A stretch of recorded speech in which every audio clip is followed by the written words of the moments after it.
At that time, she will call, she will call the Mr. Twiddle to arrange everything. So when she called, Mr.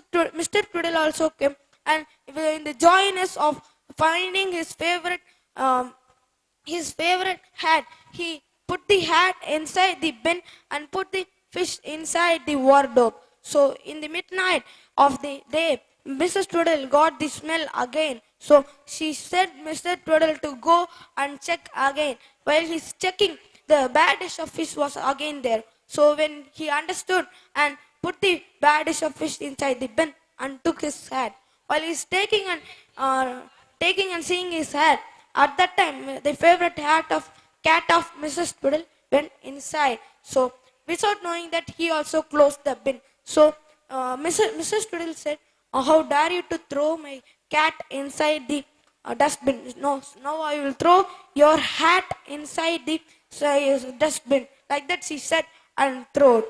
And the next chapter which I like the most is the 7th chapter, named Mr. Twiddle and the Meat Pie. In this chapter, Mr. Twiddle will be buying a meat pie for his lunch.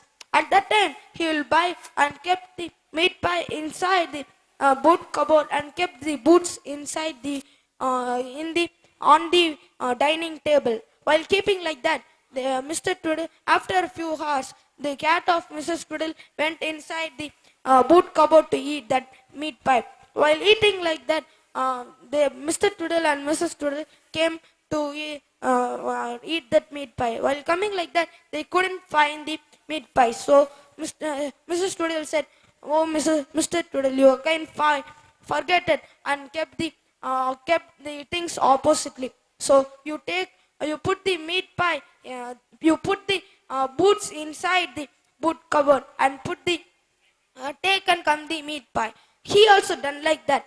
But while searching the meat pie in the boot cupboard, he couldn't find, because the cat ate that. He could find only the fat cat of Mrs. Puddle. Before going inside the boot cupboard, it was so slim. Now it was fat. With that fat skin, he understood that the cat only ate that the meat pie. He understood. So Mrs. Puddle again advised him. So I recommend this book to everyone, children to adults. I recommend to everyone. So and I recommend this book to the people who are in stress, because people who are in stress, while they read this book, they will forget their stress and they will become happy.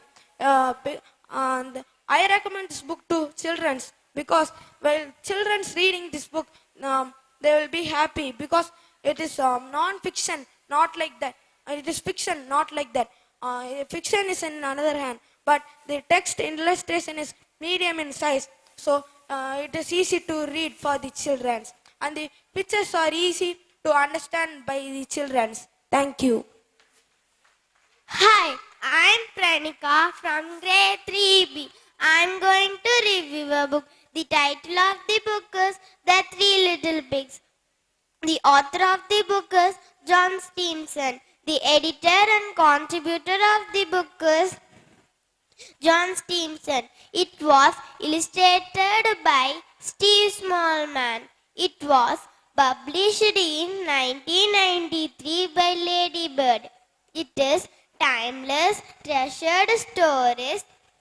It is easy to read with colorful and beautiful images. There are some available titles are The Big Pancake, Chicken Licken, Sleeping Beauty, Cinderella, The Little Red Hen. The type of the book is fiction, which is printed in Italy. This book is based on a traditional folk tale. John Stevenson was born on April 6, 1927. John lived in Geyser, Oregon, USA. John passed away on 2017 at the age of 78. The length of the book is 32 pages. The format of the book is hardcover. Once upon a time, there were 3 little pigs. Their mother said to live by your own. They started to build a house. They all went to collect the materials to build a house.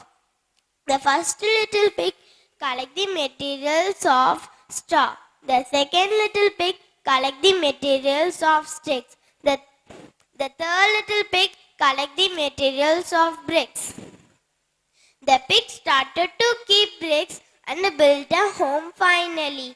Very next day, the wolf went to the first little pig's house and ate this little pig. Then again the wolf went to the second little pig's house and again it ate the second little pig.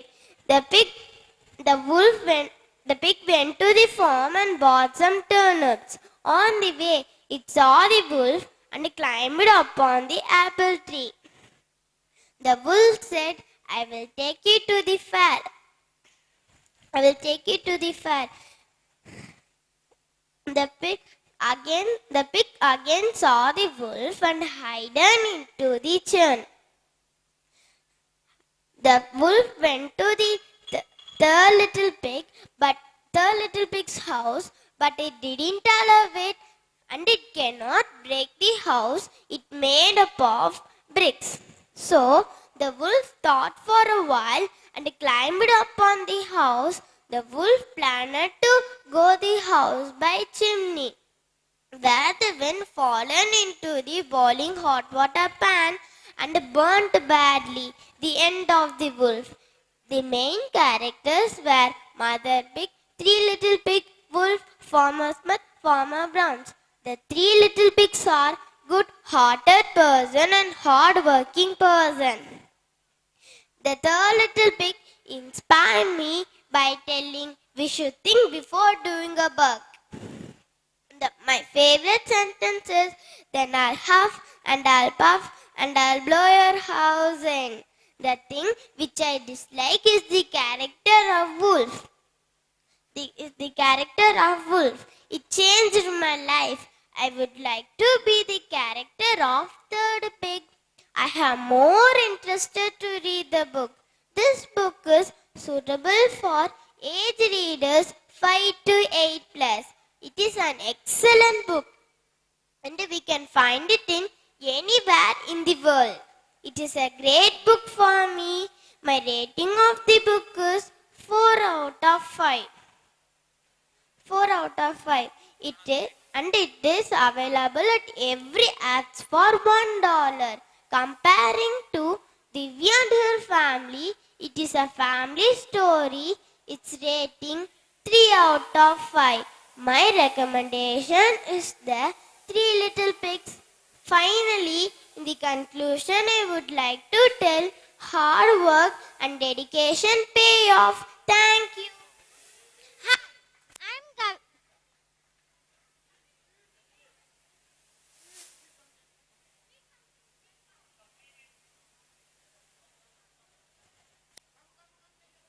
Hi, I'm Kavinaya from grade 4B. Let me start it off with the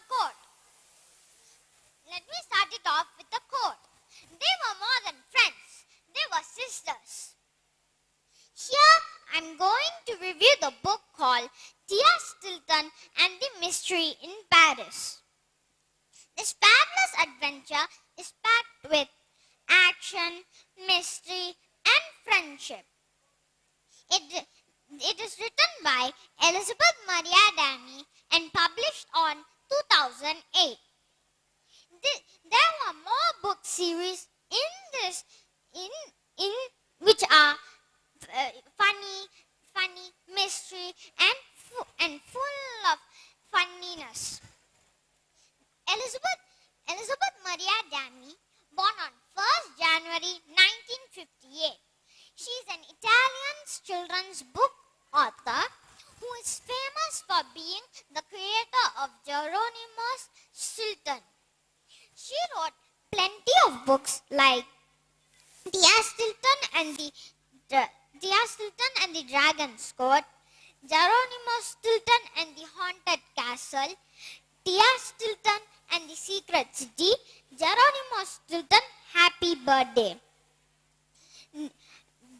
It is a very interesting and awesome book.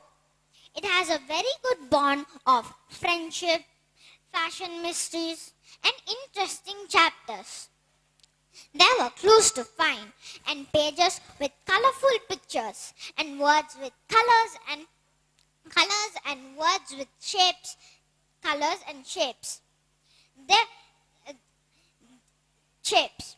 The total number of pages in this book is 158 and 30 chapters. Now, let's travel with me in this story with interesting characters. Nikki. She's always in a good mood when she's outdoors. Kotlet. She's very energetic and full of great ideas. Pamela. She's a peacemaker and can't stand arguments. Paulina. She loves traveling around the world and helps other rodents. Violet. She's a detail-oriented person and always opens new things. Do you all want to know how Nikki, Kotlet, Pamela, Paulina, and Violet named their group as Tia Sisters? If yes means I will tell you. They were studying in an academy. Their professor, Tia, thought they were so special, so she took extra care of them. So they named their group as Tia Sisters. Now, the story. The Tia Sisters were on a trip to Paris to visit Kotlet's fashion designer, cousin Julie. But when Julie's designs get stolen, it was up to the Tia Sisters to help. They were searching around city of Paris to catch the thief and save the fashion show.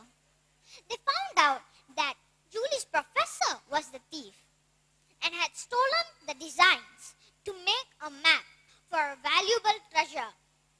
To do that, the clothes were torn by the professor. The professor explained that he was studying about Professor Lee Bands. Fabricant was a genius. He made beautiful gowns. Nikki, he wrote a map. Nikki asks, so he disappeared with the map. Paulina, the professor nodded his head.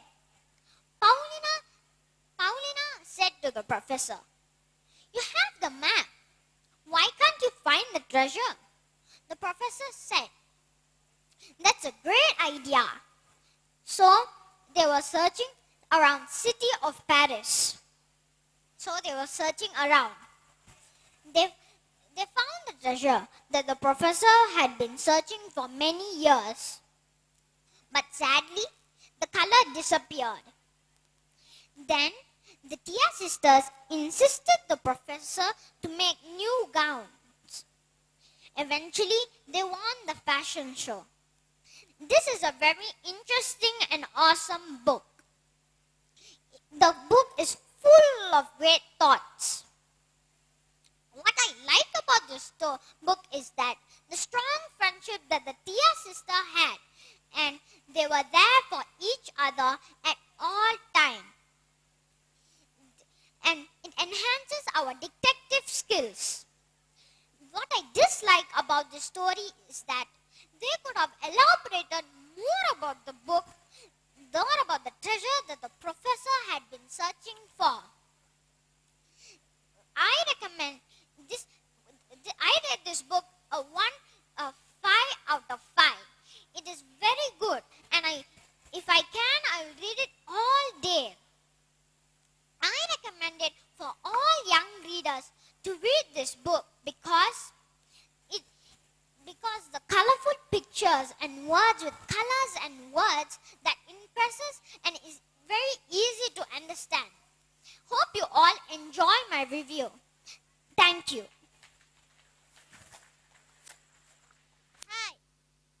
Hi, I am Nidarshana from grade 4A.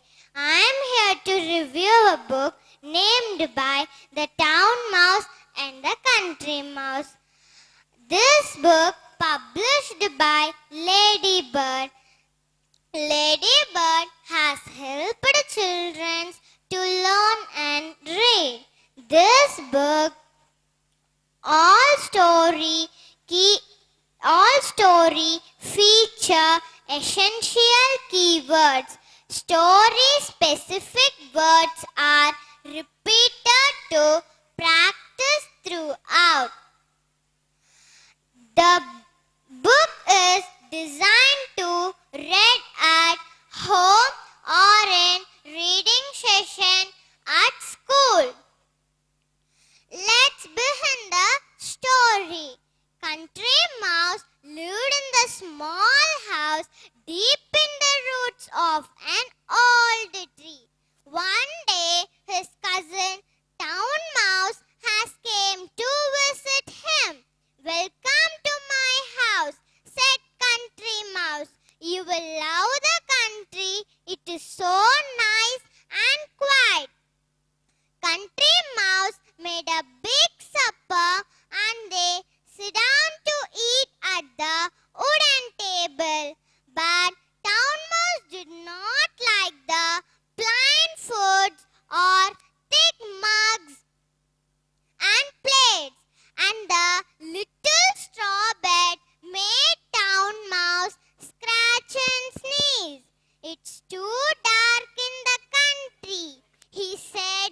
"I can't sleep."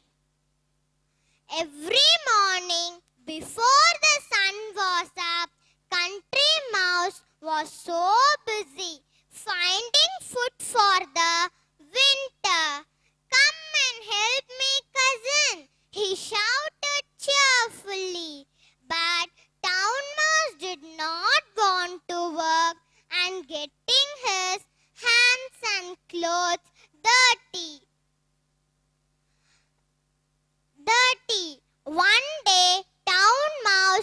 One day, Country Mouse took Town Mouse across the meadow to find some mushrooms. The horse who lived there came to make friends with the mice.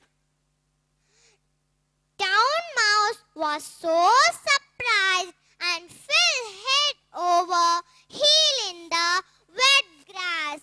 "I don't like the country," he said. "It's cold, it's wet, and very frightening." On the way home, Town Mouse was so busy telling Country Mouse about the town that he did not notice a huge owl swapping down towards him. "Look out!" shouted Country Mouse and pushed his cousin into a ditch. Owl flew away, but what fight they both had! Town Mouse hurted the country more.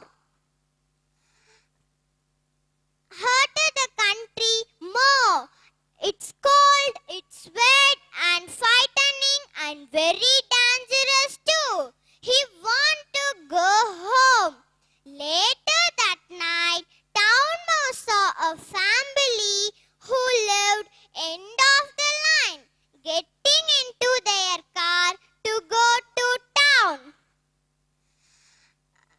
"Come on, cousin," he cried. "You can see the town for yourself. Let's go."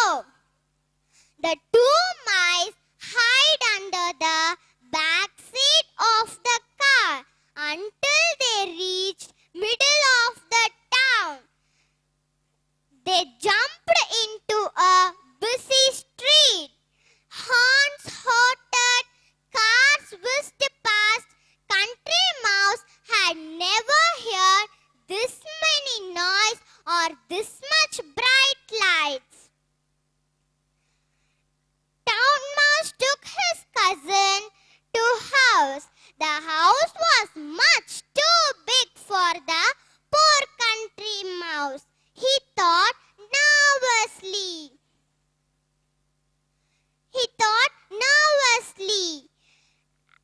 Town Mouse made a huge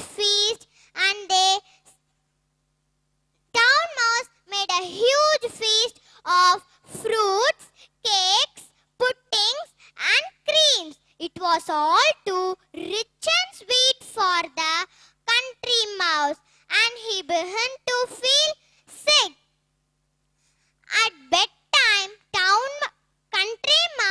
did not like his soft little bed and room of bright lights. At last he felt sleepy.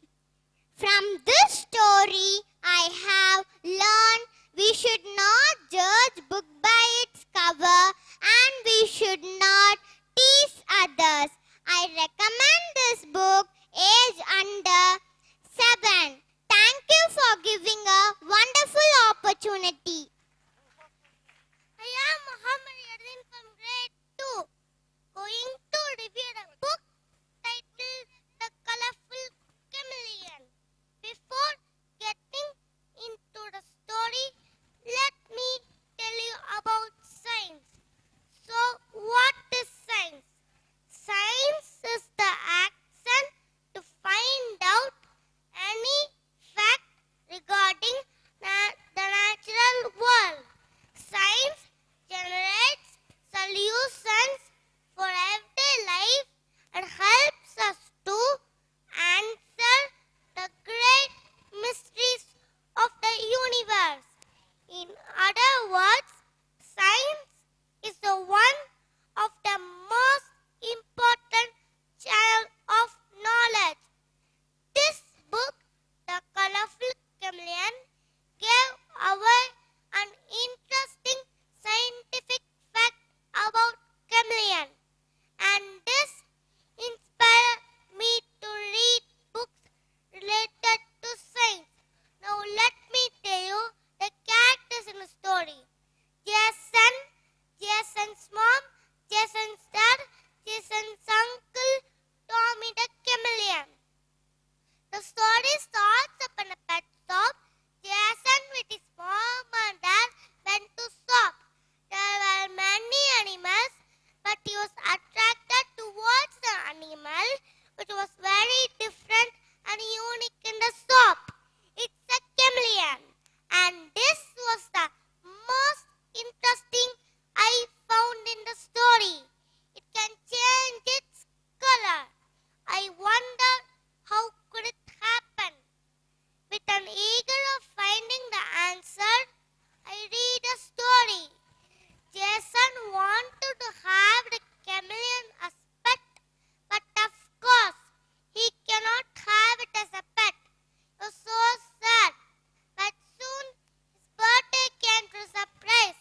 His uncle gifted him a chameleon, but he was in a chaos. His dad said how to take care of the chameleon, but I continued to read. One day, Jason fell asleep while playing with the chameleon. Next morning, he noticed that chameleon was missing. He was restless. Even I too felt it. But the chameleon was found. Finally, Jason learned the lesson that he should take care of his pet with more love and attention. As Jason found his chameleon, I too found an answer why the chameleon changed its color. The chameleon changes its color to show its feelings and changes in the weather. The original color of the chameleon is green, and it means that it is calm. Though the book had only 15 pages, it had words which are very new to me. After reading the book, I do get an idea of having a pet animal my mom allows. There are many reasons to get and keep an animal in a home. Pets help fight anxiety and make us calmer. Pets help us be organized and disciplined. Pets help our physical health. Pets teach us to love and gain new knowledge. Pets are our part of our everyday lives and part of our families. I suggest this book to the people who really love to have pet animals. I really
system?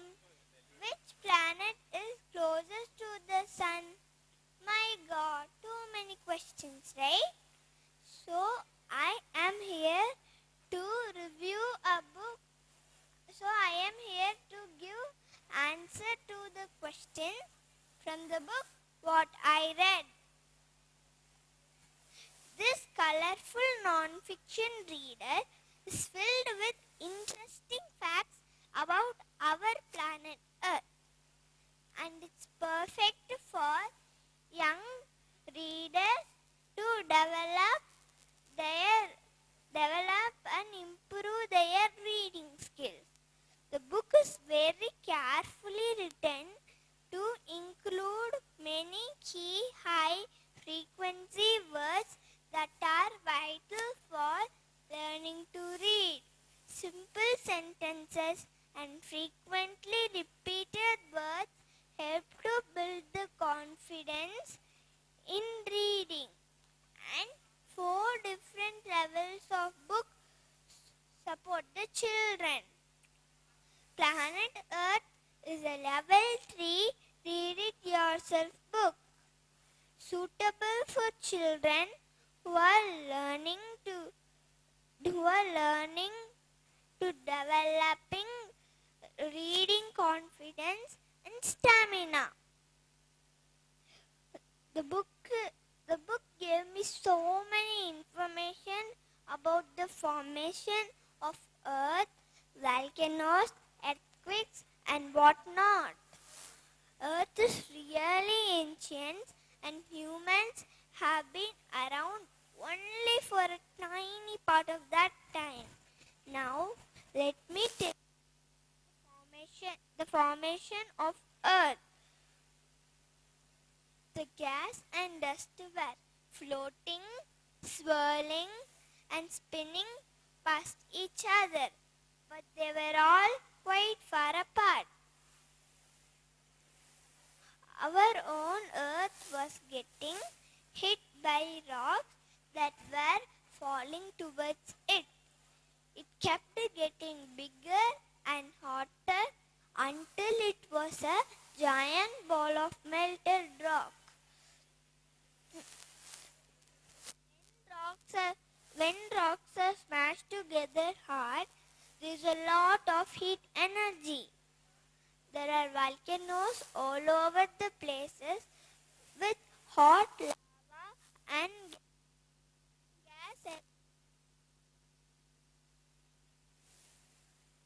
gas everywhere. But slowly over many years,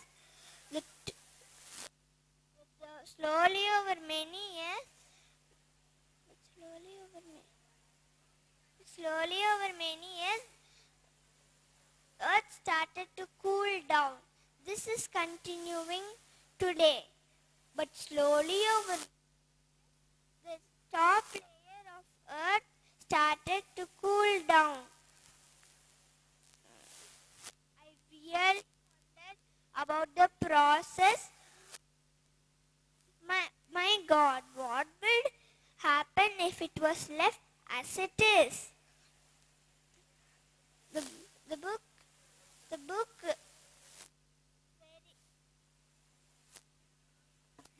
is very carefully written to include many key high frequency words that are vital for learning to read. The book is very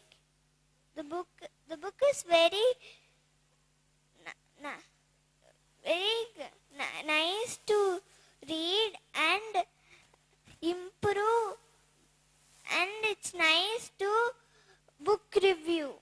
Thank you. Hi everybody. I have.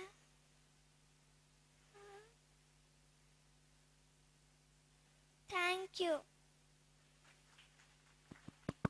Hi everybody. I am Lakshana from grade 9B. I am here to give a book review on the topic I Am Malala.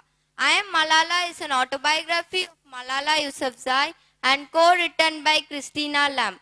Malala was born on 12 July 1997. Her father's name is Ziauddin Yousafzai. He is an educator and activist. Her mother's name is Tulpikai Yousafzai. Her husband's name is Azhar Malik. Malala got married on November 10, 2021. In recognition of her courage, she was awarded with the Nobel Peace Prize in 2014. She was also honored with the National Peace Prize in 2011 and the International Children's Peace Prize in 2013. She was also shortlisted for Time Magazine Person of the Year. Let me tell you something about the co-writer Christina Lamb. Christina Lamb was born on 15 May 1965. Her present age is 56. She is one of the world's leading foreign correspondents. She currently lives between London and Portugal with her husband and son. The genre of this book is non-fiction, real life and autobiography. This book contains 288 chapters with 288 pages with 24 chapters and 5 parts. In 1997, Malala was born. Welcoming in Mingaro in Pakistan. Welcoming a baby girl is not always the case for celebration in Pakistan, but her father determined to give her every opportunity a boy would have. In 2008, Malala's father was a teacher and ran a girls' school in their village. Malala's early childhood was very peace and happiness. Her father ran several schools. Many Pakistani girls were not attending school, but that was not the case with Malala. Her father ran a school where Malala attended. Malala loved and learning to go to school. She was a bright girl. She learned 3 different languages, including Pashto, English, and Urdu. Her father always encouraged her to learn more and taught her that she could accomplish anything. But everything changed when the Taliban took over the control of Swat Valley. The extremists banded many things like owning a television, playing music, and enforced the harsh punishments those who defied their orders. And they said girls could no more go to school. In January 2008, she said goodbye to her all classmates and couldn't know when she could meet them again. In 2012, she spoke out publicly on behalf of girls and our rights to learn. This made her a target. In October 2012, on her way home from school, a masked gunman boarded her school bus and asked who is Malala and shot her on the left side of her head. 10 days later, she woke up in Birmingham in hospital in England.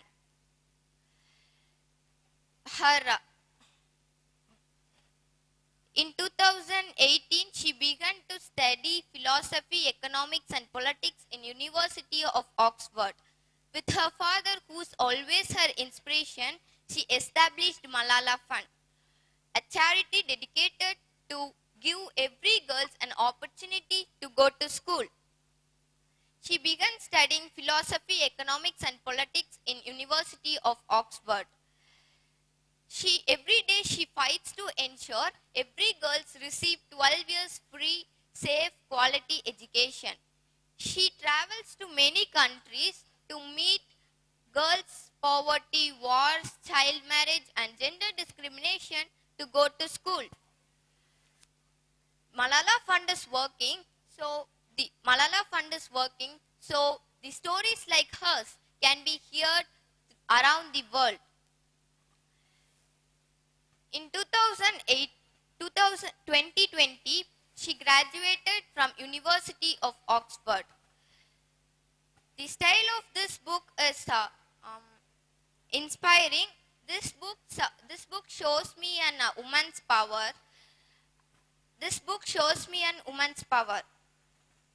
The central theme throughout the book I Am Malala is education. I like this book because Malala was a great role model and a good author.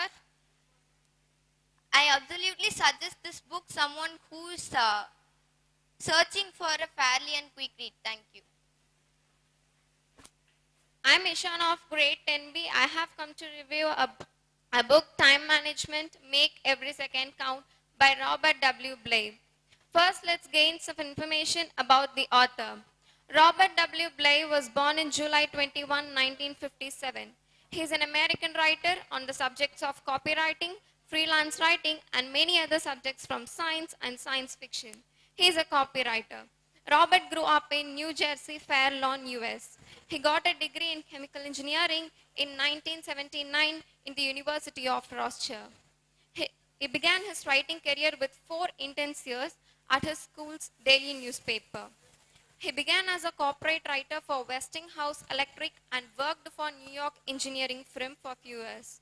He published his first book in 1982, The Technical Writing. In 1985, he published his 10th book, The Copywriter's Handbook. The author has been mentioned about the time management is planning and organizing how to divide your time into different activities. First, make a schedule and stick on them. The best way to make every hour of every day productive is to have an hour-by-hour schedule. Identify any bad habits you have. After identifying, make a list of ones you must avoid. Post this list in school, office, or home where you always see it. Maintain a peak energy and productivity. You should maintain peak enthusiasm and avoid boredom.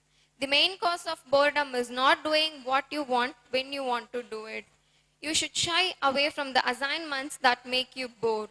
Forcing yourself to do the work that you dislike will drain your energy level. There are some tips to make you better and faster. Don't be an perfectionist. Free yourself under the pressure to be an innovator. Make deadlines. Value your time. Enjoy your work. Do you really want to be productive? Set your goals high and don't choose an average worker as a role model for productivity. Enjoy your work. If a work is a joy and not a job, it's never unpleasant or difficult. Value your time. Many of us say money is not important. Time is very valued for everyone. To make it meaningful, we should have an dollar per hour schedule. Value your money. Many of us say money is not important as long you are happy, but others disagree. The happiest possible life really rests on a possible balance between 4 elements: health, career, personal relationship, and money. Gain 10% more energy. Many of the medical experts recommended to drink 6 to 8 glasses of water, but drinking of cold water gives us immediate refreshment. Time and workload never seems to be in sync. In fact, the opposite is true. The old says, when it rains, it pours. When we are too busy, more work hits in our basket. When we are slow, the phone is not able to ring and our email file is empty. Let your knot seems to be more challenged. Don't have any work to make you busy during this week. The key to success is to make yourself productive during the empty hours that do not waste time. Carry a pen and paper with you always. It makes you to help write an ideas and thoughts as they occur. Time is a limited resource. Once an hour is gone, you can't never get it back. Time is very precious. We should not waste it. Either you run the day or the day runs you. Thank you. We should not waste time, but many of us waste time.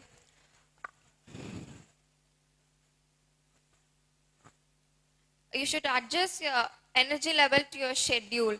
Once you have determined your pattern of physical and mental energy level, you should fix on to them. Key to simplicity. Use what works for you and discard the rest.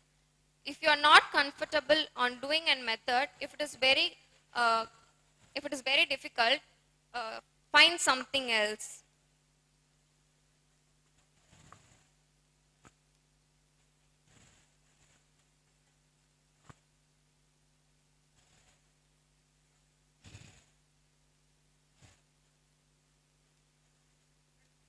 Thank you. I am Ritish here to review the book Mother Teresa by John Baraclough. The publisher of the book is Heinemann Library. Now I am going to say a small story about Mother Teresa. Mother Teresa was born in 1910 in Albania. Then she was called Agnes Belgiclos. When she was a little girl, she talked to many missionaries, so she wanted to help people. Then in 18 she became a nun. Then she was called Sister Teresa. Sister Teresa went to India to be a teacher. She loved her work a lot, but it upset her that people lived in slums.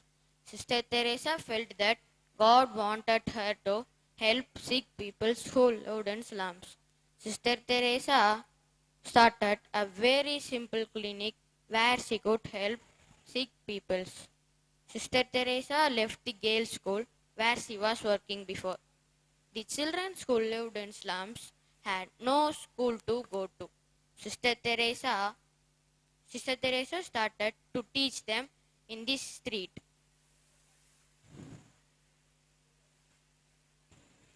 She scratched a stick in the dust, the letters of alphabets.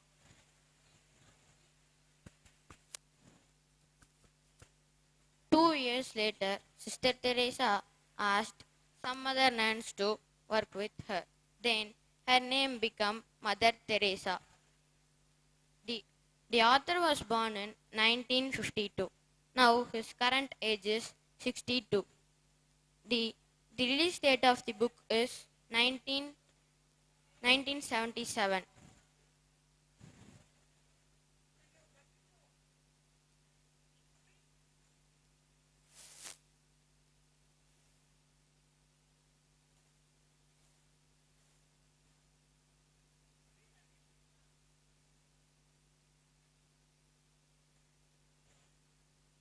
Thank you. I'm Sujay from grade 8A.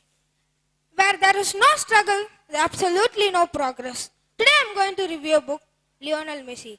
This book was written by Luca Coioli and it was published in the year 2011. And it is a medium-sized book with 311 pages. Luca Coioli was best-selling author of Ronaldo, Messi, Neymar and Mbappe. And he wrote many books about footballers. Some books he wrote are biography of Neymar, biography of Ronaldo, biography of Torres, biography of Suarez, and biography of Mbappe. And he lives in Spain and he is an Italian sports journalist. And he was born in Milan, Italy in 1958. Now his current age is 64 years old. And he's a best author of footballs. And this book contains 40 chapters. In that book, it pulled me one chapter. It's called his biography. His biography pulled me in this book. About saying this, his biography, he was born to Jordan Messi and Sella Maria in 1987 in Argentina. Now his current age is 34 years old. And his real name is Lionel Andres Messi. He also known as Leo Messi. He plays forwarder for League One, Paris Saint-Germain, and he captains for Argentina national team. And before he was revealing from his old club Barcelona FC. He released from his club in 2021, and he joined to Paris. Let's go to Messi's old career. When Messi was age of 4, he started to play football. And he had brothers and sisters. And he had a poor family. That family was suffering from money. And this way, Messi made him very poor. And Messi had a disorder in the small age called growth hormone disorder, short GHD. This affected Messi a lot, and Messi stopped growing because of this disorder. So if Messi want to grow, he want to intake medicines and injections. That medicines and injections was so expensive. Messi's family can't afford that much money for this medicines and injections. So Messi did not intake these medicines and injections properly. So Messi was so in trouble. In that time, he stopped playing football. His grandma supported him a lot to play football.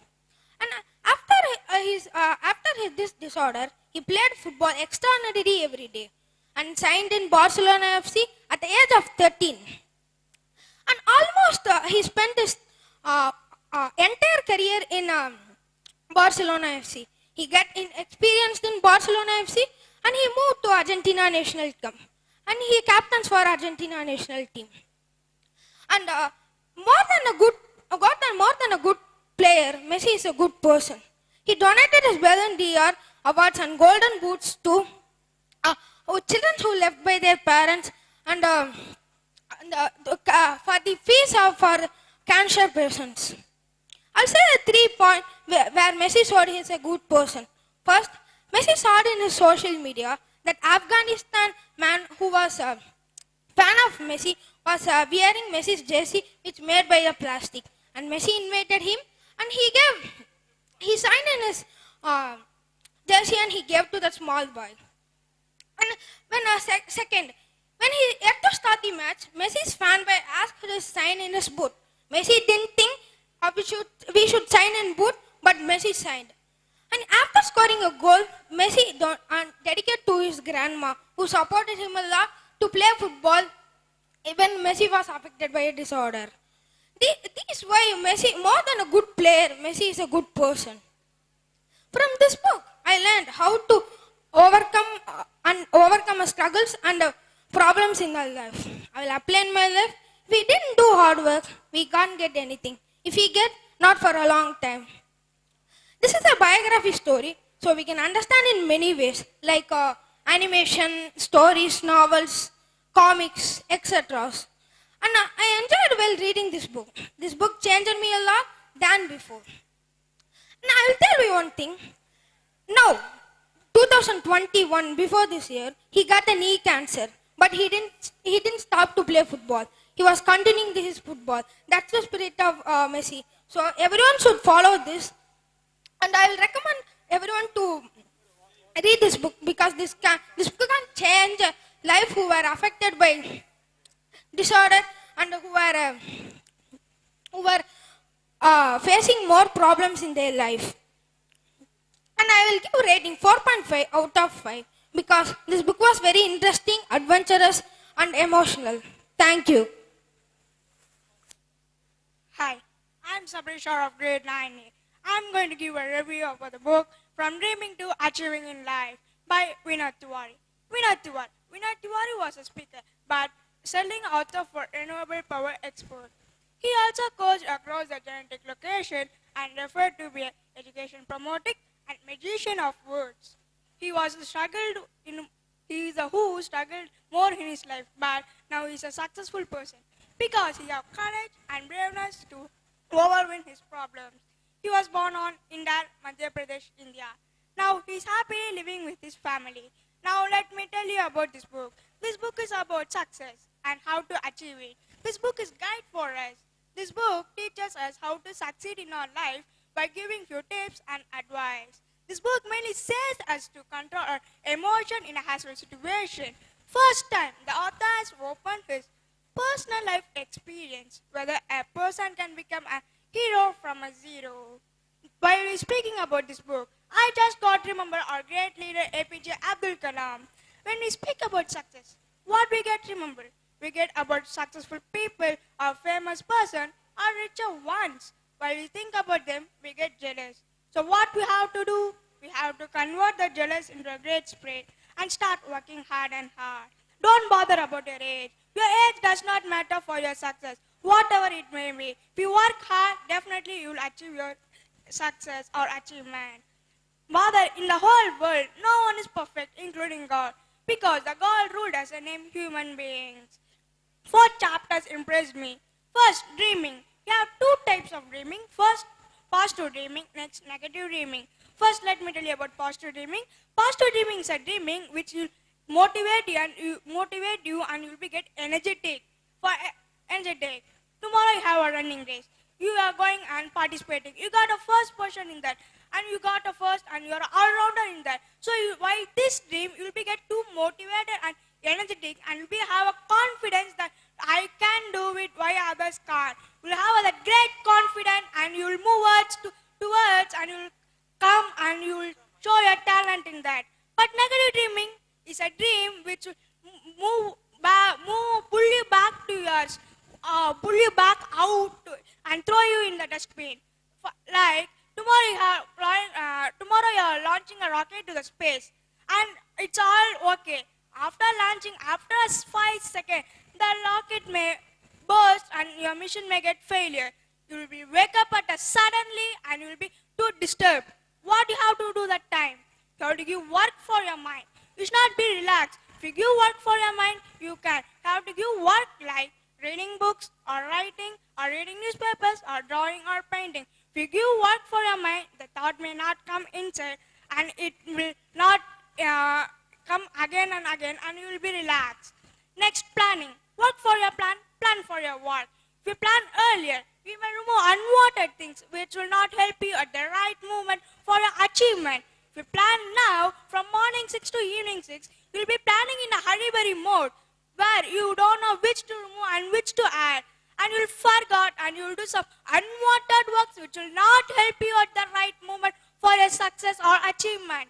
If you plan early, you can remove. If you plan from morning 6 to evening 6, you should follow. If you miss out a single minute, the plan may collapse entire and you have to work hard and hard. You have to put your 100% of effort in for your achievement, not a 10 to 15%, and you should not leave it easier. Next, goal. You have to set up a huge goal which will help you for your achievement, not a smaller goal. If you set a smaller goal, you will take it as easier. It's a smaller goal. I can achieve it. This is why he achieved. Why I can't. You'll be having that easier and you'll be leave it and you'll not put your 100% of your effort. Just will put 10 to 15%. Then it's waste of your achievement. We set a huge big goal like national level or world level. You'll be have a spirit. You'll be have energy. You'll be motivated and you'll be confident that I have to achieve it. And you'll be having few confidence that I will. And it will help you. You will not take it easier. You will put your 100% of hard work in that and you will achieve. That is called achievement. Next, believe. If you have a self-belief, you can do whatever you want. Even the first, I don't have self-belief that whether I can come here and I speak. By reading this book, I got self-belief on me. This book teaches me more and I got confidence. Now I'm forward here in front of you and speaking with you.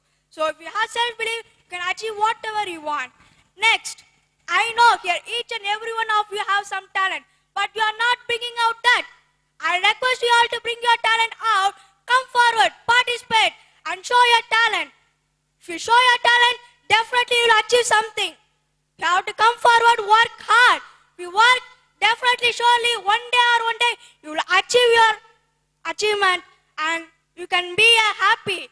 Without coming forward, for being quiet and silent, that I'm not interested to show my talent, then you are not supposed to achieve something or achieve anything. You are not fit for it. No, but I'm telling no one is here that no one is fit. You have achievement. You have talent. Come forward. You can do whatever you want. I'm going to finish my review by a quote. Winners never quiet.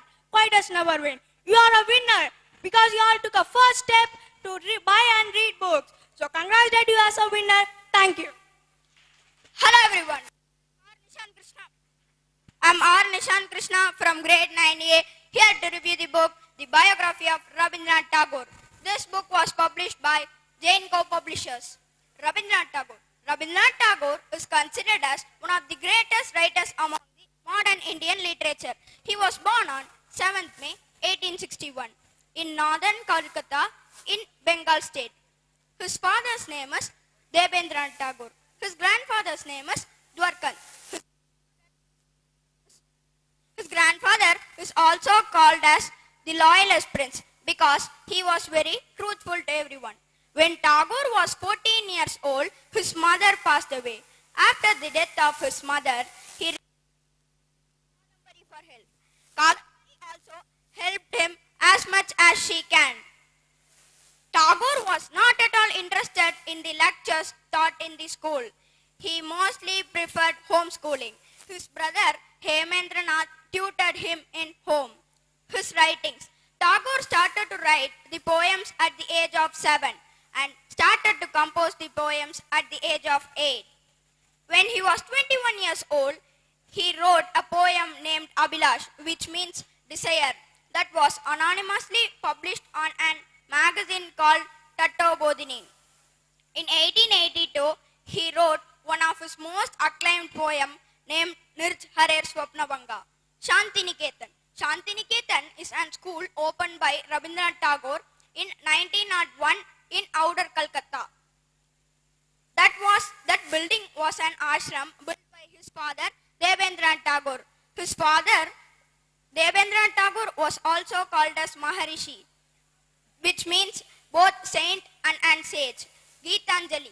Geetanjali is a superb poem written by Rabindranath Tagore. That poem tells about the relationship between the people and the divine. Relationship between Tagore and nationalism movement. As we all know, Tagore's most of the poems tells about the national problems. By writing these poems, he creates an emotional feeling among the people. Relationship between Tagore and painting. Tagore does not have any formal practice on painting from his childhood. The sudden eruption in painting in his 60s made him to start painting. Relationship between Tagore and music. Tagore had an interest in music from his childhood. When he grew up, he listened and observed to more musics that made him to compose songs. This was how Rabindra Sangeet was born. The most famous poems of him is the National Anthem of India, Geetanjali, and so on. His achievements. Tagore got the Nobel Prize for Literature in 1913. Tagore was the first Indian to get Nobel Prize. In 1915, British awarded him the Knight title. But after the Jallianwala Bagh massacre, he was refused to keep it because in the Jallianwala Bagh massacre, he protested against the British. In 1940, the Oxford University awarded him the doctorate by arranging an ceremony in the Shantiniketan. In his later years, he traveled to many parts of the world. He traveled to America where he met Albert Einstein. He traveled to many parts of the world where he met many literary figures and exchanged ideas. In his later years, he translated most of his works into many languages. For example, Geetanjali. Geetanjali was translated to English in 1912. When Tagore was 22 years old, he married a girl named Babatrini. Later, her name was changed into Mrinalini Devi. After 1 year of Tagore's marriage, one of her best friend and sister-in-law of Tagore, Kadambari, committed suicide. After Kadambari, Tagore felt very lonely in his life, but he did not give up at that time and worked hard and achieved more. Kadambari's death, Tagore's elder brothers, his father passed away, but that was the time Tagore felt very boring in his life. That time also he did not give up and he worked hard more and achieved more. I recommend this book for everybody. The things which I like from Rabindranath Tagore is he had many obstacles in his life, but he did not give up. He worked hard and achieved more. Thank you. Hi everyone, I am B. Harris from grade 9B. I have selected the book named Albert Einstein. Albert Einstein was born on 14th March 1879. He died at the age of 76 on 18th April 1955. Author of this book, Struve Reid. Some points. Albert Einstein. Albert Einstein also started a theoretically physicalist in Germany. He is also known as the world. He is the founder of mass energy in equivalence equation. Main characters in this book: Albert Einstein, Mileva Mori, Sizzlers, Pauline Einstein, and Herman. Marriage: Albert Einstein married Mileva on the date of January 6, 1903. They both loved mathematics. Albert Einstein's parents, especially his mother, did not like Mileva. Early life: Albert Einstein was born on 14th March 1879. 1879. He is the boy baby for Pauline Einstein. Pauline Einstein's mother was cried much too much because for him grandson was born, so that he cried much too much. Hidden talents. Albert Einstein's father Hermann was studied electric engineering in Ulam, and he have small electric chemical factory in Ulam. The factory was not doing well, so that they are going to Munich. Albert Einstein was 1 year old, so that Albert Einstein can't do anything. Sign of promise. Albert Einstein searching some of the work in school and for colleges.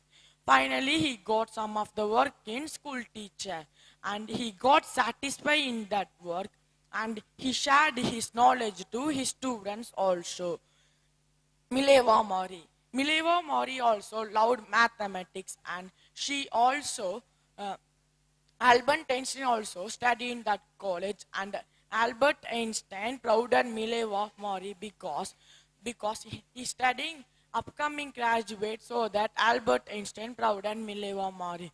And in his college, very less women, so that Albert Einstein prouded Mileva Mori. That also decreasing, so that.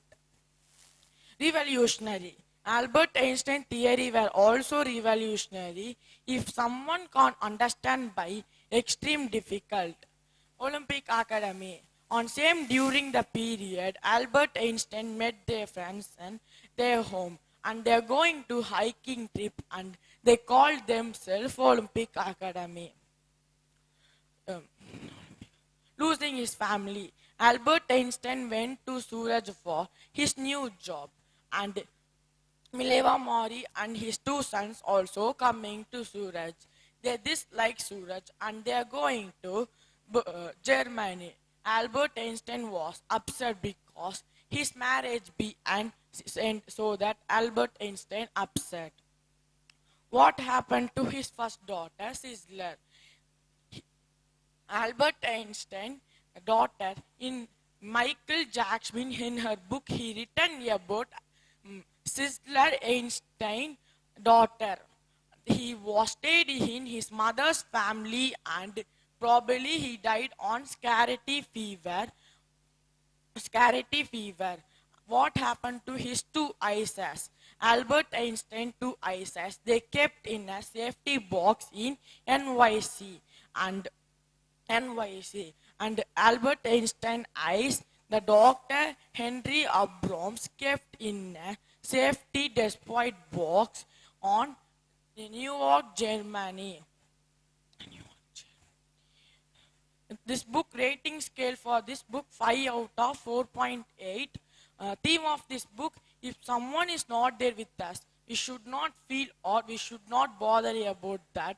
We should achieve the goal or destination. Thank you.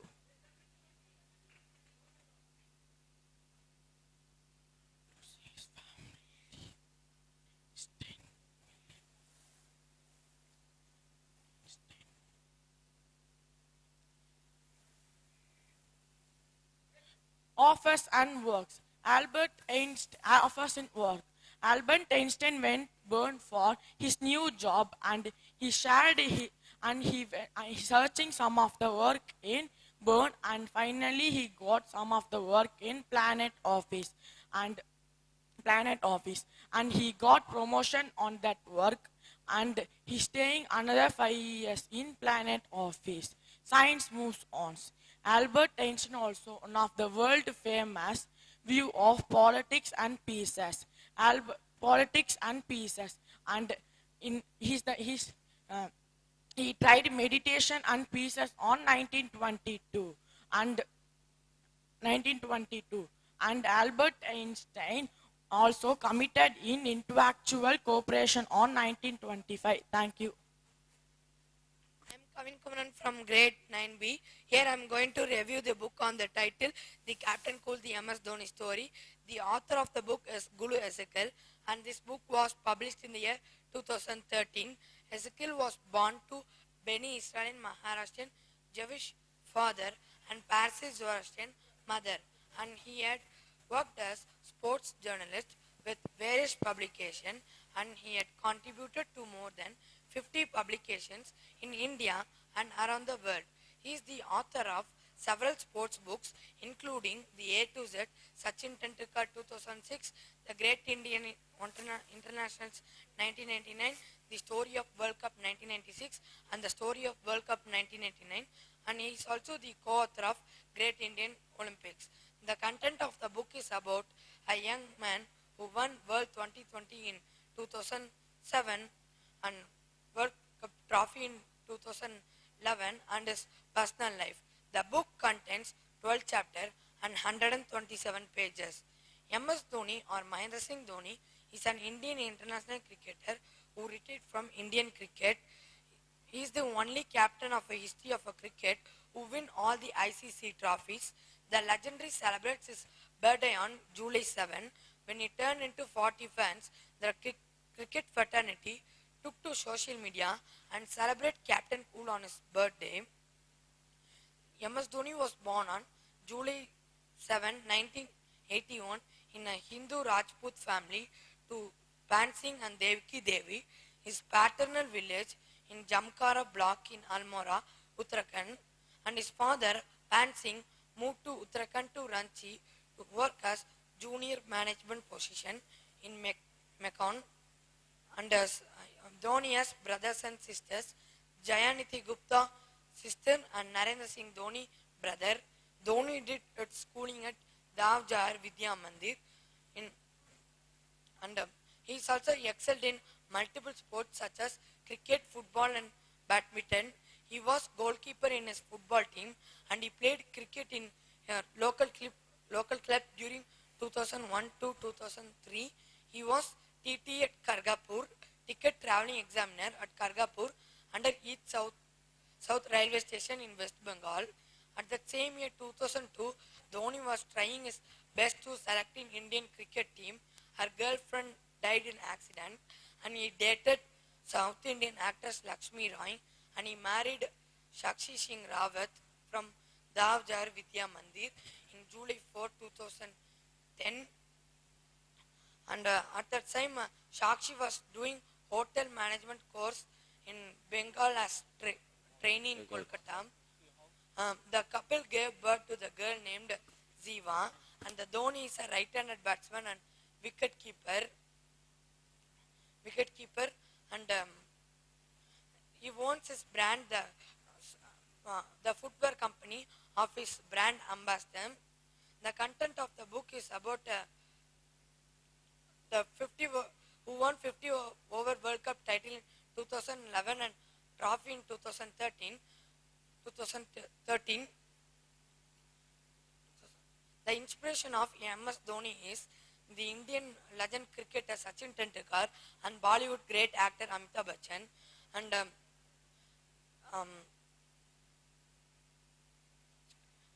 the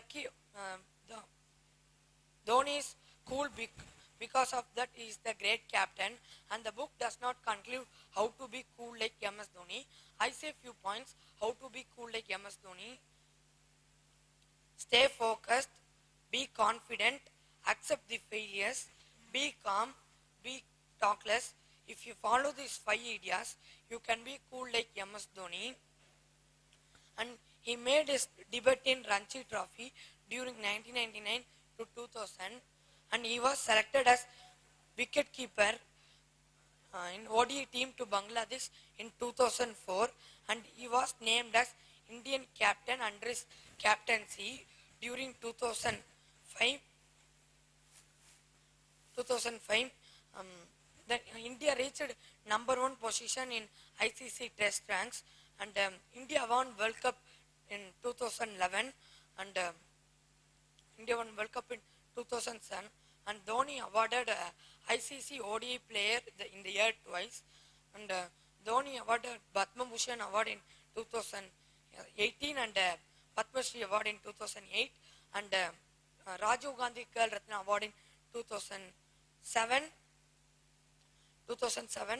and my opinion about the book is Dhoni had die-hard fans, and his story is very inspiration and motivation. My rating for the book is 5 out of 5. Thank you. I'm Prakadesh from grade 10. I'm going to give book review on the book. Moving on. The author of the book is Shashi Deshpande. Shashi Deshpande is a historian who says about patriarchy. Patriarchy is nothing but male dominance or female recessiveness. Here, the author, the protagonist of the story is a female and she's a victim. Here, the term victimization plays a major role. Victimization is nothing but making someone a victim. Here, after losing the husband of 3 years of marriage, she has become a victim of widowhood. Here, there are some facts. Example, according to the ancient lawgiver named Manu, the girl must be in the control of her father in her childhood and in control of her husband in the adulthood, and after the death of her husband, she must be in the control of her son. There is no independence or freedom for a woman. But the author breaks these things by giving a positive reaction about a woman's freedom and independence. Here, let us get to the introduction about the characters. A father who delights in human body. He's an anatomist.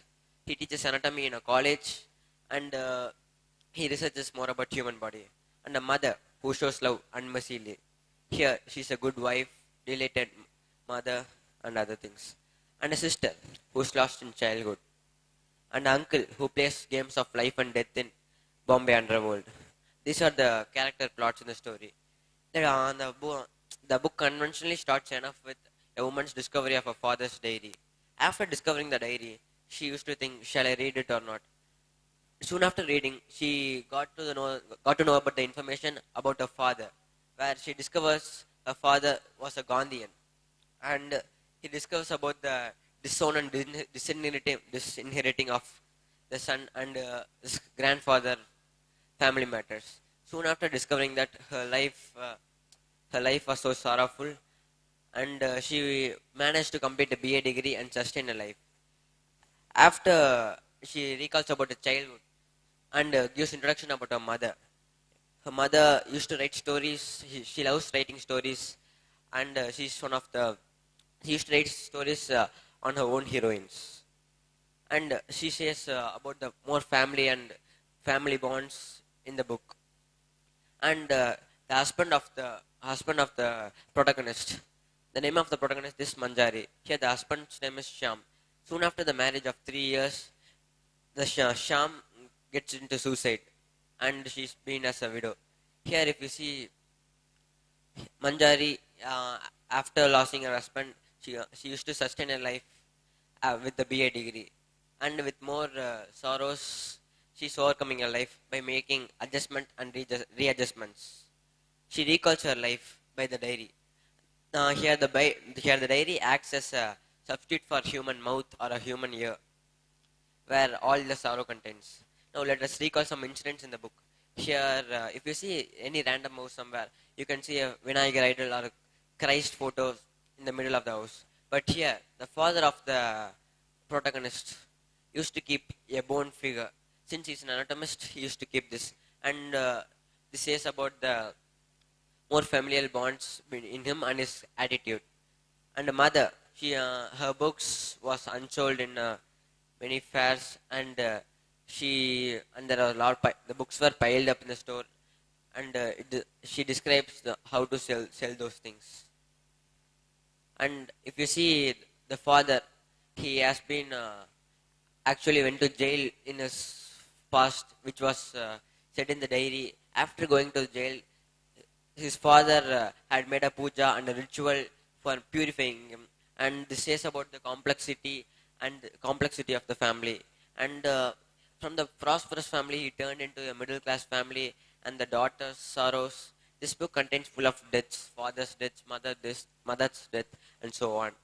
If you see about the daughter of the protagonist, Shashi, she's owning his medical degree and she's going to be a doctorate. Here, the protagonist says about the more familial bonds with the help of her own diary. Here in the book, we can say more complex words and other things. Here, I recommend this book for guys who are having complex nature and simple too. Here, from this book, we can understand more familial things, and also with the help of the diaries and the nature of bringing the belonginghood, we can understand more things.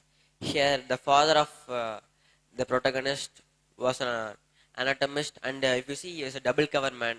In the house, he was like a nice father, but in the college, he was conversationist.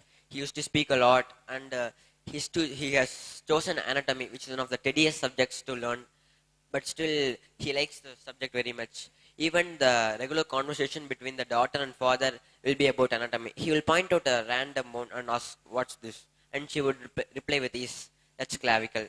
And other time, "What's this?" "A suprasternal notch." It's very simple for her. And these were the random conversations. And the protagonist reflects few thoughts about her mother. During the conversation between them, the mother used to speak about breaking the heart of someone. And she says that after the death of her mother, she got her heart broken. And this says the karma about which it is the boomerang. And from this, even the sister who the protagonist loved very much, who has been lost in childhood, says about the worth of being lost. And the future generations, she's making readjustments to just adapt, to just move on. Here, if you see, there is male dominance everywhere, from the spiritual side to the social side. So the protagonist overcomes each and every sides after the widowhood and comes back to a normal woman. This story actually revolves around the 90s. The author is itself a 90s who is choosing an early 90s period right now. And this book overcomes the woman's widowhood and shows her independence, what a woman can do. Here she learns to drive a car and does her own business and make a male dominant industry down. And that's what the story says. Thank you. வணக்கம், நான் கார்த்தி. சாகும் போதும் தமிழ் படித்தே சாக வேண்டும், எந்தன் சாம்பலும் தமிழ் மணந்தே வேக வேண்டும். வீரயுக நாயகன் வேல்பாரி என்னும் மாபெரும் வரலாற்று காவியத்தின் ஆசிரியர் சு வெங்கடேசன். இவர் 1970 ஆண்டில் பிறந்தார். காவல் கோட்டம் என்னும் புத்தகத்திற்காக சாகித்ய அகாடமி என்னும் விருதை பெற்றார். இவர் ஒரு பேச்சாளர், எழுத்தாளர், சமூக ஊடகவியலாளர் மற்றும் பாராளுமன்ற உறுப்பினர். என்னை கவர்ந்த வேல்பாரி, இவரை கதைக்களமாக கொண்ட இப்புத்தகத்தை நான் தேர்வு செய்ய காரணம் என்ன? இப்புத்தகத்தின் கதைக்களம் எப்படி அமைக்கப்பட்டுள்ளது? சேர சோழ பாண்டியர் என்னும் முப்பெரும் வேந்தர்களும் ஒரு சேர வந்தும் பாரியை வீழ்த்த முடியவில்லை. இங்கு பாரியின் வீரமும் வியூகமும் என்னை இப்புத்தகத்தை படிப்பதற்காக ஈர்த்தது. கடையலு வள்ளல்களுள் முதல் வள்ளலான பாரியை அறிமுகப்படுத்துவதில் நான் பெருமிதம் கொள்கிறேன். இவர் வேளிர் குல தலைவன் என்பதால் வேல்பாரி என்று அழைக்கப்பட்டார். முல்லைக்கு தேர் கொடுத்தான் பாரி என்று நாம் கேள்விப்பட்டிருப்போம். பெருந்தச்சர்கள் செய்த தேரை விட சிறு தாவரமான முல்லை கொடியின் உயிர் பெரிதென்று நினைத்த பாரியின் இறையாண்மைதான் முதல் வள்ளல் என்ற பெருமையை அவனுக்கு ஈட்டி தந்தது. சிறு மலைநாட்டு அரசன் வேல்பாரியின் மீது முப்பெரும் வேந்தர்களும் படையெடுக்க காரணம் என்ன? அப்படி அவன் எதை கொண்டிருந்தான்? இக்கதையின் கருவாக 3 முக்கிய பொருட்கள் இருக்கிறது. முதலாவதாக சேரன் தேடிய கொல்லிக்காட்டு விதை.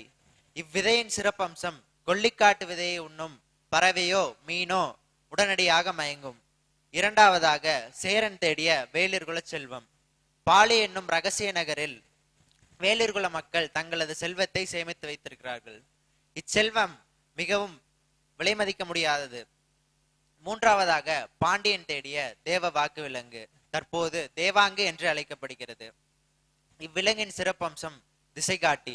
இவ்விலங்கு எப்பொழுதுமே வடக்கு நோக்கி மட்டுமே அமரும். எனவே கப்பல் பயணத்தில் மிகவும் பயனுள்ளதாக இருந்தது. இம்மூன்று அரிய பொருட்களையும் தன்னகத்தை கொண்டவன் தான் வேல்பாரி. அவனிடமிருந்து இம்மூன்று அரிய பொருட்களையும் பறிப்பதற்காக மூவேந்தர்களும் படையெடுத்ததுதான் வீரயுக நாயகன் வேல்பாரி என்னும் புத்தகத்தின் கதை. முதலாவதாக பாண்டியனின் சூழ்ச்சி. படைபலத்தை நம்பாத பாண்டியன் பரம நாட்டின் திரையர்குல மக்களை மிரட்டி தேவ வாக்கு விலங்குகளை கடத்துவதற்காக அனுப்பினான். அதை அறிந்து கொண்ட பாரி திரையனோடு திரையனாக சென்று பாண்டியனின் துறைமுகத்தை எரித்து தேவ வாக்கு விலங்குகள் மற்றும் திரையர்குல மக்களை மீட்டான். இரண்டாவதாக பாலிநகரை தேடி சோழனின் படையெடுப்பு. சோழனின் பெரும்படையை பார்த்த பாரி கத்தி கூர்மையை விட புத்தி கூர்மையே சிறந்தது என்று எண்ணி சோழ யானைகள் தண்ணீர் குடிக்கும் குளத்தில் அட்டைகளை கலந்தான். அத்தண்ணீரை குடித்த யானைகள் வழி தாங்க முடியாமல் சோழப்படையை நாசம் செய்தது. தனித்தனியே செய்த முயற்சிகளில் தோல்வியை தழுவிய மூவேந்தர்களும் ஒன்று சேர்ந்து பாரியை வீழ்த்த நினைத்தனர். போருக்காக பாரியின் படை ஒரு புறம் ஒன்று சேர்ந்திருக்க சேரன் தன் படையை வேறொரு வழியில் அனுப்பினான். அதை அறிந்து கொண்ட நீலன் என்னும் படை வீரன் தன் சிறுபடையை கொண்டு ஒரு நெருப்பு வளையத்தை உருவாக்கினான். தீக்களியை உடலில் பூசிக்கொண்டு நெருப்பு வளையத்தில் அங்கும் இங்கும் தாவி சேரப்படையை அழித்துக் கொண்டிருந்தான். ஆனால் நீலனால் சேரப்படையை தன் சிறுபடையால் அழிக்க முடியவில்லை. எனவே இறுதியில் சேரப்படை நீலனை கொண்டு சென்றார்கள். இதை அறிந்த பாரி தன் நண்பரான கபிலர் என்னும் புலவரை அனுப்பி அமைதி உடன்படிக்கையை பேச சொன்னார். அது தோல்வியில் முடிந்ததால் பாரி போருக்கு தயாரானான். போருக்கான இடமும் நேரமும் முறைப்படி குறிக்கப்பட்டது. திசைவேலர் என்னும் கபிலரின் நண்பரான திசைவேலர் போர் ஆரம்பிக்கவும் முடிக்கவும் அவருக்கு தான் உரிமை கொடுக்கப்பட்டுள்ளது. போர் ஆரம்பித்ததும் பரம நாட்டின் குதிரைகளின் ஆற்றலுக்கும் வேகத்திற்கும் ஈடு கொடுக்க முடியாத வேந்தர்களின் குதிரை படை திணறியது. பின்னர் பாரி சுருளம்பு என்னும் ஒரு ஆயுதத்தை பயன்படுத்தினான். அந்த அம்பு வீரர்களின் உடலில் குத்தி அவர்களது உதிரம் பட்டவுடன் சுருள் போல் வளையும். எனவே அந்த இடத்திலேயே வீரர்கள் வீழ்வார்கள். போரை திசைவேலர் போரை நிறுத்தியவுடன் வேந்தர்கள் பாரியின் படை தளபதியை கொன்றார்கள். எனவே கோபம் கொண்ட பாரி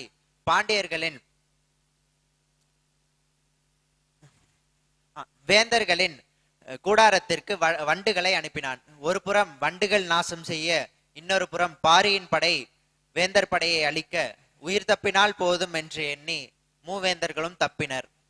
தன் படைவீரன் நீலனை மீட்பதற்காக பாரி அவர்களை பின்தொடர்ந்தான். அப்பொழுது ஒரு கோட்டையை சென்றடைந்தான். அக்கோட்டையின் முன்பு 300 யானைகள் மற்றும் வேந்தர் படை இருந்தது. பாரி தன் 3 யானைகளை செயற்கையாக மதம் பிடிக்க வைத்து வேந்தர் யானை படையின் முன்பு அனுப்பினான். அந்த யானையின் பிளிரலை கேட்டு மூவேந்தர்களின் 300 யானைகளில் சில தப்பி ஓடின. மற்றும் சில யானைகள் மண்டியிட்டு கீழே சரிந்தன. பாரியின் யானைகள் வேகமாக வந்து மோதியதில் நின்று கொண்டிருந்த வேந்தர்கள் யானைகள் ஆட்டுக்குட்டிகளைப் போல பறந்தன. ஒரு புறம் யானைகள் வேந்தர் படையை அழிக்க, இன்னொரு புறம் திரையர்குல மக்கள் வேந்தர் படையின் படை வீரர்களின் தலைகளை பிடுங்கி எறிய பாரி தன் சிறுபடையை கொண்டு வேந்தர்களின் பெரும்படையினுள் நுழைந்தான். எருள்தடி என்னும் ஆயுதத்தை கொண்டு பாண்டிய மன்னன் மற்றும் சோழ இளவரசனின் தலைகளை சிதைத்தான். பின்னர் கோட்டையினுள் சென்று தன் படைவீரனான நீலனை மீட்டான். தன் படைவீரனுக்காக படையெடுத்தான் வீரயுக நாயகன் வேல்பாரி. நன்றி. Here to review on the book The Alchemist. The Alchemist was written by the famous Brazilian author Paulo Coelho. Paulo Coelho was born in 1947 in Rio de Janeiro, Brazil. He was a journalist, actor, lyricist before he entered into the other theme like writing books. He was also meant for the book This Alchemist, Valkyries, Pilgrimage, 11 Minutes, and etc. 11 minutes, etc. Before entering this story, the author, I have a question. Did anyone here have a dream? Everyone will have a dream. But anyone has followed their dream? No one. But the author imagination was here to follow the dream. The story is full of how a youth empowered to follow the dream and achieve his destiny. There is a young shepherd named Santiago who lives in the small village of Andalusia. There, he slept under a tree near the abandoned church where he got a dream like a child saying that there is a treasure near the pyramids. Before he located the place, he got awakened. It happens once, twice, and thrice. So for clearing his dream, he went to village of Spain. So for clearing the doubt, so he met an old gypsy woman where she asked 1/10 of the treasure what he is finding and clearly explained what the dream is. Before he started journeying towards the pyramids, he met an old man who say himself as a king of Salem and got advice from him and collected the 2 precious stones called Umim and Tumim. He started traveling to the North Africa through the ship. In North Africa, where he got robbed by 2 theft by saying like buying the camels. Now he was empty in the market of the North America with only the pieces of sandwiches. So he entered into the glass merchant shopkeeper where he started working there. A year passed, he became a rich. He makes us the old merchant to get risk off. After getting the risk, he started to thinking that to achieve his dream. So he started moving towards the pyramids. Towards moving the pyramids, he met an Englishman who said him there is an alchemist who is a powerful people in this world. So they both are in the search of alchemists, went to the oasis of the desert. There, the Santiago was felt love with the girl Fatima. Then Santiago got a dream like that, where this oasis got attacked by some assaults. So he informed to the chief, where the chief got defended and won a victory from this battle. So his vision went on the front of alchemist. So alchemist and Santiago started moving towards the pyramids. So when they started doing the pyramids, the Arabs army in between the pyramids, they got arrested. And the alchemist saying to the chief that Santiago is a powerful alchemist who will turn into a wind within three days. The 3 days completed, and the 3rd day he was standing in the top of the mountain in front of the armies of the Arabs, where he asked the help with the nature and turned himself and teleported from mountain of the top to the back of the army camp. The chief of the army realized and left them. They both now started towards traveling pyramids. Before the traveling pyramids, the alchemist tried to show him how to change lead into gold. So he made that lead into gold and broken into 4 pieces and gave one to piece the boy and another to him, another to the monk who gave him 2 places for staying. Before the ending of the story, there is a piece which was written by the author. I want you all to know what is that piece. Along this journey of Santiago, he learned many things from them. Like he learns from the Englishman to how to know the soul of the world, and from Fatima about the language of the world, and from the whole king who teaches him to focus on the destiny, and from the alchemist to listen himself out. When I came across to the book, I learned that we should focus on our destiny, and our destiny is not in a state park, like which are facing now to get the records. And next thing, one which author is trying to say is, we should not always read books and getting the knowledge. We should always observe the nature and gain knowledge. This is explained by the author with a wonderful smart story. That is, there is a wise man who gave a spoonful of oil to a boy and said him to move around the palace, where the boy started moving without getting the oil spilled. The wise man, after the completion of the round, the wise man asked by him, "Did you notice the beauty of the garden?" The boy said no. "Did you notice the architect of the palace?" The boy said no. He said for in every question, no, no, no. So the wise man said again him to move around the palace and notice all these things. Now the boy noticed all these things, but there is no oil in this spoon. Why? What happens? When we are searching to the destiny, we fail to focus on what we are doing, which will focus on what another destiny is.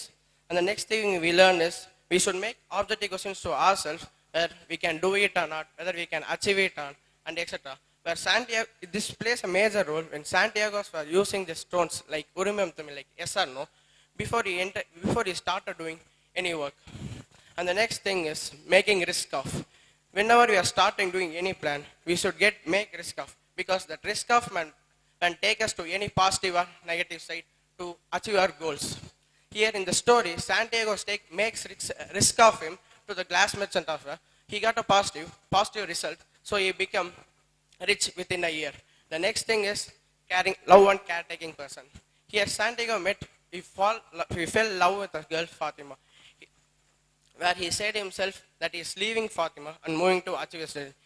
Where he is not only mentioning about the love, he is also mentioning about how to motivate others and how to caretake and how to motivate others and how to care other people who is below. And then next thing is caretakers. In this world, there are anyone like friends, parents, your neighbors, anyone who is there to take care of yourself. We should believe him and trust them for your destiny to achieve your goals. And the next thing, which was explained, the one term which I was liking in the term was beginner's luck. What is the beginner's luck? The beginner's luck is nothing but we are trying to achieve your destiny. The universe will make us to help and feel to the tastes of the success. And next thing I learned, and the next quote which I was loved is this: concentrate on the present and never mind of past and future. Before I conclude it, I'll give a star rating out of 4.5 out of 5 because I don't like some of the concepts like why the author mentioned about the women, some other things. And I'll recommend this book to read for the youth peoples and school age peoples because we should learn this book how to achieve our destiny by facing our obstacles. Before I conclude, I'll say, dream is meant to be followed, life is meant to be lived. Some books are meant to be read. Alchemist is one of them. Thank you.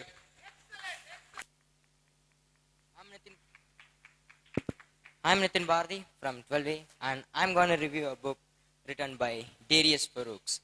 Darius Farooqs is an entrepreneur, he is a blogger and he's also a podcaster. About 3 million people follow his blog. He shares his life experiences and business ideas in his blog. Let me ask you some questions. Have you ever stayed awake all night long doing nothing but just thinking? Have you ever felt so low for nothing but just thinking?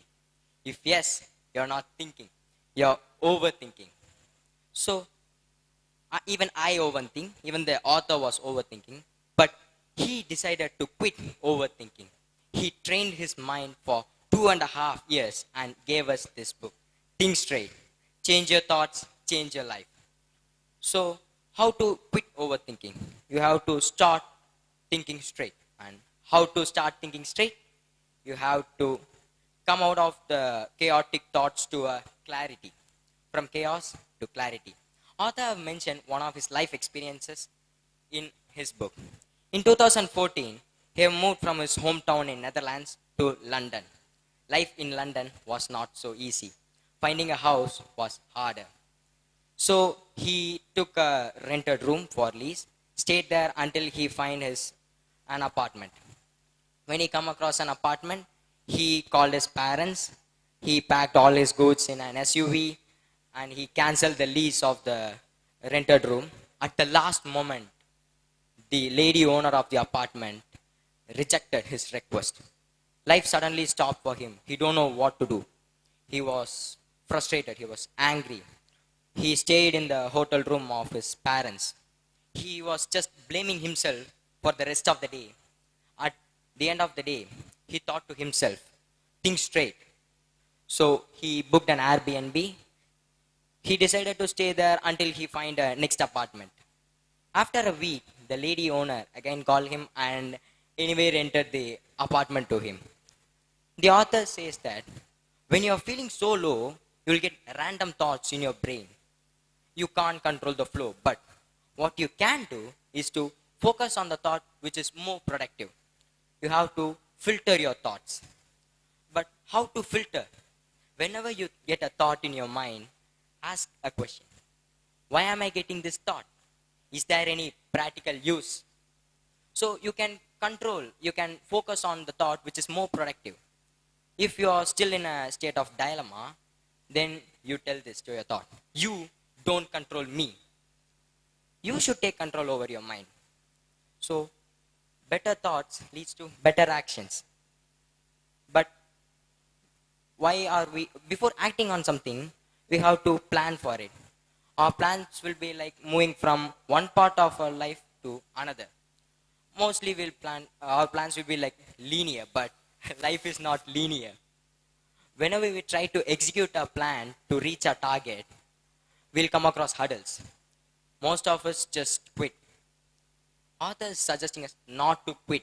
Instead, upgrade your plans. Upgrade until you reach your target. So the problem is not just upgrading your plans, but to not quit. How to not quit? Author is telling us to have a passion towards your target. Have an emotional connection with your thoughts. When I talk about emotion, people will think like, hey, emotion will put you down. It will not let you think logically. Author tells that we are not logical beings, but we are subjective. We have something called cognitive bias. A cognitive bias is something, a systematic thinking error which will affect your decisions, which ultimately affect your actions and so your life. There are about 106 cognitive biases, and author mentioned two of the important ones, the attention bias and the confirmation bias. Attention bias is something that based on your perception on something, your thoughts get affected, which affects your decision, which further affects your actions, and at last, your life. And the another one is the confirmation bias. You will have a preconception on something, and you will try to prove it. You will try to use everything around you to prove it. You will stop looking at facts and you will start looking at your beliefs. While you are taking a decision, author is suggesting us to focus on the facts, so you can take better decisions. When you talk about good or bad decisions, author is telling that he's thought-provokingly said that there are no good or bad decisions. There are only good informed and bad informed decisions. So when you are taking a decision, you should focus on facts, don't focus on beliefs, don't focus on logic, and even to not focus on science. Why? Science is being proposed by scientists. Scientists are humans. Humans have cognitive bias. So not just stopping at science, you should take some time and you should not focus on the white area, black area, focus on the gray area. People who focused on the gray area found success in their life. One of the greatest example is Leonardo Da Vinci. He was an artist. He painted Mona Lisa, and he's also a scientist. He have given the awesome mechanism of parachute. He was not just an artist, not just a scientist, but an artist come scientist. So you have to focus on the gray area. Author tells that there are no good decisions or bad decisions. There are only good informed and bad informed decisions. And when you are taking wrong decisions, what you can do is just regret throughout your life. The beautiful quote said by Darius Farooq is, you will not regret for what you did in your life, but for what you didn't do. So I found the vocabulary used in this book so easy. You don't want to dwell with the dictionary when you are reading this. And some of the topics have similar concept, the same concept, the core concept is the same, but the perspective of the author on the topic differs, but he didn't compromise at all in his core concept. One of the examples is, in one of the topic he tells that focus on your past, and in one of the topic he is telling that don't focus on your past. But At last, he is telling that focus on your past, but don't dwell in it. At that time, he is compromising with his concepts. When you are trying to quit overthinking, maybe some of the methods you would have followed already, and some of the points mentioned in this book was already told by many writers, many great people. So I'll give like a 5 on 5 for this book. This book is so small, but the content what it has is so large. This book is a worth reading book. Thank you. I'm Monish from grade 10A to present a book review on the title, The Richest Man in Babylon.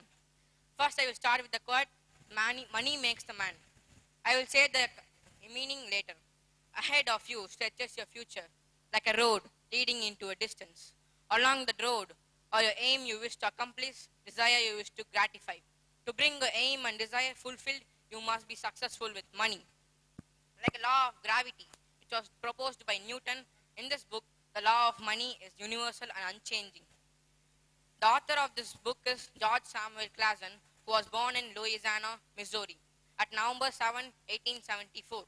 He himself involved in army during Spanish-American War. In his career of published, he found a company named as Clason Map of Company, which is located in Denver. In 1926, he published the financial series book, which is named as Financial Success.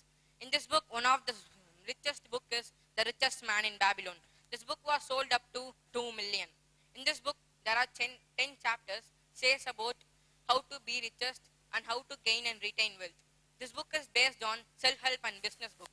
I recommend this book for more than 18 who wants to do business and know about the investment. First, if a civilization wants to be civilized, there should be a fertile land or river to civilize Babylon civilization. But in Babylon, there was no any fertile land or river to make the land fertile or make the Babylon civilization richest. But the people had the financial knowledge to be richest and know how to use money and where to use money. There were 7 lean curse principles which was proposed by a man who lived in whose name is Arcad. He is the richest man in Babylon. He proposed and taught the people the 7 lean curse. The 7 lean curse are: first, control expenses. Second, keep your part. Third, protect your money. Fourth, multiply your money. Fifth, increase your ability to income. Ensure a future income, and do profitable risky investment. First, keep your part. If I am getting a lakh of salary, you should save the 10% of it. That means you should save 10,000 per month. Until next salary you got, you should save the money. The money you do for expenses and you keep with you is money you have. Second, control your expenses.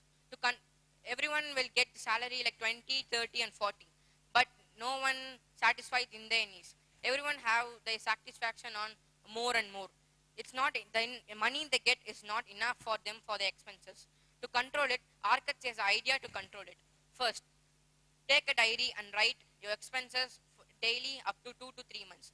In the 4th month, you know what you can strike out the unnecessary expenses you do, and you can know the necessary and what is the unnecessary expenses you do. Now you can know you no need to spend the unnecessary, and you will avoid the unnecessary expenses you do. Then third, multiply your money. With your 10% of your salary, you can't be a billionaire or millionaire. To multiply your money, the money should work for you. If the money should work for you, you should invest the money again and again. If profit is there, you should invest again and again. If you stop the money there, it will not be increased and you will be in the same stage. If I am investing the 10,000, 1,000 is invested. My profit there is 500, around 500. If I invest the 1,000 daily, I can get the 500 as 15,000 per month. It's for a 12 month is around 1,80,000 totally. If we add the annual amount is lakh of 20,000 and lakh of 80,000 is totally as 3 lakhs. Our per income is 3 lakhs minimum if we invest and know to trade. And the fourth, protect your money. To protect your money, first we need to know how to invest and where to invest. To invest the money, you should get advisors or some experience with who are already experienced in the financial field, or knows some money experts. And fifth, do a profitable and risky investment. For a month, you will do entertainable purpose. You will do unnecessary expenses everywhere. But if you control it and save it for a month, after the month you just invest it. If you do an investment there, if there is a loss or gain, you don't need to worry because that's the entertainment purpose you did for it. Sixth, increase your ability to earn.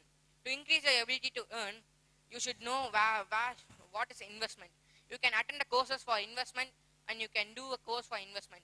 And seventh, increase your future income. If in a level of your stage, you may lack of money everywhere. But if I am rich, I will lack in business.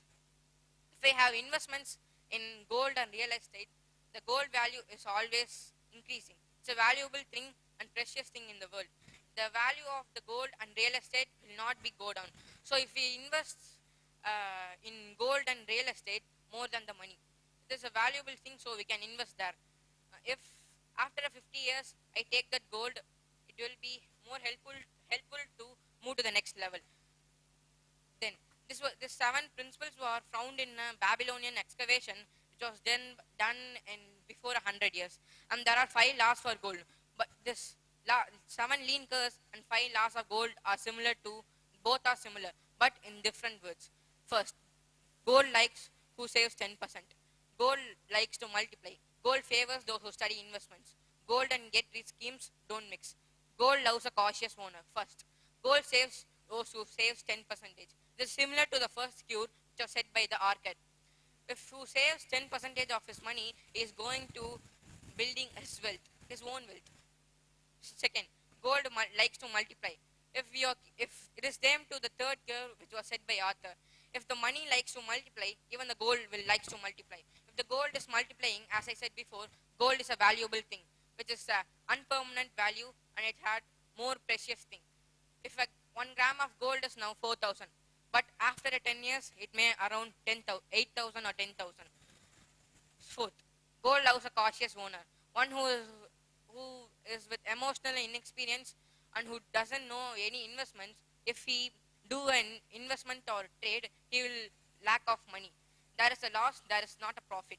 So gold, who likes a cautious owner, he should be protective and secured the money. This is the third rule, which is similar to the fourth cure. And the fourth law of gold is gold loves those who know to invest. One who doesn't have any, one who knows to invest and with his inexperience or with the emotional profit, if he invests, there will be a loss. There no investments is profitable for him.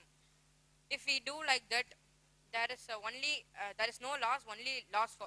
There is only no profit, only loss for him. And the fifth, gold and get rich schemes don't make. If one who is aggressive in getting more richer and getting more wealth, he will not, the wealth he assessed and wealth he got will not be permanent for him. He should know where we should stop earning. This was the 7th principle, which is called as lean curse, and the 5 laws of gold, which was proposed by Arcad, who was the richest man in Babylon. First, I said a quote: money makes the man. Why money makes the man? Money was made by man. Here, the Arcad says something. We are making the money. Like RBI is making the money now. But now the money was made by the man. But after the man made the money, money makes the man better and richer. Money shows where he is and money shows where he should be. This is some principles and 5 laws of gold, which was proposed by Arcad. This was found in a Babylonian explanation. It was just in 5 tablets. This book was officially published in 1920s. This book was sold up to 20 million. I read this book up to 4.5 by 5. Why the 5 point is, the words are very tough to understand. We need a dictionary to understand the words where they are. So I read 4.5 for 5. Thank you. Hi all, it's Saki Krishnan here to give a book review on the book The Art of War. This book is one of the oldest and most successful book on military strategy. It has had an influence on Eastern military thinking, business tactics and beyond. It was written by Sun Tzu, It is a non-fiction and treatise. It was written in the It was first written in the Chinese language at 5th century BC during the spring and autumn period. Some scholars believe that it was written during the Eastern Warring States period of ancient China. It was first translated into French in the year 1772 and it is republished in the year 1782. It was written by French Jesuit Jean-Joseph Marie Agnet. A partial translation into English was attempted by British soldier Everett Ferguson Calthrop in 1905. The first annotated English translation was done in the year 1910 by Lionel Gills. Sun Tzu was a Chinese military general, military strategist, writer and philosopher who lived in the Eastern Zhou period of ancient China. His birth name was Sun Wu and he is known outside of his family by his courtesy name Chang Qing. The name Sun Tzu, which is most popular known, is an honorific which means master son. Sun Tzu was born at Kui and he was died at Wu. This book contains 191 pages and it is composed of 13 chapters and each chapter is devoted to a different style of art. So I am going to explain few chapters from this book. I am going to start with the chapter Laying Plans. So through this chapter the author say the 5 constant factors that should be taken into account of one's deliberations. The 5 constant factors are the moral law, heaven, earth, the commander, and the method and discipline. Here's the next chapter, tactical disposition. So through this chapter the author said that how we could win a battle, how we could put ourselves beyond the possibility of defeat and to wait for an opportunity to defeat the enemy. Here comes the next chapter, weak points and strong. So through this chapter the author said that how we could be stronger in the battle and how we could hide our weak points and how we could use some incidents as an advantage to win the battle easier. The author said that we could use some incidents as an advantage for an easier win in the battle by saying that the one who comes first to the battlefield and awaits for the arrival of the enemy will be fresh, but the one who comes second to the battlefield will be exhausted. The author also says with this saying that punctuality is important. Here's the next chapter, maneuvering. So through this chapter the author said that how we could build a team, how we could lead the team and how we could use the men in the battlefield for an easier victory. Here comes the next chapter, variation tactics. So through this chapter the author said that why we should variate our tactics and how. The author said that we should variate our tactics because when we variate our tactics, it would be tough for the opposition to guess what we are going to do and to defeat us. But when we variate our tactics, the opposition can't find what we are going to do and it would be harder for them to defeat us. So here's the next chapter, terrain. So through this chapter the author says about some terrains and what are all the advantages in the terrain and few disadvantages from those terrains. Here's the next chapter, the 9 situations. So through this chapter the author says some situations faced by military generals, colonels and soldiers in the battlefield during the battle time. Here's the next chapter, the attack by fire.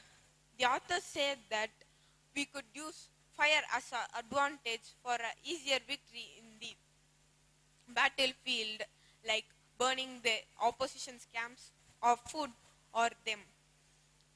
So the distinctive feature of the book is every quote or saying is explained by a paragraph and it includes the saying of other military generals or other writers.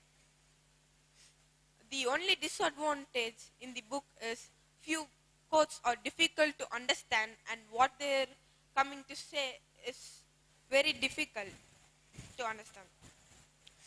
So, this book is a fantastic book and I will recommend this book for all. This is a must-read book for all those who want to use war-like strategies in their real life.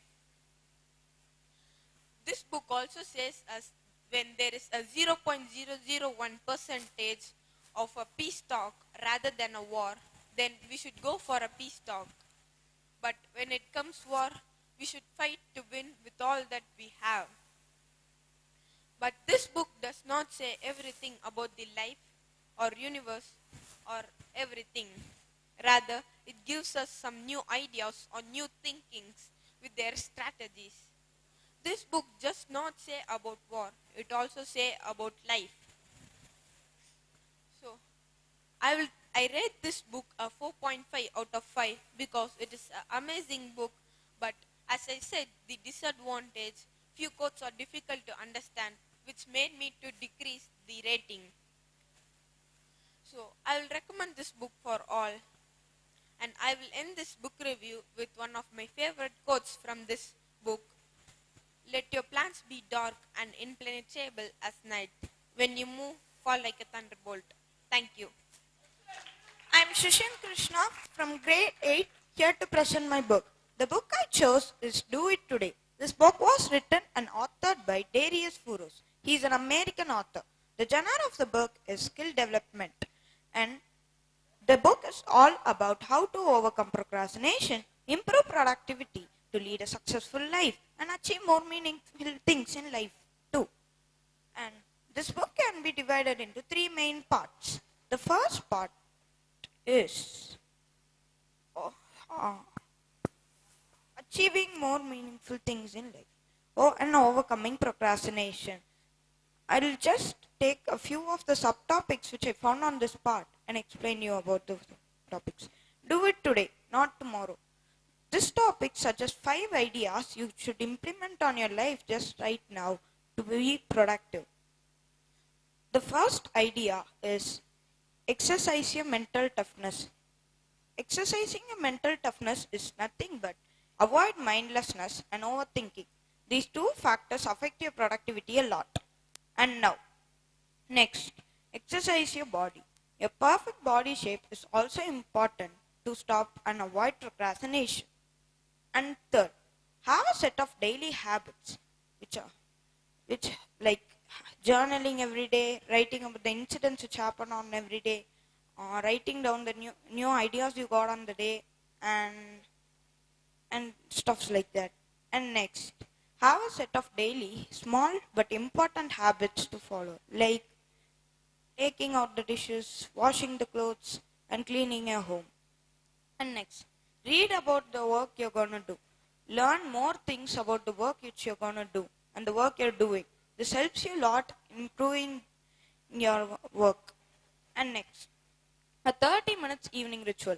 No, I'm not talking about the ritual where you spell out sacred mantras. I'm talking about ritual which will make you super productive. This ritual can be divided into 4 main parts. The first 10 minutes, journal the day. Write about the important incidents which happened on that day. The next 10 minutes, journal, write down and create the next day's schedule. The third 5 minutes, just visualize the day. And the fourth 5 minutes, visualize the next day's schedule. This gives you a clear idea about the next day and incidents which are going to happen on the next day and works you have on the next day. And now, always connected to always disconnected. This is some of the important subtopics which I've found on this book. The modern life is pretty good. Everywhere we go, we are connected to the internet. Inside a home, outside of home, inside an office, outside of it, and every data in the world is in our fingertips. Sounds great, right? But not. The time changed from we are using the internet and now we are being used by the internet. Apps, games, TV shows are designed in a way that they keep your attention over a long period of time, and so you waste countless hours in them. So how you could avoid this? There is a very simple remedy. As internet is the base of all these things, just turn the internet down. This helps you a lot improving your productivity and avoid distractions. And 4. Blood serotonin level. Serotonin level in blood is a very important thing which makes you productive. Short-term pleasures and thinking about past successes and positive events which happened to you increase your blood serotonin level. So you feel energetic, and when the serotonin level in blood is high, you feel less depressed and your anxiety level also gets reduced. So you work more productively. And next, having a mantra. Having a mantra is important. Every successful people, when you follow them, they have a mantra. Like, I can do it, I will do it. So have a mantra for yourself too. When you say words repeatedly, it subconsciously stores in your mind. Like hard work, dedication, which was a famous success mantra which was said by Mayweather, a famous boxer. So create a mantra for yourself and say it in the beginning of the day and the end of the day. And now let's go to the next lesson, achieving more. This lesson, I just took 2 important things which I found on this lesson. The 2 things is 20 things which will make you productive. But I just going to say few things which I thought were really, really helpful. The first thing, cut to chase. Cut to chase is a simple. Just get into the action. Your ideas and thinking on do the work which you want to do. And next, avoid distractions. Eliminate everything that distracts you. Eliminate. It might be Instagram, Facebook, WhatsApp, YouTube, Twitter, and anything that disturbs you. Eliminate. Turn that down. And now, journal the day. Write about the incidents or happen on the day. As already said, it creates and visualize the next day. And now, the second lesson in this. The second is constancy is the key. It's a very small lesson which I found on this book. This lesson is that means that you should take small steps. Don't get large steps and get easily exhausted. Our life is like a rocket. You should use the fuel wisely. If you take large steps and go fast and waste all your fuel, you will get stuck in the middle of your life. And patiently, calmly use the fuel on the perfect ratio, and you could reach your destination which you wanted. And next, who says you to get out of your comfort zone? Many people say you to get out of your comfort zone. This might be heard by many of us. And they say that when you get out of your comfort zone, you get a pile of cash. But that's not true. Comfort zone is just an imaginary circle where the stuffs you like and stuffs you want to do and your favorite things, and there's no one to compel you. When you get out of your comfort zone, you should work hard to get those piles of cashes. No one will come just give you those piles of cashes. And now, let's have a glance about the author who wrote this book. The author is Darius Fouros. He studied business and marketing from 2004 to 2011 and got 2 degrees, a bachelor degree in business and a master degree in business and administration. He is also an author of 6 other books and made over 6 other online courses too. He also published over 400 articles which were read by more than 30 million people. And his works has been featured by Time, NBC, Observer, Fast Company, INC, and many more publications. He also hosts a blog where he shares accountable tips for optimizing life every week since 2015. And he also hosts a podcast where he answers readers' queries. And some of the inspirable aspects which I found on this book. One inspirable aspect which I found on this book was a quote which was written by Abraham Lincoln, an American president. You cannot escape the responsibility of tomorrow by evading it today. I repeat, you cannot escape the responsibility of tomorrow by evading this today. And next, my rating to this book. My rating to this book is 5 out of 5 because it helped me a lot.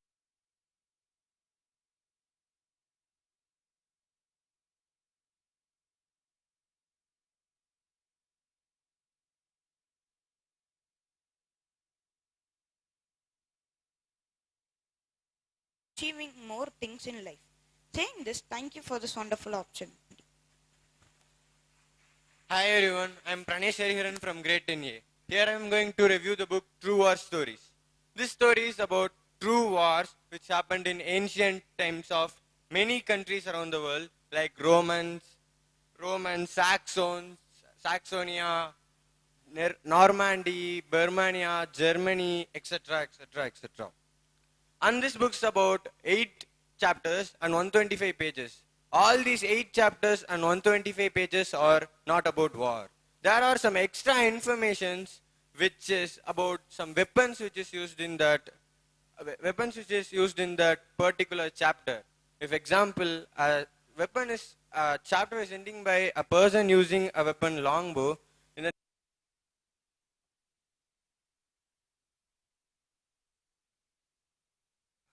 the fact file, there will be the informations about those longbows. And those type of fact file, I learned what is longbow, crossbow. Longbow is a bow which is used by many of the archers. The archers probably always considered longbows to use in war, because if there is a sudden rain during the war, they can remove the string of longbow, keep in their pocket.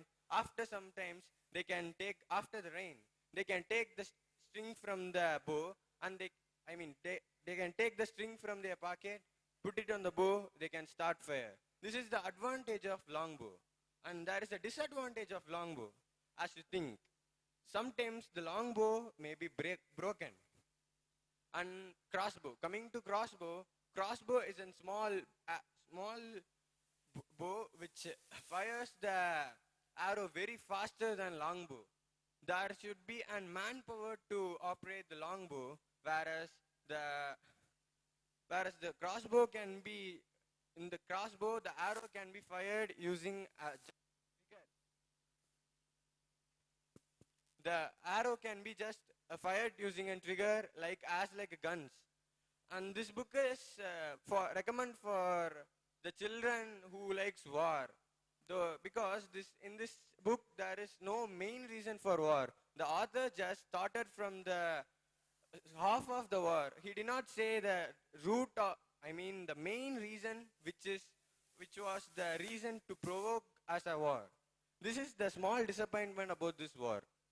And this book has an advantage, that is, as I already told you, that there is information, lots of information about weapons. And the historians who likes to gather small informations about weapons and the kings, they can get this book and read. And another, this book's cover is printed in as such way, the people who like war like this book very much. They like this book's cover because this cover will be very attractive for looking, with some stars printed in it. Olden days, those Marxist communist stars, those stars will be printed in this, and copper, the textures will be printed as like printed in or plated like a copper plate.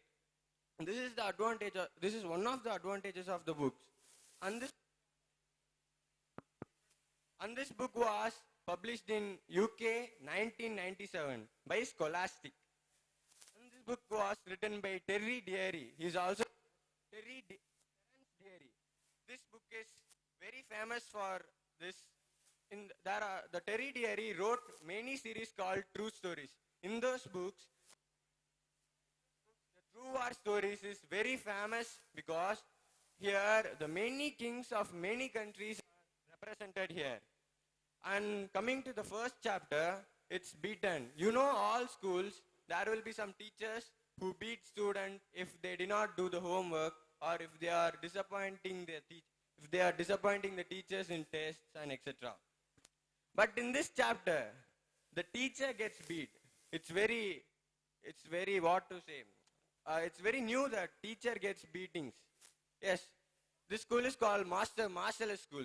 In this school, there is the master. The teacher his name is Master Marcellus. The student of the school came to know that Romans have camped near their school for annexing their part of country. So that the students are speaking between them. Do the Master Marcellus is afraid for those Romans, or he is not afraid? He is treating the Romans in mind as like us. To check this, a boy went and asked to the master Marcellus, "Do you afraid of those Romans?" The next day, to prove that the master Marcellus is afraid for the Romans, he climbed on a big wall which is near to their school. He climbed and started to jogging. He done some exercises to attract the Romans. Romans never bothered. The next day, to again attract the Romans, he went near to them by get downing the wall, and he started to throw some stones. Again and again, the Romans never ever bothered him. And the next day, he started to every students and their parents' name. He wrote in a sheet. He called every student, got down from the wall, went to the Romans and betrayed his own student, that is, own country students, to the camp who have conquered the country and camped to conquer the other part of country near their school. And the Romans took this very silly and they conducted some fights between the students. After some time, the country came to know that this master Marcel has betrayed his own students. So that he gave some, the Roman country gave some severe punishment to the master Marcellus. This is called, in this, the teacher gets beating. This is very really new, right? And next, there is this is next chapter, in a war between Normandy and Saxons. A lady loses his family, husband, house, everything. This chapter is called Conquered. You all think that one country conquers other country. Even I thought this before reading this chapter. While starting this chapter, I thought that Normans will conquer the Saxons. But after reading this chapter, it was very, very exciting and interested. The lady who loses her family, child, she will be sitting in her half and partially burned house. She will be sitting in her partially burned house. She will be very worried. She will be thinking about her husband, child, etc., houses, etc. That time, a Norman soldier comes and helps the lady by giving some rabbit flesh. That is, the rabbit which is heated in that fire. And the Norman soldier says some stories which happened in their fight. I mean the battle.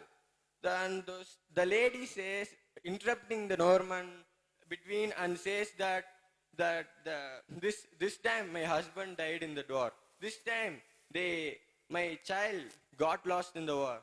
This time my house was burnt. And seeing this, Norman felt very bad. And the argument between them, the lady, so that the Norman soldier said that, "You have won my argument, you have won me, so that no one knows you are a Norman citizen." Not normal citizen, Norman citizen, that is.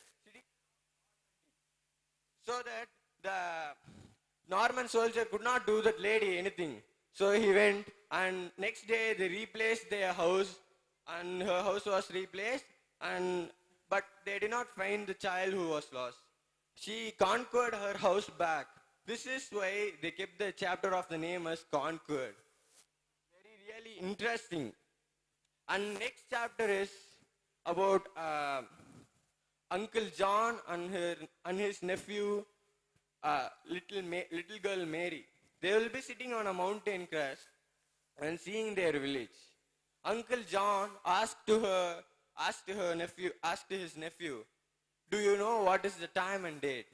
The nephew, that this little girl Mary, says the time is 6 hours about afternoon, because those times there was no watch to say that 12:30, 12:50. She says 6 hours from afternoon and 26th August. So that the Uncle John replies to Mary, "Exactly 30 years ago, this time the war started between Frenchmen and English. The English is nothing but British. The British people was led by King Edward III, and his son Black Prince. He is also known as the Edward Prince. And there was 15,000 troops 14,000 troops who were 14,000 troops who were knights. There was no enough knights to protect the Edward, I mean the Black Prince, because the King Edward III did not go to fight, did not go on straightly and fight in the battle. Either he sent his son to the battle. His son was very young, little bit, very young. He's just before a few months he started to know what is battle, how to fight in battle, how to use these weapons. King Edward should know that the man who provoked the war is King Edward. He should be sure that he knows to fight. But he was not sure that his son also wants to be sure that his son also wants to fight. At those fighting time, the Edward Prince was very wounded severely. There was no enough knights to protect him. The servants of the king said that protect the prince. My lord, you have to now enter the battlefield. While the King Edward entering the battlefield, the Black Prince, that is the Black Prince is known as the Edward Prince. The next person who and rule the country.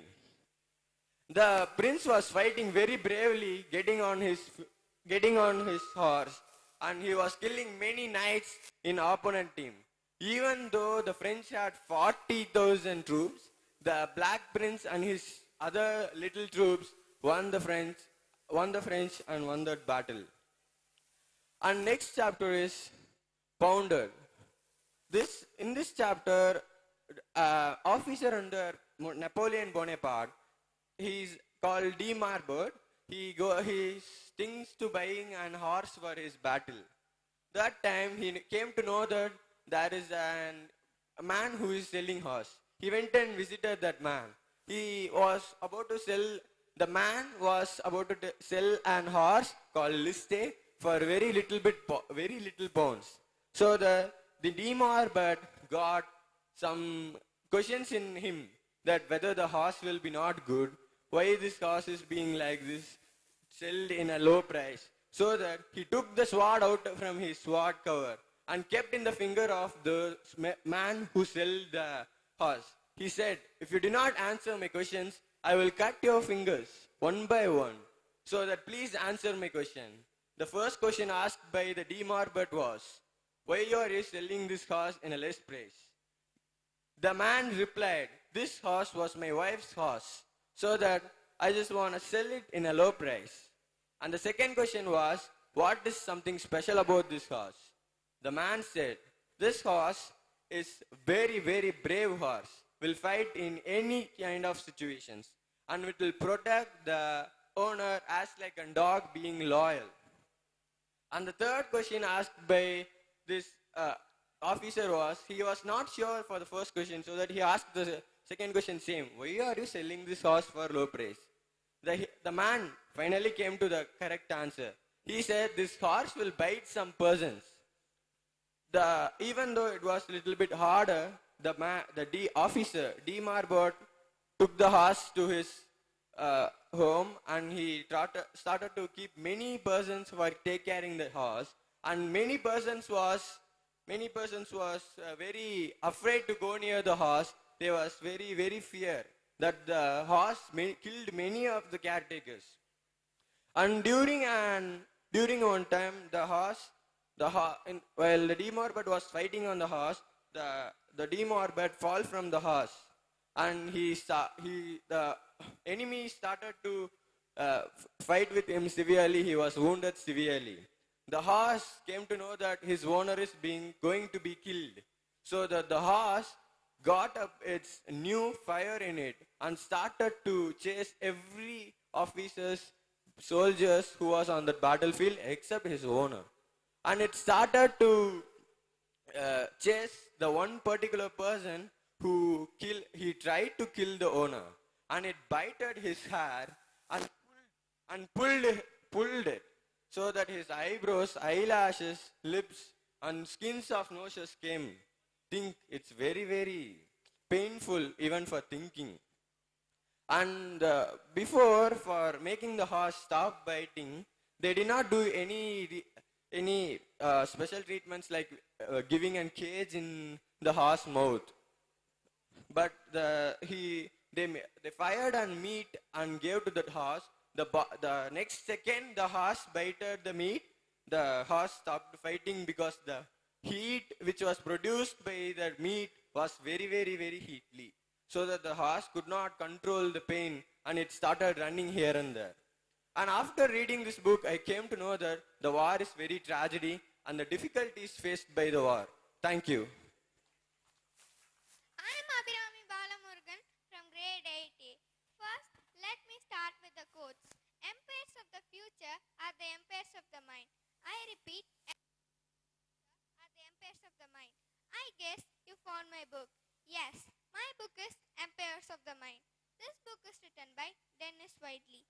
Dennis Whiteley is a famous American motivational speaker and writer. He wrote many books. He was born on 1933. His books got very famous. He wrote the books like The Seeds of Greatness, The Winner's Edge, and so on.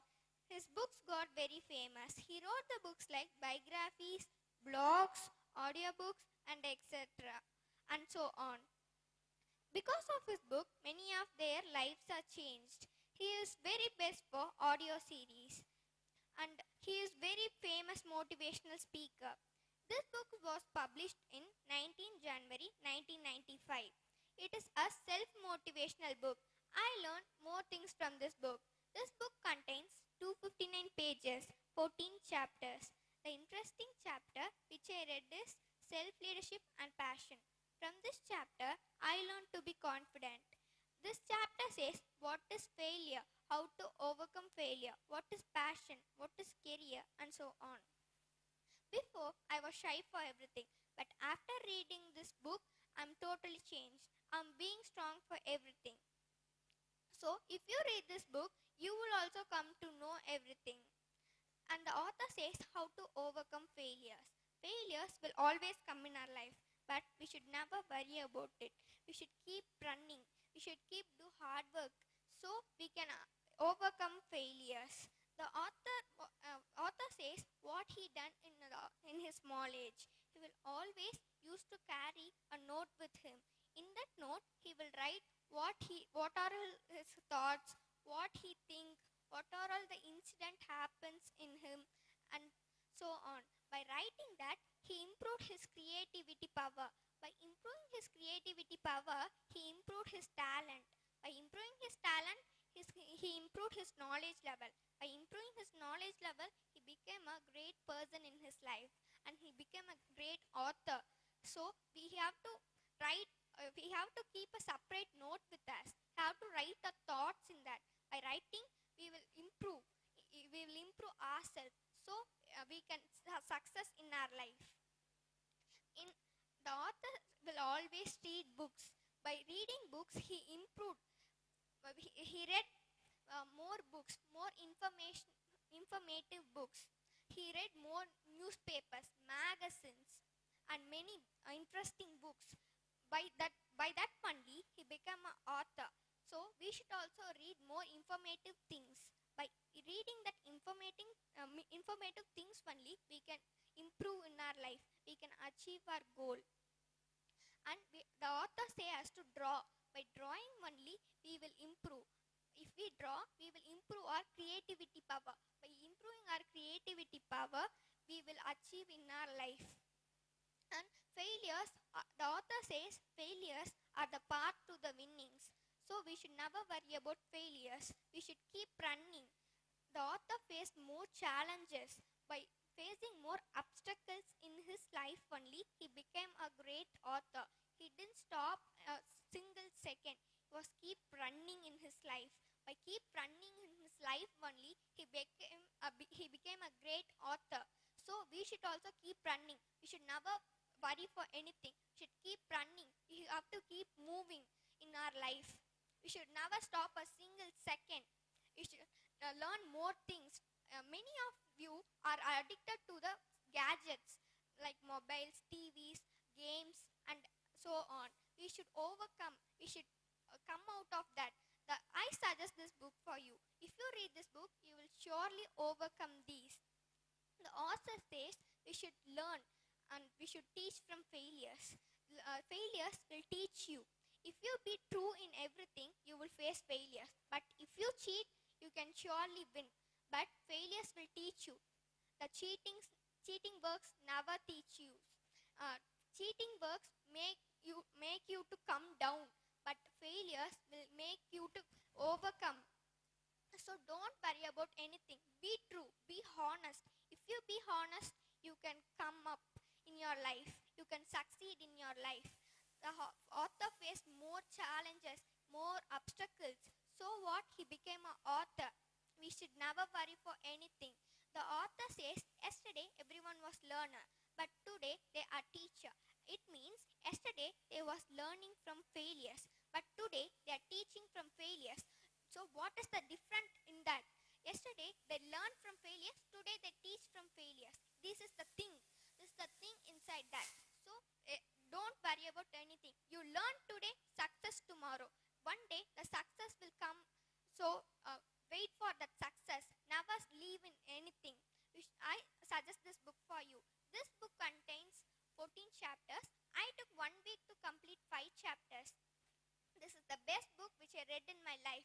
If you read this book, surely I'm saying you can reach your goal. You can learn what is failure, what is success, how to succeed, and you can learn what is your knowledge level. Every human's knowledge level is high, but you're not using it. You're addicted in something. So you have to come out of that. If you wanted to come out of that, I suggest this book for you. Read more, read books, come up in your life. This is the best book. I suggest this book for you. This book fits for everyone, even for the elders. So the best book. Thank you. My rating is 5 out of 5. I'm Ishana Fatima of grade 10B. I have come to review a book, Time Management, Make Every Second Count by Robert W. Blay. First, let's gain some information about the author. Robert W. Blay was born in July 21, 1957. He is an American writer on the subjects of copywriting, freelance writing, and many other subjects from science and science fiction. He is a copywriter. Robert have grew up in Fair Lawn, New Jersey, US. He began his writing career with 4 intense years at his daily school newspaper. He got degree in chemical engineering in 1979 in the University of Rochester. He began as a corporate writer for Westinghouse Electric and worked for New York engineering firm for a few years. He published his first book in 1982, The Technical Writing. In 1985, he published his 10th book, The Copywriter's Handbook. Robert have written more than 100 books, including the Digital Marketing Handbook from Entrepreneurs Press. The author has been mentioned about time management is the process of organizing and planning how to divide your time into different activities. First, make a schedule and stick on them. The best way to make every hour of every day productive is to have an hour-by-hour schedule. Identify any bad habits you have. Make a list of ones you must avoid. Post this list in school, office, or home where you always see it. This list reminds you to correct the behaviors that waste time. Enjoy your work. If a work is a joy and not a job, it's never unpleasant or difficult. If you adjust your schedule to your energy level, once you have determined your pattern of physical and mental energy level, fix on to them. To maintain peak energy and productivity, you should maintain peak enthusiasm and avoid boredom. The main cause of boredom is not doing what you want when you want to do it. You should shy away from the things that make you bored. Forcing yourself to do the work that you dislike will drain your energy level. There are some tips the author has been mentioned in the book to make you faster and better. Don't be an perfectionist. Free yourself under the pressure to be an innovator. Make deadlines. Enjoy your work. Value your time. Don't waste time on the projects that you don't have yet. Do you really want to be productive? Set your goals high. Do not choose an average worker as a role model for productivity. Value your time. Many of us complain that I'm not having a time to do this, that. Everyone's time has value. To make it meaningful, we need to assign a dollar per hour schedule to it. Value your money and time. Many of us say money is not important as long you are happy, but others disagree. The happiest possible life really rests on a balance between four elements: health, career, personal relationship, and money. Gain 10% more energy. Many of the medical experts recommended to drink 6 to 8 glasses of water, but drinking cold water gives us immediate refreshment. Time and workload never seems to be in sync. In fact, the opposite is true. The older says, when it rains, it pours. When we are too busy, many work hits in our basket. When we are slow, the phone is not able to ring and our email file is empty. That you're not being fully challenged and don't have enough work to keep you busy. The key to success is to keep yourself protective in doing utilizing the empty hours so the time is not wasted. The key is simplicity. Use what works for you and discard the rest. And if you are not comfortable in a method, if it is uncomfortable to you, just you find something else. Through how we can save time through technology. In older days, they were using letters to send messages to others. But now, in a fraction of a second, others are sending message to other through WhatsApp, email, and other instant messages.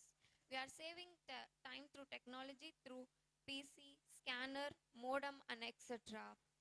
Carry a pen and paper with you always. It helps you to note down the ideas and thoughts that they are going to occur.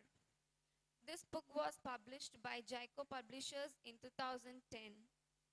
And this is an amazing book, and I recommend this book for about the age of 10. Time is a limited resource. Once an hour is gone, we can't never get it back. Time is very precious. So we should never waste that time. Time is very precious. To maintain peak energy and productivity, you should maintain peak enthusiasm and avoid boredom. The main cause of boredom is not doing what you want when you want to do it. This book is an amazing book. I recommend this book for above the age of 10. Thank you. I am Keshav Kumar from grade 8. One way to move out of life and is to look upon is an adventure. I am going to review the book on the topic Himalayan Tales. And this book was written by the author Ruskin Bond. This is own collection of short stories, essays, and poems. The themes are collection of the hills, nature, people, places. The author Ruskin Bond keenly observant of all life forms and activities on the hills. And this is a thriller and fictional book. This book contains 17 chapters. This book was published by Rupa Publications on 2003. Ruskin Bond was born in 19th May 1934 and his father name was Amre Alexander Bond. He studied in the school called Bishop Cotton School at Shimla. He is one of the most famous writers in India and he writes short stories, essays, poems and novels too.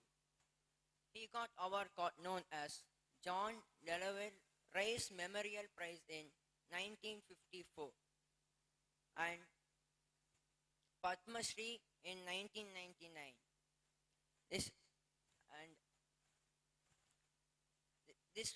This is a medium-sized book with 135 pages. and there will be a sudden storm at Himalayas. Author says that the house which we live is 100 years old and still now standing. Author and his family lives in upper second floor, and when a storm comes near to the house, the author's room faces to the east, and it was first to blow. The author got frightened, and after a certain house, the whole roof blew off. And author feel that the author's library were full of water, and some books carried by the wind and pushed by the wind. And author's 3 grandsons helped him to keep the books and keeps the books. Helps to keep the books. And after a certain house, the storm vanished. He asked to his father, shall I move to the Himalayas? Asked author. He says that I am a part of a mountain. And when he heard a stream flowing in between rocks, he followed it. And he saw that a big round pond formed by a stream.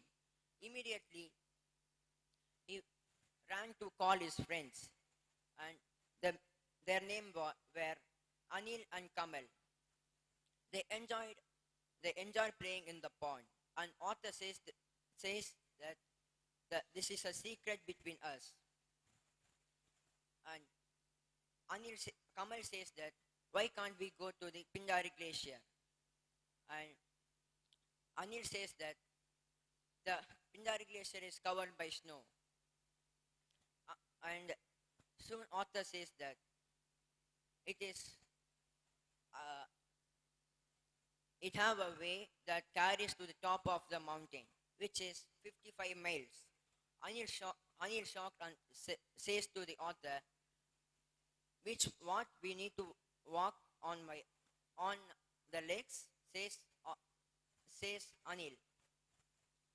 And they asked, and immediately at night they traveled by bus to the Kanpur, and they rested at the bungalow. At morning, they saw a boy sitting on a rock and watching our movements. And Kamal went and says that, who are you? Immediately the boy says that, can you please carry me to the Pindari glacier? You are too small, says author. I'm small, but I'm strong, says the boy whose name is Vishnu. And immediately he says that, I know the way. And immediately three of them says that, okay, come, let's climb the mountain. And after a few minutes, they started climbing a mountain. For taking rest, they took a bungalow near 2 kilometers for 2 kilometers. And again they started walking, and they crossed heavy snows, animals, and rocks. And at night they took rest at second bungalow, where the owner says that there is a 2 ghosts which ate a boy at the top of the glacier. They too got frightened, and they went for a sleep. At morning, they saw that that mountain, the mist were covered, and heavy rainfall. At noon, the mist and rainfall have been cleared. And at noon, they started walking again. And when they start when they started walking, they saw and they they the and Kamal says that our next point is the bungalow which is near to the river, and author says that the you are too slow, I am going fast, says author, and ran off. After a few minutes, author saw a woodcutter cutting trees, and he says that how far is the river? Woodcutter says that the river is 7 miles to go, and again he started walking.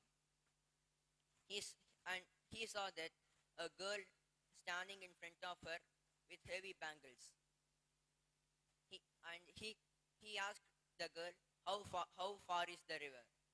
The girl said without hesitating, 20 minutes to go. And he walked an hour alone. And he saw the river. When friends were searching for him at the river, he was exclaimed to see them again. And he said he made a mistake, and he said himself. And he said sorry to his friends, and they enjoyed in the chill pond. And as soon as possible, Vishnu says that I am leaving. I need to help my father and mother in the farm. And they started climbing down the mountain. Author and I read this book for 4 out of 5 stars, and I recommend this book for 10 above ages above 10. And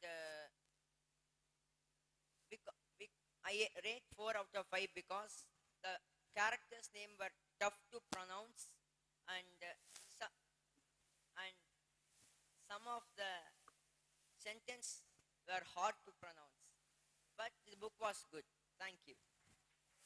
I'm Akash from grade 18, here to review a book named School Days. This book was published on August 1, 2010 and published by Rupa Publication.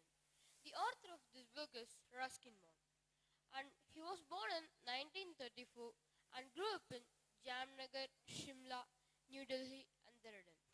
Apart from 3 years in UK, he spent his life in India and now lives in Landour, Missouri with his adopted family.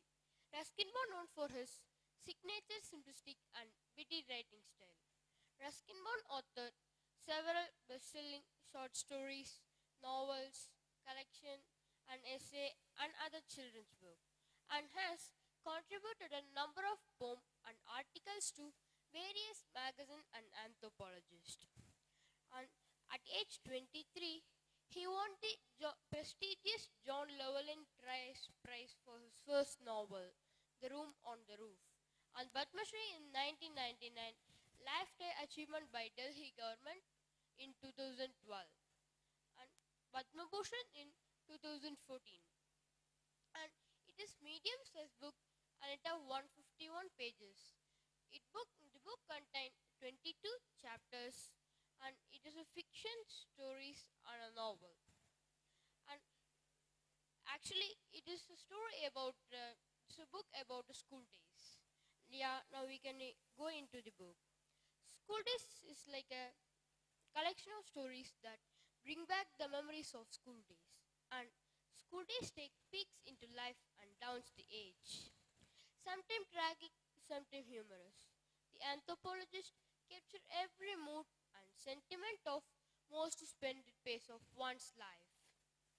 And selected by Ruskin Bond, the story contains adventurous and engaging school stories written by some master storytellers like Charles Dickens, Mark Twain, Richard Crompton, Anton Chigurh, and Samuel Smiles and others. And including 2 entertaining stories were written by Ruskin Bond. Miss Babcock's big toe, Uncle Ken rumble in the jungle. And one good thing in this book, it is simple language and that beginner can also read this book.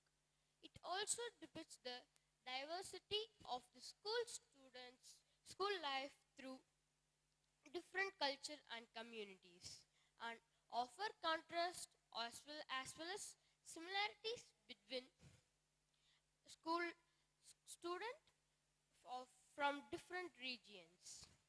And now I'm going to just I'm going to explain the few chapters. The first, the sea in the bottle. This is a story about a boy in his holiday working as a guard for a garden. The story starts holiday for the narrator. Mr. Clayton was his neighbor and he had an issue in his garden. That is, somebody was stealing his fruits, nuts, and other crop. So, Clayton made narrator as a guard for a garden. And the narrator mother also agreed for that. And it was continued. The Clayton find the fruits were missing, but he don't know who is behind it. At last, his mother find the narrator was behind it, and he also advised him. And the second story is the true heart man's best friend. This is a story about a dog which loves its owner but hated by its appearance. In this, I learned don't select a thing or others, seeing the cover and appearance. Love the people or thing. You'll make a big difference in your life, unless you know them. And the third story is the Children Crusade. The Children Crusade was failed popular crusade by Europeans, Christians to establish the second Latin kingdom in the Holy Land, and said to take place in 1212. And they said they left some in Germany that was led by Niccolo College, and North France was led by Niccolo College. And the third story is the dam. The story Dam is a quite interesting and adventurous stories. In a boy visiting his great uncle's home in his holiday. But he found a dam flow tunnel and how he rebuilt it to save the field from flood. And in this book, not only it carries the stories, it also the poem. Now, poem named Oath of Friendship, and it is about friendship. Now I will tell the poem. Shangya, I want to be a friend forever and ever, without break and decay. When the hills are all flat and the rivers are all dry, when the lightens and thunder in winter, when the rains and snow in summer, the heaven and earth mingle. Not till then I part from you. And they can also add some color pictures that will attract us. And they said they can say more about friendship that is more important in school days. And this book, in the story, the school day is the true heart man's best friend. They said about dog and his owner's communication. I like that so. I take 1 month to read this book. And while I was reading this book, I was filled into this because it is so much interesting and adventurous school stories. But some of them are not like that. So I'll give 4.5 star for this book. And I suggest this book for who love the school days and who enjoy the school days. My feedback for this book, school days is the best day in a life. And if I said earlier, this simple language that beginner can also read this book. And I'll end this review with few words. School days is like ice cream. Before milk, we want to enjoy them. Thank you. I am Indresh of grade 11B, here to give the book review on the book Secrets of Success, written by Charles Newton. Charles Newton, he was the British archaeologist. He was born in September 1816. He got the Royal Gold Medal Award and he completed and graduated his BA in 1837 and MA in 1840. He achieved the great archaeologist exploit of his life in the year 1857, and he is editor of the ancient Greek inscriptions in the British Museum and author of the in the British Museum. And success begins to happen when you change your philosophies. I can't to I can. Whatever your personal goals, this book will help you to become the person you wanted to be. This book identifies and defines those qualities and demonstrates how these can be applied to build a successful life, to become a winner. This book was first published in 1986 and republished in the year 2002 by Orient Paperbacks. This book was consist of 33 chapters. I chosen only 5 most important chapters. Those are passports of success, importance of concentration, positive thinking, the vision of success, school never ends, don't live in the past. And first let's get into the chapter passports of success. Success is most enjoyable when it has won against odds. Let me start with a small story. James Smith, his caretaker in the church. One day the head ordered that all employees should be literate and he gave a deadline. On the end of the deadline, James Smith was still illiterate, so he fired him from the job. He pays all his dues and credit balance to his account. On one crucial day, James Smith was wanted in a cigarette, but he could not find the tobacconist booth nearby. So with all his savings, he started the tobacconist booth. He aims to start his booth all over London. But one day the manager sent him and asked about his bank balance, but he could not know about the bank balance. So, and manager was shocked and he was getting regularly communication from the bank, but he could not read. Imagine if he could read, what is his position? So common sense is indeed an important key to success. People may have many university degrees behind their names, but lack of common sense, they remain robotics for their whole life. Common sense combined with industry can take us to the heights of success. In the memory of Arthur Field, the martial law says divide the officers into 4 classes: the stupid, the clever, the industrious, and the lazy. Those who are clever and industrious are fitter for the highest staff appointments, and those who are clever and lazy are fitter for the highest command.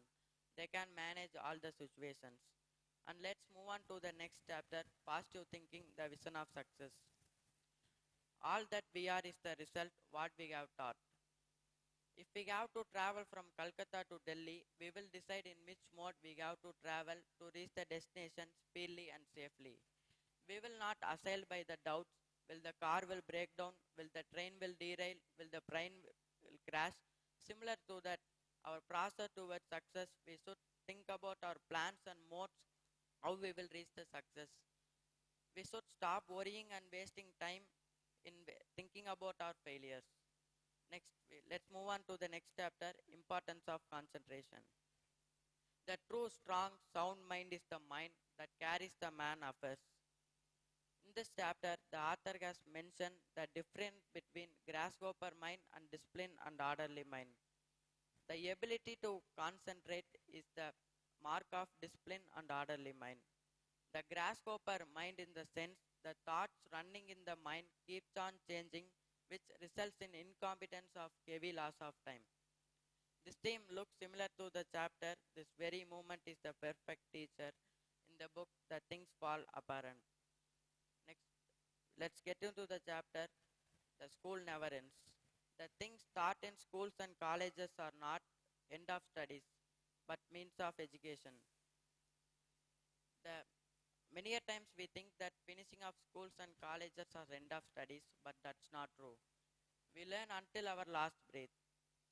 A school living certificate is just a passport to our life. As soon we came out, we feel curriculum is left untouched in schools and colleges. It can be best described as public relationship. And let's move on to the next chapter. Don't live in the past. Keep your face to the sunshine and you can't see the shadow. We met the people or men who had lost their money, houses, factories in the war. Unlike other books, this book deals from a different perspective. Most of the other books deals from a man who got worst past, and this book recites about the people who were luxurious in every means. But this book recites the people who were luxurious in every means, but not so far now. It says we should stop comparing with our own legendary past. We should sometimes the most uh, people think about our failures, but sometimes people express their wealth in a distasteful manner, but they show hospitality just for an advertisement, not as a symbol of goodwill or friendship. I can review the book, rating the book by saying the 4 out of 5, and I and thank you. I am Karthikeyan of grade 11B. Predicting the future is not magic, it's artificial intelligence. I am here to give a review on the book Life 3.2, written by Max Tegmark. He is a professor of physics in MIT and the president of Future of Life Institute. He has a very good interest on cosmology and technological development. He has written a number of books and documentaries. And one among his famous and international bestseller book is Our Mathematical Universe. This book, Life 3.0, is all about being human in the age of artificial intelligence. First of all, what is an artificial intelligence? Artificial intelligence refers to the simulation of human intelligence in machines. The artificial intelligence is an intelligence explosion which will leave the humans far behind of its skills. The main goals of the AI is to learn, reason, and perception. And whether we should be scared of artificial intelligence, this is a growing question among scientists and policymakers. And the author speaks about, author analyzes the growth of AI from technological point of view and also from the societal point of view. And he analyzes the growth of AI and its impact on human beings. In this book, the author gives about the, if we are to answer the question of what is artificial intelligence, we need to answer what it means to be a human understanding and what it means to be a conscious being in today's world. It is very crucial to understand about how artificial intelligence, about what is artificial intelligence and how humans can grow alongside it. And I will rate this book 5 out of 5, and it is very crucial to understand about its content. At least you need very basic knowledge over the science fiction. It is a non-fiction book, and I will suggest everyone to read this book and gain knowledge from this. And this book contains 8 chapters, and at the beginning a prelude and the end an epilogue. The prelude is all about building the first ever AI. The first ever AI was built in the year 2005 by the team Omega. At first it was lagging in human skills, but later it was considered as an ultra intelligent machine. They named this AI as Prometheus. Then they planned 2 different phases with the Prometheus. The first phase was the launch of the AI. They launched the AI on a Friday at 9 a.m.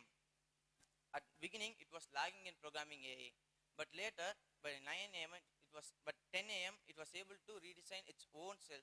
It is an upgraded version of itself. By 2 p.m., it was able to release its upgraded version of Prometheus version 5.0, which made the Omega team to be open-mouthed by its performance. By nightfall, it was able to release its final upgraded version, Prometheus version 10.0. Then they executed the phase 2. The phase 2 is all about making money. The first target was to make money using MTurk. MTurk is nothing but Amazon Mechanical Turk. It is developed in the year 2005. It is an online trading application. The money earned by MTurk is invested in Amazon Web Services, which is an online cloud computing platform where they purchased virtual machines for rent for the development of the AI projects. Then it created a superhuman ability to create a game called Elder Scrolls V Skyrim. It crossed $400 million in its first week of release in 2011. And the money earned was not sufficient. So it entered in the field of making films. First, it was lagging in making films. Even the James Cameron too struggled a lot to create a good films. First, it created a movie called Transcendence. It was a flop. Then to learn and to know more about the people's understanding, people's opinion, people's expectation, it started to learn, it started to watch hundreds and thousands of movies. It was able to see a complete movie of 2 hours just in 2 minutes. Then it itself learned to set up dialogues, audio, and actions, and its lightning effects, sound effects, etc. Then the epilogue is all about his journey to the creation of the FLI team, the Future of Life Institute team. And this book, as I already said, this book contains 8 chapters. He have classified it into 3 different forms. The first is the life, and the second is about the reversion and self-destruction, and the third is about the cosmic civilization and future technologies. The life. Max Tegmark classifies the life into 3 different forms. The first is life 1.0, and the second life 2.0, and the third is life 3.0. Life 1.0 describes bacteria, which can survive and replicate. Survive in the sense it can survive in the environment, and it can do whatever it is copied by its DNA. It cannot redesign its own software and hardware. Life 2.0 describes us, we the humans, who can survive, replicate, and also we can redesign our own software. Software in the sense he mentions as our mental ability, our knowledge, our learnings, etc. We can read, learn, laugh, talk, have emotions, etc. But we cannot redesign our own hardware. And our synapses can store 100 terabytes of information, whereas our DNAs can store only 1 GB of information. And Life 3.0, it's the master of its own destiny. Life 3.0 is AI and robots. It can survive, replicate, and even it can redesign its own software. It can learn, talk, read, etc. Even it can redesign its own hardware. Hardware in the sense he mentions as a physical appearance. The best example for this is in the movie Chitty, the robot, to Chitty version 2.0.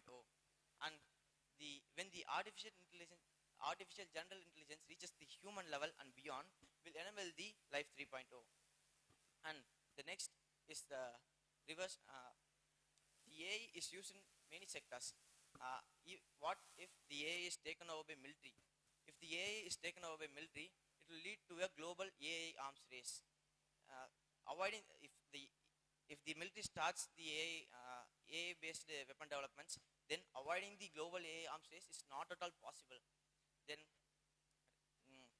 even within 10, this book was published in 2017. By that time itself, we could exactly predict what would happen in the future. Within 10 years from now, we will undergo a global pandemic and a nuclear war. Here, the global pandemic has already begun from 2019, and that is the COVID-19 pandemic, as you all know, which made us to stay in home for a long period of time, and it almost affected all of the people's livelihood. And the nuclear war, maybe he mentions about the war between Russia and Ukraine. And now coming to the next is the within 10,000 years from now, an asteroid which is greater than 1 kilometer of diameter will likely hit Earth, which will cause an impact of 400 kilometer radius, which will cause fire all around the Earth and will make the air unbreathable. Within 1 lakh years from now, a super volcano eruption, which is large enough to spew out 3,200 kilometers of ash, which is large enough to produce almost cover 75% of the Grand Canyon. It is similar to the Toba eruption, which has wiped out the humanity 70,000 years ago. And within 1 million years from now, an asteroid which is similar to the one which killed almost all the dinosaurs 66 million years ago will likely hit Earth. It is the radius of 10 kilometer wide. And within 10 million years from now, a moon will be far from Earth, where solar eclipse will no longer be possible. And within 1 billion years from now, the sun's temperature will be increased by 10%, which will increase the average temperature on Earth to 47 degrees Celsius, which is 117 degree fever. And because of a starburst, a gamma rays will occur from 6,500 light years from Earth. If it strikes Earth, it will completely destroy the ozone layer, which will make it more difficult for the life forms to live in Earth.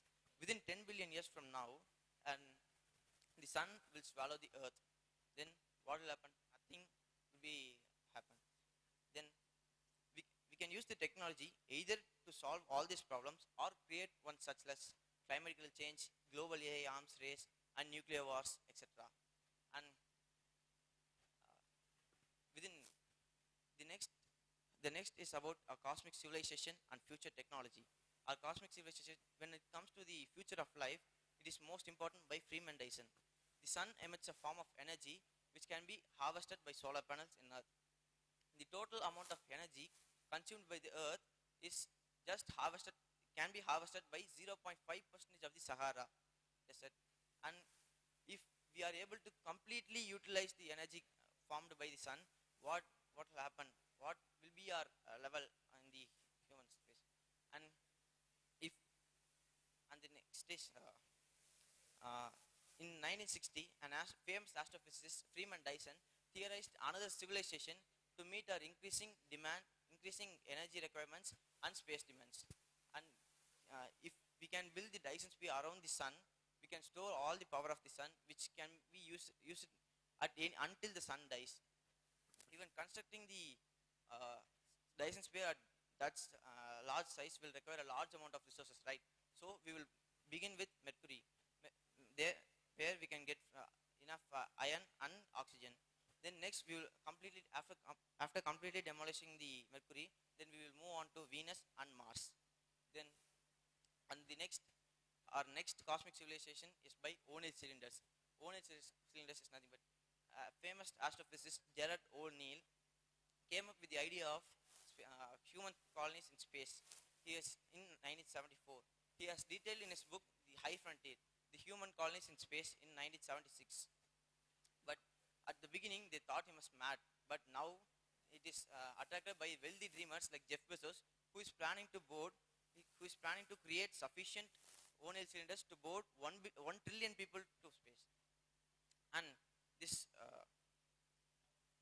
even the constructing this O'Neill cylinder will require a large amount of resources, right?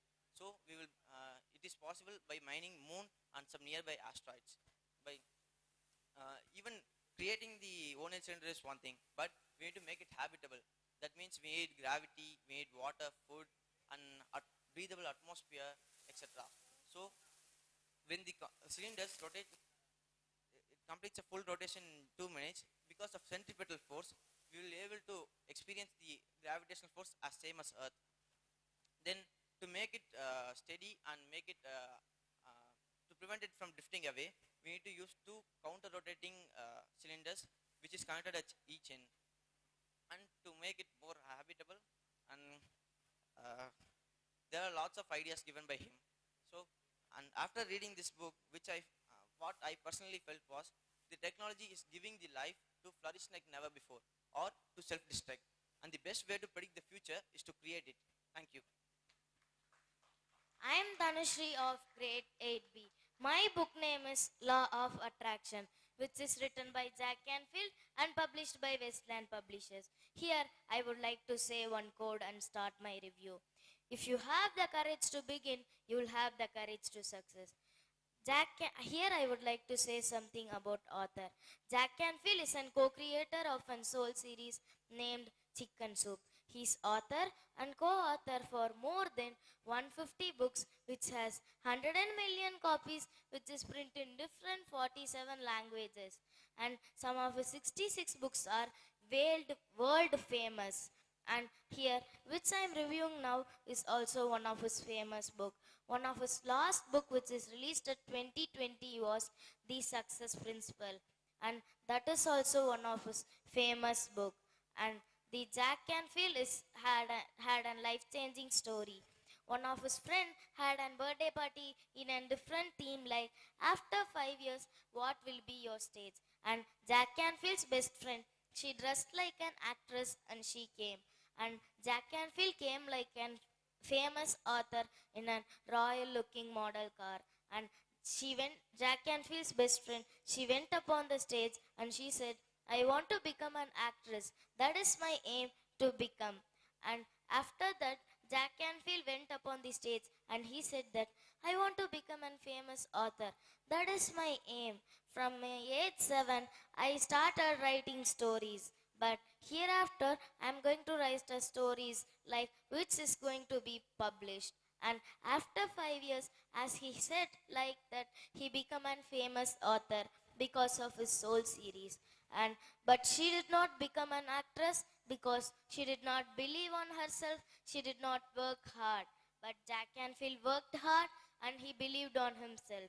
And after that, Jack Canfield became a famous author. And here I would like to say about my book, Law of Attraction.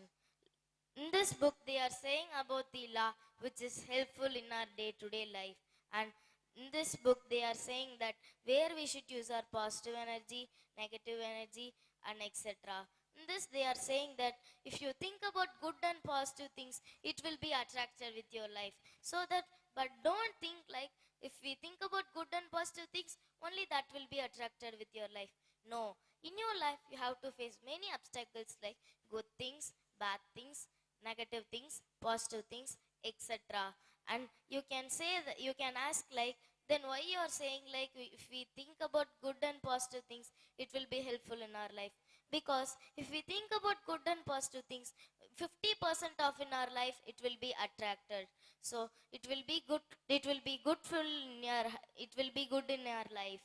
So think about good and positive things in your life. But if you think about bad and negative things, it will be harmful to your life. And in this, they are saying one of the most powerful quote which I like the most is, just take your first step in faith. Don't see the whole staircase. Just take your first step. They are saying that we are taking our first step in our afraidness. Yeah, but don't see the whole staircase in this mean. We should not be afraid like if we say something wrong, they will think wrong about us. No, take your first step in our happy feel. Just take your first step in faith. Don't see the whole staircase. Just take your first step. Give up your small ambition. Come and save this world. In this, they are saying that we should give up we should give up our small ambitions and we should have a big ambitions like saving this world. Saving this world is a not a small work. It is a big work. So they are saying that we should have a large work like that, large ambition like that. And in this totally we have 15 topics. In each topic totally we have 4 to 3 chapters. In this, one of my most favorite topic is 15th topic, believe. If you believe in yourself, I believe in myself. In this chapter, they are saying that if you believe on something, what you are doing, you can succeed in that. But if you don't believe on something, what you are doing, you can't be successful in your life. So believe on your mind, believe on your thinking, believe on your works, what you are doing. And in this, Jack Canfield is mentioning that you should be attracted with this law because that will be helpful in your life. Law is working in our world. It will never stop working in our world. It is helpful in our day-to-day life. Without law, will our country run properly? No. Without our law, without our law, will our area will run properly? No. So law is working everywhere. So that is Jack Canfield is mentioning that in this. So we should be always attracted with this law. That only they are mentioning in this book. Thank you. I am Ananya Pramati from grade 8. I am here to present the review of the book The 7 Spiritual Laws of Success, written by Deepak Chopra. Deepak Chopra is the New York Times best-selling author of numerous books and audio programs that cover every aspect of mind, body, and spirit. His books have been translated into more than 50 languages, and he widely travels throughout the world promoting peace, health, and wealth. Now let me say a few words.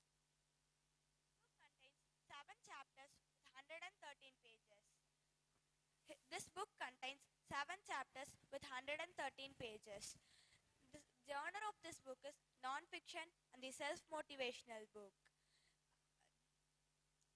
This book was co-published by Am Malala Publishing and the New World Library. The author is explaining about the 7 spiritual laws of success in this book. This book is a medium-sized book and a travel-friendly book. The 7 spiritual laws of success is the 7 spiritual laws of life. There are many aspects to success, but material wealth is only one component. Moreover, success is a journey, not a destination. Material abundance, in all its expressions, happen to be one of those things that makes the journey more enjoyable. Success also includes good health, energy and enthusiasm for life, emotional and psychological stability, fulfilling relationship, creative freedom, a sense of well-being, and a peace of mind. Even when we experience all those things, we still remain unfulfilled unless we nurture the seeds of divinity inside us. Although I call the laws, I am about to discuss the seven spiritual laws of success. The seven, which could be easily called as the seven spiritual laws of life. This is because they are the same principle that nature uses to create everything in material existence. This book contains 7 chapters with 113 pages. Now let's go through the 7 spiritual laws of success. Number 1, the law of pure potentiality. The number 2, the law of giving. Number 3, the law of karma. Number 4, the law of least effort. Number 5, law of intention and desire. Number 6, the law of detachment. Number 7, the law of dharma. Now let's see one by one. Number 1, the law of pure potentiality. This is based on the fact that we are in an essential state and pure consciousness. Pure consciousness is the pure potentiality of all that. It is the field of all possibilities and infinite creativity. The only way to go to the field of success is through the daily practice of silence, meditation, and non-judgment. Spending time in nature will also give you the access to the qualities. Chapter 2, the law of giving. The law of giving could be also called as the law of giving and receiving because the universe operates through the dynamic change. The best way to put the law of giving into operation is to make a decision that whenever you come in contact with anyone, you'll give them something. It's not only like a material thing. It could be a prayer, a compliment, or a flower. The most powerful gifts are the non-material things. The gifts of caring, attention, affection, appreciation, and love are the most precious things you can give, and they don't cost you anything. Chapter 3, the law of karma. Karma is both action and the consequence of that action. It is the cause and effect simultaneously because every action generates a force of energy that returns to us in kind. I hope everyone had heard the expression, what you sow is what you recap. Obviously, if we want to create happiness in our lives, we must learn to sow the seeds of happiness. Chapter 4, the law of least effort. This law is based on the fact that nature's intelligence functions with effortless grace and abundant carefreeness. It is the fact of least effort and no resistance. Chapter 5, the law of intention and desire. This law is based on the fact that energy and informational level exist everywhere in nature.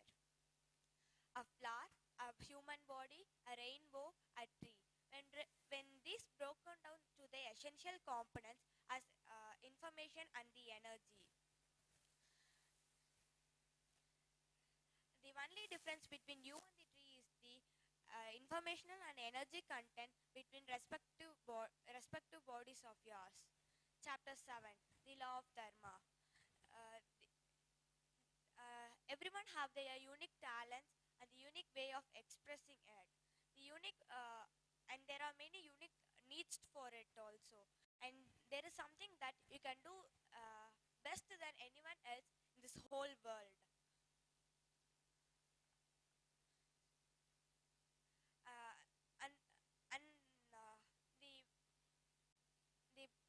The best talent and the best way of expressing it, there is also some needs for it. And the law of dharma contains 3 components. Component number 1, it says that you are here to discover your true self. Component number 2, it says that you are here to discover your talent. The component number 3, it says that you are here to discover your service to the humanity. When you follow all these laws, we will come to you will enjoy your life. I recommend this book from the age category of about 10. Uh, I'll give rating for this book as 5 out of 5. This book does not contain any pictures and this is fully black and white. I have learned many new words from this book and this English is little complicated. At last, I would like to conclude my speech with saying that the 7 spiritual laws of success are the most powerful laws that you can follow, which you will gain mastery.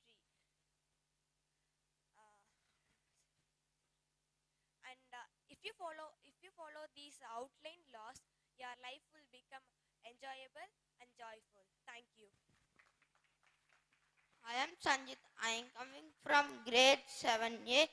Today I am going to review the book on the title Read with Speed 6 Easy Steps. This is a non-fiction book. This book was written by Ross Townsend. This book was published by Emerald Publisher in the year 2004 and reprinted in the year 2012. This author of this book is an American writer. She written 13 books. She is an international bestseller and speaker trainer. She helps self-motivational people to improve their communicative skills. She's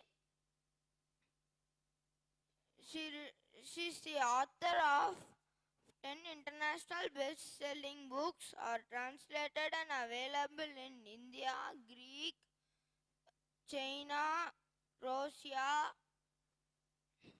Spain, and Romania. This benefits of better reading skills, average reading, observing information, comprehension, knowledge in many fields, recalling information, visualization, and concentration, time management, and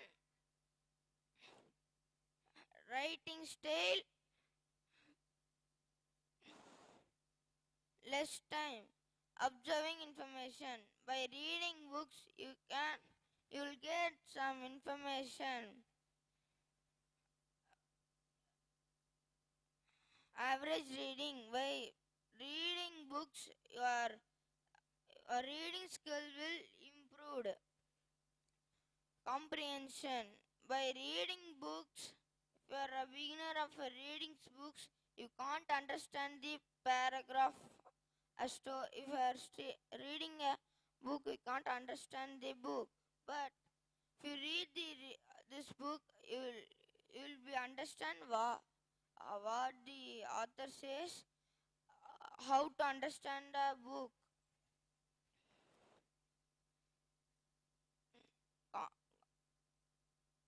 Knowledge in many fields. By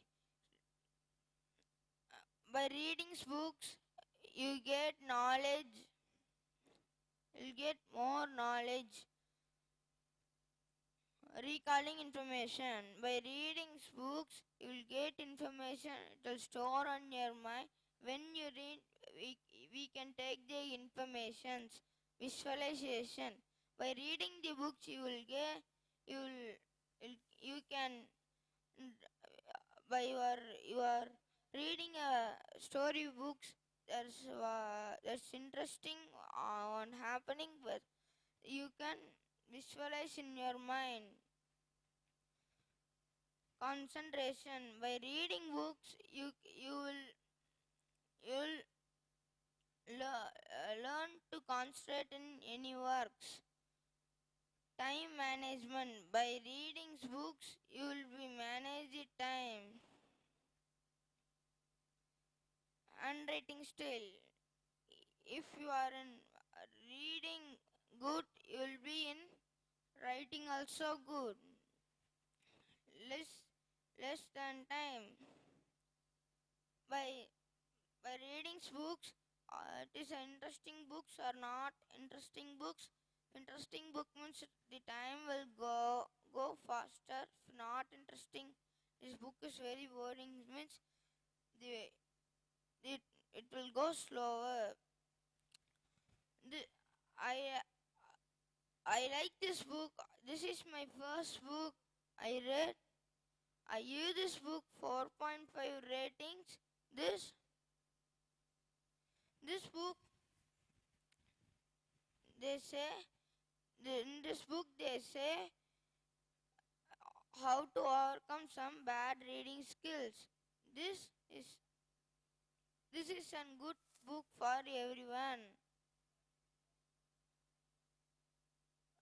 Thank you. I am Ashri Mitra of grade 9A and I am here to review the book titled Why Positive Thinkers Have the Power. The author of the book is Ken Bozon. You become what you think. If you think success, you become successful. If you think failure, you become failure. This book is totally about why we need to think in a positive manner and how come positive thinking help us. This book genre is motivational book. We get motivated while reading this. The author wrote this book because he thought that positive thinking helps to reach success. The author says this book welcomes you to become a dreamer. Don't let the negative people in the exciting trip to your goal. In this, we can clearly understand that the author gives more importance for the positive thinking. The author says that we need to think in a positive manner. And if we think in a negative manner, it will never work. So if we want to achieve something, we need to think in a positive manner. He says that positive people reach success and negative people reach failure. Your mind depends upon your thoughts. If you think in a positive manner, you will be treated in a positive manner. If you think in a negative manner, you will be treated in a negative manner. So you should always think in a positive manner. We set goals for ourselves and achieve them since the beginning of time. We must work hard to achieve what we want. So whatever work we do, we need to work hard. So if we feel some work as difficulty, we need to work hard to achieve it. This book welcomes you to become a dreamer. The author studies the poems and stories of the great thinkers, leaders, and winners such as Napoleon, Benjamin Franklin, and Oprah Winfrey. Impossible is the word found in the dictionary of fools. Problems constitute a sign of life. Problems are there in everyone's life. You are the one have to take care of your problems, and you should have the confidence to face every problem which comes in your life. Don't let the negative people in the exciting trip to your goal. We all will be having full concentration on our goals, and few negative people will come and dismotivate us. But we should never get dismotivated, and we should always say to ourselves motivated, and we should just achieve it and show to the motive people. And opposite of success is not failure, it's conformity, because failure is the first step to success. It is not opposite of success. Many people just quit after one time if they get failed. But how much ever we get failed, it is the good thing to us because we will be succeed. So never try again and just leave it as it is. You have to try as many times as you can. Obstacles are frightful when we take our eyes from the goals. We should always go in front of every problem. We should never come back, or we should never try to come back if we enter into some things. One important thing to success is self-confidence. An important thing to self-confidence is preparation. So you should be self-confident when whatever work you do, and never get distracted while negative people just dismotivates you, and try to succeed in your life. Laughter heals many diseases. Laughter can do laughter yoga at mornings and try to succeed in your life. Problems constitute a sign of life. Think hard, work smart, and have faith in yourself until you can guess what others can do. But you cannot guess what you are going to do that in the future. So future is depends upon in your hands in the present. So past is past. So in the past many things can happen, but forget the things which hurts you, but remember those things that which loves you. So forget about the past and think about the present and the future. So you should enjoy your present life and the future. In the future, there may be many problems, but we have to have this confidence to face it. Success is the self-confidence that we should have in ourselves. And we must try to help ourselves. Positive thinkers have three-word motto that is called I will never quit. And positive thinkers have three powers that is called that we should see they can see the invisible, they can see the intangible, they can feel the intangible, and they will never quit. And they will achieve the impossible. And you should try to achieve whatever things you try. And you should work hard to achieve whatever things you think. And you must work hard and you must work. You should have confidence. You should have faith, belief to whatever things you have. Never let your memories be greater than your dreams. Memories are those we have whenever we think we can just recollect it. But dreams are those which we need to put our hard work to achieve it. So, I repeat, never let your memories be greater than your dreams. So, you should have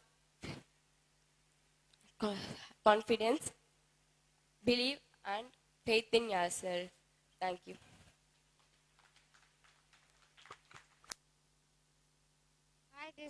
Hi, this is Sudhirema, grade 7. I'm here to share about the book which I enjoy known as George's Marvelous Medicine in the US. Roald Dahl was the British novelist and illustrated by Queen and Briggs, and it's a children's novel and fantasy published in 10 January 1981. The book covers 108 pages. Publisher Jonathan Gage, US and UK, hardback. Author Roald Dahl was born in 13 September in 1916 and Caliphate was dead in 22 November 1990. He served in Royal Air Force during Second World War and he became fighter pilot and intelligence officer, rising to the rank of wing commander. He promised to as a writer for children and adults, and he became one of the world's best-selling author. Dahl was master storyteller and uses rhyme humorous with ease. Yet the confusion illustrated cannot be ignored. Queen and brings the story to life. The story occurs in George's house. The story is told by third person. The point as viewed by George. There are 4 chief characters. George is 8-year-old little clever boy. Mrs. Grandma is unthankful crazy lady. Mrs. Crank is George's mom. Mr. Crank is George's dad. One day, George is left alone with her grandma because his mom and dad went to the village shopping. So, grandma is taking advantage. So, George made a plan called the Marvelous Plan, and he took his grandmother's medicine and dumped it out. So, he's going to make a new medicine. And he took 2-handled saucepan and he went around the house, farm, shed, bathroom, bedroom, and kitchen, getting water or liquid, and he poured into the saucepan and making this crazy stuff. He added ingredients like washing powders, shaving soap, and field powder for dogs, horseradish sauce, black pepper, shoe polish, and brown paint, color powders, etc. And last bottle on the shelf was pale green pills and pig pills for pigs and pork pickles, tender coconut, grease, engine oil, etc. Finally, he added all this into the saucepan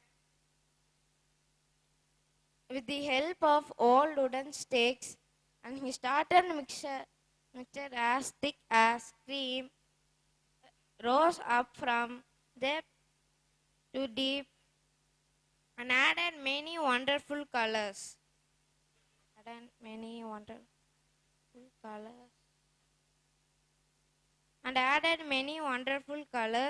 And he turned off the cylinder and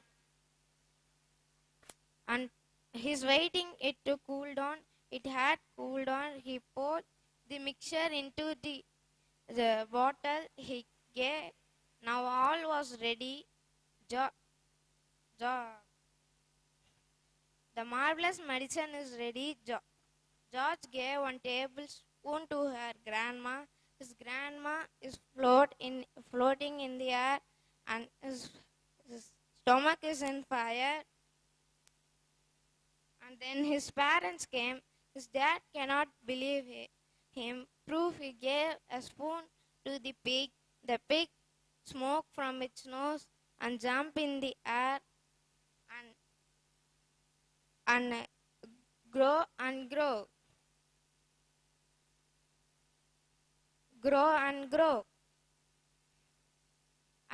And his father wanted him to give to all the animals like sheep, goat, and bullocks. At the end of the story, George's father wanted him to give the medicine to all the animals, but George doesn't remember. His dad is telling to try to remember, but George doesn't remember. Mr. Cranky jumped into his car and went to the village. When he's coming back, George made the medicine.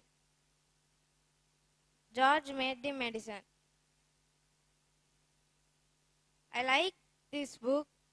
This book causes me only few emotions. And I like this book in when grandma shrinks until she disappears. 98% I like this book. 4.6 by 5 review. We can buy this book in Amazon, Stopstar, and Kindle app. Rating 5. But remember, you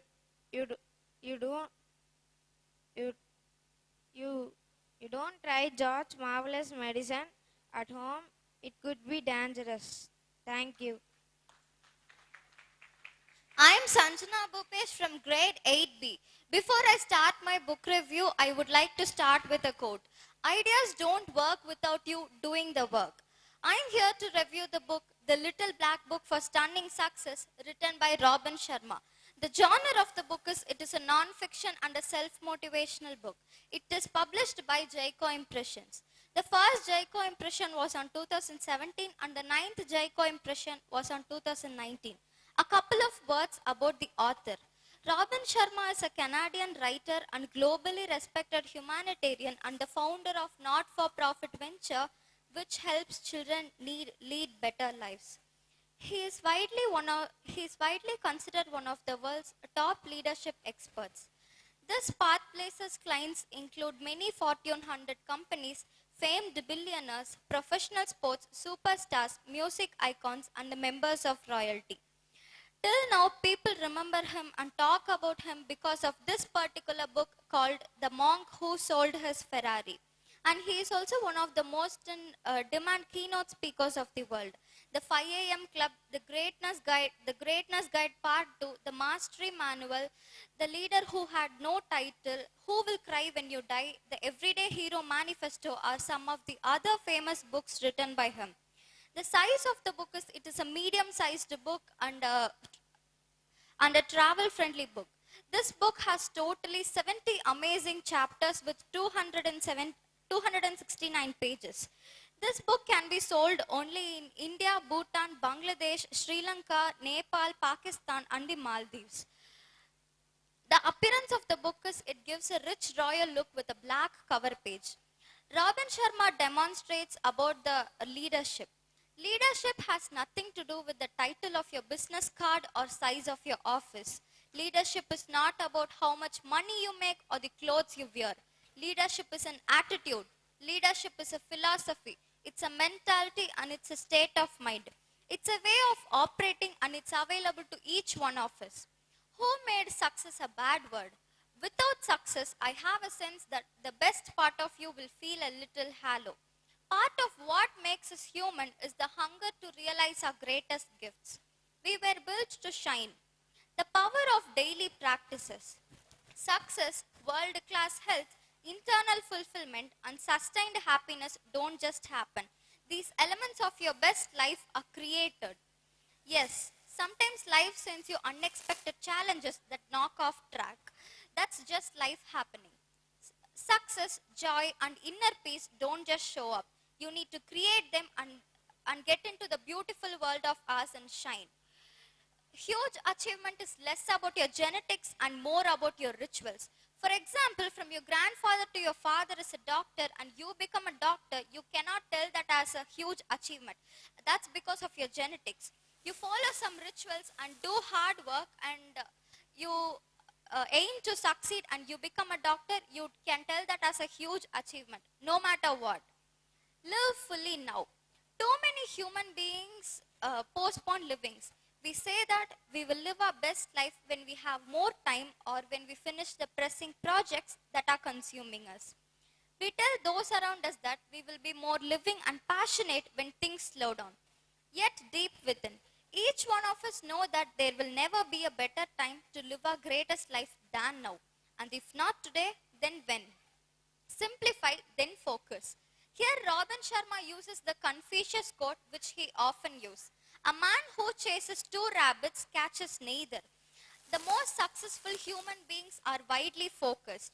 They have the discipline and courage to stick to their mission. Saying no to everything is not a mission critical. So Robin Sharma's gentle suggestion is simplify your life. Strip away all that is unimportant because these are the things keeping you from getting into your dreams. Ask, then ask some more. You'll never know if you don't even try. There is a giant power of asking for what you want. All too often, our internal chatter prevents us from taking the steps needed to get us to our own unique form of greatness. The best of the best. Those who live glorious life, they ask like crazy. Nothing matters how. All that matters is what you ask. People are not mind readers. They need to know what's meaningful to you. If you ask them, they might say yes. Why be great?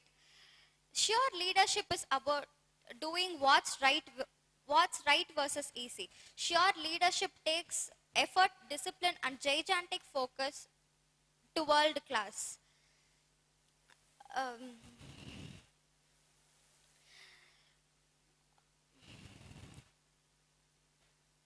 And I agree that success requires sacrifices. So why do it?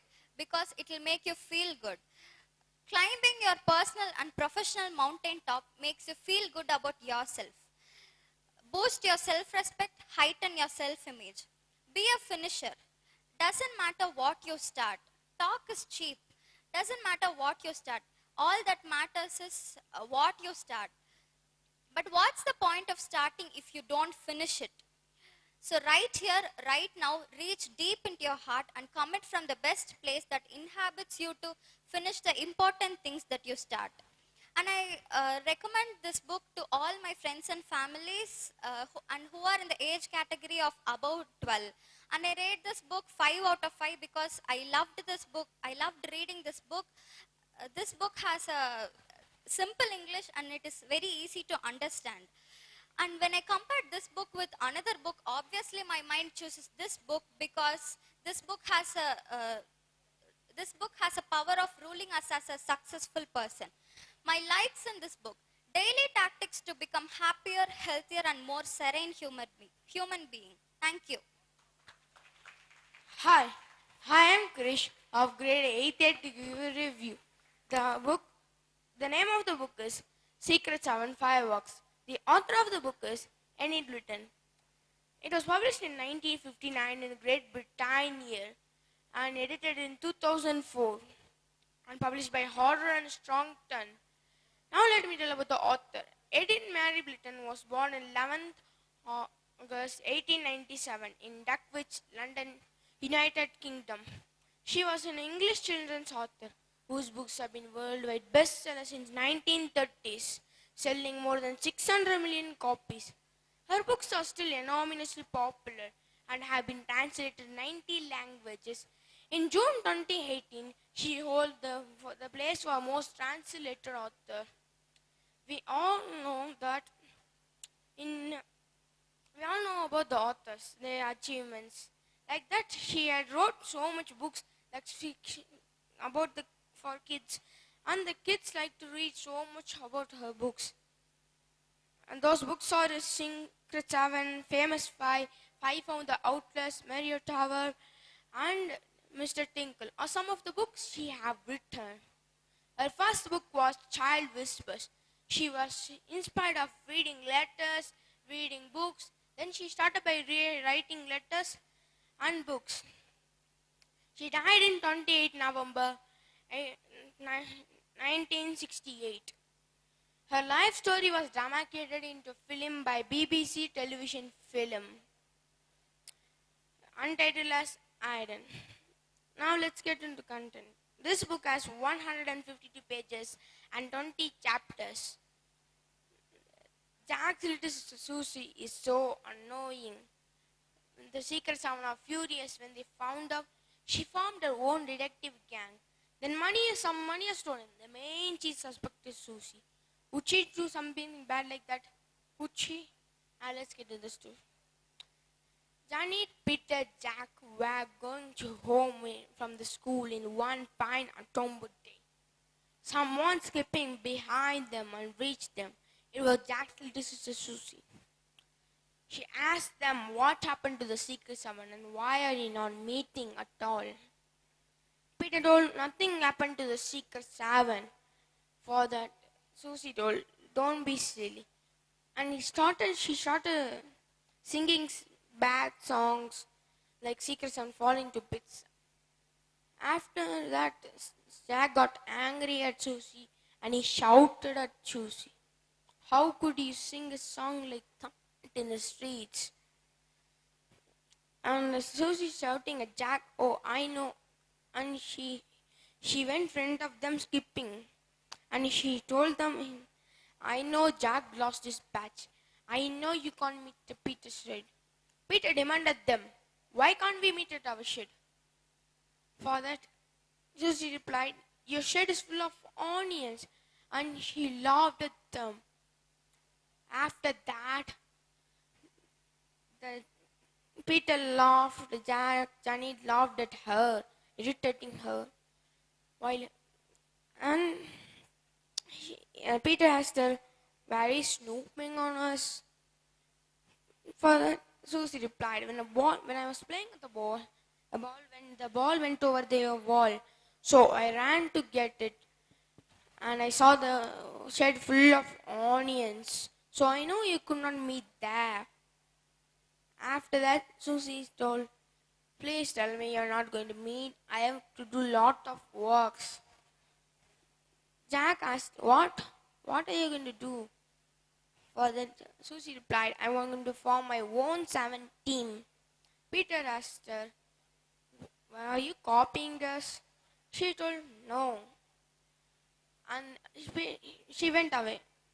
After that, the friends thought of assembling all the Secret 7, and they kept them. In Saturday morning, Peter, Janet arrived at the shed, and Jack went to search for his badge, and all the friends arrived at the shed, and they started cleaning the shed and taking out the onions and cardboards, and they need to do some more works. In that time, Jack ran and came to his friends shouting, "I found my badge." The friends asked him, "How did you found your badge?" For that, he replied, "Susie found and gave me." Peter asked her, "Isn't she our enemy, and why is she helping you?" Father Jack replied, "It's nothing." After that, he left. He left, and he took some items for cleaning more, and they took up cleared the whole garage and painted it, and they painted and kept new racks, and they made the shed new for meeting place. After their meeting, they were so tired. Now, Peter told what we can do next. Peter's mother entered with sweets and juices into the shed, and Secret Seven had the juices, sweets, and they talked with each other. And George told, "It have been so much years we did not even have been meeting." After this speaking, they have now they went into the meeting. In the meeting, they spoke about what we can do. For that, Jack gave an idea we can do for the bonfire night. So the bonfire night, they were preparing for the bonfire night. Yesterday, they told that they'll keep a meeting. They kept the meeting. Now they want to go to woods. So they went to the woods and collected some firewoods. While they were collecting, Jack told, "Wait, I know my uncle's friend is staying in the forest. He has a house here. I'll go and meet him and I'll come." After telling that, Jack went to the uncle's friend's house, and he saw some two thieves inside the house. He got scared and he ran to his friends. He told his friends, and here Jack went back to that house. The two thieves were running back too. So the friends tried to catch them, but they could not catch the two thieves. So Peter told, "No, think it like a dream." And they left that place. Now they have went to the shed. Now they need to keep the firewoods where they can be safe and can do for the bonfire night. So the morning they got up and they searched the whole city. Where can they keep the firewoods? So searching for several days, they found a place. An old man gave him the place where that is the old man's land.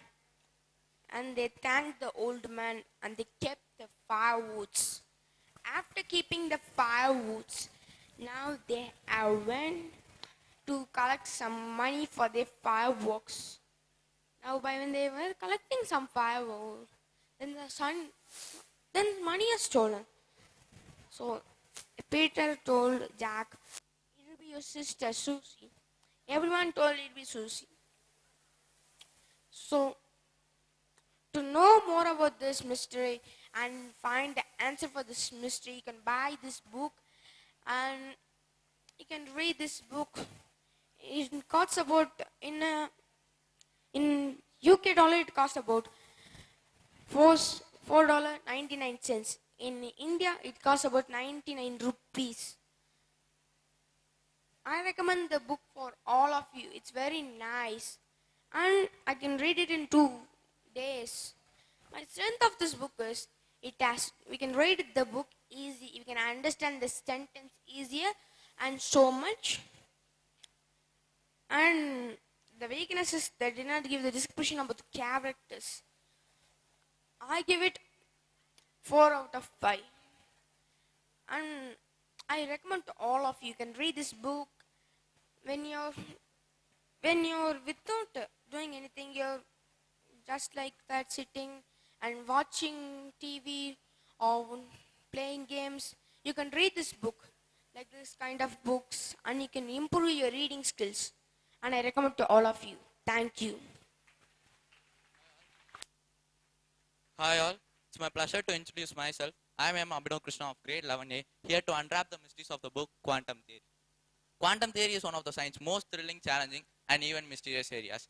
Scientists such as Max Planck, Einstein, Niels Bohr, Schrödinger, Heisenberg uncovered bizarre paradoxes in the early 19th century, which seems to destroy the fundamental assumptions of classical physics. The basic laws which are taught in school? Yeah. At subatomic level, one particle seems to know what others are doing, and according to Heisenberg uncertainty principle, there is a limit on how accurately nature could be measured. And yet, explanations of quantum theory are amazingly accurate and widely applied, explaining all of the chemistry and most of the physics. Yeah, coming back to this book, Quantum Theory, the Graphic Guide, was published on 6 September 2007 by John Wheeler and was written by J.P. McCoy and Oscar Zarat in the late 19th century. Yeah. Once J.P. McCoy said, "This book was more difficult than I ever imagined, but I was blessed to have Oscar Zarat as my partner to show that, man, this is after all a human adventure." So, going deeper into this book consists of 195 pages and 111 inventions, which are very complex to understand. And I wish to share some of them, which created a big revolution in quantum era. Yeah. First of all, what is meant by quantum theory? Quantum theory is one of the most successful set of ideas ever devised by human beings. It accurately predicts the DNA stability, the operation of both lasers and microchips, and how alpha particles tunnels out of the nucleus. Yeah. Quantum theory is non-intuitive and defies common sense, said Einstein. Scientists who are involved in this hunt of quantum theory are Max Planck with his black body radiation, Niels Bohr with his bright line optical spectra, Einstein with his photoelectric effect, and Schrödinger with his wave equation, Heisenberg with his uncertainty principle, Born with his matrix mechanics, Dirac with his transformation theory, Pauli with his exclusion principle, and so on. These type of experiments consist of two physics. One is modern and is classical. Classical physics. Classical physics are those late 19th century physics which are by Galileo, Newton, Dalton, Archimedes, and so on. Galileo showed that how to devise experiment, how to make measurement, and how to compare the results with the mathematical laws. With a simple metal sphere and an inclined plane, he demonstrated that the great Aristotle physics was flawed. Yeah. Max Planck and Niels Bohr, as the two founding fathers of quantum theory, they received their Nobel Prizes for their work on quanta. Yeah. Once for their work on quanta, and Einstein is considered to be the third founder of the quantum theory because he described light as quanta in his photoelectric effect and won the Nobel Prize of 1921. Yeah. His relativity and quantum mechanics is one of the most important key theory for modern physics. Moving on, the Solvay Conference 1927, the formulation of quantum theory.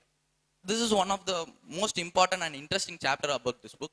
That few years before the outbreak of World War I, a Belgian industrialist named Ernest Solvay, who sponsored the first international series of physics meeting in Brussels. Nearly 30 scientists were invited for their work on quanta, and they took a photograph which is still in Institute D, Solvay, Google, and this internet sources, and which remembers us still these quantum physicists are together in 1927. Yeah, they represent the scientists with their graphical bit emojis and compare with their real photograph for the readers better understanding. Moving on, what is thermodynamics? The word thermodynamics means movement of heat, which always flows from a body of higher temperature to body of lower temperature until the both body temperature remain same, which is known as thermal equilibrium. And I wish to share one of the coffee shop incidents which I come across recently while searching something about this thermodynamics. That is, one young man finished his coffee and left his chair to an old man. The old man sat in the chair and suddenly stopped him. "Hey you, this seat feels warm. Did you leave something thermal behind?" Stop. Suddenly, the young educated man replied that, "No, it's just the molecule in the seat still vibrating at the same rate of my body, which is apparently faster than yours. So the seat feels warm to you." This is the actual reason why we feel the seat warms to you, and I wish to say that there's no rocket science behind it. And moving on, the existence of atom. The Greek philosopher named Democritus, who first proposed the concept of atoms, which means indivisible in Greek. Atoms are the basic building blocks of matter, which you all know already. But this idea was questioned by Aristotle and was debated for 100 years before the English chemist John Dalton used atomic concept to predict the chemical properties of atoms, elements and compounds in the year 1806. Further, it was developed by many other scientists by using this Dalton's theory. So, moving on, the 30 years of war, 1900 to 1930, quantum physics versus classical physics. The three most critical experiments by the founding pillars of quantum theory, that is black body radiation and ultraviolet catastrophe of Max Planck, photoelectric effect of Einstein, and bright line optical spectra of Niels Bohr, which I mentioned earlier, which they got their Nobel Prizes, and the uncertainty principle. In 1927, Heisenberg made his second major discovery, that he realized that quantum theory implied a fundamental limitation on how accurately certain paths can be measured simultaneously. He showed that there is no way of exactly pinpointing a particle's position unless you are quite uncertain about its momentum. And also he said that there is no way of pinpointing a particle's momentum unless you are quite uncertain about its position. I was like, man, what is this? I repeat, there is no way of exactly pinpointing a particle's position unless you are quite uncertain about its momentum. Also, there is no way of exactly pinpointing a particle's momentum unless you are quite uncertain about its position. And at last he said that also measuring this both accurately in the same time, it's impossible. Yeah, well managed. And this is one of the disadvantages I found in this book, because they just presented in a couple of pages without that much information. So moving on, Fraunhofer lines. In 1814, Joseph von Fraunhofer created the first spectroscope by combining a small prism and small viewing telescope focused at a distant narrow slit. He subsequently used to view sun spectrum and saw and countless number of dark lines which are more than the rest of the colored one. Some of them are almost perfectly black. He convinced himself that these darker lines are due to the nature of sunlight and it is not an optical illusion. The darker lines which are present in the Fraunhofer solar spectrum is known as Fraunhofer lines, which is a major key important thing in the discovery of helium. Then, discovery of helium. Gustav Kirchhoff studied dark lines for several years, and at last by using an ingenious method of superimposing a bright yellow line from a salt solution to a Fraunhofer onto a Fraunhofer solar spectrum, a Clusive element found, an odorless, a colorless, and a chemically inert gas was detected and isolated. Appropriately, it was named as helium after the Greek word helios for the sun. And going on to the next chapter, the discovery of electron. Atom had begun to dissected by J.J. Thomson, one of the greatest classical physicists ever. He said that which were known as particles were start to behave like rays. That is, an electron which had charge to mass ratio, distinct charge to mass ratio, is known as particles, not as rays. But how? It's not possible. He said that alpha and beta rays were start to behave like alpha and beta particles. But no, I won't agree this. They just gave this information in a single page, so we need to browse from internet, or else it may be the 19th century, so they would have not invented that much. So I feel this is also one of the disadvantages in that book. And moving on, Christmas pudding atom. Lord Kelvin and J.J. Thomson developed a model of atom in the year of some 18th century, that probably during this Christmas time, and by negative charge is embedded into a uniform sphere of positive charge in a way that raisins were embedded into a pudding. Appropriately, it was named as a Christmas pudding atom later. And moving on to the last chapter which I wish to mention is quantum theory and the new millennium. Einstein's most serious challenge to Bohr's interpretation of quantum theory is, yes, Heisenberg uncertainty principle and Schrodinger wave equation do work, but EPR paradox is another matter, man. He said that Einstein said to Bohr that God does not play dice with the universe. Bohr replied, man, stop telling that. What should do? What should we do? It is true that the experiment based on correlated photons have seemed to confirm the violations of Bell theorem in the year 1892, suggesting that nature is non-local. But how can non-locality really be true? Can we live with the pre-posters concept of action at a distance? No, definitely not. Today, not everyone agrees that experiment based on this correlated photons are conclusive. But in that book, they mentioned that one man is living to answer this is John Wheeler, the publisher of this book. He said that for EPR paradox, remember, we have no rights to ask what photons are doing during their travel. Okay? No elementary particle is a phenomenon until it is registered. Okay? Due to everyday's context, I would say that quantum theory is unbeatable, unshakable, and undefeatable. Okay? But what is the relation between these answers and that EPR paradox, correlated photons and things? This is also one of the disadvantages I feel in this book.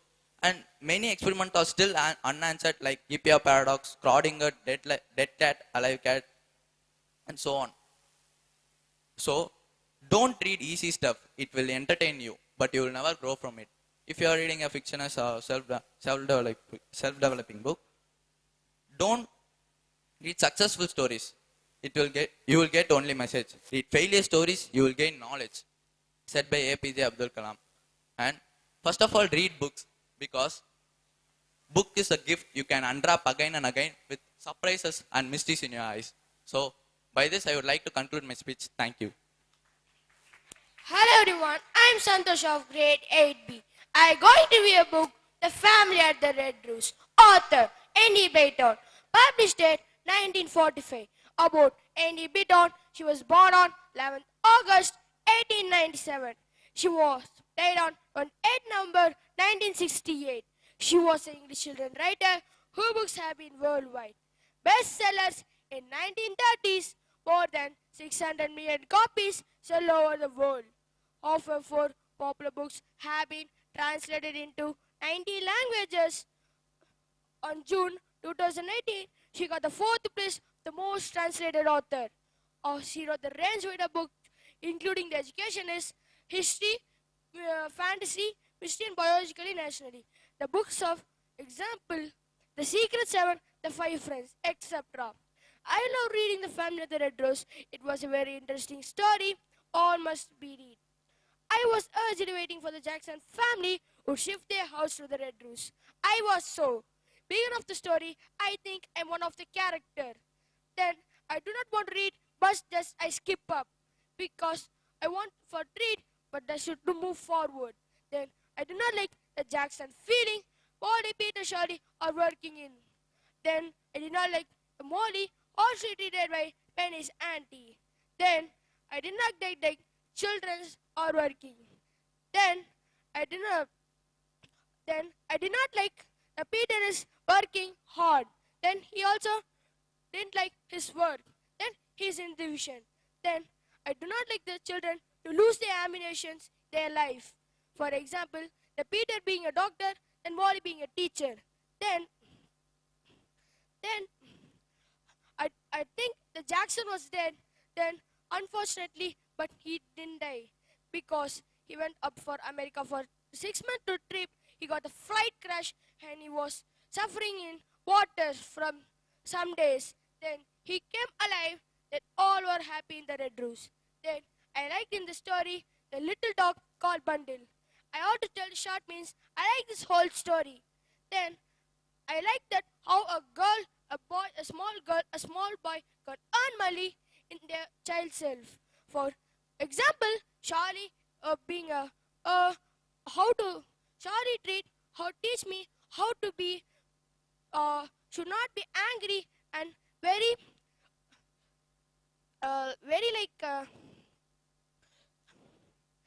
always should be very angry girl. Then I learned about from Molly how to live on life very happily. Then, where there was a promise of the Jackson family, first look their bright air of the red rose with the flesh of their families. Then Jackson took their family, Molly, Peter, Shirley, all to the red rose. First, Shirley was very excited to enter the house because it's bigger than their old house. Before that, they were living the small house where the city is near. Then there was a small garden and backyard, very noisy. Then they become very, very happily after seeing this big house. Then this story, the friends, the gentleman who the housekeeper, the John who the garden keeper, then take care of his bundle. Then Jackson got for 6 months of the America trip to USA. Then he gone. They all are in the disturbance. Then Charlie, my Molly got a Navy work for 3 to 4 months. They're all in disturbance. Then Molly was 17-year-old, a girl in highest than a family. Then she's a good hard worker. Then she was a earned girl, how to be a hard girl.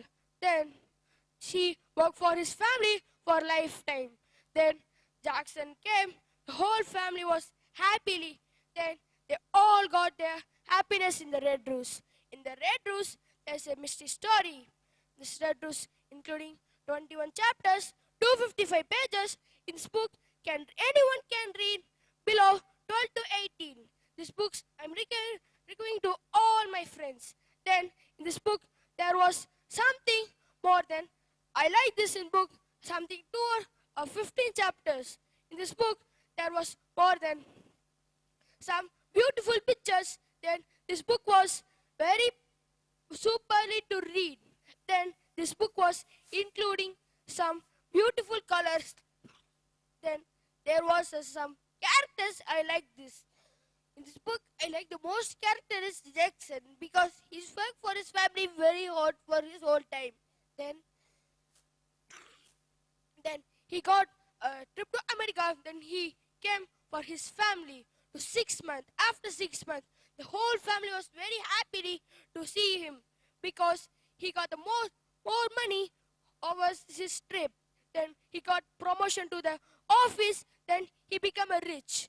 Then the story, you can learn a small girl, a small boy can earn money easily. Then I telling because this is my first book review in this Agaram Public School. Thank you for this principal. Thank you. I am Abhimanyu of grade 11B, here to give a book review on the title, It Only Takes a Minute to Change Your Life. This book was written by Willie Jolly. He was born on 3rd September 1956. He is not only an author and also a singer, speaker, media personality and a radio host too. He is the radio host for Magnificent Motivational Minute. He wrote many books like An Attitude of Excellence, Turn Setbacks into Greenbacks, Setbacks is Set Up for a Comeback and so on. In 2012, he was inducted in Speaker Hall of Fame by National Speaker Association. Then in 1999, he was named as one of the 5 outstanding speakers of the world. Then when he was poor, he went to California with just $40. And after many struggles and achievements, now he is a multimillionaire. He is popular for his motivational speech, motivational writing. And this book is also a motivational book. Let us get into the book. This book consists of 10 chapters and 130 pages. I have few topics to share with you. Author said about importance of a single minute. From a great minute comes a great hour. From a great hour comes a great day. From a great day comes a great week. From a great week comes a great month. From a great month comes a great year. From a great year comes a great life. So friends, use every single minute wisely. You must not squander it. You must cherish every minute. A minute is starting point of building your dreams. It's very useful when you grow up. And average lifespan of a human being is 79.5 years as per research in America. But if you live more than that, then you're blessed. Live until you die. Author also says that make your minute work for you. What it means? Everyone are given 24 hours per day, not a minute more or a minute less. As per Mike Murdoch, he says that everyone are given 24 boxcars per day. The thing is, you fill those 24 boxcars with diamonds or dirts. I think you won't fill it with dirts. Many are capable to fill those 24 boxcars with diamonds, but they won't. Many will say, but they won't.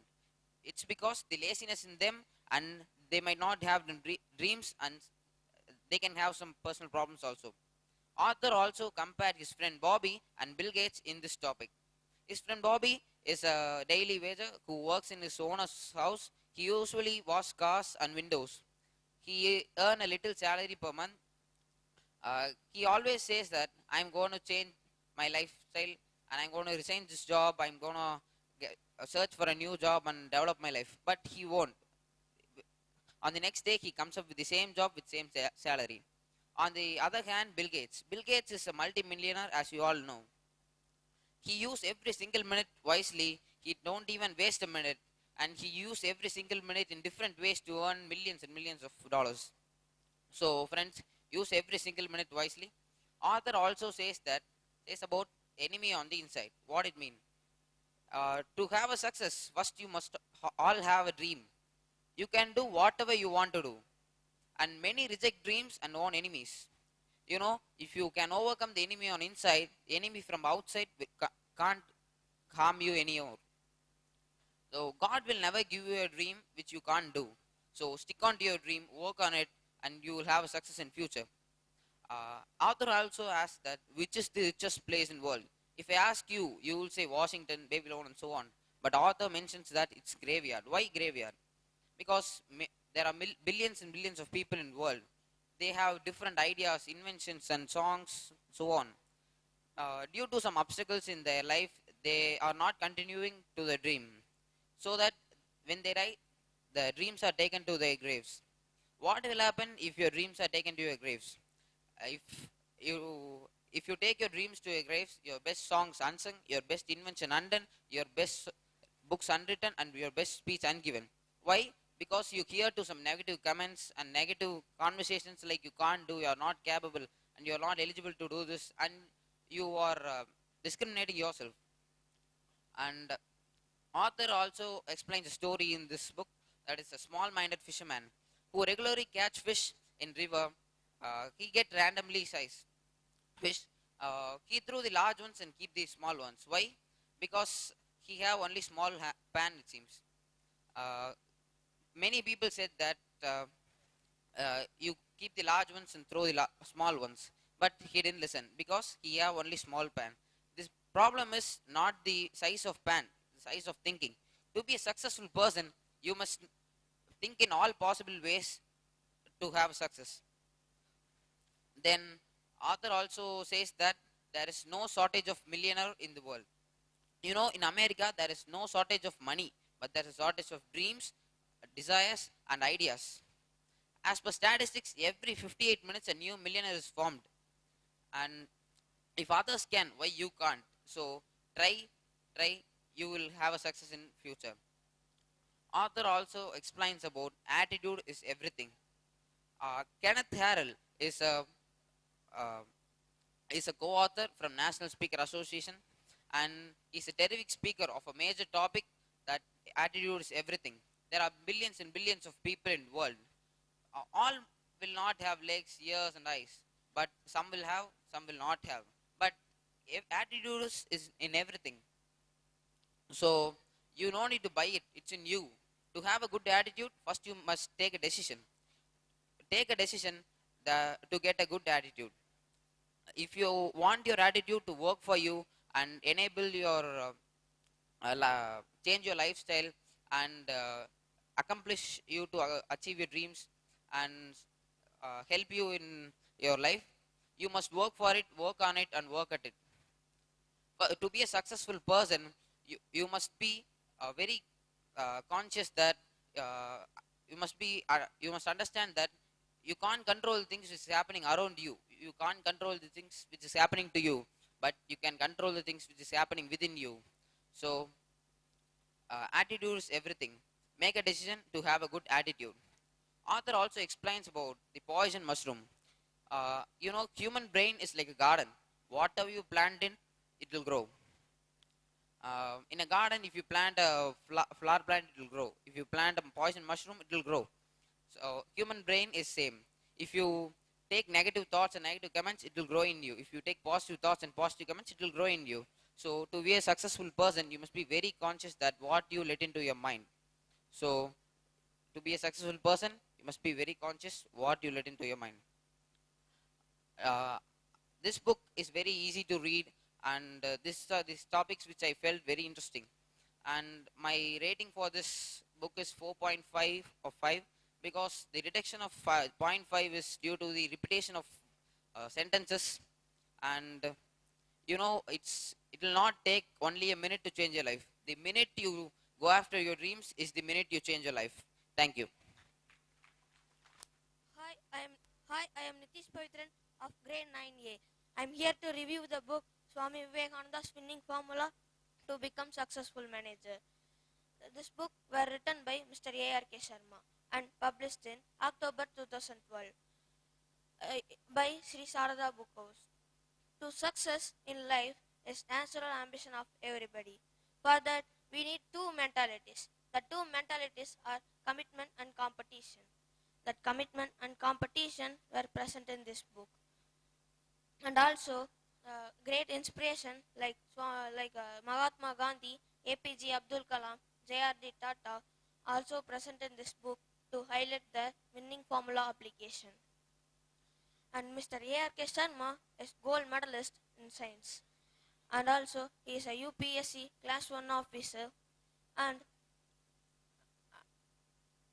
he is at present he was working as vice president in Tata Telecom Service, Maharashtra. This branch name is in Tata Indicom. Then he always inspired by Swami Vivekananda and his writing. Swami Vivekananda born as Narendra, and he early died in age of 39. And he well known for his speech at Parliament of World Religion in Chicago. In 1893, he begins with famous words like Swami, sister and brother of America. Then I choose this book to analyze and increase our commitment to success in life. In this book, author divide the people in 4 types. The 4 types are commitment and commitment, people with low commitment and low competition, people with high commitment and with low competition, people with high commitment and with low competition, people with high commitment and high competition. Now we can see people with low commitment and low competition. These people need monitor for their work, and they are simply in nature. The author is comparing them to colorless flowers and with orderless flowers. Now we can see about people with high commitment and without competition. These people are good in repetitive works, and they hard work for little success. They are like colorless flowers but with extraordinary fragrance. People with high competition and with low commitment. These people are really brilliant, but lack of commitment, they unsuccess in their competition.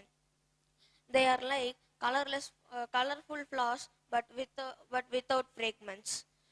And now we can see people with high commitment and high competition. These peoples are gift of gods, and gift of God.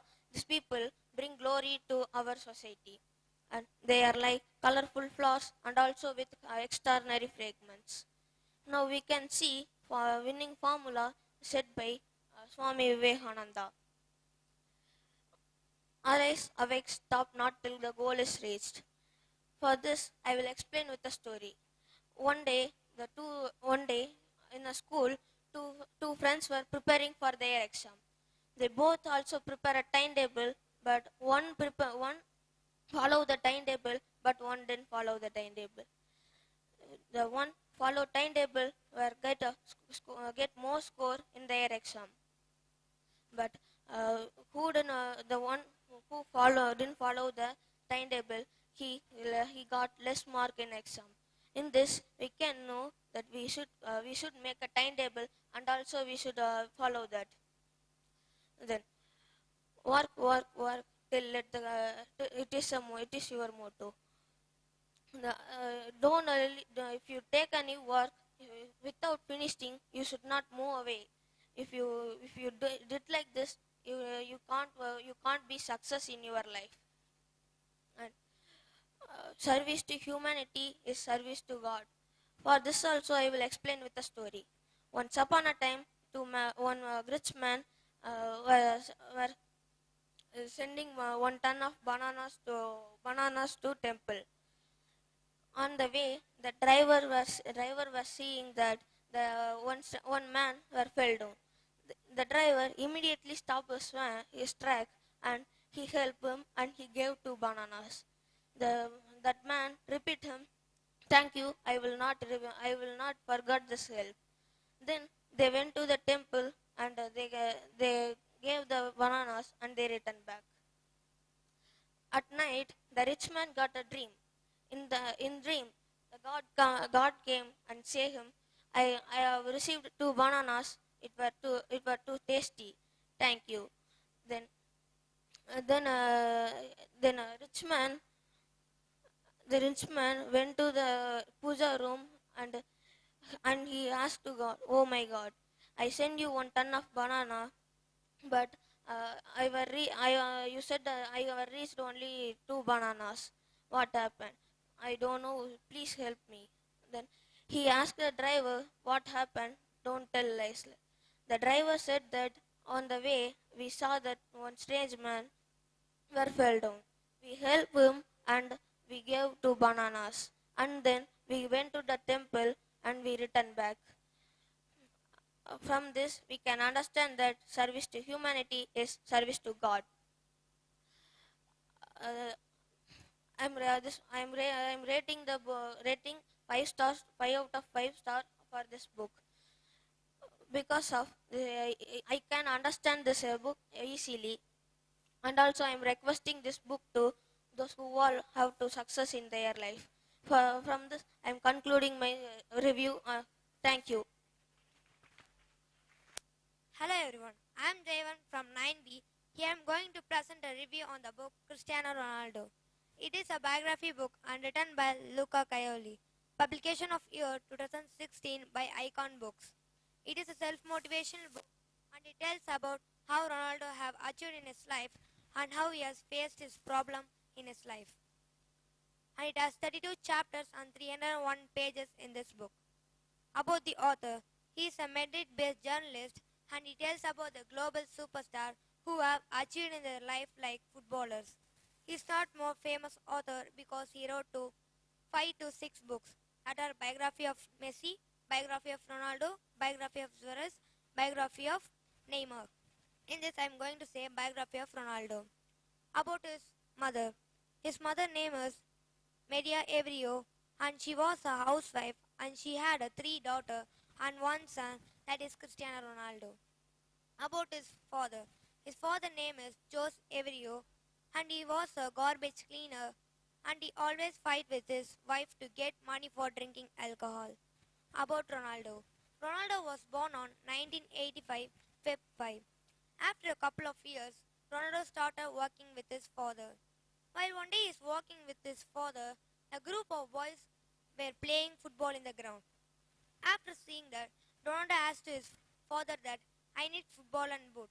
His father said that, "No, we don't have enough money for getting food. How I can buy for you?" And Ronaldo silently went. After some days, Ronaldo started working in the ground as ball boy. In the second month's salary, Ronaldo bought football and boot. And while one day he is playing in the ground, one of the football coach have saw his playing, and he have got impressed, and he makes him to play in his team for next match. Next day, next match, and first match to the Ronaldo. And he have scored 3 goals in that match, and from there he started his career. The first important match he played is United football match, and after some matches he played SCP, and now he is playing for Manchester United. The great season. After reading this chapter, I have got very impressed by this chapter. Let you know how. In Portugal, the professional football player who plays forward in the Premier Club Manchester United and captains for the national Portugal team and often considered one of the best player in the world and widely regarded as one of the greatest player in all time is Cristiano Ronaldo. Ronaldo won Ballon d'Or trophy 5th time and 4th time Golden Shoe in his career. He won 32 trophies in his career, including 7 Championship League titles and 5 UEFA Championship League and 1 UEFA European Championship League. And his most appearance is 182 and his most goals 142 and his assist 42. The international goals he have scored 114 goals and UEFA European Championship he have scored 14 goals. The full form of UEFA is European Football Association. The lifetime Ronaldo's goals are 800 goals. Next, 53 goals. It is an achievement to the Ronaldo in 2010 to 11. In 1 year, Ronaldo scored 53 goals in 1 year by 28 from his right foot and 8 from his left foot and 4 from his head and 8 from the penalty shoot and 6 from the outer corner and 7 from the direct free kick. Next, saddest day to the Ronaldo. In July 6, Ronaldo's father urgently admitted in the Funchos Centro Hospital for the liver problem. After a hour, doctor replied to the Ronaldo that it is a tough situation to cure her father.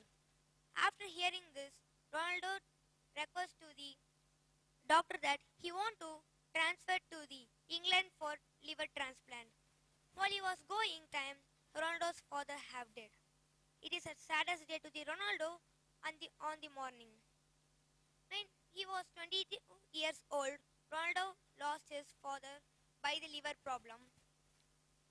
And next, history and the Bernabeu. In 2008, PFA World Cup is on to Ronaldo, and the real original coach to Ronaldo is Jose Mourinho, and in 2015, Ronaldo won Ballon d'Or trophy 3rd time.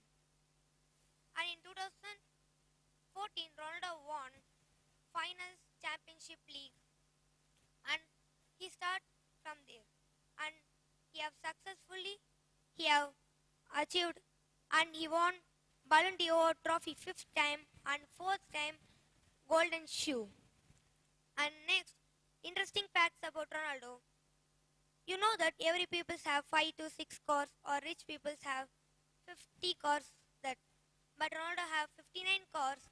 The important cars are 3 Lamborghini, 2 Ferraris, and 2 Bugatti. The one of the Bugatti price is 48 crore, and second Bugatti price is 28 crore. And 2 Rolls Royals, 1 Porsche 911, and Koenigsegg CCX, and Kawasaki Ninja bike. And the jump have measured in the football is Ronaldo 8.39 feet, and his net worth is $500 million, and he gave $83,000 to the sick people who is suffering in the COVID time in 2020. And you know that some footballers will be apply a tattoo in their body, but Ronaldo will never wear his body tattoo, because for 2 weeks Ronaldo will donate blood for 300 ml to the hospital. I recommend you to read this book because it is a very good book to read, and I will give a rate of this 4.5 out of 5. Thank you. Hi everyone, I am Srinagulan from grade 9B, here to review a book on the title AB the Autobiography. The book was written by Abraham Benjamin de Villiers and published by Macmillan, South Africa. The book was first published in the year 2016. It was first published in the country United Kingdom. This book consists of 15 chapters and 282 pages. This book is all about his success, failures, motivations, life incidents he had in his life. Abraham Benjamin de Villiers was born on 17 February 1984, who is a former South African international cricketer. His wife's name is Daniel de Villiers and he had 3 children. Their names are John Richard de Villiers, N.T. de Villiers and Abraham B. Villiers. His current age is now 38 years old and his career end of cricket was 2021. He got the award ICC ODI Player of the Year 3 times during his 15 years international career. He got the award in the year 2010, 2014 and 2015.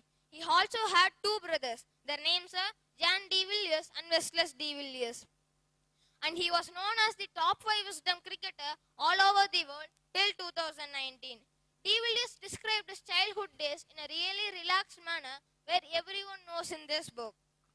He was educated at African Shore, Pretoria, along with his teammate Faf du Plessis, who still remains as his good friend. His father was a doctor named Abraham B. Villiers, and he also plays rugby union in his youth, and he also encouraged his son ABD to play sports in his childhood days. ABD is sometimes referred as Mr. 360 because of his outstanding shots played all around the wicket, and sometimes referred as Superman fielder because of his acrobatic fielding and dive catches.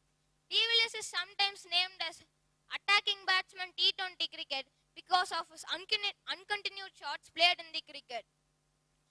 ABD's achievements extends beyond his armory of drives, pulls, cuts, flicks, scoops and etc. ABD was not only talented in cricket, he was also talented in hockey, tennis, swimming and etc.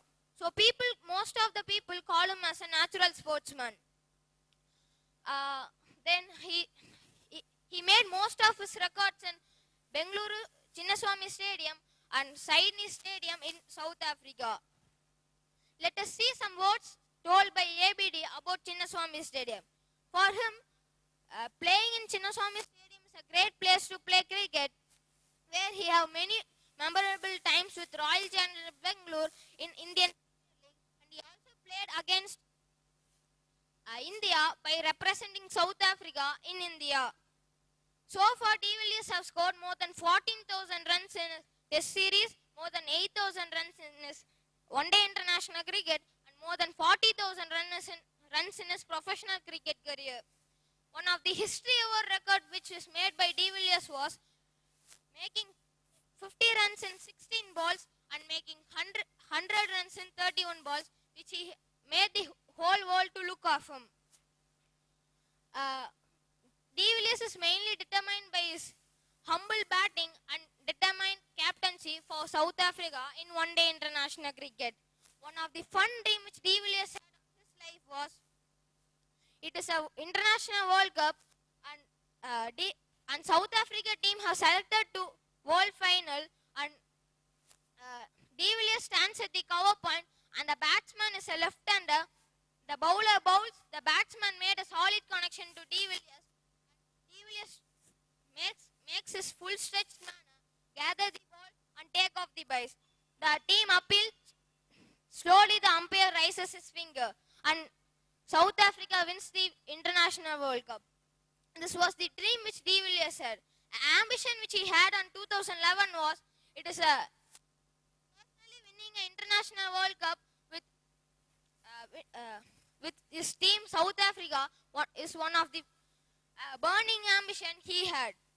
Whether he is delighting home crowds at Wanders, Newlands or setting new records in Bengaluru or Sydney, he plays the game in a wholehearted manner which projects the positive image of South Africa and makes the millions of South Africans to feel good about themselves. and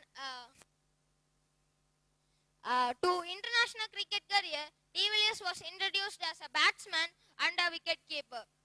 Later, De Villiers was captainized for all three formats for South Africa. In 2017, he stepped down from Test series captaincy after a series of injuries, and in 2018 he stepped down from national limited overs, and in 2020 he announced his retirement date. But however, De Villiers expressed the interest in playing T20 World Cup.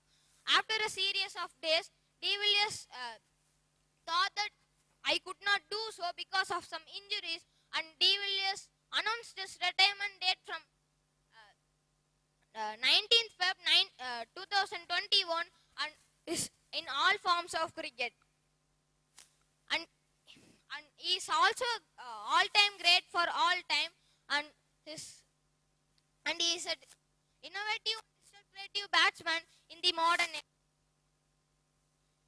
To this book, I give the rating 4.5 out of 5 because they have used some French words in this book, so we could not understand. Thank you. I am Rupesh from grade 11. I'm going to give a book review on the God equation, which was written by Michio Kaku.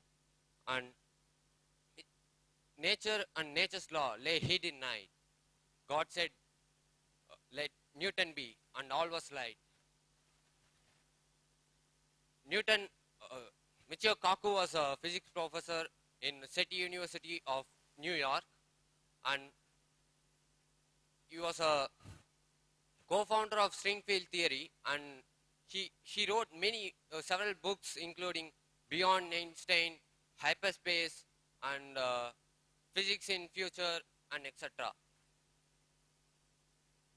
Author writes in this book about a single equation or a formula that can derive any other formula starting from Big Bang to the end of the universe. This could be a science-crowning achievement if such a formula comes really into existence. Michio Kaku explained about Einstein's dream that how could he create 1-inch long equation that could enable him to read the mind of God, and he called it as a unified field theory. And this unified field theory includes can be derived any other formula starting from Big Bang to the end of the universe. Each time scientists found a new theory, and that changes the civilization course and alters the humankind's destiny. There are majorly 4 fundamental nature force. They are gravity, weak nuclear force, strong nuclear force, and electromagnetic force. By unifying all these theories, the scientists can bring the new theories into a single theory that could ultimately answer many mysteries and questions in science. Michio Kaku said about why the scientists don't have a real reason about why this world had been created, and he questioned many theories that would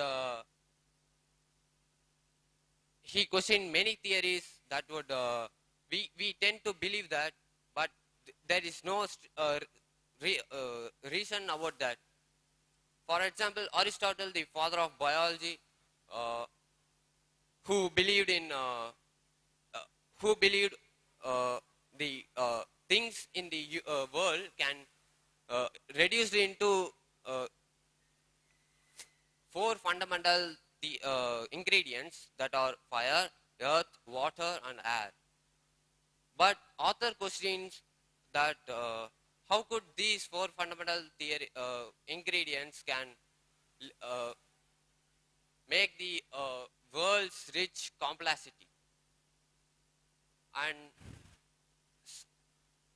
scientists, by more experiments and researchers, scientists have found a new particle that is Higgs boson, which is also known as God particle. And nobody knows for what energy we will obtain a new subatomic particle that could verify this unified field theory. So this book is about to find the this ultimate unified field theory, and this all fantastic twists and turns of what unquestionably one of the most vital chapter in the history of physics.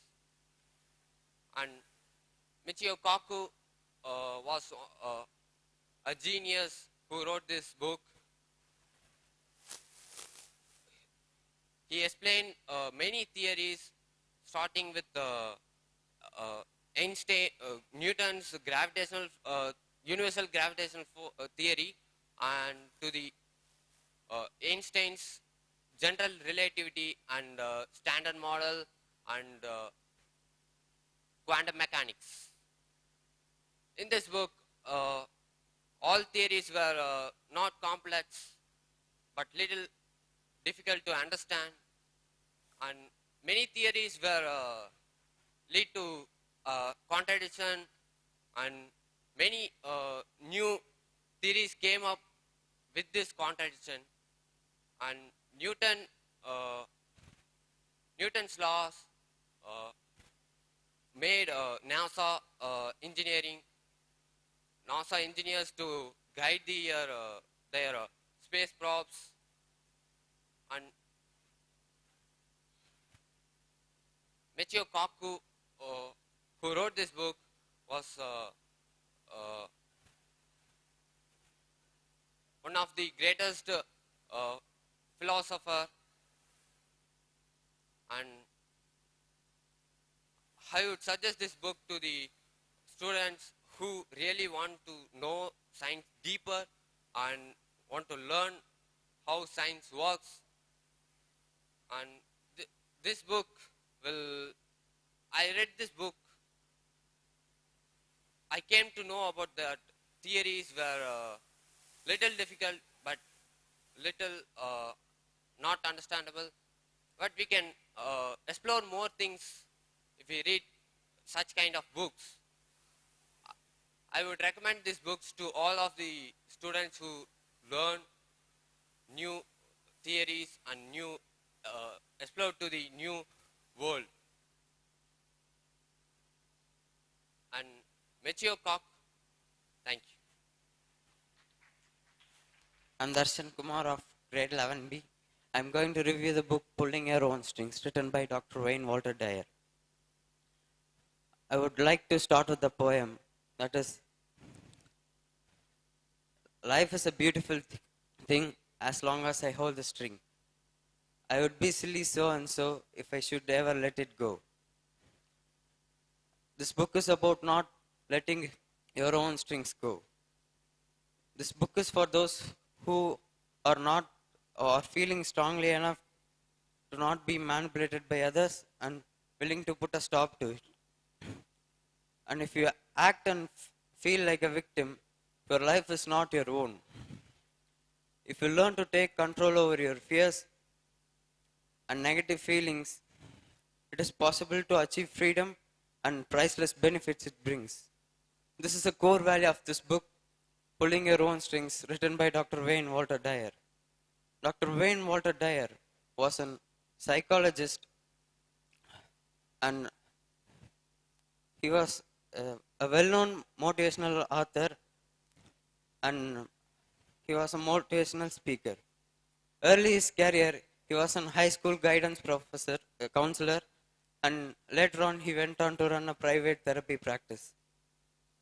And he became a popular professor of St. John's University, where he was asked by an literacy agent to put his ideas into form of book, which was his first book, Your Erroneous Zones, published at 1976. Over 100 million copies were sold up to date. It was a classic bestseller. Now let us move on to content of the book. This book contains 10 chapters and 262 pages.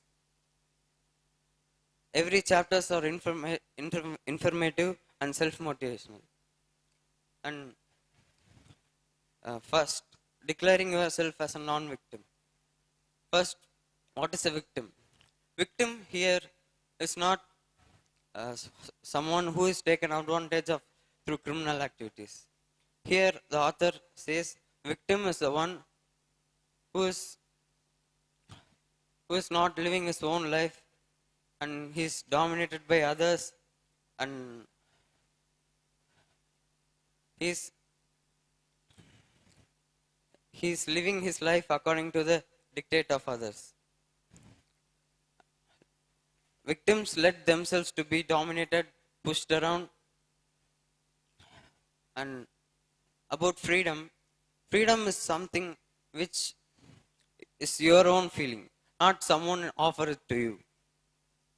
If they offer it to you, it is not freedom at all.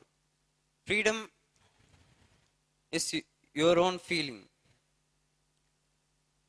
There's a quote in the book, you are not free until you are a master of yourself. Until you know yourself better, you cannot attain freedom. And then for declaring yourself as a non-victim, you should develop some non-victim habits. First, you should avoid fear. What is fear? Fear is something which resides in you, and if you are in any strange situation, your imagination and thoughts run in you that I will fail, I can't do it, I look stupid, and etc. These thoughts run in your mind and it brings fear in you. And fear won't stay with you every time. Fear arises in you within some situations and go from you. And we should be courageous to overcome fear. Courage is the willingness to confront fear, and if you believe that you don't have fear and you can do it, that is called courage. If courage comes you, the fear automatically goes off. And another thing mentioned in the book is, I see, I forgot. I hear, I remember. I do, I understand. If you see anything, you will forget. If you hear something, maybe you will remember. And if you do something, you can completely understand what is it. And for example, if you are asked to speak on the stage for first time, you will be nervous, anxious, etc. But if you speak again and again, and your fear will not be with you. Your fear will go out of you. So experience will also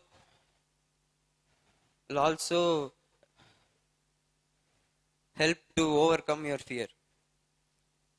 Then I'll tell you some common situation which everyone have been victimized.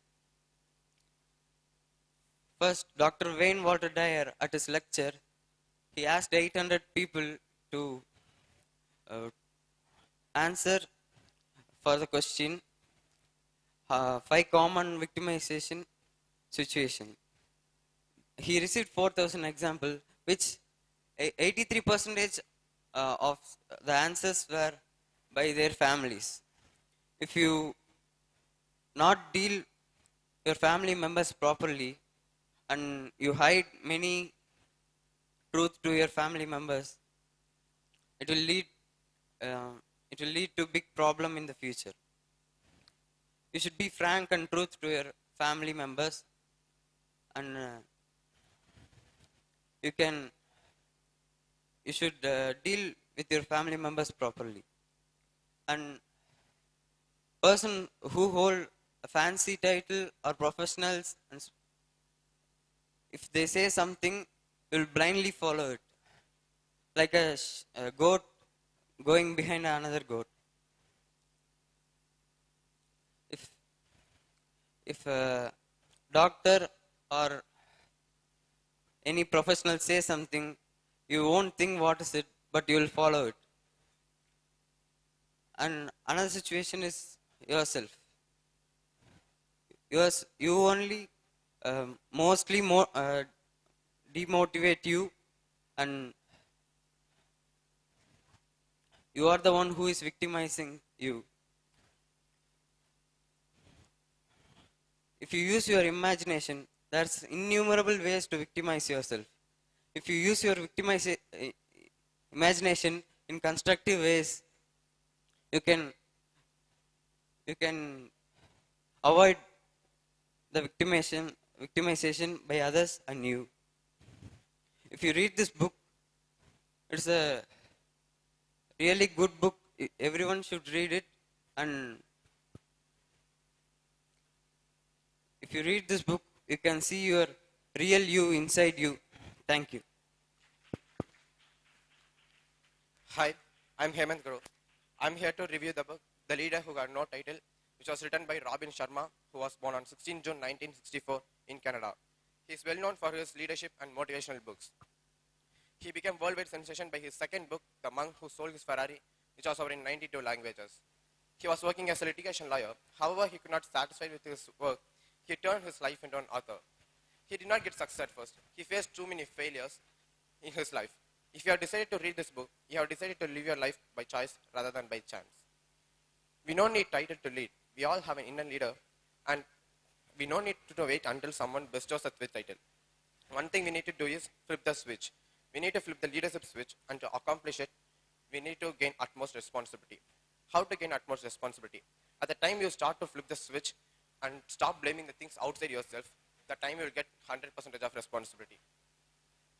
Each of us born into genius, but sadly, most of us die amid mediocrity. A hard times of our life makes us more successful person. To support these lines and review the book easier, I would like to share a story. There was a man named Blake Davis who was born in Milwaukee and grown up in New York City almost his life. He was with his parents who was so determined and kind towards him. They gave all comforts to him, but unfortunately, he didn't honor his parents. When they were died, he was so numbed out and he didn't care much about anything. He medicated himself to too much of TV, too much of food, too much of worries, thinking that it could reduce the pain of loss. Friends, we do think good and bad about a past, right? But why we are not affected with that core? Because we are given enough to be happy. So this author says, learn to honor your parents and make them satisfied by what you can offer to them. Coming back to the story, this Blake was randomly changing his job, thinking that employment was just a vehicle to pass his time rather than building a better day or a better world. He joins in an army and gone to war in Iraq. He saw his friends were killed in brutal battles and realized that loss is common to all. But it was a time to come back to the home, and he just walked around the city and came back to the conclusion that he again changed what he wasn't before. He could not sleep most of his nights, but his parents gave him a beautiful gift that was reading books. He joins in a bookstore where he worked without a focus. His all co-workers started hating him. But one day, he met a stranger named Tommy Flynn, who was a friend of Blake's father. Blake told all his past to Tommy, and he replied with a beautiful quote, "Losing a path is a part of finding a path." Friends, we too lose our paths in our life, right? But finding the clarity in the same path is very tough. Our life has to break us down, so we can rebuild it in a better way. We all see failures in our life. But when our life breaks us down, we have an opportunity to rebuild it in a better way what we lived in before. Small daily improvements over time lead to stunning results. We want to change ourselves day by day, so we can lead our life in future in a better way. to show leadership, we need to truly excel in our current role. I think most of them are not perfect in their current role, right? We all do mistakes. I too made mistakes a few hours ago, I think so. I got a record punishment to it. So we all do mistakes, but doing mistakes is not a mistake. Not rectifying a mistake is a mistake. So kindly rectify the mistake and make your life better. We all need to start demonstrating leadership regardless of title given to us. For example, if you are working in an organization, the persons should work regardless of title given to them. There's no need of authority to lead. The only one thing is desire to be involved and commitment to make positive differences. How to excellence ourselves. Devote yourself to you. Make failure-proof insight so you can be confident by others seeing you. So you can be motivation to others. Work hard to yourself. So the treasures buried within you will slowly reveal to the world, and it shows your potential. Coming to the point of potential, most of them don't discover how to live just before they die.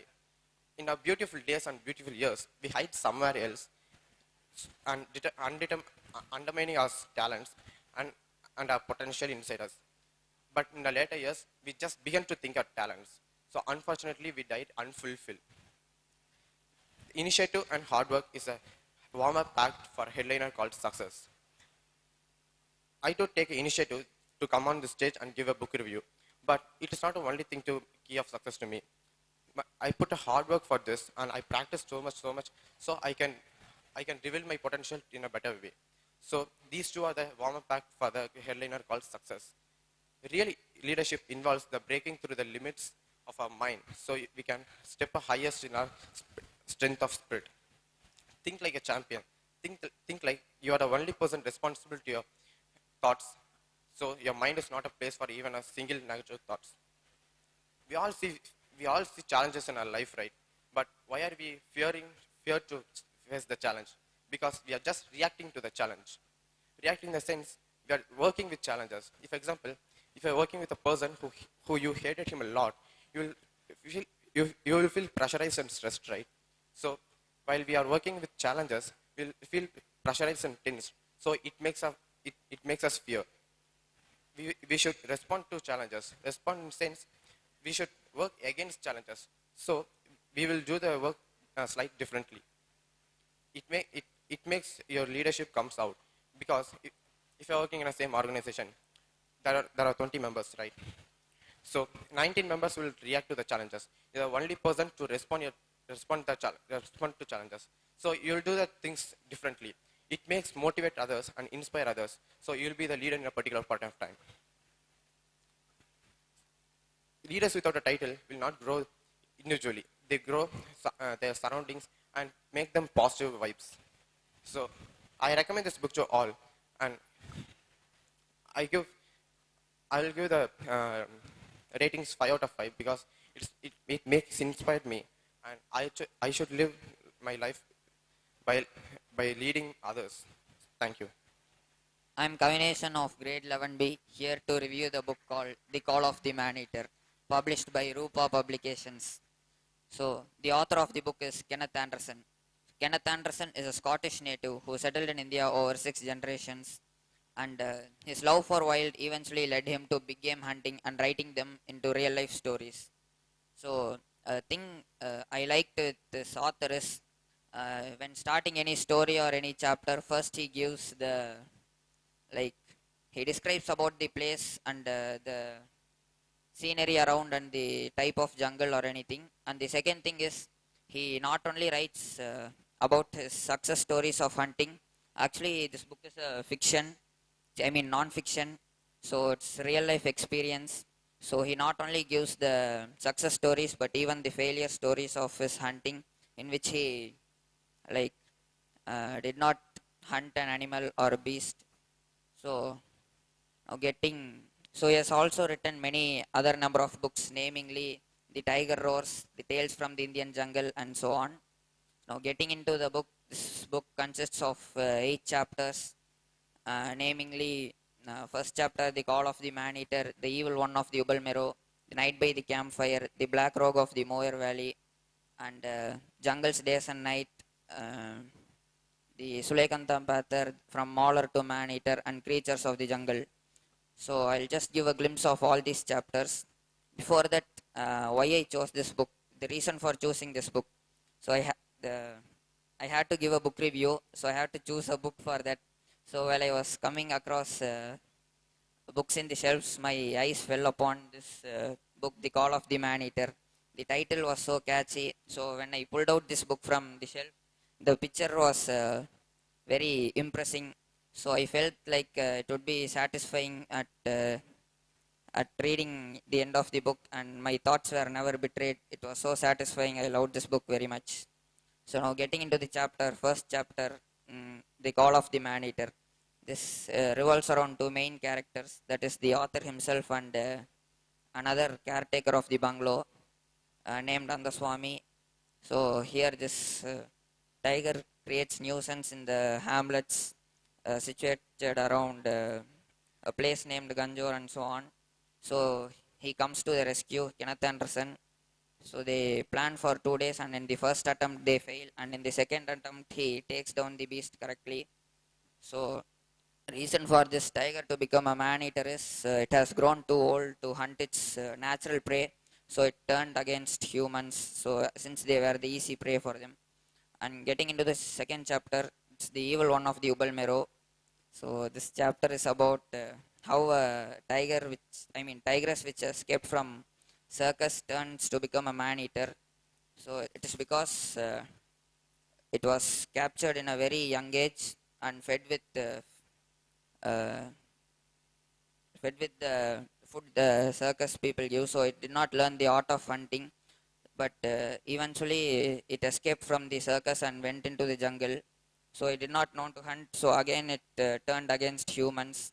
And the third chapter is a little interesting chapter. Here he describes the animals wild animals which he tamed and kept as pets, starting from a sloth bear, panther cubs 8 or above, then python and many other deer and so on. Fourth chapter is the black rogue of the Moyer Valley. This is about an elephant which turns against humans because of the activities of humans. Initially, fellow shoots this elephant, then it gets wounded and turns against humans. Then the fifth chapter is Jungles, Days and Nights. Here he explains about people whom he traveled, whom he worked with in the jungle. Like they ask him for coming, and some people are good and some people are Moors. So they create some atrocities and it's all fun. The sixth chapter is a mesmerizing one because it's about the animals in the jungle, and it shows the amount of knowledge he has about the animals. He have not even missed a single point. He describes about each and every wild animal differently, and this shows like how much knowledge he have about wild animals and his experience in the wild. And the other chapters is Sulekanta Panther. It's about a panther who spares his life 2 times. Even though it had a chance of attacking him, it never did. So when he had chance of hunting in a way of thanksgiving or showing his gratitude, he never shot that animal. And the last chapter is from mauler to man-eater. This chapter is about how a tiger was injured in the upper jaw and turned against human beings since it could not hunt its natural prey. It kills people by clawing on them and so on. So overall, this book is a very nice chapter, and this book is a very nice book, and I would recommend to animal lovers. I rate this book 4.7 and 0.3 stars reduction because this book contains some vernacular words.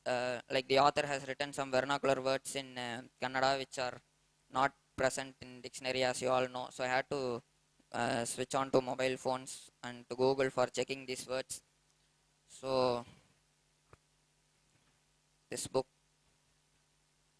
and there are possibly 3 widely accepted reasons for any animal, notably tiger or panther to become a man-eater?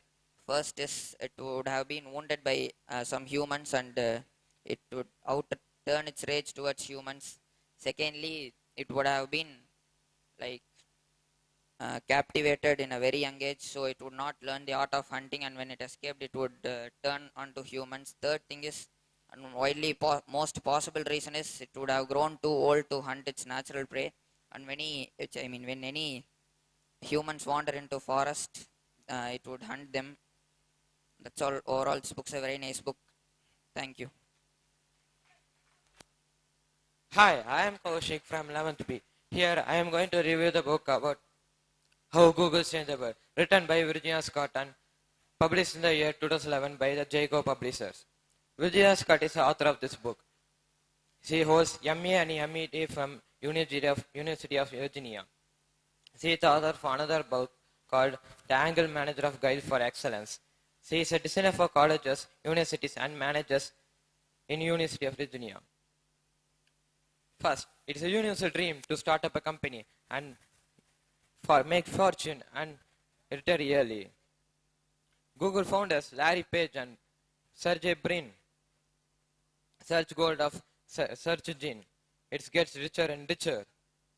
What started a graduate project to a company called as Google.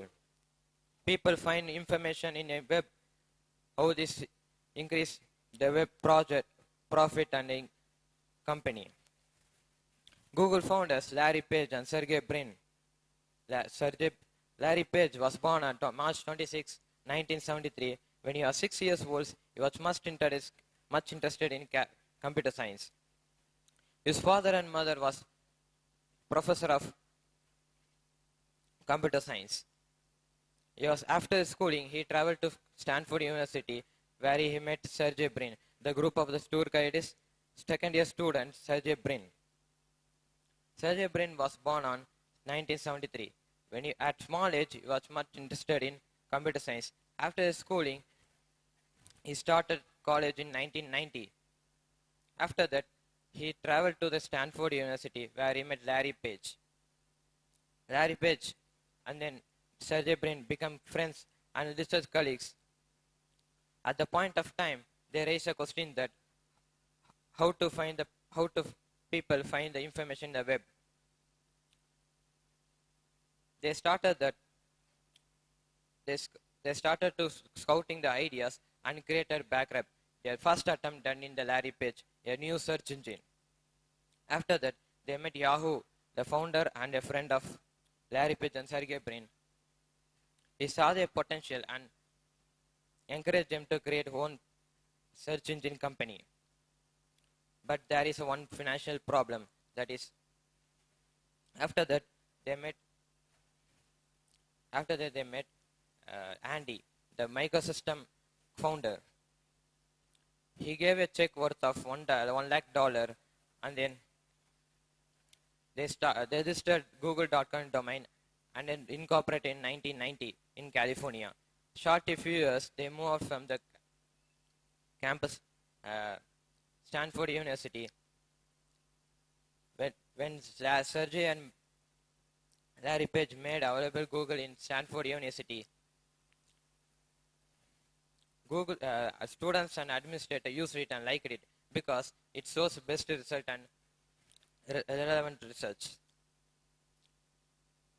By the time 2001 and 2002, it is increment in employees 50, and then 2000 PCs in their network. Each year they raise more with PCs and employees, so they see a massive profit and then increment in companies' branches.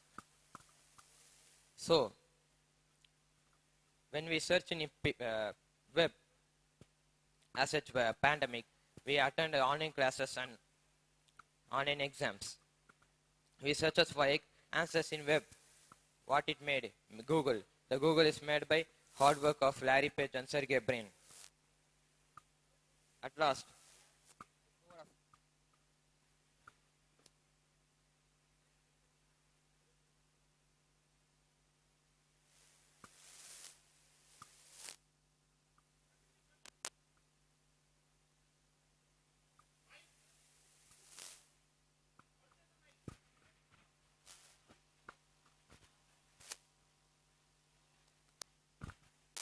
Google is became more popular in household world. They use it and liked it because it's best result and relevant researchers. Next, it is it's so Google is become the popular in the world. People are searching information in the web, and then more and more.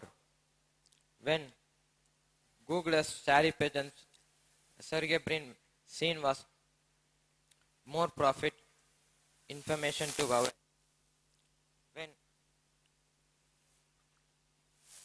when Google has an Atlas, I conclude that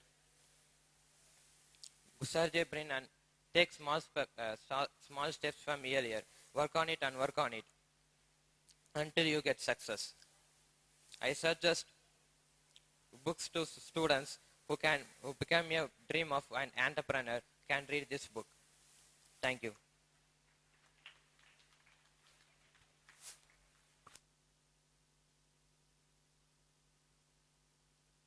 I'm Sanjay of grade 11 to review this book, Questions Are the Answers.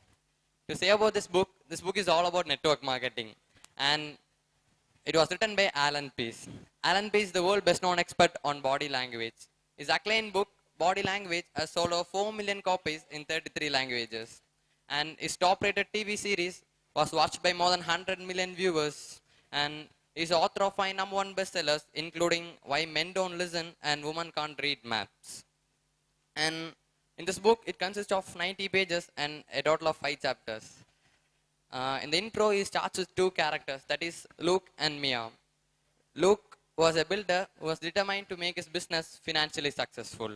And Mia, she's an accountant.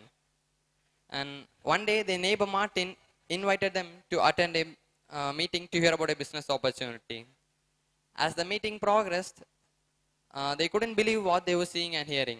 They saw a network marketing plan which gave them an opportunity of financial freedom and level of success beyond their imagination. And they couldn't stop talking about this for several days and finally decided to get started. And despite this, they actually built a solid business. And but it wasn't simple as they thought. Many of the people, even some of their close friends, didn't even turn up to their meeting to hear about it. And when finally they built a solid business, he says, most of the people fear to enter network marketing is they need to be rich, highly powered salespeople to reach the top levels. And he says, the book contains a simple system that will allows you to reach the level. And there are no tricks, just techniques and principles that you'll need to be followed. And we'll move on the first chapter, that is 5 golden rules for success. Before moving to the rules, he had mentioned about a secret that he has received from his scoutmaster, a wise old man. And at the age of 11, he was asked to help to raise money for his scout troop to build a hall. And at the time, his scoutmaster divulged a secret to him. And he also mentioned it as a law of consequence. And he also guarantees us, if anyone who practices this must eventually get succeed. And the secret is, success is a game. The more times you play, the more times you win. And the more times you win, the more successful you will play. And he says, apply this to network marketing. And we move to the rule number 1, that is see more people. Talk to anyone who will stand still long enough to listen to you. Because when you talk to everyone, the law of averages proves that you will be successful. And it's just a matter of how successful. And he also mentions that if you are feeling sad or depressed, like where your business is going, just double your presentation or increase your output. Because increasing the activity is the cure for all your problems. And the rule number 2, same, see more people. He says, keep calling people, because you can be the best presenters in the town, but if you don't see enough prospects, you are out of business. So rule number 2 also same, talk to everyone. And rule number 3, it's more similar to 1 and 2, so I'll move the next one, that is law of averages. Rule number 4. He says, at the age of 20, he joined a life insurance company, and he discovered an average of 1:56. It means that if you went into a street and ask an active question like, you don't want to buy a life insurance, do you? And 1 in 56 will say yes. And if you ask this question 168 times a day, he will make 3 sales per day. And he will become the top 5% of salespeople. And the next one is law of improve your averages. That is the rule number 5. And as I already said, he had joined a life insurance company in the age of 20. And he also said that at the age of 20, he joined a life insurance company. And he was the first and youngest person to sell over millions of dollars insurance in the first year. And at the age of 21, he owned his own home and drove a late model Mercedes Benz and lived a very comfortable lifestyle. And with this, he ends the first chapter. And the second one is how to get to yes. For getting yes, he gave 4 key techniques. The first technique is how to melt the ice. First technique is melting the ice. And second one is finding the hot button. And the third one is press the hot button. And the final one is get a commitment. First one, melting the ice. The purpose of this opening stage is to create a good rapport with your prospect. In this stage, you have to purely sell yourself because to get a good relationship. And a fact shows that if a person likes you, there's a chance he likes what comes within you also. So the second key is finding the hot button. For finding the hot button, you need to find their primary motivating factor. It's also called as PMF.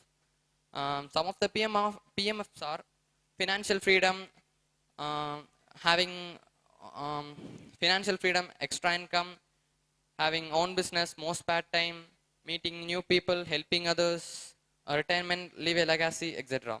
And to find their PMF, he gave 5 solid goal questions. That 5 solid goal questions, in this PMF, you have to show them, you have to ask the prospect, do you know why people join network marketing? And they will give some half-baked reason or they will say no. When they say no, you ask them, you show the PMF list and ask the 5 solid questions. That is, what is your number 1 priority in this list and why did you pick that one and why is that important to you? And what are the consequences of not having that opportunity and why would that worry you?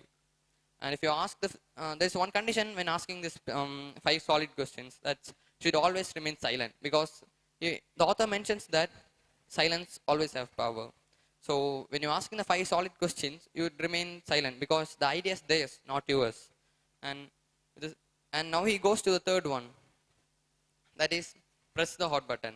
When you find the PMF, you should light a fire under them because with minimal encourages and you should emotionally motivate them to join your network marketing business. And when you encourage them and emotionally motivate them, you will automatically get the 4th key, that is getting a commitment.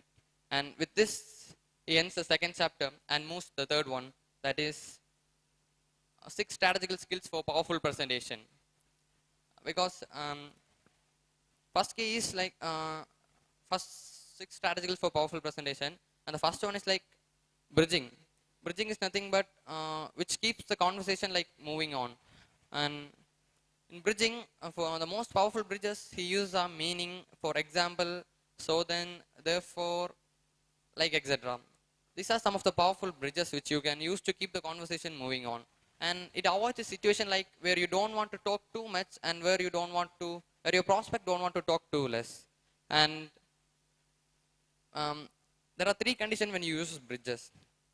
In using bridges, you should lean forward and put your palm out because it shows that you are non-threatening. And second one is stretch the last letter of the bridge because it converts into a question, not a statement. So the prospect will feel easy to answer. And the last stretch is, last condition is like lean back and shut up because the author again mentions that silence always have power. The power of silence will always work here. And the next key is, as I already said, there are 6 strategical skills. First one is bridging and second one is head nod technique. Most of the presenters think the nodding the head is not a powerful tool, but research shows that when you nod your head, you will start feeling positive. And when you start feeling positive, you will automatically nod your head. So nod your head plays a major role here and try to use that. And the third one is maintain eye contact because again a research shows that information reaches the person through 87% via the eyes and 9% through ears and 4% through other senses. So always try to maintain eye contact. And the next one is Mirroring. Mirroring is nothing but you have to do exactly what the same person does because it creates a good vibes and build a good rapport with your prospect. Uh, when a when a good rapport is built, we don't want to worry that they will that they will join our network marketing business. And the next one is pacing. Pacing is nothing but you have to speak little slower than the prospect because a research again shows that if you feel faster than the other person, they may feel pressured. So try to speak less rate than the listener. And if you are really interested in my review, and if you can buy this book and read, and one more thing, in mirroring, he again mentions that when a man mirrors a woman, she will think. When a man mirrors woman's emotion, she will describe him as more intelligent, interesting, and attractive. So, in the first page, he gave out it's all about network marketing, and at last, he gave some tips to impress. I think this book is not for network marketing, and if you are really interested in my review, you can buy this book at any time in online, and you can read this. And last 2 pages, it's full about body language. Thank you. I am Vikram. I am going to give the book review on the title Black Panther of Shivanipalli. The author of the book is Kenneth Anderson. Kenneth Anderson is from a Scottish family where they have settled in India for more than 6 generations. Kenneth Anderson was born in Secunderabad. And Kenneth Anderson's father is Stuart Anderson. Stuart Anderson is a superintendent of FCMA, Pune, Maharashtra. He dealt with the salaries paid to the military personnels. And he also likes British soldiers who took interest in outdoors and sports. And he also influenced Kenneth Anderson into hunting and sports. Kenneth Anderson worked in a telegraph department, and later on he worked in British Company aircraft factory. And he owns 200 acres across Karnataka. And he is a well-known hunter for man-eating tigers. And this book was published by Rupa Publishers in the year 2001. And this book consists of 9 chapters and 300 pages. The first chapter is about Panther's Way.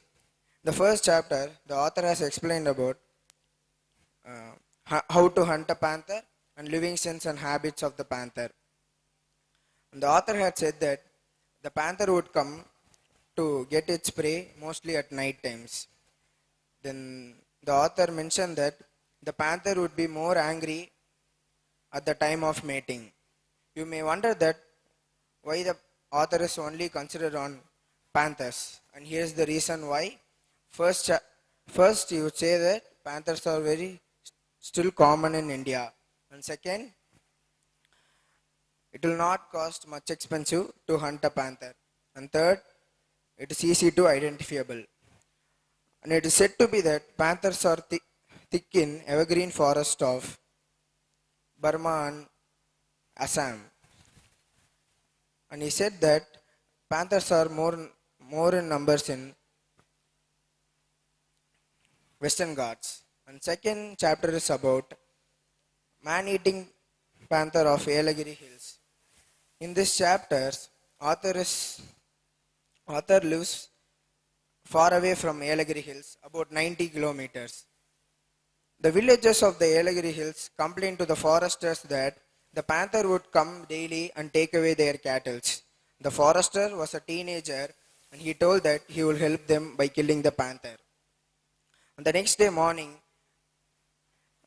forester came to the villagers and the villagers took them to the spot where they have seen the panthers. And they have fixed the machan. Machan is nothing but there will be a seat in the tree to hunt easily. And there were 3 spots where would panther mostly come. And the forester was waiting for 2 to 3 days. There was no movements of panthers. And the forester said that if there were any movements of panthers, send me a mail.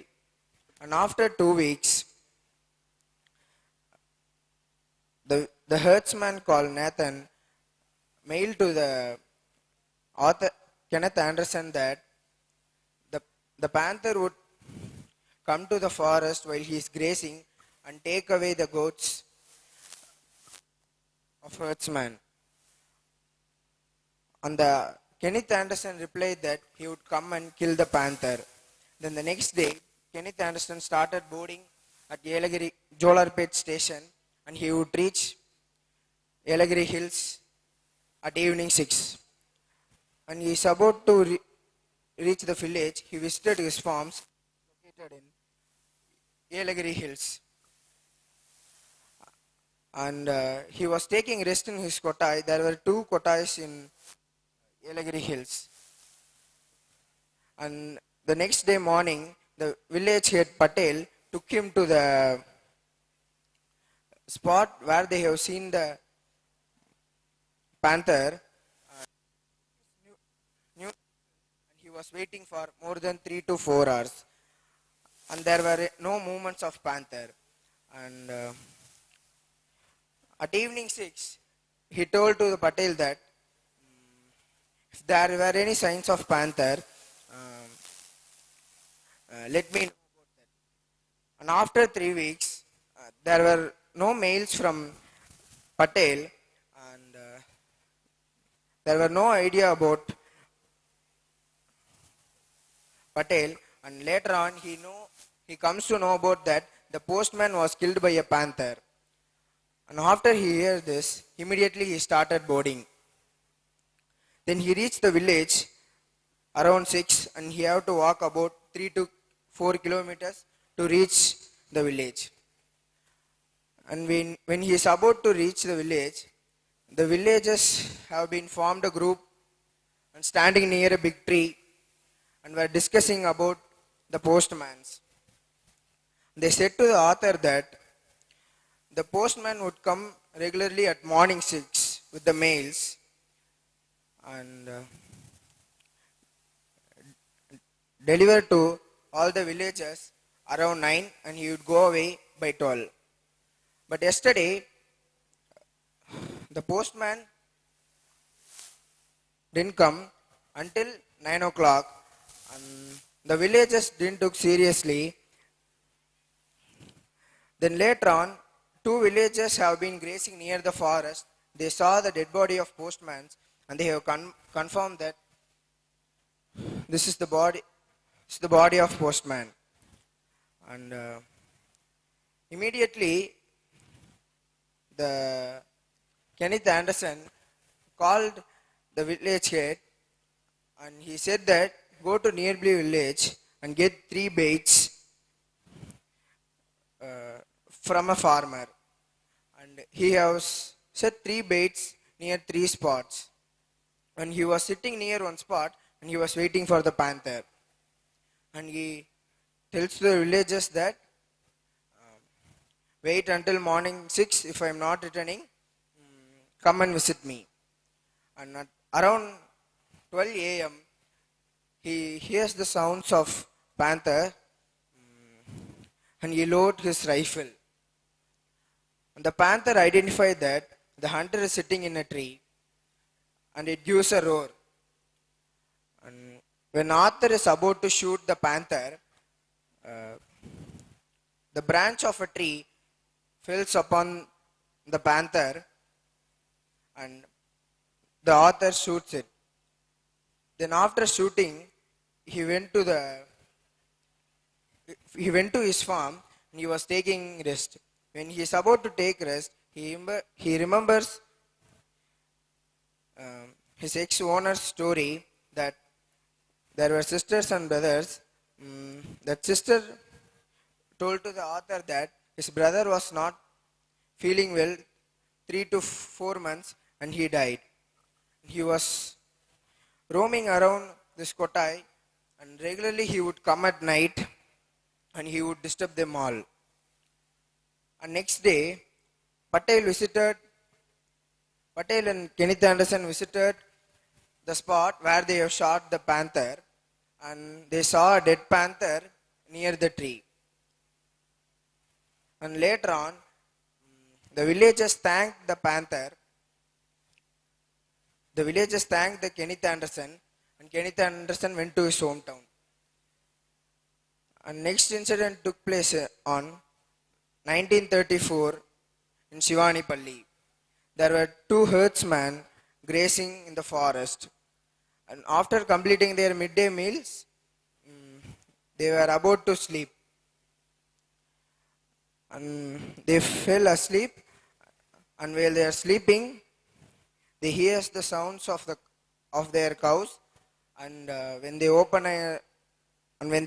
their eyes, they saw that one of the panther have been holding the cow's neck. Then the two herdsmen started throwing stones and sticks upon the panther, and the panther catches the cow's neck, and it drags around 200 to 300 yards. Then, by seeing this, the two herdsmen went to the village and went to the village and tells about this matter. I would conclude by saying this: read this book before you go for a hunt. Thank you. Hi, my name is Akash. I am going to give review on the book Birds of Indian Subcontinent. As the birdman of India said, and I quote, "A man with no imagination has no wings." That's when I got inspired by this quote to spread my wings and broaden my imagination. My interest in getting to know about birds grew day by day. For that, this book served as my sole companion, which was written by Carol Inskip, Tim Inskip, and Richard Gimmett. Now I am going to share my experience and knowledge about birding. Richard Gimmett was the head of Conservation and Wildlife International. Carol Inskip and Tim Inskip were freelance wildlife consultants. They both authored the series of books by traveling widely around Asia and knowing about birds. This book was first published in the year of 2011 by Christopher Helm, an imprint of Bloomsbury Publishing PLC. This book contains 528 pages. Good thing about this book is all the papers has got the photo paper quality. This book includes the following topics like introduction, map of the region, how to use this book, biotic and abiotic factors of Indian subcontinent, conservation strategies, 2 apprentices, which includes vagrant and vibrant species. This book served as the key source for understanding and easy identification of birds. The first thing to become a birder is to get your hands on a good field guide. This guide contains a collection of images, descriptive text, and range maps, which is useful for the birders to identify easily. This book contains the physical traits or field traits, which includes a size, shape, plumage pattern, etc. If those things combined with a habitat and call and biodiversity, we can finally find the exact bird. The second thing which we want to know is whenever you find the free time or a non-birding time, we should flip through the pages of the book so that we would find the birds which are grouped taxonomically. The birds are grouped from least evolved species to highly evolved species. Whenever you are in the field, when you find a bird, especially the unfamiliar bird, you have to watch it closer and longer. Only then you can find all the patterns and all the physical traits. Sometimes in excitement, we sight the bird, and soon after sighting, we flip a guide for finding what are the patterns matching, and finally we fail to find the exact bird. So we should not do this. The bird watching goes like watch a bird, take a binocular and watch closer, mark the field traits, and finally match it with the field guide. Now I am going to explain about a majestic bird from the book and my experience when I saw it for the first time. This is the the great hornbill. Totally there are 9 species of hornbill in India, like great hornbill, Malabar pied hornbill, Malabar grey hornbill, Oriental pied hornbill, rufous necked hornbill, Narcondam hornbill, etc. Now coming to the great hornbill, it lives in the tropical evergreen forest and rainforest. This hornbill has a distinct love story because it is a type of monogamous bird which lives for around 50 years of its lifespan with one life partner. During the breeding season of this hornbill, it finds a tall tree which has the cavity to find its nest. Once the female confirms the nest, it enters inside, it sheds all its feathers, and it makes as the bed to hatch the eggs. After hatching eggs, the male hornbill, it roams the whole day to find berries, figs, and fruits for the female, and the male hornbill stays out of the nest to find the feed for the juvenile and female. During the breeding season, if the male hornbill dies, the female and juvenile also dies without food. The International Union of Conservation of Nature and Natural Resources, combined with Government of India, has launched a 10-year program, a type of conservation program to conserve those bird species. Among that, out of 1,315 bird species, 100 birds are conserved, and nowadays their rate was increased. I suggest this book for all the bird enthusiasts and wildlife enthusiasts. Thank you.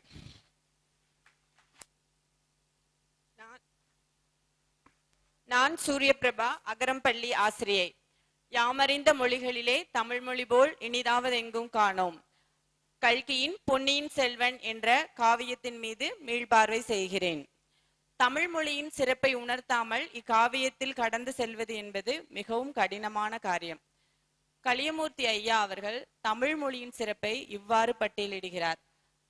உலக பிரசித்தி பெற்ற Niagara நீர்வீழ்ச்சியின் நுழைவாயிலில் நல்வரவு என்று தமிழில் எழுதப்பட்டுள்ளது. ஜப்பானிய பல்கலைக்கழகத்தில் யாதும் ஊரே யாவரும் கேளிர் என்ற தமிழ் வாசகம் ஜப்பானிய மொழியிலும் தமிழ் மொழியிலும் மொழிபெயர்க்கப்பட்டுள்ளது. காந்தியடிகள் அகிம்சை என்ற இந்த ஆழமான தத்துவத்தை எந்த நம்பிக்கையில் ஆரம்பித்தார் தெரியுமா? இன்னா செய்தாரை ஒருத்தல் அவர் நாண நன்னயம் செய்துவிடல் என்ற திருக்குறளின் வாயிலாகத்தான். மார்டின் சைமர் ஸ்மித் என்ற ஒரு மொழி ஆய்வாளர், அவர் உலகளாவிய மொழிகளை 400 மொழிகளை தேர்ந்தெடுத்து அதன் மீது ஒரு ஆய்வு கட்டுரையை வெளியிட்டார்.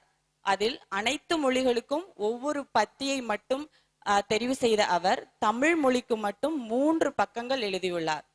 இளைஞர்கள் பிழைப்பதற்காக எந்த மொழி வேண்டுமானாலும் பயிர்க்கலாம், ஆனால் வாழ்வதற்கு தமிழ் மொழியை பயின்றே ஆக வேண்டும். இவ்வளவு வரலாற்று சிறப்புமிக்க இந்த மொழி சிலரது எழுத்துக்களால் மாத்திரமே தலை நிமிர்ந்து நிற்கிறது. அவர்களுள் தலை சிறந்தவரும் தலைமுறைகள் பல கண்டவரும் தான் இந்த நூலின் ஆசிரியர் கல்கி.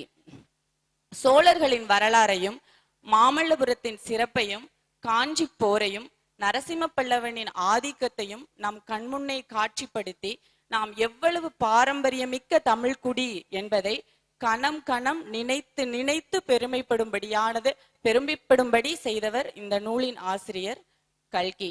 1899 ஆண்டு ரா கிருஷ்ணமூர்த்தி என்னும் இயற்பெயரில் பிறந்த இந்த சிந்தனை சிற்பி இளமை காலத்திலேயே காந்திய கொள்கைகளால் கவரப்பட்டார்.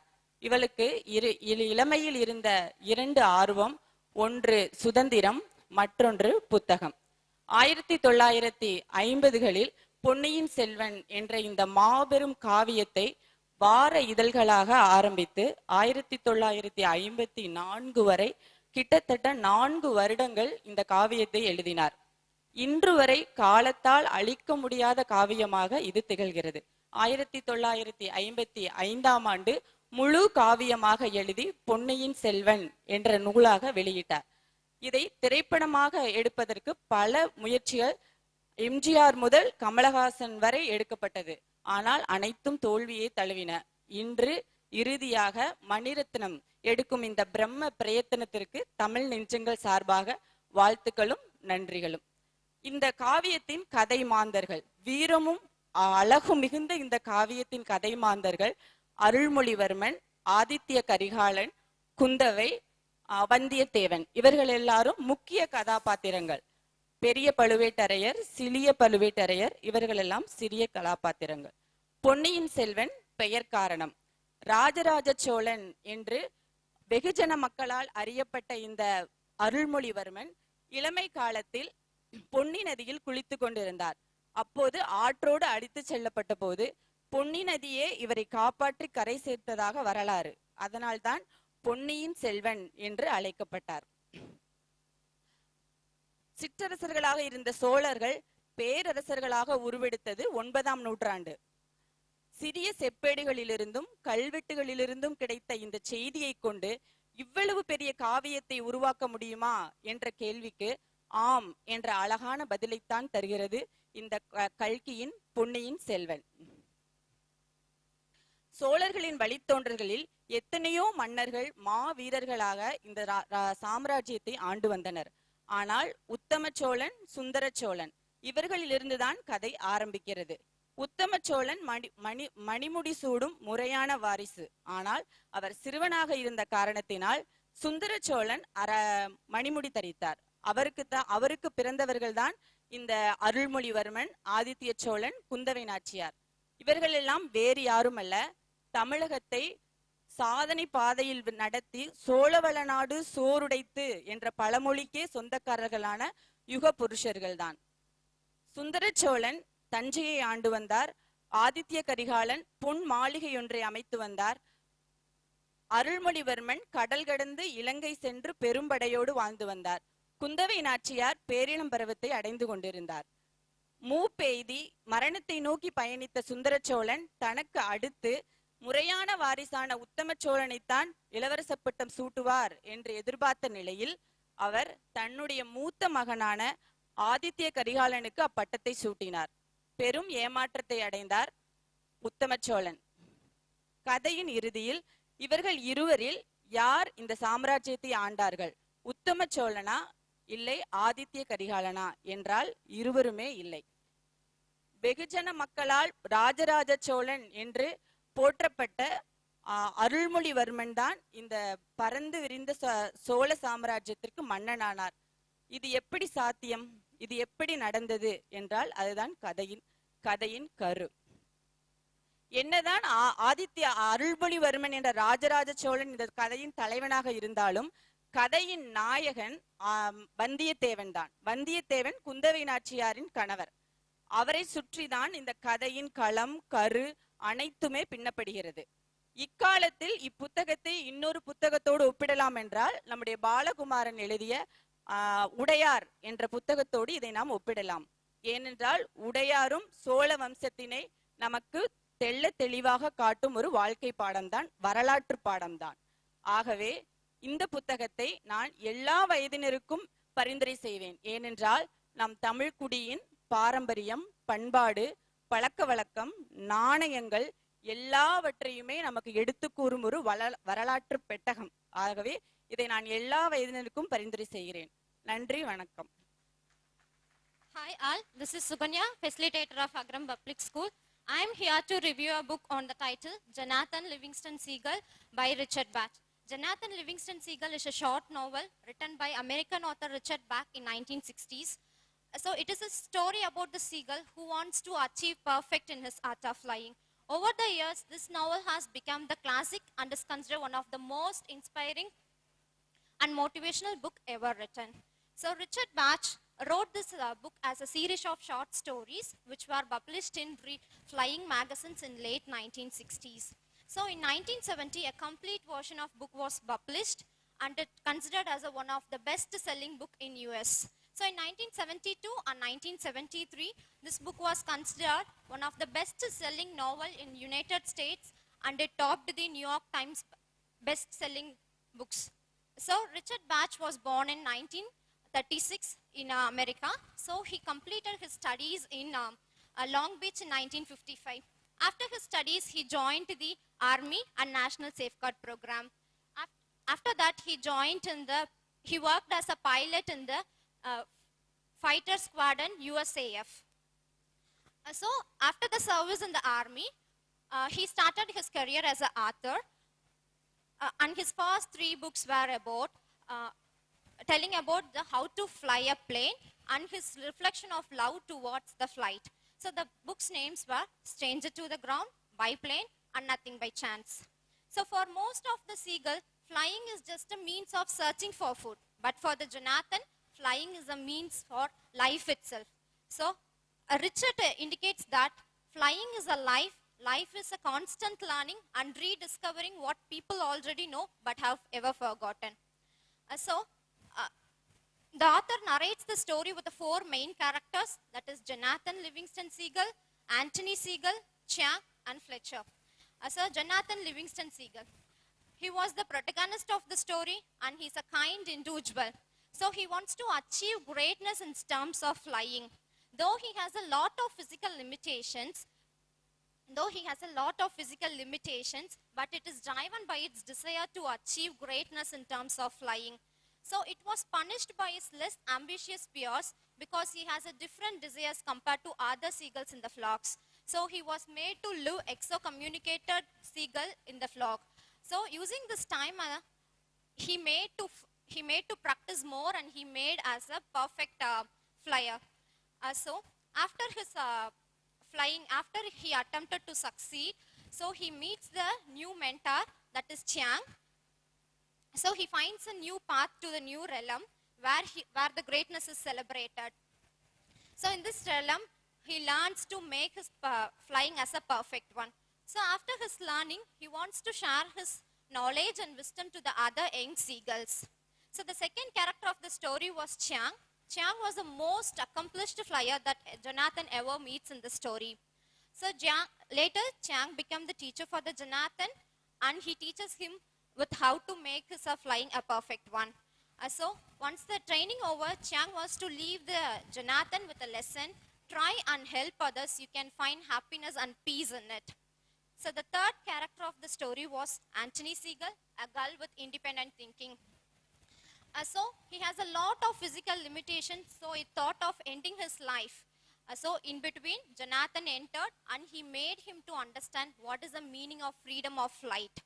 So the last character of the main character of the story was Fletcher. Fletcher is a student of the Jonathan and he was a best one also. So Fletcher is also like a Jonathan who's excommunicated from the other flocks and he wants to achieve like a Jonathan. He wants to fly high and wide. Jonathan becomes a teacher for the Fletcher and Fletcher finally he attempted and he succeeded in his life. So with these 4 main characters, author narrates the story with the 4 chapters. So the book consists of 127 pages with lot of photographs. So the black and white photographs were shot by Russell Manson. So here the story begins with the part 1. Here the author gives the introduction about the protagonist of the story, that is Jonathan Livingston Seagull. So Jonathan Livingston Seagull, he has a different mindset compared to the other seagulls in the flocks. So he attempted many times to succeed in his flying compared to other seagulls. Other seagulls were in the time of searching for the food, but Jonathan left that flocks and he was to get practicing flying. So in the part 1, so author narrates that how Jonathan practiced and how Jonathan succeeded in his life. So after using this freedom time, Jonathan made his flying as a perfect one. So in the part 2, the story continues. Here the author introduced the second character, that is Chiang, who's become the teacher for the Jonathan.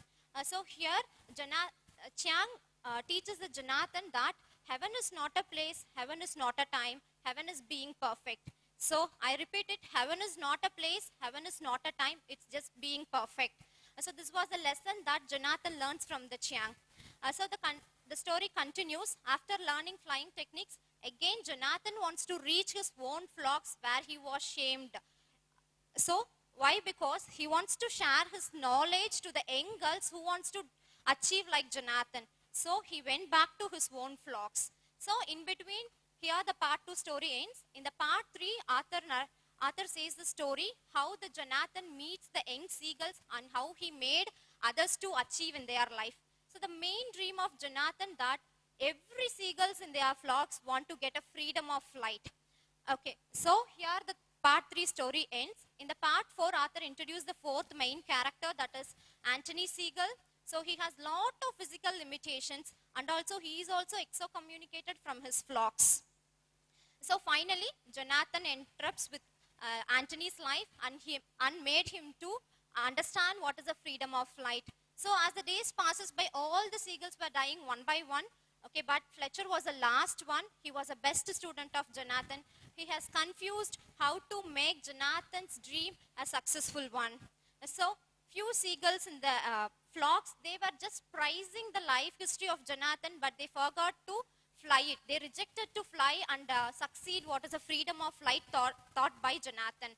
So here, after Jonathan, he enters the flocks and he made everyone to understand that freedom is very important for every seagull to achieve success in their life.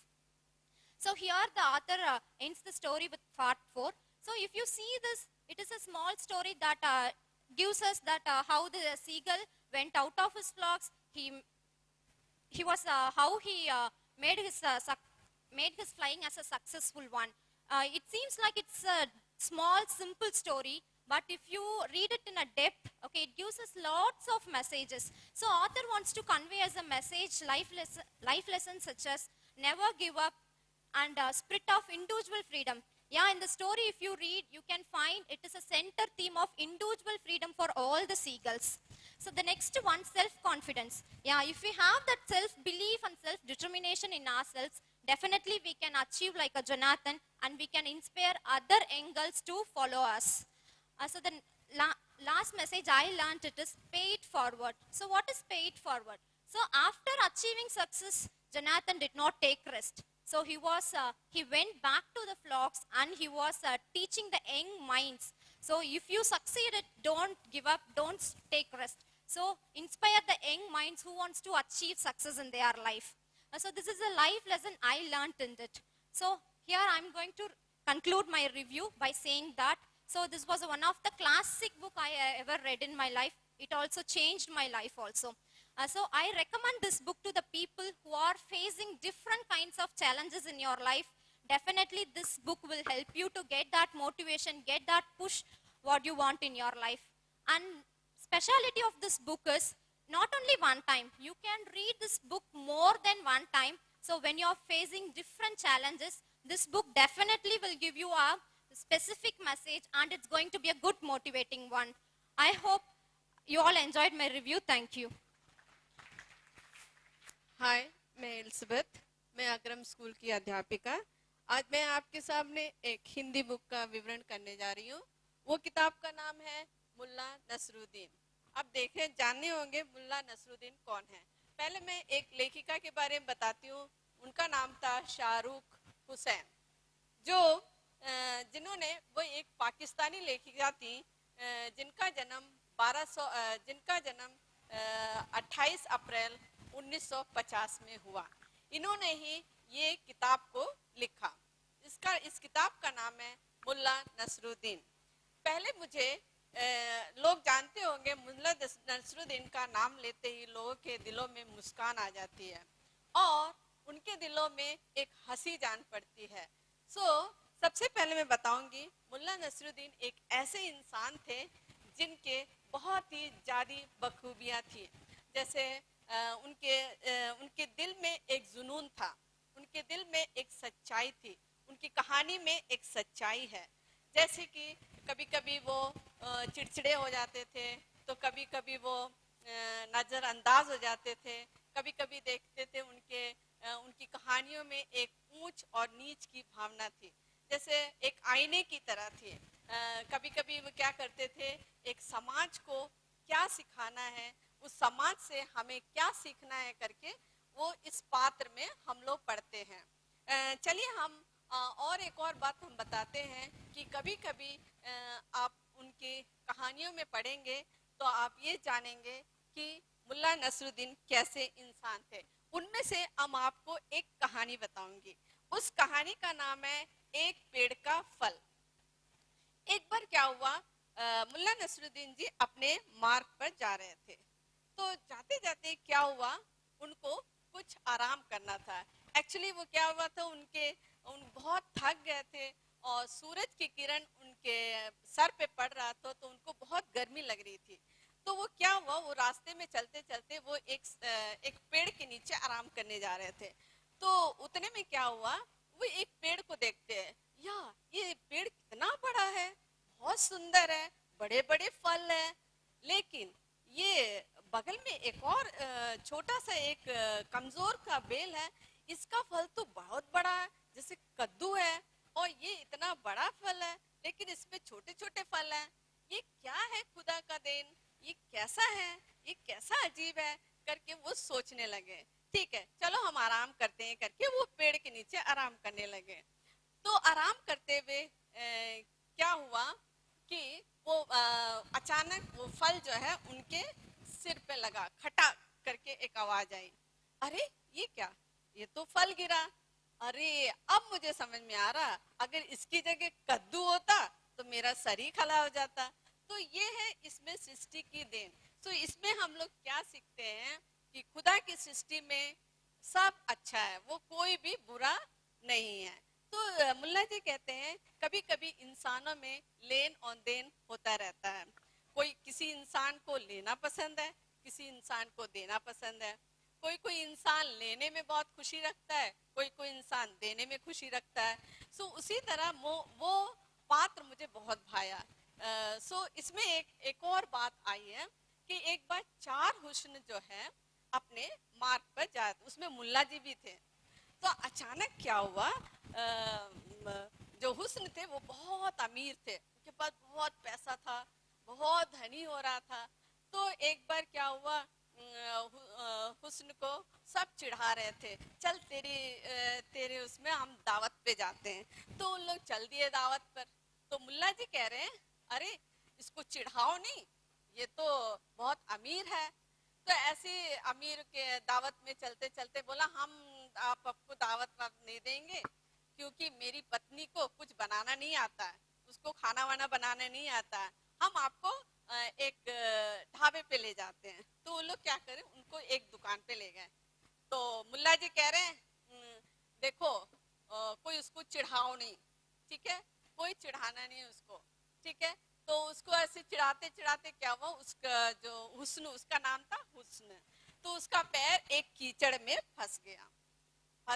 वो बस हाथ पैर मारने लगा, हाथ पैर मारते मारते मारते क्या हुआ, वो कीचड़ में धंसने लगा। तो सबने कहा, ए हुस्न अपना हाथ दो, अपना हाथ दो। हुस्न के कान में कुछ वही नहीं आ रहा था, आवाज ही नहीं आ रहा था। तो एक और मित्र ने कहा, ए हुस्न अपना हाथ दो, अपना हाथ दो। उसके आवाज में कोई आवाज नहीं आ रहा। तो मुल्ला जी ने कहा, ए हुस्न ये ले, मेरा हाथ ले ले। तो उसको सुनाई पड़ गया, कह रहा ले अब तो इसमें हम कहानी में मुल्ला जी ने क्या सीखा, लोगों में किसी लोगों में देने की इच्छा होती है, लेने से नहीं होती है। किसी को लेने से इच्छा होती है, देने के। सो सभी पात्र एक जैसे नहीं होते, कोई बड़ा होता है, कोई छोटा होता है, ठीक है, कोई ऊंच होता है, कोई नीच होता है। तो उसमें से एक और मुल्ला जी ने एक और बार एक मजाक के अंदाज में क्या हुआ, एक बोझा ढोकर, गधे पे बोझा ढोकर जा रहे थे। तो जाते जाते उनको क्या हुआ कि कुछ लोग जो है उनको जांच पड़ताल करने लगे। ए मुल्ला बता, तेरे पास क्या है, तेरे गधे में क्या है। तो कहा, मेरे गधे में कुछ नहीं है, मैं तो गैर कानूनी नहीं कर रहा हूँ, मैं तो एक अच्छा इंसान हूँ। नहीं, अपना बता, तू बहुत अमीर होता जा रहा है, दिखा अपना सामान दिखा। सो मुल्ला जी ने अपना सामान दिखाया, उसमें कुछ नहीं था। फिर दूसरे दिन भी उसका वो था, कलेक्टर था, उसका नाम था, एक पुलिस ऑफिसर था वो, ठीक है। फिर उसके बाद दूसरे दिन भी उसका गधे का जांच करा, तब भी कुछ नहीं निकला। तीसरे दिन भी ऐसे करा। तो चौथे दिन क्या करा, इधर आ मुल्ला, इधर आ। तो आया, बोल तू कैसे अमीर होता जा रहा है, दिन प्रतिदिन तू अमीर होता जा रहा है, कैसे बोल। तो बोला कि जी साहब, मैं जो है ना सामान की नहीं बेचने कर रहा था, मैं तो गधे बेचने जा रहा था। रोज रोज मैं गधे बेचता था, इसलिए मैं बड़ा इंसान बन गया। सो इसमें देखते हैं मुल्ला जी में एक चालाकी। तो कभी कभी वो चालाकी भी क्या होती है, एक इंसान को जो है एक अच्छाई की तरफ पहुंचा देती है, एक अच्छाई की तरफ ले जाती है और वो एक अमीर बना देती है। इसी तरह ढेर सारी जो कहानियां हैं मुल्ला के द्वारा हम लोग सीख सकते हैं। ये एक मजाकिया अंदाज है जो हम लोग को दिन प्रतिदिन सिखाता है, और क्या क्या अच्छाई है क्या बुराई है, सब जो है इस मुल्ला की कहानी में पढ़ते हैं। तो मेरी ये राय है कि आप इस किताब को लेकर पढ़िए और आपको ये जानकारी होगी हम कैसे, हम भाषा की जानकारी होगी आपको, आप भाषा कैसे सीख सकेंगे, आप ये सब आप इसमें सीख सकते हैं। ऐसी बहुत मजेदार कहानियां इसमें देखेंगे। 25 कहानियां हैं, जिसमें 25 में से मुझे 3 ही कहानियां और भी कहानी है, और मुझे और बताने के लिए मुझे और समय भी चाहिए, मैं बता भी सकती हूँ, लेकिन क्या आप उसको लेके पढ़िएगा ये कहानी कैसा है, ठीक है। तो आप, मैं इस किताब के लिए मैं 5 में से 5 पूरा मूल्यांकन दूंगी। आप इस किताब को लेके पढ़िएगा, जिस किताब का नाम है मुल्ला नसरुद्दीन। स्क्रीन पे आ रहा होगा, आप उसको किताब को लेकर आप पढ़िएगा तो आपको ये कहानी की जानकारी होगी। मुझे ये जो मौका दिया मैं उसके लिए बहुत बहुत धन्यवाद देती हूँ। नमस्ते, धन्यवाद। Hi, this is Sita, facilitator of Agaram Public School, is here to review the book on the title, The 5 a.m. Club. Every morning, you have 2 choices, to continue with your sleep, with your dreams, or to wake up and chase them. Win the battle of the bed. Put your mind over matters. Wake up at 5 a.m. Your dreams get done when you are awake. So I'm here to speak about the famous book of Robin Sharma, the 5 a.m. book. Robin Sharma is a globally respected humanitarian and the founder of not-for-profit venture who helps children in need to lead better lives. He is a Canadian writer who's famous for his The Monk Who Sold His Ferrari best series. Also, he is a motivational speaker, a personal development expert, a former litigation lawyer, and a philanthropist. He has so many more awards and accolades to his name. He is considered one of the top leadership experts. His clients include 100 more Fortune companies, famed billionaires, professional sports stars, and music icons. He is also widely considered as the most in-demand keynote speaker of the world. To speak about the book, the reading age of the book is 13 years up, a self-help book which instructs the readers on solving personal problems. The author is a leadership guru who helps people to become productive. In this book, The 5 a.m. Club, he uses a fictitious story about a billionaire mentor who's teaching a struggling artist and an entrepreneur about the importance of 5 a.m. Club and how to revolutionize our life for success. This is the book, not a book, contains several rules or regulations on how to practice the 5 a.m. routine in our life. It is a fictional story, contains 4 main important characters. They are the spellbinder, the entrepreneur, an artist, and the billionaire mentor. So what do these people have in common? They all start their mornings at 5 a.m. So this book tells us how to revolutionize our daily routine and how to reclaim our life. Everyone likes to be a billionaire. What is the secret to be a billionaire? The truth is, there is one single secret to success. But it depends upon one's individual, the methods they apply on their roads to achieve success. But in this case, this successful billionaire, he starts his day at 5 a.m. Through this book, we will learn how to revolutionize our life by waking up at 5 a.m. To begin with the story, let me introduce the characters first. We start with the woman entrepreneur who lacks her life, who feels her life lacks purpose, and a frustrated artist who's always trying to spark his creativity.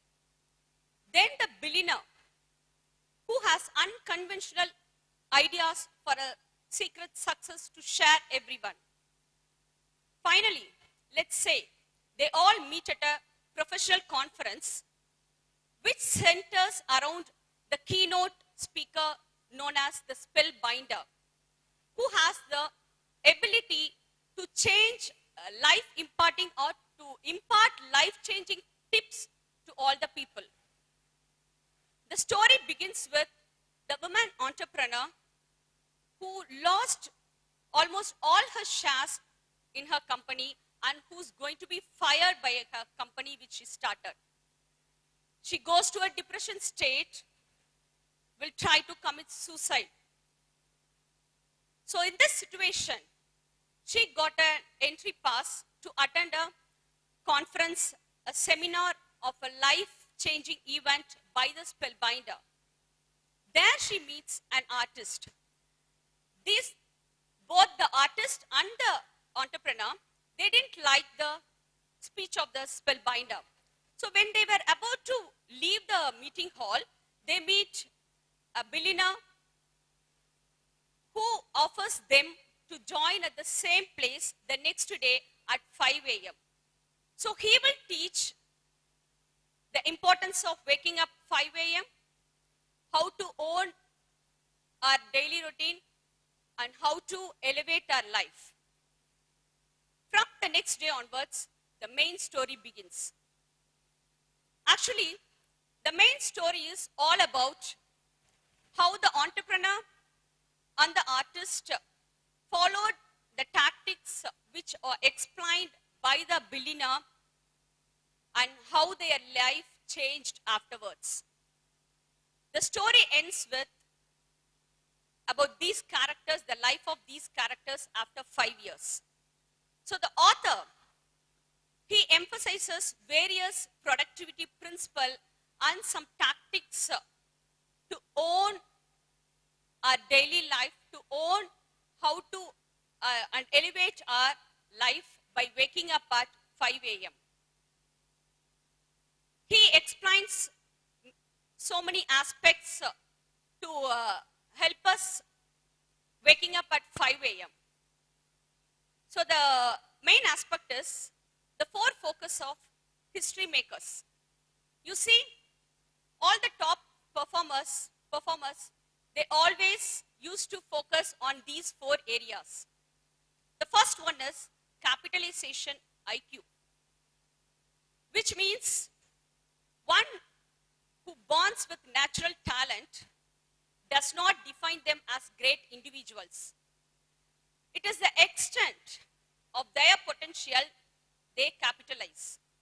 It doesn't matter what sport or specialism they engage with. The one who puts a lot of dedication and commitment matters a lot, and they will become iconic. So we must all build our potentials, improve our potentials, and focus on our capacities to do great things. The next 4 focus of the history maker is the free from distractions. What is free from distractions? Which is particularly meant here, cyber distraction. This cyber distraction will completely destroy our potential. So we have to focus on brilliant things rather than these distractions. So for this, we need intense concentration. Actually, we have 2 brains.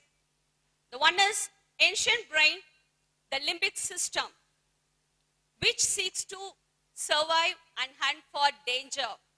whereas the other one, the mastery brain, which always seeks for higher level of thinking and creativity. These two brains will conflict. The ancient brain will fear for the growth and progress. So because of this fear, what we used to do? We tend to embrace the distractions. So this 5 a.m. routine will help us overcome this conflict. The next focus of history maker is the personal mastery practice. Practice is not a one-off exercise. It has to be practiced every day, daily, and forever. Mastery is a process, it's not a state. So the author recommends here to improve our mastery, personal mastery, he recommends 4 interior empires. Let's see the mindset. It is the deepest faith that drives our daily behavior, self-talk, and outlook. The next is the heart set. You can't be mastery when you have negative emotions, which always puts you down. We must have positive emotions and we must practice that. And the next is health set. It is a physical fitness where our brain always works at the highest level of cognition. And the 4th interior empire is mind soul set, which is very important.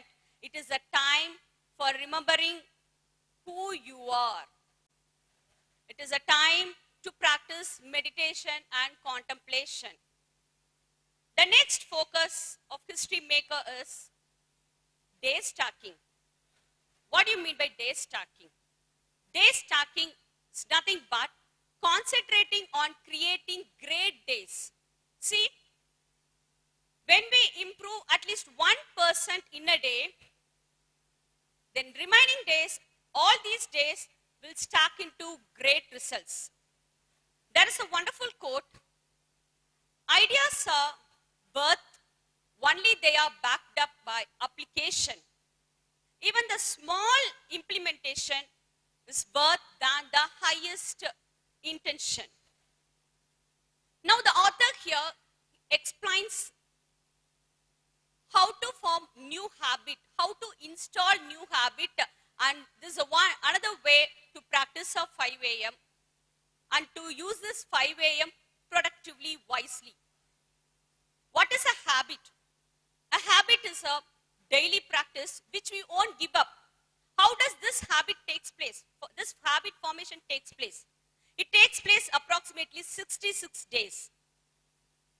These are the steps to remove our bad habits.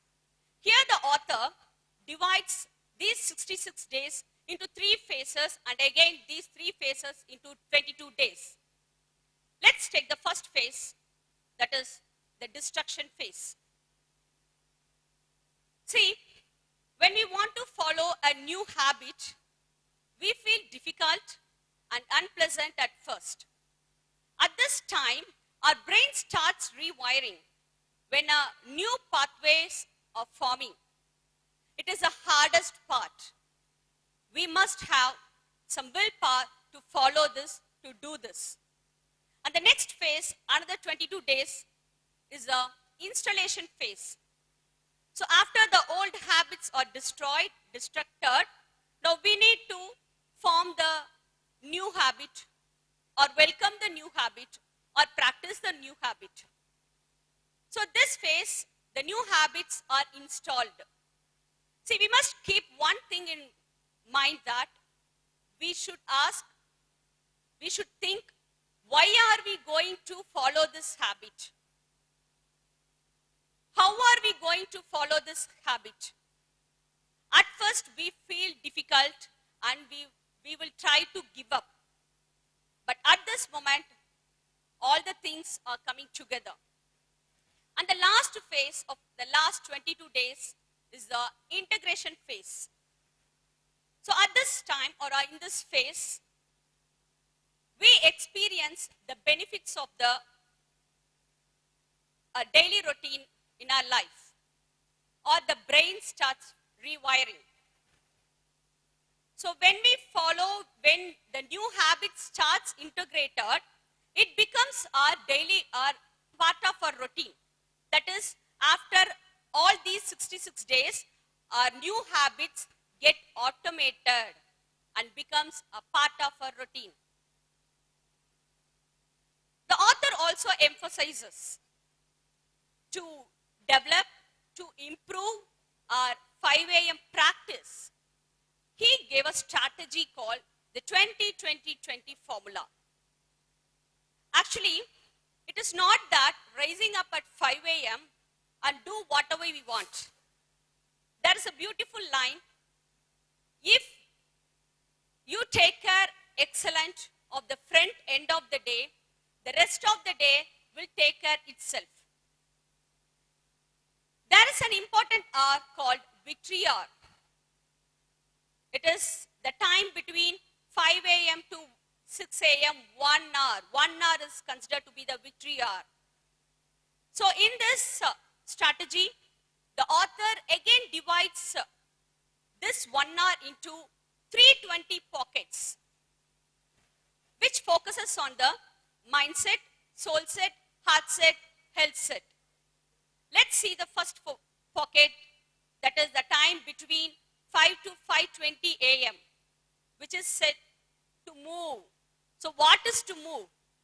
To move our body with some movements, to do some exercise. So exercising will lift your focus and your energy. Then another 20 pocket is to reflect. That is the time between 5:20 to 5:40. So at this time, we used to reflect the things. We used to meditate. We must journal.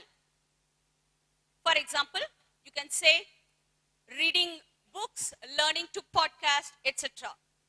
And the last 20 pocket is a timing between 5:40 to 6 a.m. And it is a pocket, or it is a time, or it is a phase to grow.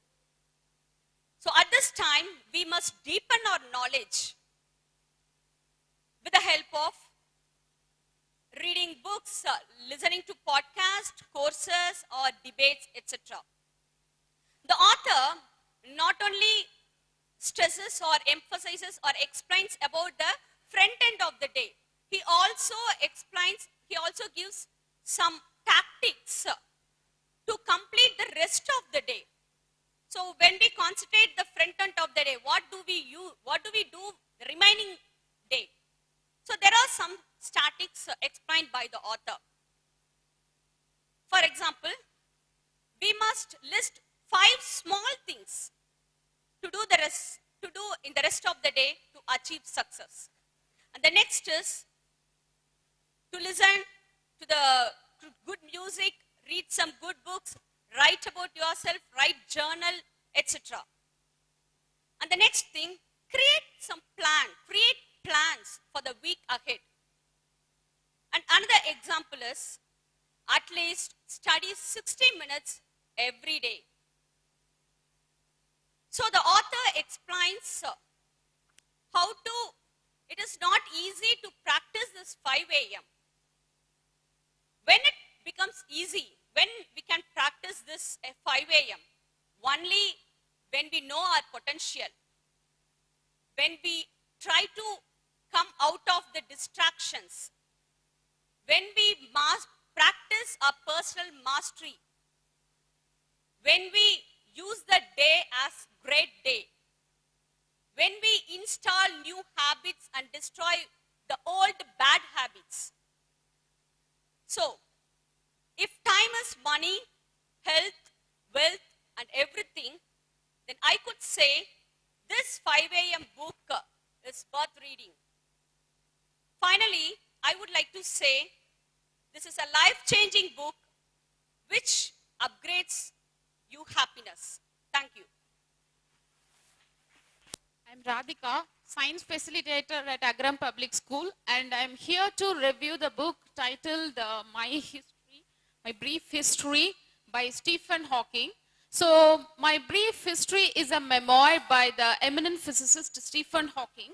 He was considered to be one of the greatest physicists in the world since Einstein.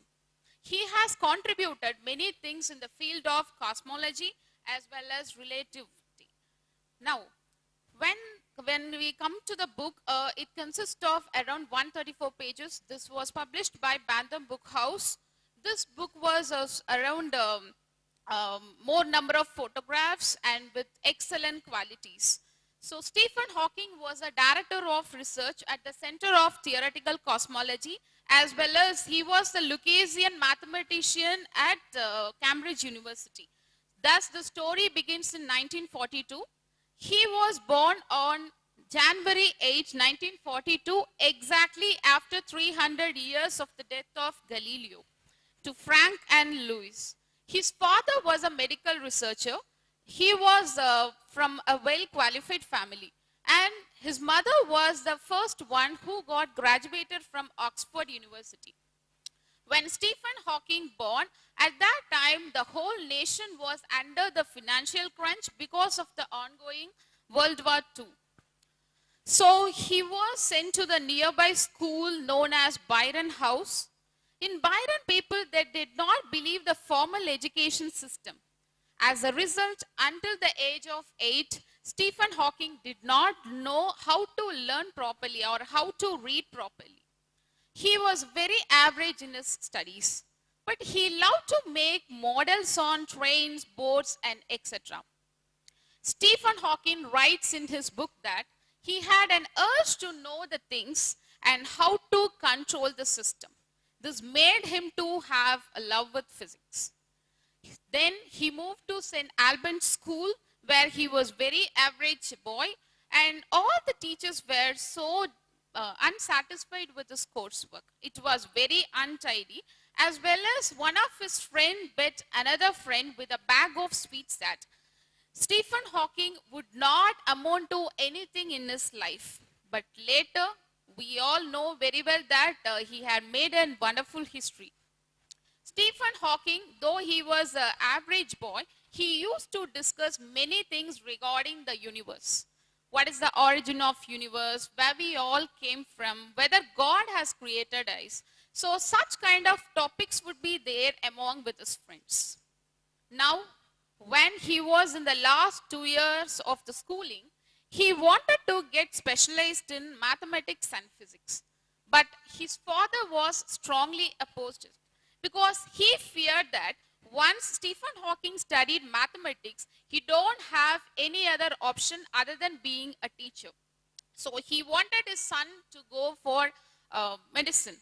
But young Stephen Hawking did not like biology. At the same time, he felt that physics was the most boring subject in his school. So he wanted to study chemistry, because he felt that chemistry was of more interesting, different color formation and explosion and so on.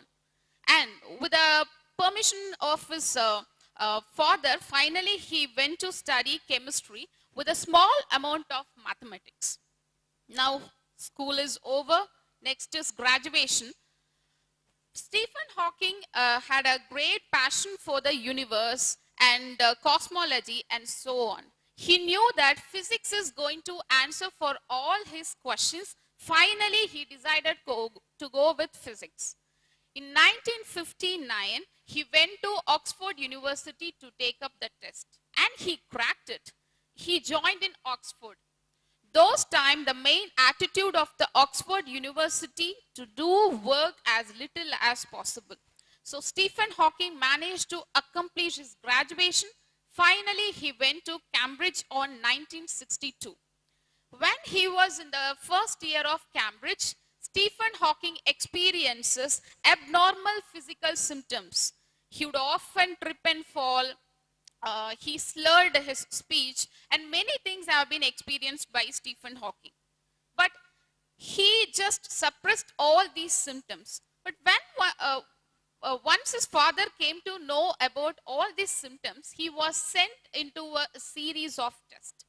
And finally, he diagnosed with ALS, which meant that a part of neuron system that controls the muscles was shutting down. Doctors knew very well that they don't have a proper treatment for this disease. So they asked him to go back to Cambridge to carry on with his research. He just started on. But Stephen Hawking did not make any proper improvement in his studies. The reason was, first one, he did not have a strong background in mathematics. Second thing, he know very soon he is going to die. So he completely lost his motivation to complete his PhD. Now, one day he was admitted in a hospital. One boy, he was died because of leukemia. At that point of time, he started to realize that he had to do something in the world when he is alive. So, very soon he started to accept himself and started to enjoy his life. And he fell in love with a girl called Jane. If he was to marry her, he needed a job. To get a job, he needed to finish his PhD. So for the first time in his life, he started to work very hard and he cracked it. Finally, he married that girl on 1965. And rest is the history. He discovered black body and he suggested that black body is not completely black. It radiates something. And this theory is known as Hawking radiation theory. And also, he demolished the steady state theory in which the expanding cosmos are being filled with the fresh matter. Then, he suggested many things on time travel and imaginary timelines. And also, he has published more number of books and articles in his field. In one of his famous books, The Brief History of Time, he writes that almost every person in this world is interested to know about the universe. But the fact is that they don't want to find it through the mathematical expressions. Even I don't care about any mathematical expressions on myself too. So, the main aim of his book was to write the things in which everyone can easily understand the concepts. So, all his concepts were given in the pictorial form so that laymen can understand it easily. This made a huge hit in both America and Britain. Not only this, he has published more number of books regarding black body, time travel, and so on.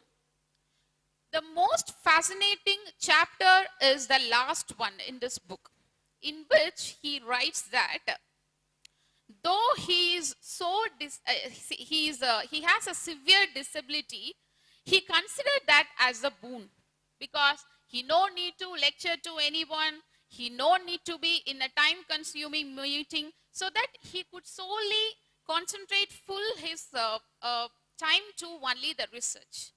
And though he was severely affected, he was a person who have visited a large number of countries and also he experienced zero gravity.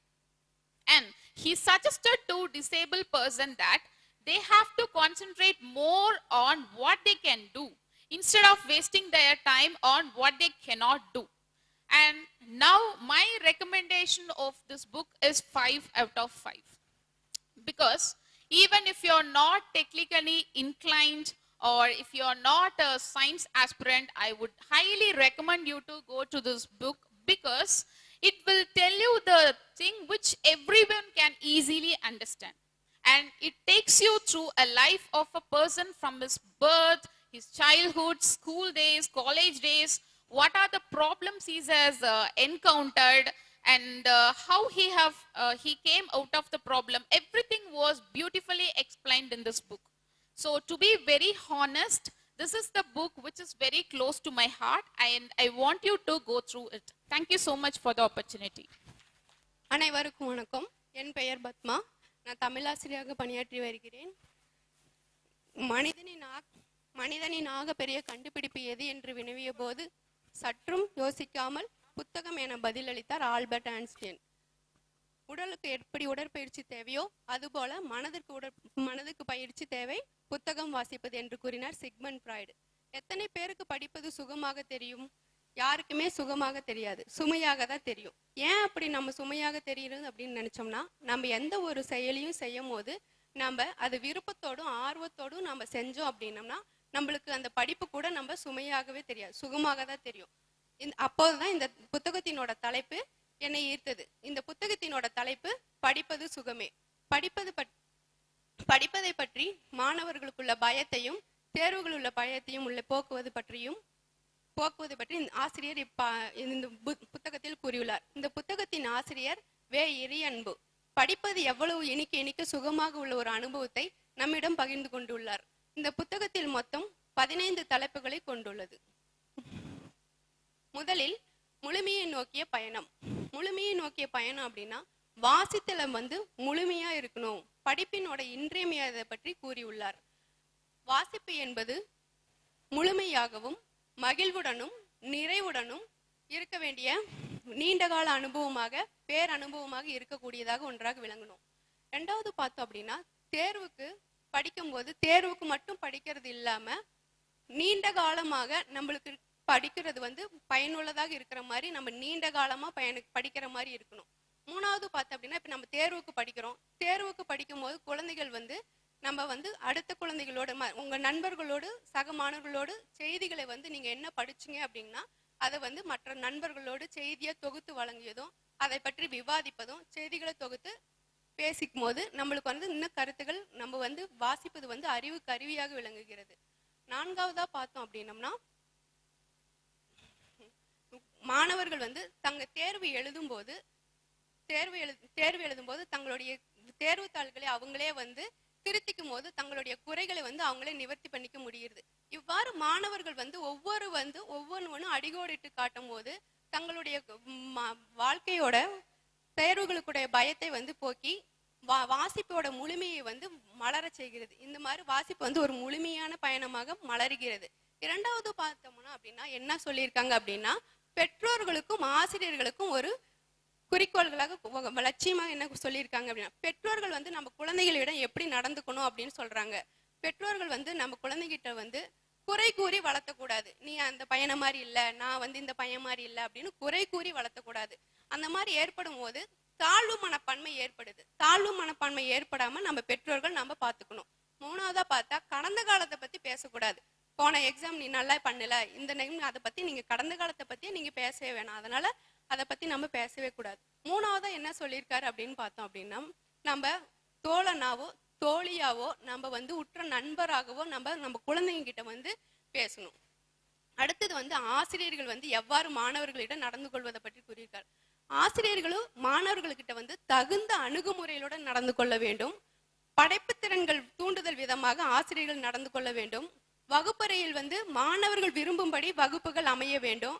எல்லோரும் கேள்வி கேட்டு அதுல சந்தோஷமா பங்கேற்கும் மாணவர்கள் எனக்கு இதுக்கு என்ன அப்படின்னு கேட்கிற மாதிரி சந்தோஷமாக அமைய வேண்டும். அந்த மாதிரி வகுப்புகள் இருந்தா மாணவர்களுக்கும் ஆசிரியர்களுக்கும் ஒரு தொடர்புகள் வகித்திட்டு இருக்கு. அடுத்தது கடைசியா பார்த்தோம் அப்படின்னா படைப்பு திறன்கள் வரும்போது மாணவர்களுக்கிடையே தனித்திறமைகள் உருவாக்குவதற்கு நம்ம உற்சாகமூட்டி வழி நடத்த வேண்டும் ஆசிரியர்கள். அடுத்து ரெண்டாவதா பார்த்தோம் அப்படின்னா பள்ளி திறந்ததுங்கிற தலைப்புல பார்த்தோம் அப்படின்னா நம்ம குழந்தைகள் 3 மனநிலையில் மாற்றம் அடைகிறாங்க. நம்ம பள்ளிக்கூடத்துக்கே வரோம் அப்படின்னு பார்த்தோம் அப்படின்னம்னா நம்ம குழந்தைகள் என்ன சொல்றோம் அப்படின்னா ஐயோ நாளைக்கு பள்ளிக்கு போகணுமே அப்படின்னு ஞாயிற்றுக்கிழமையில இருக்க ஒரு சந்தோஷம் திங்கட்கிழமைக்கு வராது. ஏன் அப்படி வராது அப்படின்னு பார்த்தோம்னா நம்ம மனநிலையில மாற்றோம். நம்ம குழந்தைகிட்ட நேர்மறையான எண்ணங்களை தான் நம்ம வளர்த்தணும். நேர்மறையான எண்ணங்கள் வளரும்போது குழந்தைகளும் பள்ளிக்கு வரும்போது சந்தோஷமா இருக்கும். அதே மாதிரி ஆசிரியர்களும் பள்ளிக்கு வரும்போது நம்ம குழந்தைகளிடம் அன்பாக நடந்து பள்ளிக்கு வர மாதிரி பண்ணணும். ரெண்டாவதா பார்த்தோம் அப்படின்னா அறிவுத்திறனில் மேம்பாடு. அறிவுத்திறன்ல இப்ப பள்ளிக்கு வராங்க, பள்ளிக்கு வரும்போது நம்ம குழந்தைகள் படிப்பது மட்டும் கத்துக்கல, அவங்களோட அறிவு வளர்ச்சி திறனாக இருக்குது, வளர்கிறது. இந்த மாதிரி மூணாவதா பார்த்தோம் அப்படின்னம்னா அறிவுத்திறன்ல மேம்பாடு அடையும் போது திறன்கள் மேம்பாடு அடைச்சிருக்குது. திறன்கள் அப்படின்னா நம்ம படிக்கிறதுக்கு மட்டும் நம்ம பள்ளிக்கு வரல. இப்ப பார்த்தோம் அப்படின்னா விளையாடுறோம், வரைகிறோம், இப்ப பேசுறோம். அந்த மாதிரி நம்மளுக்குள்ள தனித்திறமைகள் நம்மளுக்கிட்ட இருந்து வெளிக்கொணர்றதுக்கு பள்ளி நம்மளுக்கு உதவியாக இருக்குது.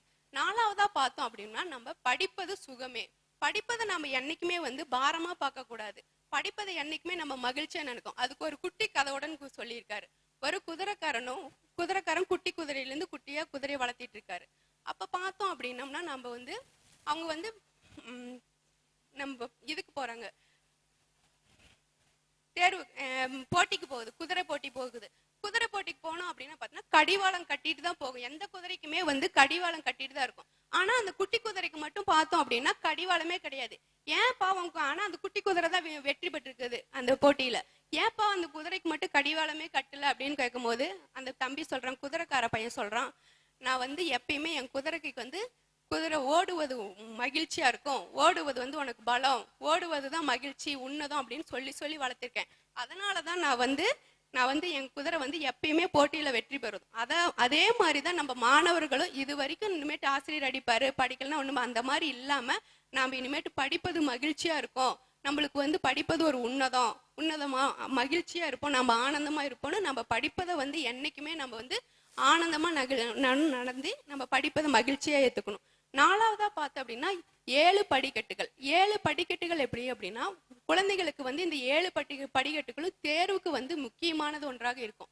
முதல்ல பார்த்தோம் அப்படின்னா வாசிக்கும் போது எனக்கு இது வராது, படிக்க முடியாது அப்படின்னு இல்லாம என்னால முடியும், கண்டிப்பா என்னால படிக்க முடியும் அப்படின்னு நம்ம தெரிஞ்சுக்கும். அதுக்குதான் பெரியவங்க எல்லாம் வீட்டுல சொல்லுவாங்க, என்னன்னா சாப்பிடும் போது எனக்கு இது பிடிக்காது, இது சாப்பிட்டா எனக்கு இது வந்து உடம்புல ஒட்டாது, அது மாதிரி சாப்பிடக்கூடிய பொருட்களையே உடல்ல ஒட்டாதுங்கிற மாதிரி நம்ம வந்து படிக்கிறதையும் நம்ம விரும்பி படிச்சோம் அப்படின்னா நம்மளுக்கு வாசித்தலும் நம்மளுக்கு வந்து மகிழ்ச்சியா அமையும். 2வதா பார்த்தோம் அப்படின்னா வாசித்ததுக்கு அப்புறம் நம்ம நினைவுபடுத்திட்டே இருக்கணும். இப்ப நம்மளுக்கு 5 பாடங்கள் இருக்கு. 5 பாடங்கள்ல பார்த்தோம் அப்படின்னா மொழி பாடங்கள்ல மனப்பாட பகுதிகளை பாக்குறோம்.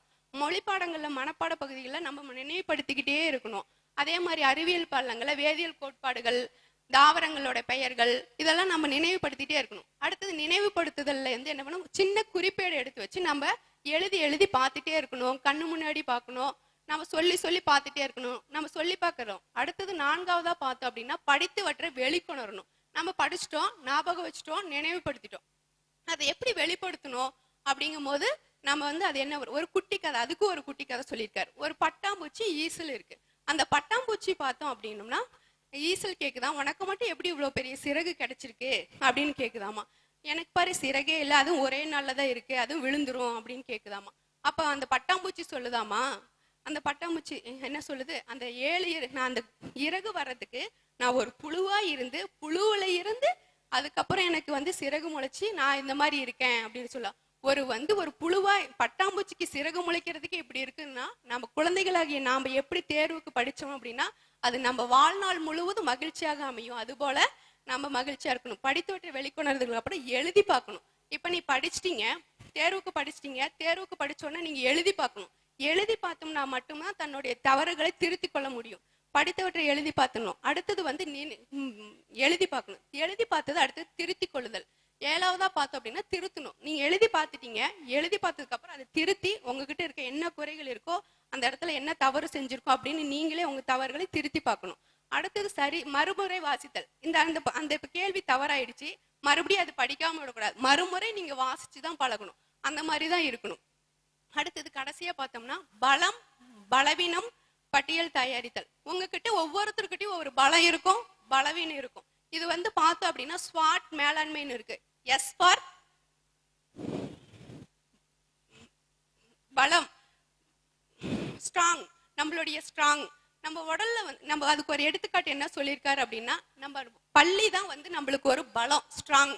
நம்மளுடைய வீக்னஸ் பார்த்தோம் அப்படின்னா நம்மளுக்கு பள்ளிக்கு வரும்போது நம்மளுக்கு உடல்நிலை சரியாது போகுது, அப்ப அன்னைக்கு நம்ம விடுமுறை போடுறோம், அது நம்மளுடைய வீக்னஸ், பலவீனமா ஆயிடுது. அதே நம்மளுடைய பலம் ஆப்பர்ச்சுனிட்டி, நம்மளுடைய வாய்ப்புகள் என்ன அப்படின்னா நம்ம ஆசிரியர்கள்லாம் வந்து பார்த்தோம் அப்படின்னோம்னா நிறைய திருப்புதல் தேர்வுகள் வச்சிருக்காங்க. அந்த மாதிரி திருப்புதல் தேர்வு வந்து வைக்கும் போது என்ன பண்றாங்க அப்படின்னா நம்மளுடைய தேர்வு எழுதி நம்ம வந்து விடுமுறையா இருந்த நாளு கூட நம்ம வந்து நம்ம தேர்வு எழுதி நம்ம நல்லா முன்னேறிக்கிறோம். அது அடுத்தது பாத்தீங்கன்னா ஆபத்துக்கள், நம்மளுக்கு ஒரு ஆபத்துக்கள் இருக்கும். அந்த ஆபத்து என்ன அப்படின்னா நம்ம என்னதான் படிச்சிருக்கோம், இந்த கடைசி நாள் ஆண்டு இறுதி தேர்வு அன்னைக்கு முந்தின நாள் ஒரு பயம் வரும் பாத்தீங்க, அதுதான் நம்மளுடைய பலவீனமா அமைஞ்சு ஆபத்தா மறைஞ்சது. இந்த மாதிரி பலவீனமும் ஆபத்தையும் பலமா மாத்திக்க வாய்ப்புகளாக மாத்தணும். அதுக்கு ஒரு குட்டி கதை என்ன சொல்லியிருக்காரு அப்படின்னா, ஒவ்வொரு மாணவர்களுக்கிட்டையும் நம்மளுக்கு ஒவ்வொரு திறமைகள் இருக்கும். அதுக்கு ஒரு எடுத்துக்காட்டை என்ன சொல்லியிருக்காரு அப்படின்னா, நம்மளுக்கு வந்து முயலும் ஒரு ஆமையும் இருக்கு. அவங்க 2 பேரும் நண்பர்கள். அந்த மாதிரி இருக்கும்போது அவங்க என்ன பண்ணியிருக்காங்க அப்படின்னா, முயல் சொல்லுதான், முயல் நான் வந்து உன் கூட நான் போட்டி போடுறேன், நீ என் கூட போட்டி போட வரையா அப்படின்னு கேட்டுச்சாமா. அதுக்கு இருந்துட்டு முயல் இருந்துட்டு நான் தான் முதல்ல போவேன், நீ தோத்து போயிடுவ அப்படின்னு சொல்லிச்சாமா. அதுக்கு ஆமை இருந்து சொல்லிச்சாமா, அப்ப நீ என் கூட தண்ணிக்குள்ள நீச்சல் அடிக்க வரியா, அப்ப நீ தான் தோப்ப அப்படின்னு சொல்லிச்சாமா. இந்த மாதிரி நம்மளுடைய பலம் வந்து, உன்னுடைய பலம் வந்து பாத்தீங்கன்னா நீர்ல போவேங்க. ஆமை சொல்லுதாமா, உன்னுடைய பலம் வந்து, முயலுக்கு பலம் வந்து நிலத்துல போறது, ஓடி போறது, நல்லா ஓடுவேன். அதே மாதிரி ஆமையோட பலம், என்னோட பலம் என்ன அப்படின்னு தெரிஞ்சுங்க அப்படின்னா, நான் நீர்ல நல்லா நீந்துவேன். அது மாதிரி ஒவ்வொருக்கிட்டையும் ஒவ்வொரு பலமும் பலவீனமும் இருக்கும். நம்மளுடைய பலவீனத்தை பலமா மாத்திக்கிட்டு நம்மளுடைய வாய்ப்புகளை தேர்வுல முன்னேற்றணும். அதே மாதிரி பாத்தீங்க அப்படின்னா, படிக்கிறது எனக்கெல்லாம் மறந்தே போயிடுது, என்னால எதுவுமே மறக்கவே முடியுது அப்படின்னா, உங்களுடைய கவனக்குறைவு, படிப்பு, பயம், பதற்றம், விருப்பமின்மை, இயந்திரமாக படித்தல், இதைதான் படிக்கணும் அப்படின்னு இல்லாம கடன் படிச்சிட்டேன்பா, நான் சொன்னேன் படிச்சுட்டேன் அப்படின்னு சொல்லாம, இந்த மாதிரி இந்த பயம், பதற்றம், விருப்பமின்மை, தெளிவின்மை இந்த மாதிரி இல்லாம நம்மளுடைய வாய்ப்புகள்ல நம்மளை ஒவ்வொன்றையும் மாற்றிக்கொள்ளணும். இந்த புத்தகத்தை வந்து நம்ம இந்த புத்தகத்துல நம்ம என்ன தெரிஞ்சுக்கிட்டோம் அப்படின்னா, இந்த ஒவ்வொரு புத்தக கண்காட்சியிலும் இடம்பெறக்கூடிய ஒரு புத்தகமாக இருக்கணும். நம்ம ஒவ்வொரு பள்ளியிலும் இந்த புத்தகம் கண்டிப்பா நம்ம நூலகத்திலயும் இருக்கணும், நம்ம மாணவர்கள் கையில இருக்கணும். இந்த புத்தகத்தை படிப்பதனால மாணவர்களோட பயம் நீக்கும், தேர்வு பயம் நீக்கும், மாணவர்களோட வாசிப்பு பழக்கம் முன்னேறும்.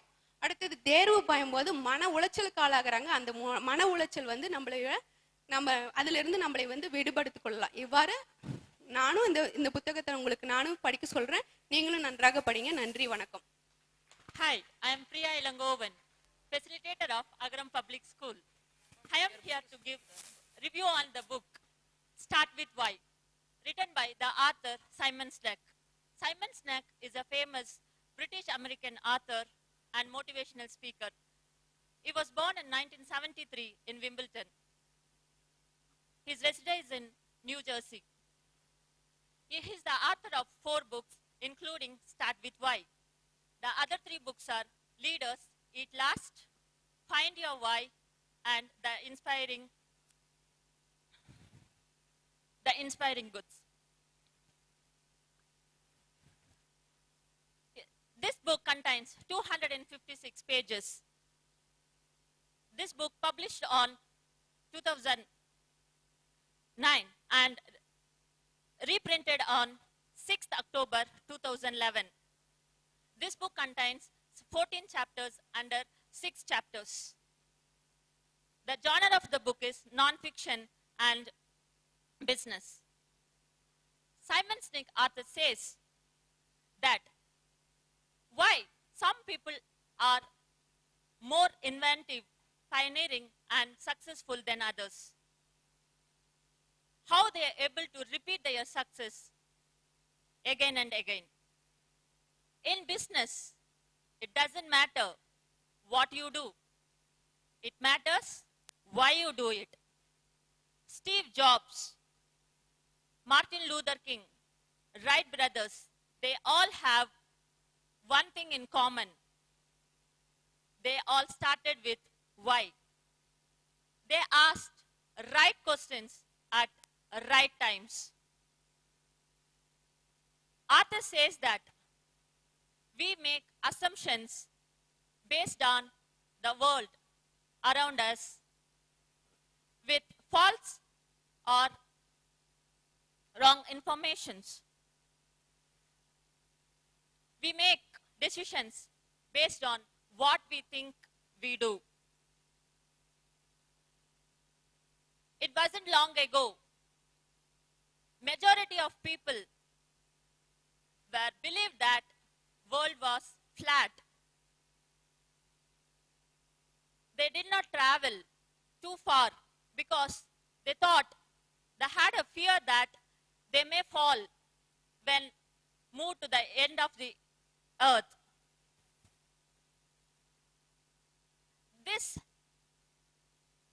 Because of During this time,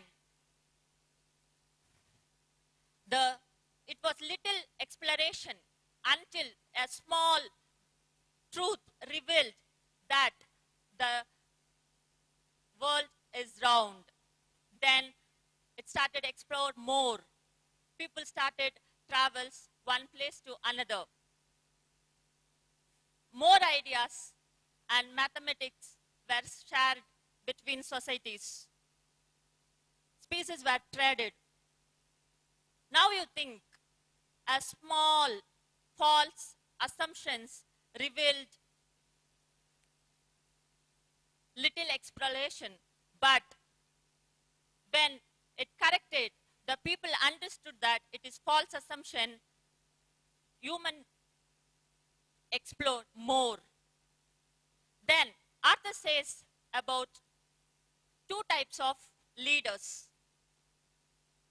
One who manipulates to get the end results, and the second one who are inspiring the people. And there are two types of, the two ways of attracting the customers. One is inspiring, another one is manipulating. Most of the business tactics involves manipulation, such as price, promotion, peer pressure, novelty and aspirations, and fear also. We all have done in our childhood days. I am your best friend. Why can't you give me a chocolate? Yes, it's kind of a peer pressure. And Arthur says that the leaders or organizations who inspire their followers through their act, the way of thinking, and the communication style. Steve Jobs, Martin Luther King, Wright brothers, they all had one thing in common, that is, they all were thinking differently, they acted differently, and their communication styles differently comparing to us. Few are born leaders, but it doesn't matter all to be a born leaders. We all can turn up to a leaders when, with small discipline, with the way of thinking, the act, with communication style. And the core part of Simon Sinek is discover the golden circle. It has 3 layers. The inner one is why. The second layer is how. The third layer is what. Arthur says that always we have to look from in to out. We are not supposed to look from out to in. When we look from in to out, that is why to what. Why? It is purpose. It is what is cause. What is your belief? Why we want to do it? Why you want to get up from bed in the morning? Why we want to exist your organization? What?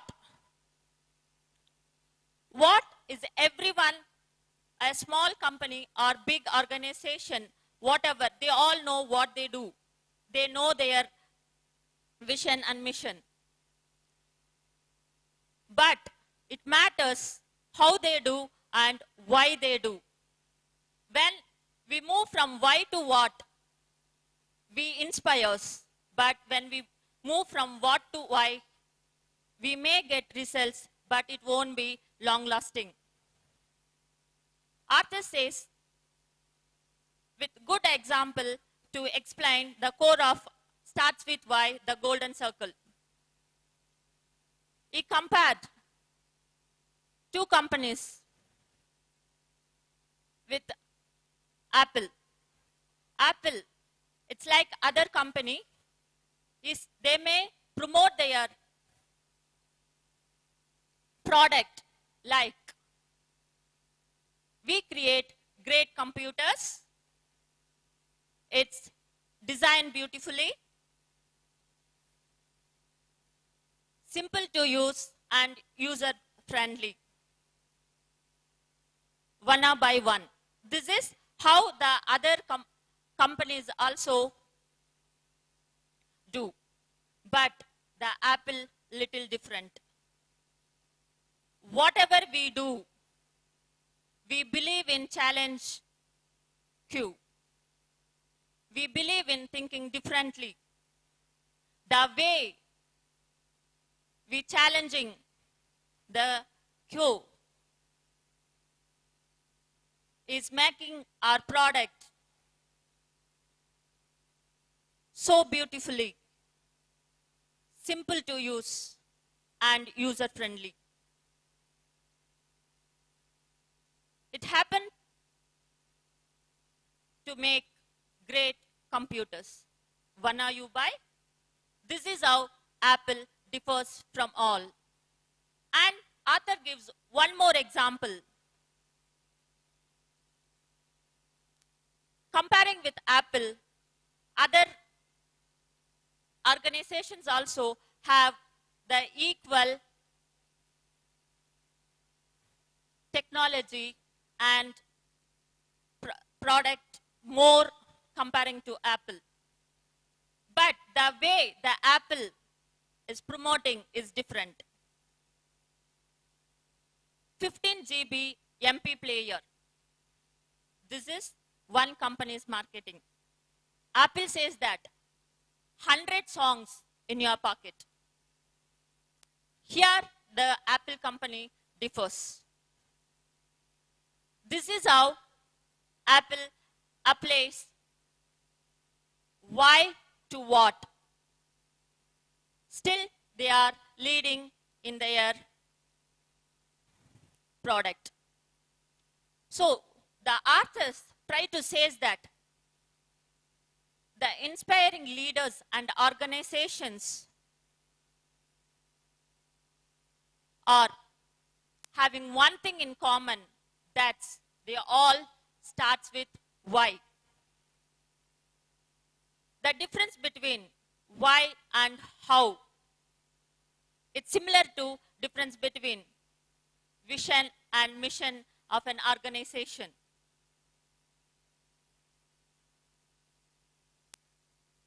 Arthur explains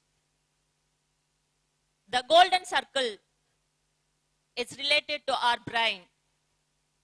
When we cross-section the brain, it exactly looks like a golden circle, where the last circle is neocortex.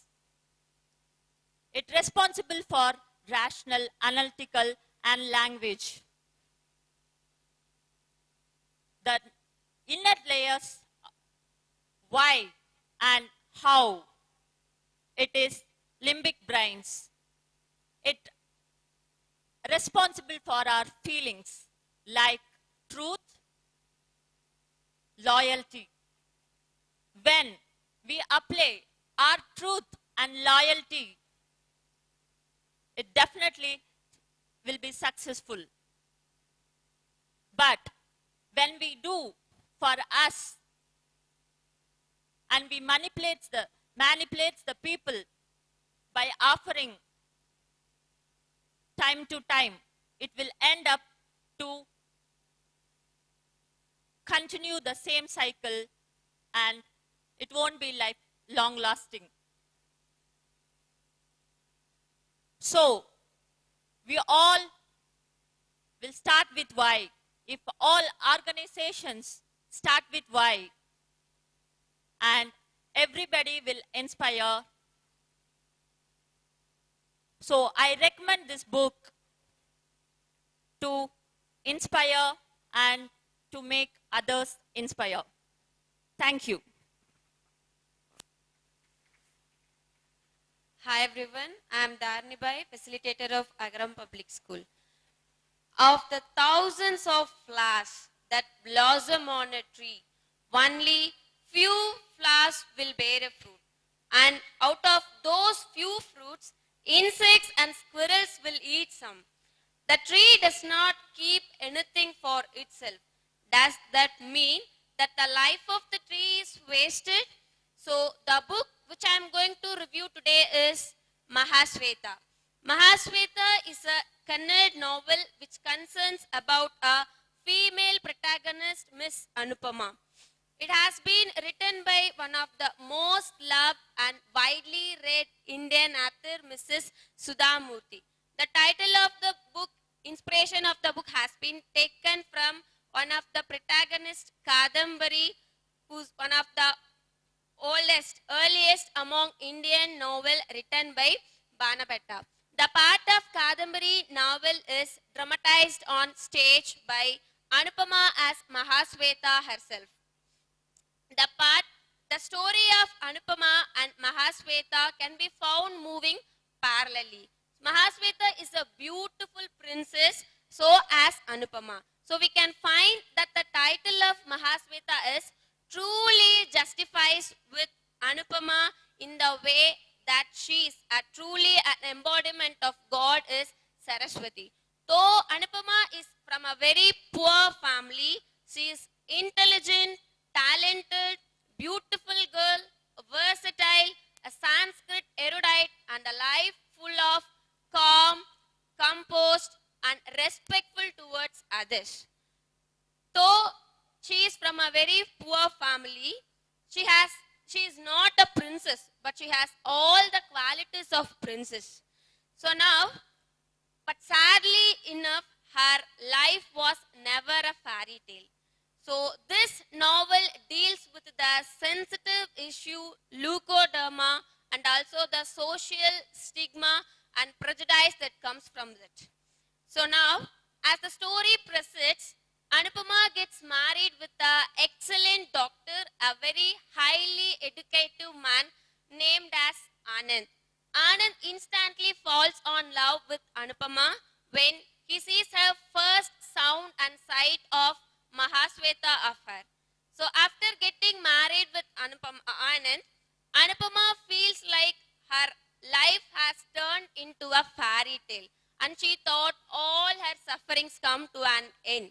In spite of her mother-in-law and sister-in-law treated her as a stranger because the Anand choice as Anupama was not by her mother-in-law wish. It's completely based on Anand's wish. So, still they are treating Anupama as a stranger one. Though she is from a very poor family, she tries to accept everything. She did not even bother about whatever the issues she faced and she receives from her in-laws. She never complains about anything about Anand regarding these issues which she received from her mother-in-laws. So now her life becomes more sorrowful when Anand leaves for inland. So now Anupama, but her life crumples down when she discovered a white patch in her foot. And it is diagnosed as leukoderma by the dermatologist. So after identifying that, Anupama tries to keep this as a secret. But one day, her mother-in-law found that Anupama is afflicted with leukoderma. When her family members, Anand family members found that Anupama is afflicted with leukoderma, they all started to treat Anupama as a worse than a servant.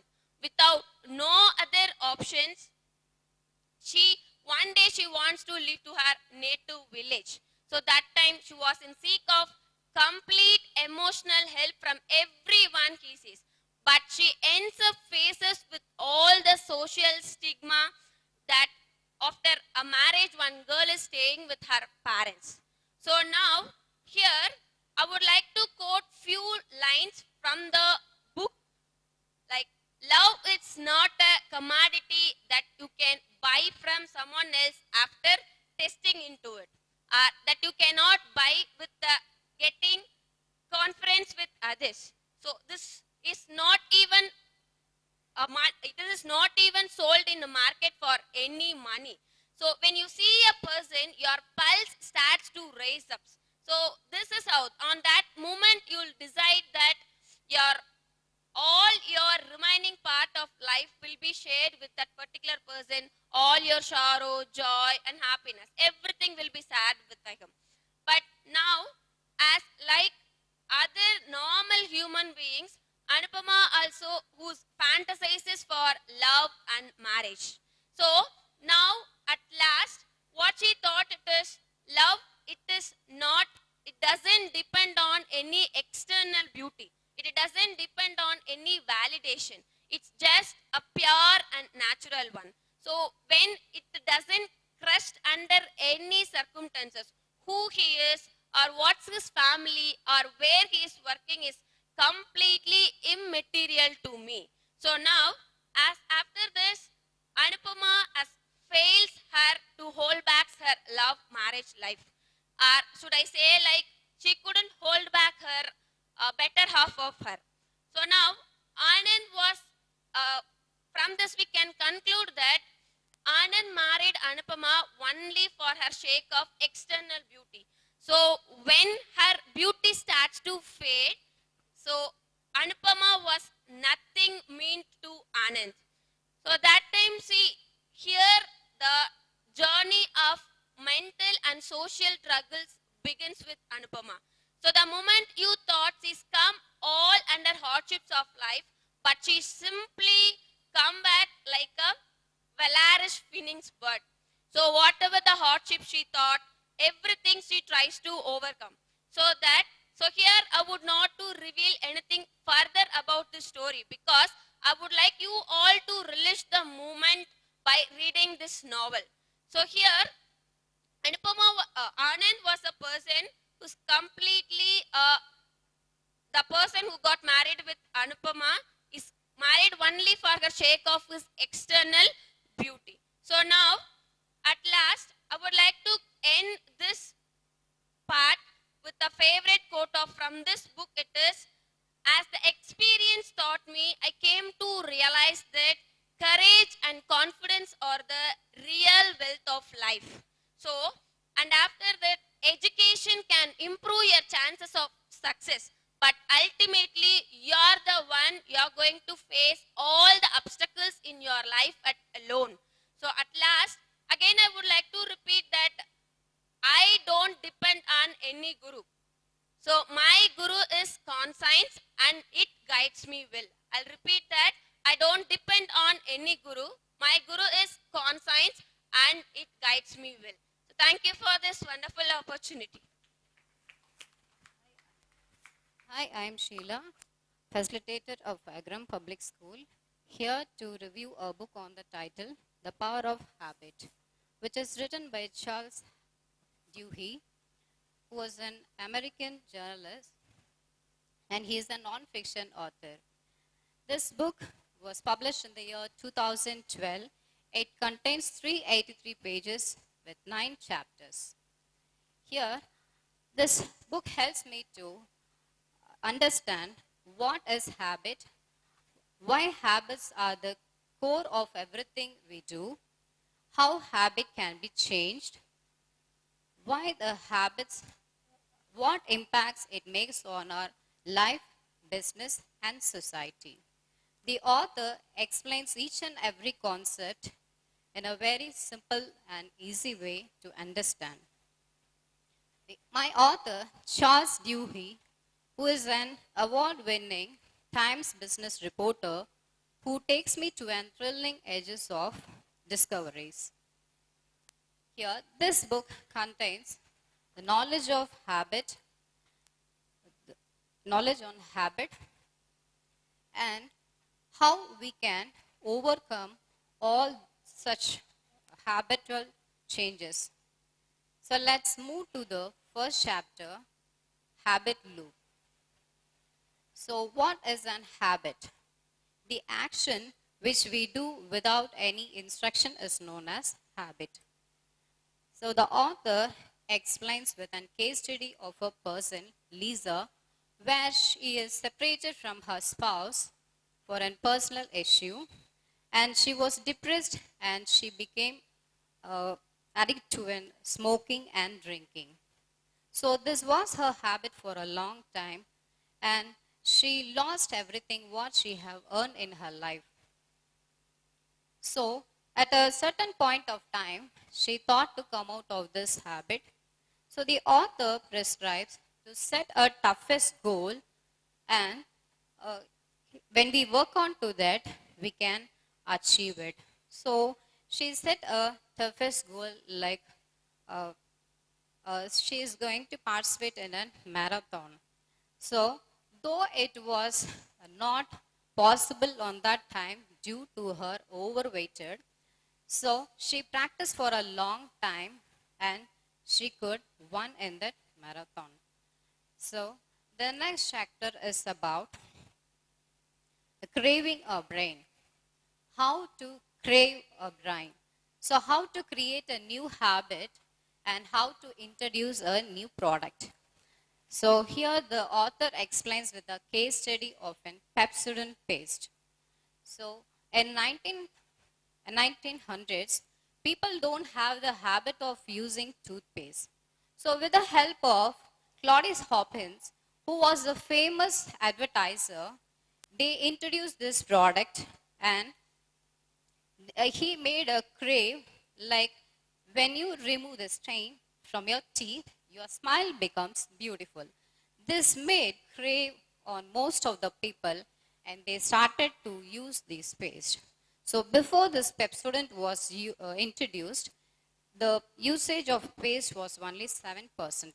So within 30 years, they moved to 60% of this Pepsodent paste usage. So when you have the crave on something, you can change your habit. So the next topic is about golden rules. Golden rules of habit change. So here the author analyzed two alcoholic addicted person in two different ways. So one person, when he gets a thought of using alcohol, he can move to a spiritual place and he can spend more time with them. And the next person was placed a small chip in his head.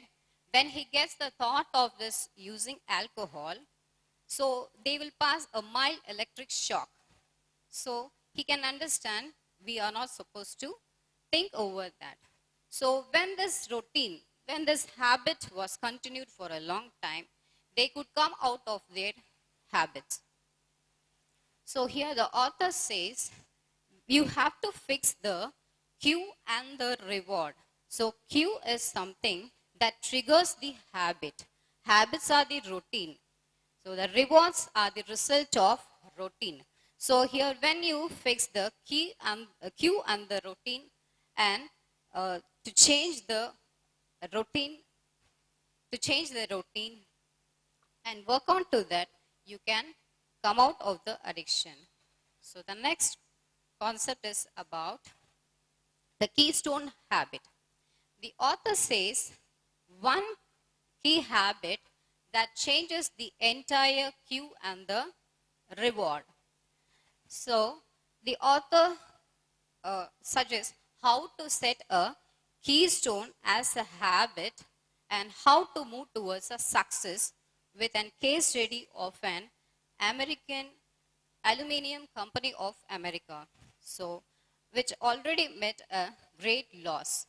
So due to this, the CEO of this company was to be changed. The CEO here, Paul O'Neill, was newly appointed, and he was expert in handling the industries. So he started to analyze what is the reason for this loss. So though it was an aluminum smelting company, it produces more heat and it may cause many accidents. So he understood this topic, concept, and he applied the strategy like when we focus on the safety of the workers, we could achieve and move towards the success. So what he does is he fixes all the cue, routine and habit newly. So Q has an they have to register the injured person continuously, and whatever task they are performing, that should be forward to CU then and then. So the reward, when these two works are promptly done, the reward is they will be promoted. So when this was here, when this was announced, the people felt happy and they worked towards the success. So immediately they process these and forward the CEO, to the details to the CEO, and these made the CEO to make the company to bring forward to an success. So in this book, I can analyze two concepts. One way is the habitual changes in the human, and one more concept is habitual changes which is created to an pet animals. So they create an habit to the animals and they started to change it. So here we have a Julio, a monkey was a pet of a person which was placed in front of the system when a colorful image was displayed on the screen. So it has to press a key and he gets an juice. So when this monkey tastes this juice, his mind gets fresh and he feels happy. So the author and the analyzer, they watch this, how this is happening. So when this was in a routine, so when this monkey was placed in front of the system and when the picture was displayed, he has to press the button and he gets the juice, and after drinking he feels very happy. So when this process was keep on continued, it became a routine for him, for this monkey. So after setting the routine, they want to change the routine.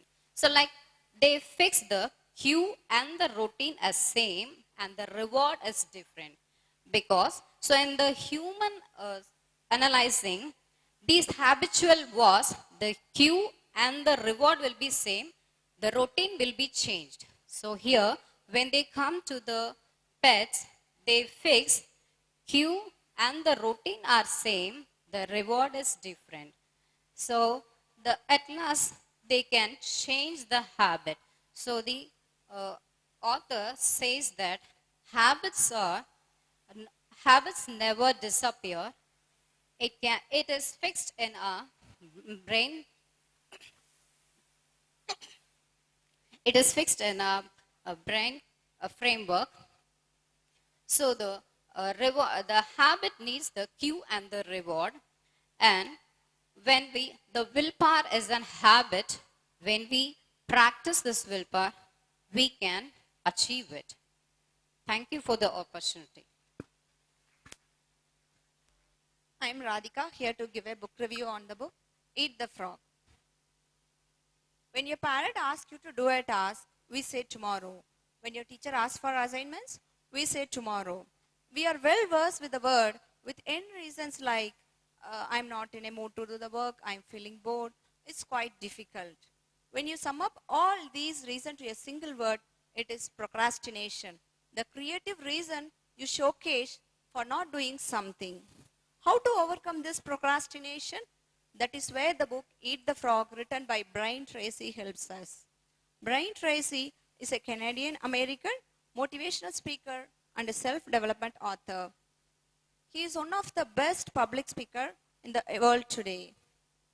He is the chairman and CEO of Brian Tracy International. As a keynote speaker, he addresses 250,000 people every year. In all his speeches, he asks one question: why only few people are successful when the number of hours in a day and number of hours in a day is equal for all? The book title comes from the quote by Mark Twain: if it's your job to eat a frog, do it the first thing in the morning. The main idea of the book is that every day you should determine the most important task that you have to do to be successful. Then complete the task, start the task immediately, stick on to it until it is finished. There are 21 ideas explained in this book. So his evidence is that you must not be able to do all the work you have to do. So you have to stop doing some things and you have to spend more times on the task, which makes a really difference in your life.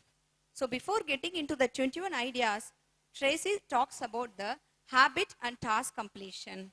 He comments that task completion leaves you with a positive feeling and makes you happy. The 3 key ideas helps you to develop task completion are decision, discipline, and determination. He says that you have to make a decision to develop the habit of task completion. Then discipline yourself to follow all the principles over and over until it becomes your habit. Then back up everything with determination. So I am not going to list all the 21 ideas here, but a few which stood out to me. The chapter which inspired me is the 80-20 rule. 20% of your task makes up the 80% of your success in your life. That's where Tracy states that if you focus on the frogs, it enables you to prioritize the 20% of the most important task in your life. So he states with an example that you may often say people who are busy doing the work all day long, but they accomplish a little.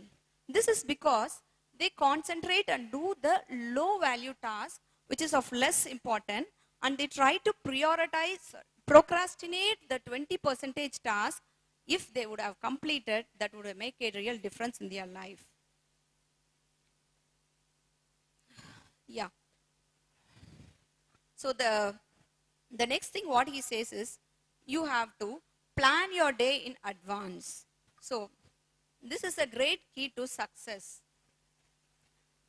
Every minute you plan, you save 5 to 10 minutes in execution. So here what he says is, you have to plan. That means what you have to write, what are the works you have to do a night before. When you write and make a list of the things in the night before, the subconscious minds will start doing the task the whole night while you are asleep. You may often experience that. Often you get up at night and what happens, you will come with great ideas. So it would be better than what you would have thought earlier. Then he says, the foremost chapter, he says that you have to set the table. It is a goal setting step where you have to determine your goal, what you have to achieve, and write it down before you begin your goal. Once you document all your goals, you have to set a timeline for it. You have to set a timeline when you have to achieve it. So what Tracy recommends is, when you write your goals, he says that you have to write a year ahead. It means that when you have completed, it should be in the present tense, it should be in a positive note, so that your subconscious minds will easily accept to it and you will work towards it. The other methods, what it is, he has explained about the prioritization techniques, such as ABCD prioritization. So A tasks are the tasks which you have to focus. That is a 20% task you have to focus on. So these tasks are the most important tasks. That are those your frogs. The B tasks are the tasks that is also important, but not as important of the A task. Here he says, when you have two different important tasks, what Tracy states with the quote is, if you have 2 frogs to eat, then you have to eat the biggest and the ugliest frog first. So then what we have to, then the third is the C task. C task, it will be, you would like to do the C task, but it is not very important to do it. Then D task is the task where you can delegate to others. You don't want to spend time on doing the D task. You can delegate to others to do the task.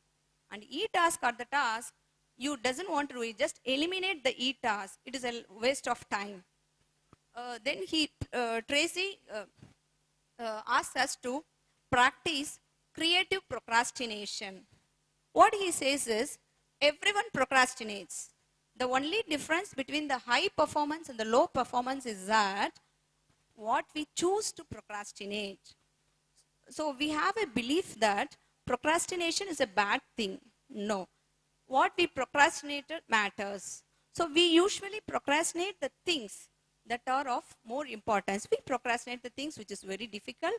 That is a 20% of the task.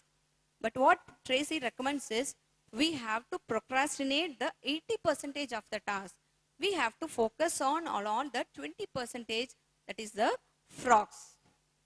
Then few other chapters, what he says is about you should develop your key skills. Whatever the skills, whatever you are good at, you have to develop it. Then you have to master the technology. Technology is a terrible master, but a wonderful servant. So you have to use the technology wisely. Then we have few other topics like practice creative procrastination, how to, you have to develop your key skills and so on. So in this book, there are a lot of good habits which you can practice on your day, and the author wants us to learn everything in order to become success in our life. So here in this, you can see a list of ideas which we focus on that will be successful in our life. I recommend this book to everyone who wants to manage time well and to overcome procrastination. Thank you. Hi, I am Aishwarya, the facilitator of Agaram Public School. Now I am going to review the book Awaken the Genius in Your Child, written by Sakuntala Devi. Sakuntala Devi was born on November 4, 1929. By the age of 5, she was recognized as a child prodigy, and she is more interested on mental arithmetic operation.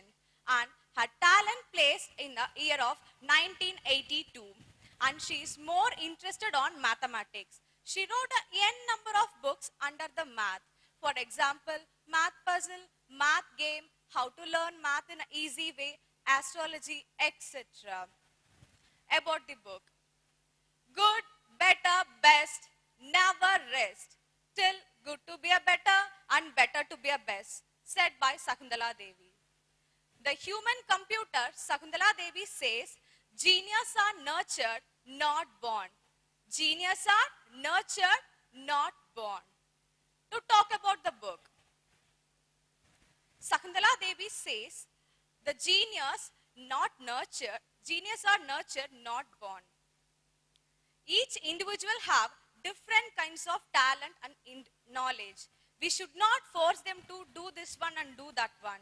We have to give some space to do their work. Each individual has a marvel of creation. So, Sakuntala Devi says, your kid is a gift from a God. We all know your kid is a gift from a God. How to make your kid to be a genius? Always you have to give a positive feedback. Never ever you should not give a negative feedback. Maybe a one negative feedback, they're going down. So always you have to give a positive feedback. So through which way we can develop your child to become a genius? In an early stage, we have to start their learning process. Which are the learning process? You know, listening, reading and writing, etc. Their infancy stage itself, they have to start, learn their words and letters, all those things. As a parent, as a teacher, we want to encourage your kid for learning words and learning vocabulary, all those things. During their childhood days, they want to start read books. Nowadays, we are learning books. During their childhood days, even they want to start reading books. How they want to start reading book? Once they started reading book, as a parent, we want to make them to read aloud. So once they started reading aloud, then only they can pronounce the word clearly, understand the meaning also. Why they want to read a book? She said, once they started reading the book, they learn more vocabulary, one word, more meaning. One word, more meaning. That time they can know how and where they can apply. This is a useful and best thing she said. One more important thing, That time your child may feel difficult to read the book. That time how you can help? We can show some pictures related to the topic, playway method, storytelling. The storytelling method is a one interesting way to encourage your child in a next level. So the storytelling, which are the way we can use it? For example, as a teacher, I'm a math teacher. How I'm using in a subject, while taking a class, I can use comparing to the real life situation. That mere story. For example, while I'm taking a multiplication topic, I'm a shopkeeper. In front of my two customers are there. They are asking, can you give me 2 pens? Myself, I'm telling, 1 pen, the cost of 1 pen is 5 rupees. They need a 2 pen. That time I said, give me 10 rupees. That time they are thinking, how much I want to give? That time they are calculating. The cost of 1 pen is 5 rupee means the cost of 2 pen how much? They want to multiply. 5 2s are 10. That is a way as a teacher we want to learn. As a teacher we want to train and teach the kid in the easy way. Which are the things they are learning?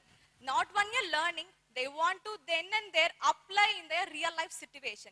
That is a good thing for the learning process. Simply learning and mug-upping writing is not a good thing. They want to apply, and how and where they want to apply must they know.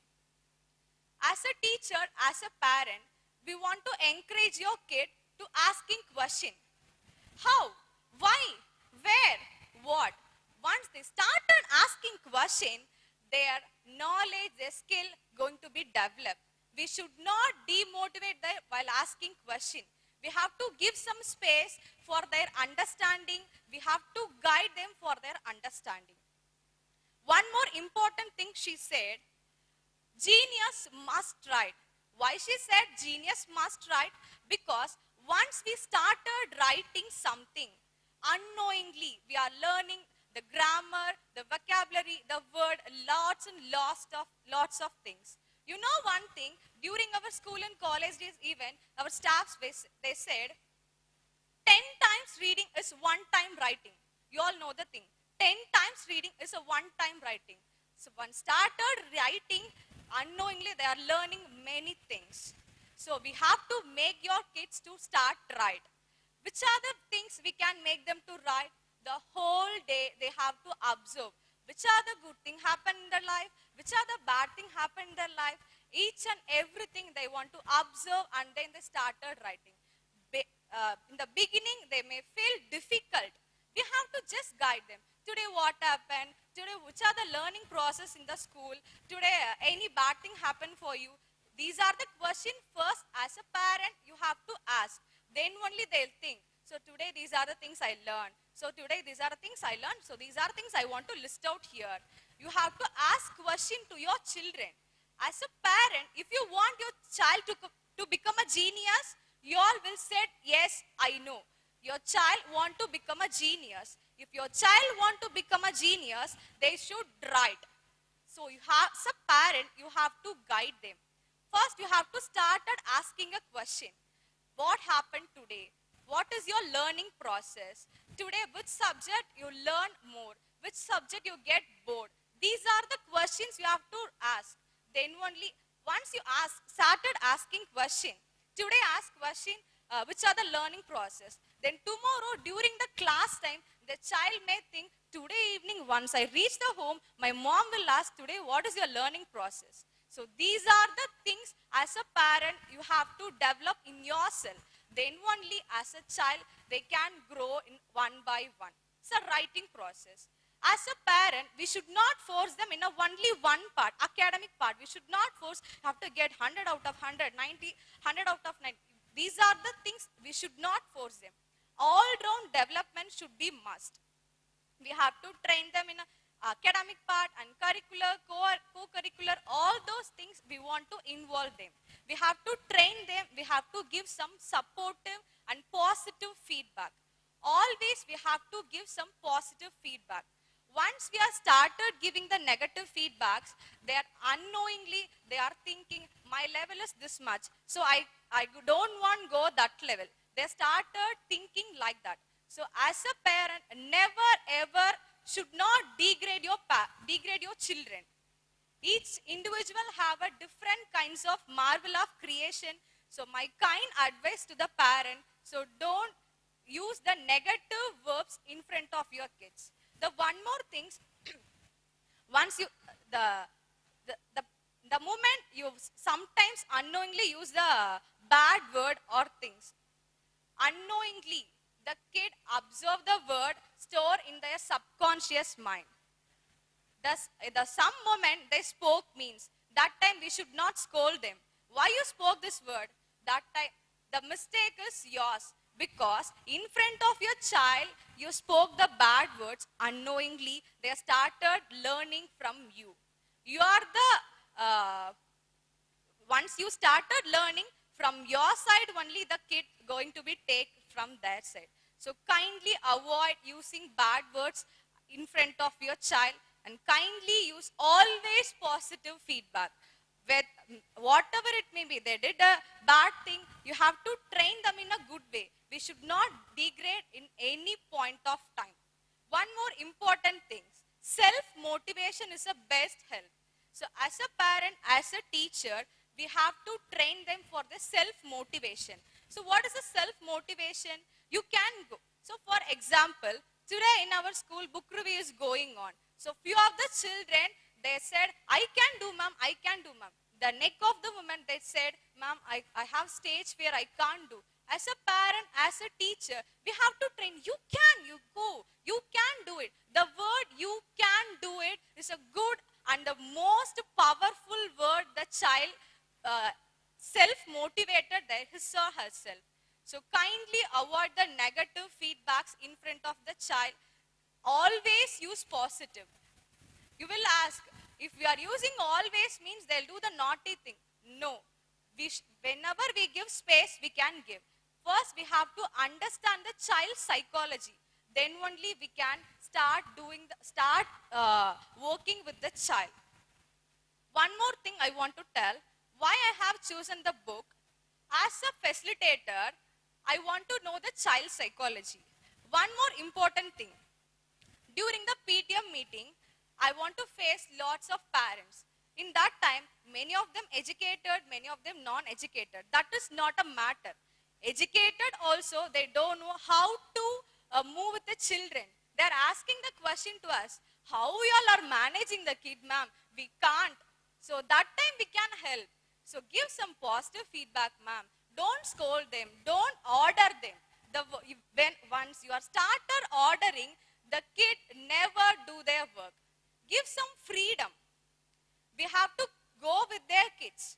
Once we started ordered and then started using a negative words, they can't obey, they won't obey. We have to give the positive feedbacks always.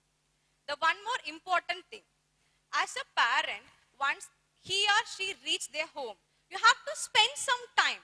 Have to spend some time, have to ask which are the things today happen. The spending time is more valuable. Once you started spending time with your kids, they're waiting for that moment.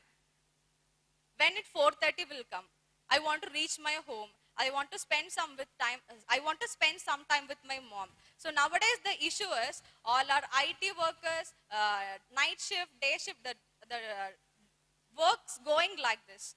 That time the kids, they are feeling bad.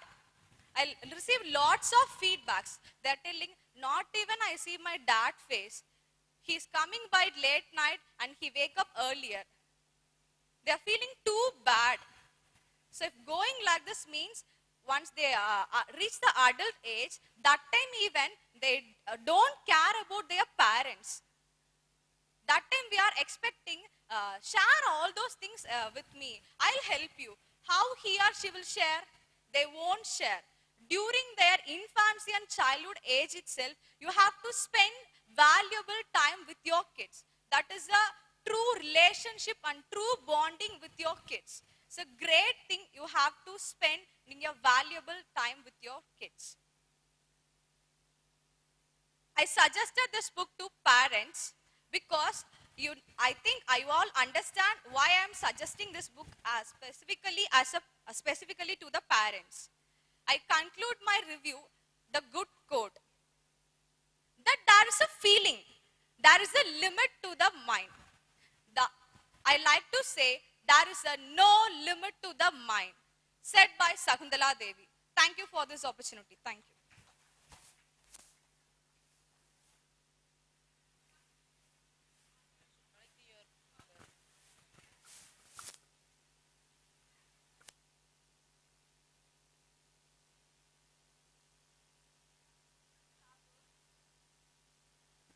Rabindranath Tagore was the youngest son of Devanath Tagore, who is the leader of Brahmo Samaj, which is a religious sect of 19th century. He was educated at home, although at the age of 17 he was sent to England for higher education. But he did not study there. He came back to home and managed his estates, and that's where he came to mingle with the common community people.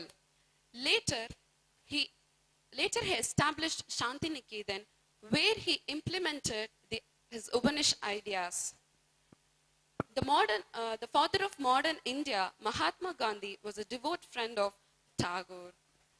A poet, a musician, a dramatist, a writer, what else?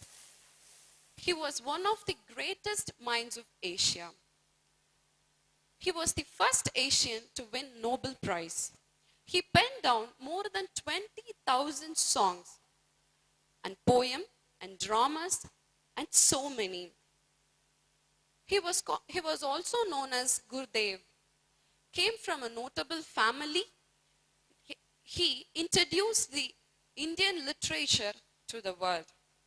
And my book, The Home and the World, begins with a comparison of a woman, Bimla, as she compares herself with her mother, a dark-skinned girl, being with very inferiority complex. She got married to a kind man, well educated and very generous.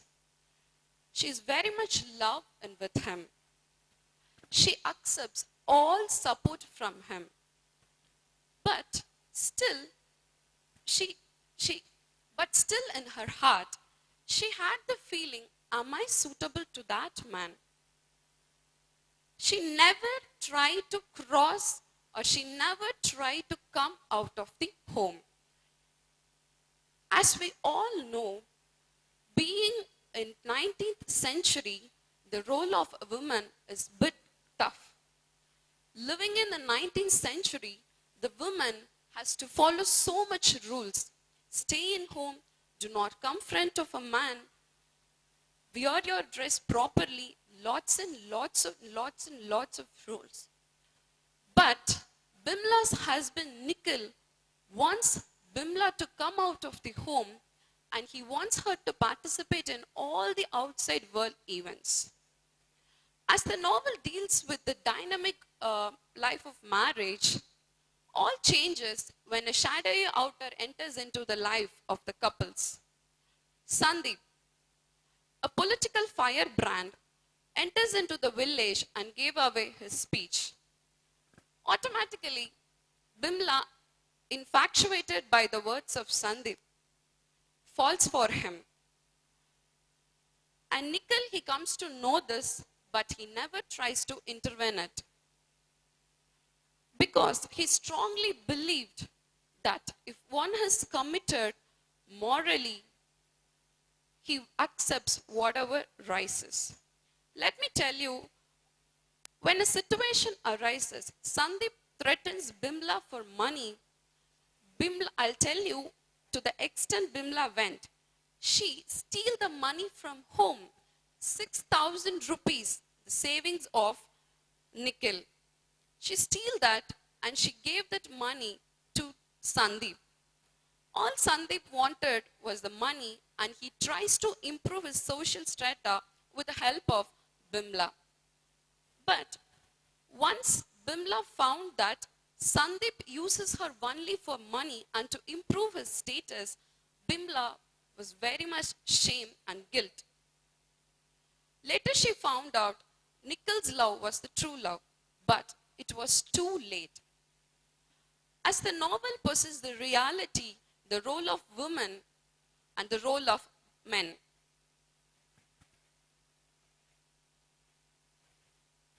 The novel deals with the realism and idealism.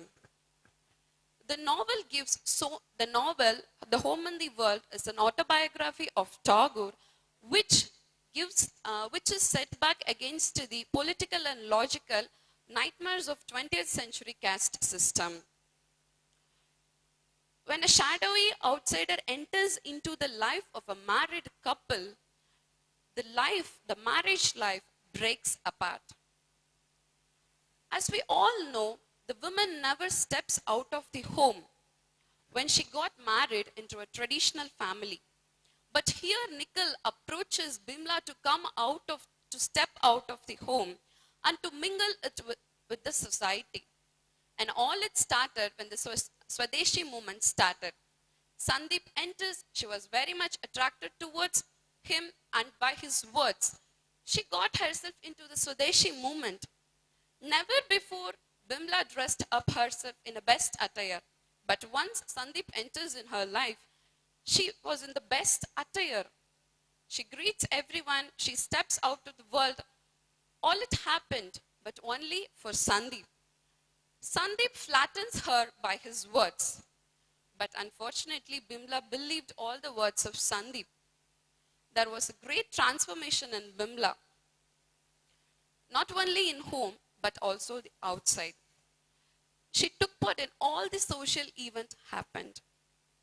As I told you, it led her to steal the money from home, but later felt very sorry for that.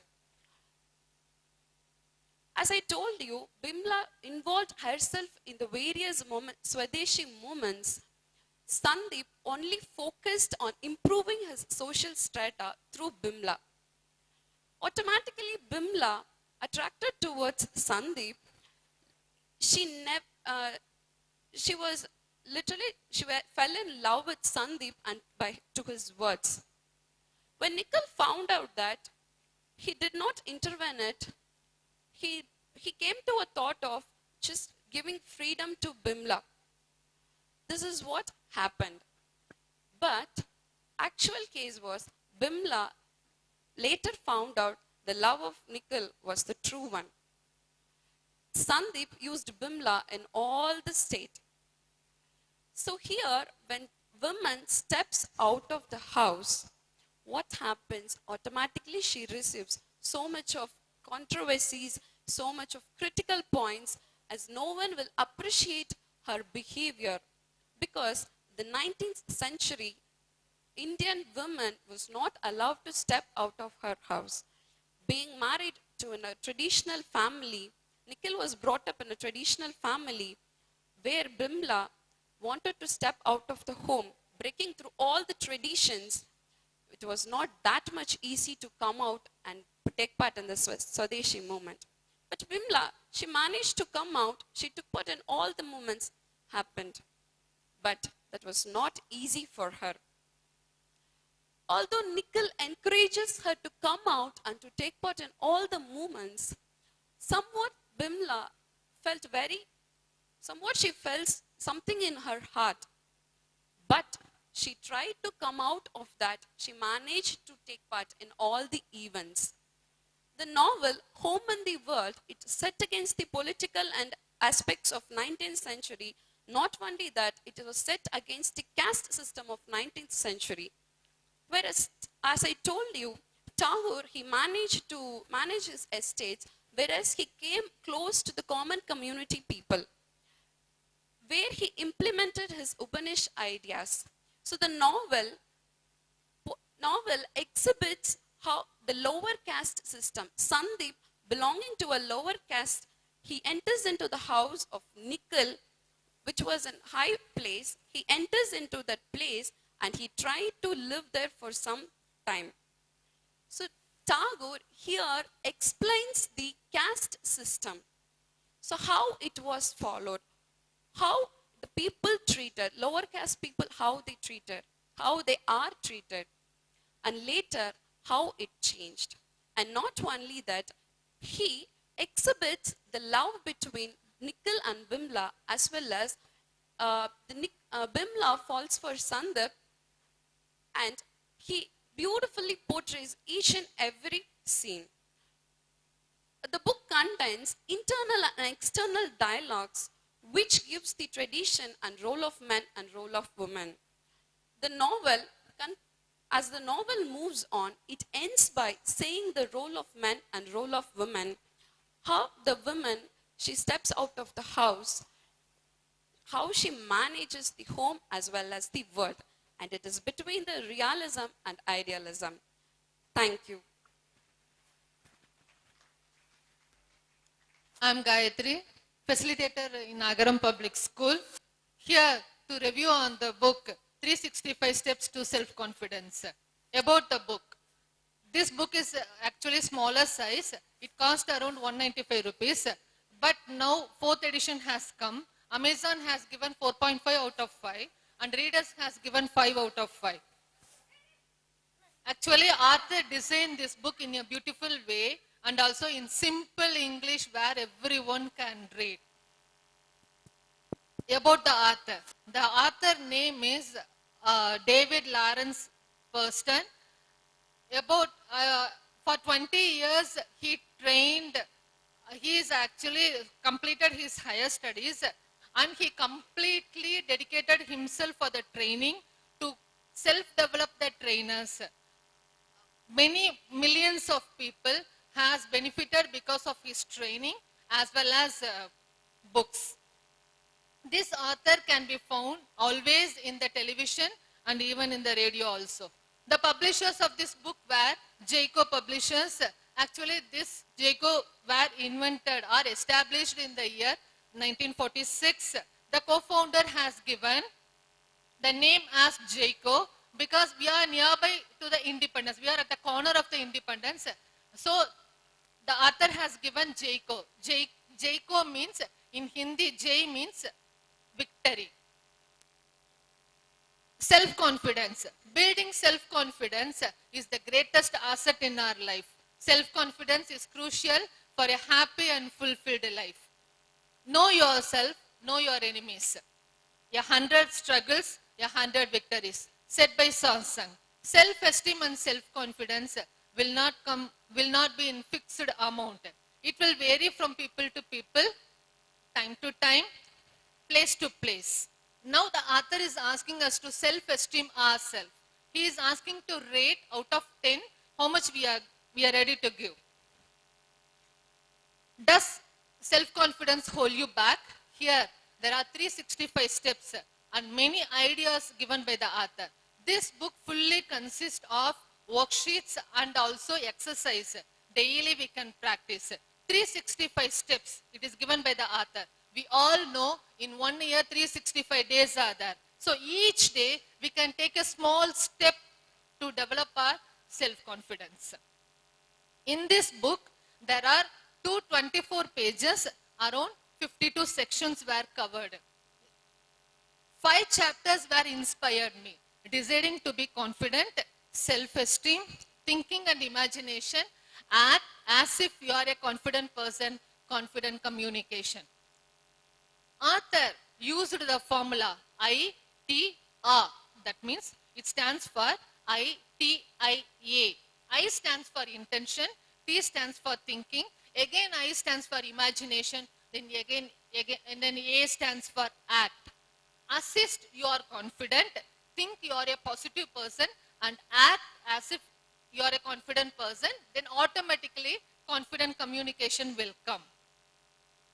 Author introduced many exercises where we can follow in our daily life. There are easy exercises given by the author which inspired me. Author is asking to take a notebook. In that note, he is asking to spend 10 minutes daily to jot down the day-to-day activities, what has happened in your life. If we spend 10 minutes, monthly we are going to spend 300 minutes and yearly we are going to spend 3,600 minutes. That means it is equal to 60 hours. Author is saying it will be the greatest investment in our life. It will become a good friend mentor, even a good teacher for you. Next, author is asking us to write 3 beliefs which can empower our self-power, and he is asking to bring down the ideas what a confident person can do when compared to the unconfident person. Next exercise, author is asking us to stand before the mirror and say, today and rest of my life, I am responsible for my future. Author again repeating, I am responsible for my future. Next exercise given by the author, relax, calm down, just allow your mind to blow with all the ideas. The ideas may be positive or negative. Author is saying no need to get panic. Okay, note down all the ideas in your handbook, write all the positive and negative ideas. Next exercise, author is asking by giving few affirmations. Those affirmations are related to positive thoughts. Can I will be changed into I can, I am healthy, I am happy, I am okay, I am confident, I will win. All these affirmations were given by the author, and he is asking to write all the affirmations in a paper, in a card. He is asking to carry to the place wherever you are moving, and daily he is asking us to read 10 minutes or 10 times, louder or silently. Next, he is asking to pin those affirmations in the sticky paper in our house, even in our car. Pin in your wall of confidence. Definitely author is saying that confidence will increase. Next exercise, author is given that write about yourself in 100 words. Those 100 words must give positive thought about you. Now he is asking to memorize or stand before the mirror and say again and again. So it will develop your confidence. Next, beautifully author has connected calmness and confidence. If you are calm, if you are peace, if you are silent, automatically your confidence level will increase. At end, author is just completing by saying a proverb. I am not going back to the prison as I created myself. It is said by Warren Susan. Author is saying, again don't want to go to the prison because now we are self-motivated or we have self-confident. Now author is asking to evaluate ourselves. Now again relax, close your eyes, allow your mind to blow with all the thoughts. Now you will find only positive thought. All the negative thoughts will be changed into positive thought. Now the rating scale will be higher. This book actually it is designed for young and old men, women, educators, readers, homemakers, parents, and for everyone. Now I selected this book because I found myself in many areas. I am unable to move with the people because of low self-esteem. Because of reading this book, as I followed all the steps, whatever author has said, first I started to believe that I am a confident person. Then I started to act. At end, I gave confident communication. I recommend this book for everyone to read so that you will empower your knowledge. Author has increased one more, creativity embrace. That means you all know there will be a role model in your life. You want to become like which person? That model will be there in your life. Author is asking us to think whom you want to become. Just think about that person, start acting so that you can improve your confidence. Now I recommend to all my parents and also to my children, okay, this book actually, it is simple English where we can understand easily. Thank you so much. Thank you, sir. Hi, this is Ajit Kumar. I'm going to review the book, The 1 Minute Manager, which was written by Ken Blanchard and Spencer Johnson. The book 1 Minute Manager gives managers 3 simple secrets which take 60 seconds of each, but can tremendously improve how they do their job, getting people to stay motivated, happy, and deliver great work. Coming to the authors, Spencer Johnson and Ken Blanchard are legends on their own. Ken Blanchard is known for raving fans, whereas Spencer Johnson has found a mega success with his book, Who Moved My Cheese? So when the two of them teamed up to publish the book, The 1 Minute Manager, in 1982. Great things were to be expected. As a result, the book has sold a staggering 13 million copies all over the world, and it was translated into 37 languages. May not be inspired, but precisely because it's just over 100 pages. This book is a parable about the young man who is much interested in studying the leadership and the management. He has interviewed many managers, but most of them come under two categories. They are autocratic managers and democratic managers. Autocratic managers are those whose ultimate goal is to get profit from the company, whereas democratic managers are those who earn and support the workers, whereas it results in the laws of the company. So he has never really been inspired with any of them until he meets the 1 Minute Manager.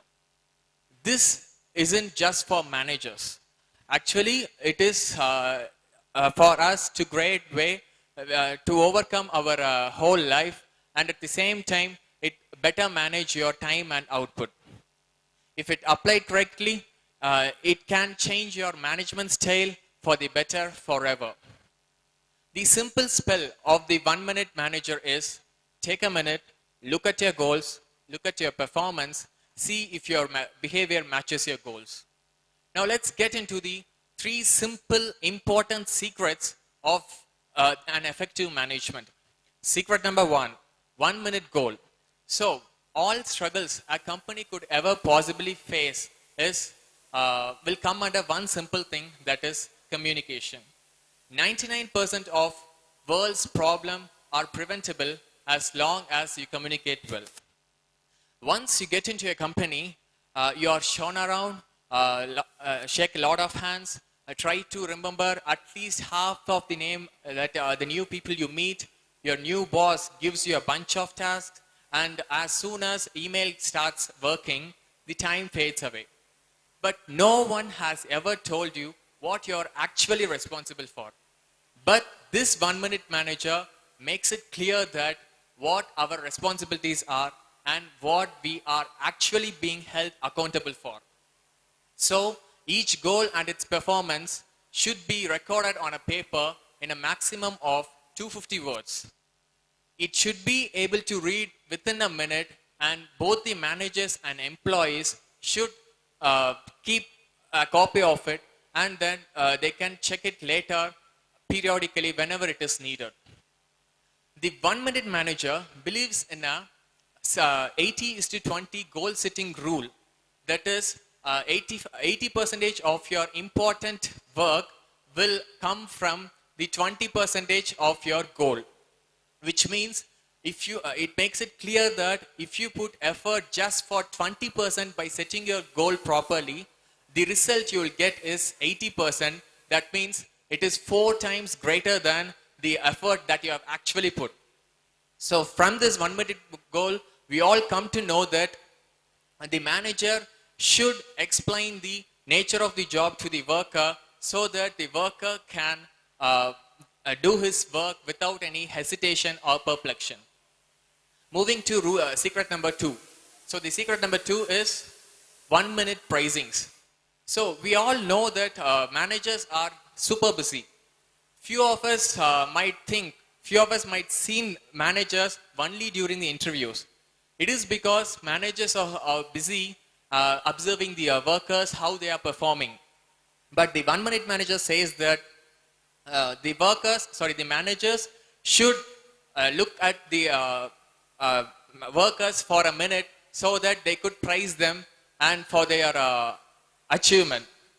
So the manager should also explain how they have crossed all those difficulties with the help of the employee who has put their effort. So it may be just a minute, but it will bring a drastic change in a person. This manager should definitely praise their worker so that the worker can perform well in the upcoming days. So next, moving to the final secret 3. So secret number 3 is 1 minute appraisal. So here, as I said, all the managers should praise their workers. Meanwhile, the manager should also reprimand their workers whenever he or she commits a mistake or whenever he or she fails to achieve the target. So, meanwhile, this reprimand should not be in a harsh manner. It should be at a moderate level.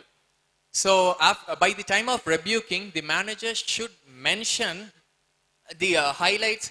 The manager should highlight the good works done by the workers so that the worker can understand that the manager still has confidence on them. So if it happens, the workers will never commit this mistake because of because it has already done by them. So this is all about the 1 minute manager secrets. So particularly the specialty of this book is the way the authors have written, the way the authors have presented. Because though it is a administrative skills and a self-development book, it is the way the author have written.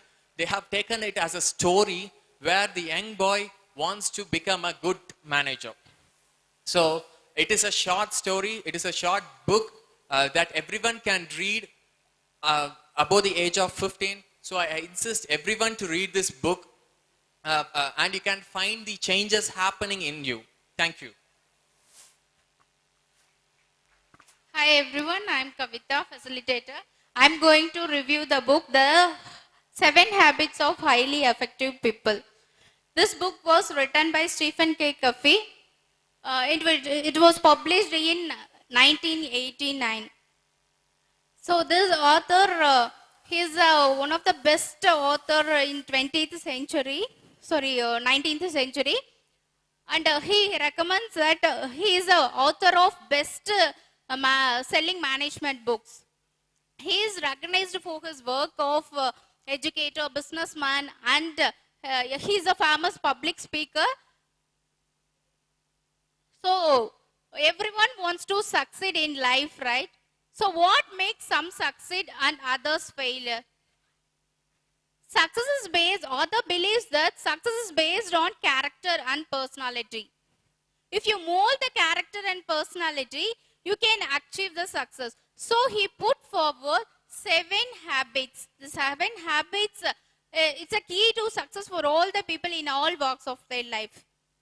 The first habit is be proactive. Here, if the habit 1 is present, we can call away the other 6 habits. So being proactive means life is a product of values and decisions, not conditions. We have our response to choose we have the freedom to choose our response. So here the author says that we have to control ourselves. And the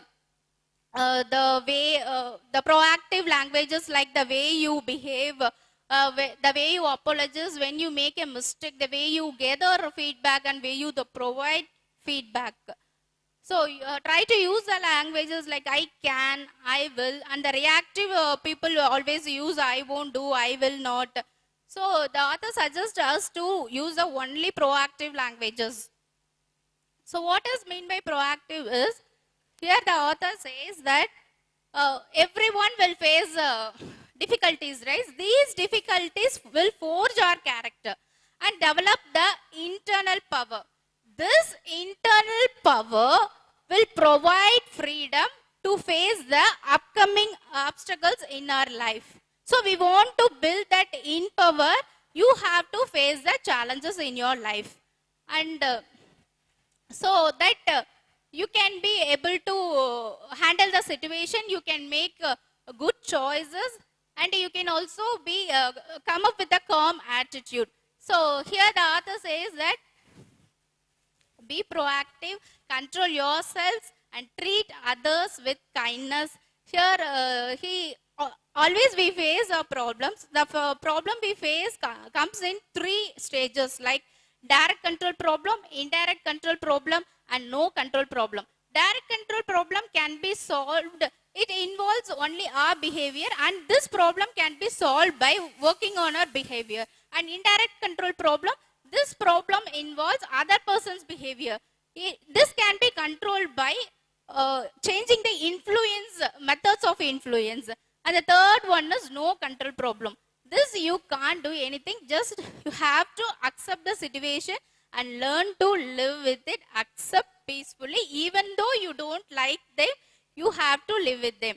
So anyway, it is the problem indirect or direct, no control problem. Anyway, we have in our mind, we have in our hand, right? So we want to seek a solution for it. So we want to control ourselves, and we have to be calm attitude. And the second character is begin with an end in mind. You want to begin with an end in mind, you have to set a goal so that it should be in a proper direction. Here the author says that if you don't visualize your visualizing by actions and who you are and what you want to do in the future, probably you have to depend on people regarding what to do next and how to do it. So by knowing the end, you can able to track your progress by analyzing what you can achieve in life. We can accomplish the results better and faster. So in this begin with an end in mind, the decision making skill develops. So you know the end, right? So according to it, you can take the decision. And the third habit is put first things first. First you have to prioritize what is important, what is not important in your life. So here the author suggests you have to work around the priorities and set priorities, make a schedule for it, and execute the plan. So for that he recommends 4 quadrants, like the important and urgent tasks should be done immediately, and the important and not urgent tasks should be done with an end date, and the unimportant but it is urgent, you can you can give to some other people, because these activities is neither important but it is somewhat urgent. So we can hand over to some other people. And the 4th quadrant is this is neither important nor urgent. So you have to probably eliminate this, because it wastes your time. So the next habit is think win-win. Think win-win means seeking a solution. So it allows everyone to win.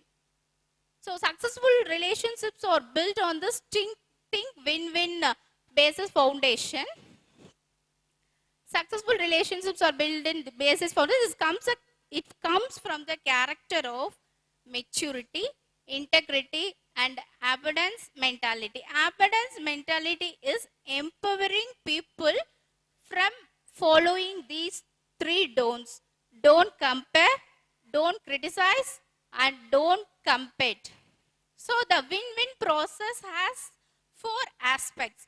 First, see the problems in other point of view. See the problem in other point of view. So identify the key issues in that problem and determine the acceptable solution. Develop the win-win solutions by you should think positively, never give up. You have to surround yourself with the right people. And the 5th habit is seeking first to understand than to be understood.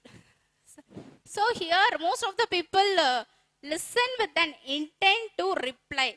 So we have to listen others with the intent to understand. We must understand what the other person is telling and we want to respond to it. So here the author suggests that we have to avoid some behaviors like when people are coming and speaking to you, they will start to I know better than you, and changing the topics, um, and giving advice and giving some judgment. So please don't do it.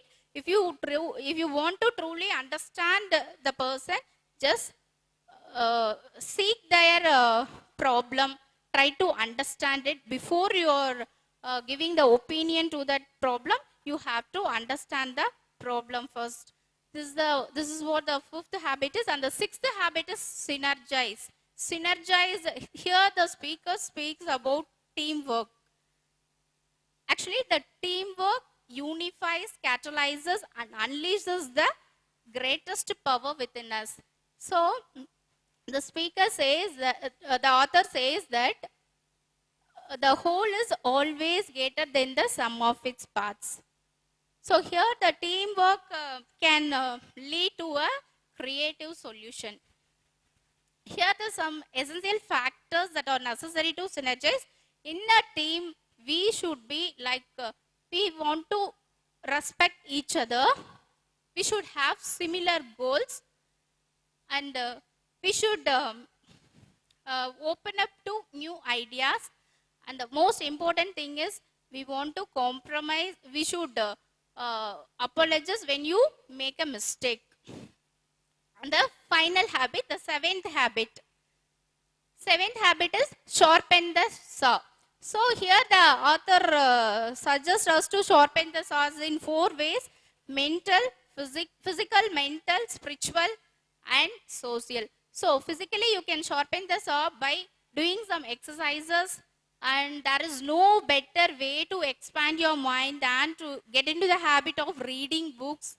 So writing, visualizing, planning, these are the way you can sharpen your mind mentally. And spiritually, you can sharpen the mind by doing some meditations. And socially, you can do some socializing, because socializing can reduce the stress and the depressive feeling. So when people begin to interact each other, they'll gain some new sight, right? This is what the author says. This is what the author suggests. These are the 7 habits. If you want to achieve this, if you want to achieve success in your life, so please follow these 7 habits. The author progressively moves us from dependence to independence, and from independence to interdependence. Thank you for this opportunity. Thank you all. என் பெயர் Martin, ஓவியாசிரியராக பணிபுரிகிறேன். அன்னசத்திரம் 1000 வைத்தல், ஆலயம் 10000 நாட்டல், பின்னருள்ள தர்மங்கள் யாவும் பெயர் விளங்கி ஒளிர நிறுத்தல், அன்ன யாவினும் புண்ணியம் கோடி ஆங்கோர் ஏழை எழுத்தறிவித்தல் என்ற முண்டாசு கவிஞன் பாரதியின் வைர வரிகளுக்கேற்ப நான் தேர்ந்து கொண்ட நூல் என் தந்தை பாலையா. இந்நூலாசிரியர் இது ஆங்கில மொழியில் எழுதப்பட்ட நூல். நூலாசிரியர் பெயர் YB சத்யநாராயணா. இவர் வேதியியல் பேராசிரியராக பணியாற்றி பணி வாழ்வை துவங்கி ஆந்திராவில் உள்ள தர்மாவந்த் அறிவியல் வணிக கல்லூரியில் 30 ஆண்டுகளுக்கு மேலாக முதல்வராக பணியாற்றி ஓய்வு பெற்றவர். இதை தமிழில் மொழிபெயர்த்தவர் ஜெனி டாலி அந்தோணி எனும் ஒரு இளம் எழுத்தாளர். இவர் போடிநாயக்கனூரில் பிறந்து தொலைக்காட்சி பத்திரிகையாளராக வாழ்வை துவங்கி இன்று திரைக்கலைத்துறையில் இயங்கிக் கொண்டிருப்பவர். என் தந்தை பாலையா இந்த நூல் ஒரு தன் வரலாறு என்றும் சொல்லலாம், நாவல் என்றும் சொல்லலாம். ஆனால் இதற்கான தேவை, இந்த நூலாசிரியர் இந்த நூலை எழுதுவதற்கான தேவை என்ன என்பதை நாம் சிந்தித்து பார்த்தால், தன் மூதாதையர்களின் வரலாறு, நூலாசிரியரையும் அவர்களது சகோதர சகோதரிகளையும் ஏழ்மையான சூழ்நிலையில் அவர்கள் வளர்க்க எடுத்துக்கொண்ட அரும்பாடு இவைகளை எல்லாம் தன் சந்ததியினருக்கு சொல்ல வேண்டும் என்பதற்காக எழுதப்பட்ட ஒரு நூல். ஆந்திராவில் உள்ள கரீம்நகர் மாவட்டத்தில் எழுகடி என்னும் கிராமத்தில் இந்த கதை துவங்குகிறது. எழுகடி கிராமத்தில் நூலாசிரியரின் பாட்டனார் ஒரு முறை ஹைதராபாத் நிஜாம் நகர்வலம் வருவதற்காக அந்த கிராமத்தின் மேல் செல்லும் பொழுது ஒரு அழகான கலைநயமிக்க ஒரு காலனியை செய்து ஹைதராபாத் நிஜாமுக்கு பரிசளிக்கிறார். அதை மெச்சிய நிஜாம் அவருக்கு 50 ஏக்கர் நிலம் தானமாக வழங்குகிறார். ஆனால் இவர்களோ ஒடுக்கப்பட்ட சமூகமாக ஆகையால் இவர்களுக்கு நிலம் வைத்துக்கொள்ள உரிமை மறுக்கப்படுகிறது. அதையும் மீறி அந்த ஊரில் உள்ள நிலச்சுவான்தார் அந்த 50 ஏக்கரில் 2 ஏக்கரை மட்டும் அவரிடம் கொடுத்துவிட்டு மீதி 48 ஏக்கரை அவர் பறிமுதல் செய்து கொள்கிறார். இந்த மனிதருக்கோ இந்த 2 ஏக்கராவது மிஞ்சியதை என்று பெருமகிழ்ச்சி கொள்கிறார். ஆனால் அதற்கு பிறகு அந்த நிலச்சுவான்தாரின் வாரிசுகள் நிலமே நீ வைத்துக் கொள்ளக்கூடாது, இந்த 2 ஏக்கரம் எதற்கு என்று அதையும் பறித்துக் கொள்கிறார் அவர் மகனிடமிருந்து. அந்த காலகட்டங்களில் அந்த மகன் திருமணமாகி ஒரு 6 வயது குழந்தையோடு இருந்த வேளையில் காலரா நோய் பெருந்தொற்று அங்கு பெருமளவு பரவி கொண்டிருந்தது. அந்த நிலச்சுவான்தாரின் இந்த நூலாசிரியரின் பாட்டாரார், அவர் பெயர் நரசையா. அந்த நரசையாவின் மனைவி காலராவினால் பாதிக்கப்பட்டதால் இறந்து போகிறார். ஆனால் யாருமே காலரா நோய் பிணத்தை தொட்டால் பரவிவிடும் என்பதால் யாருமே உதவிக்கு வரவில்லை.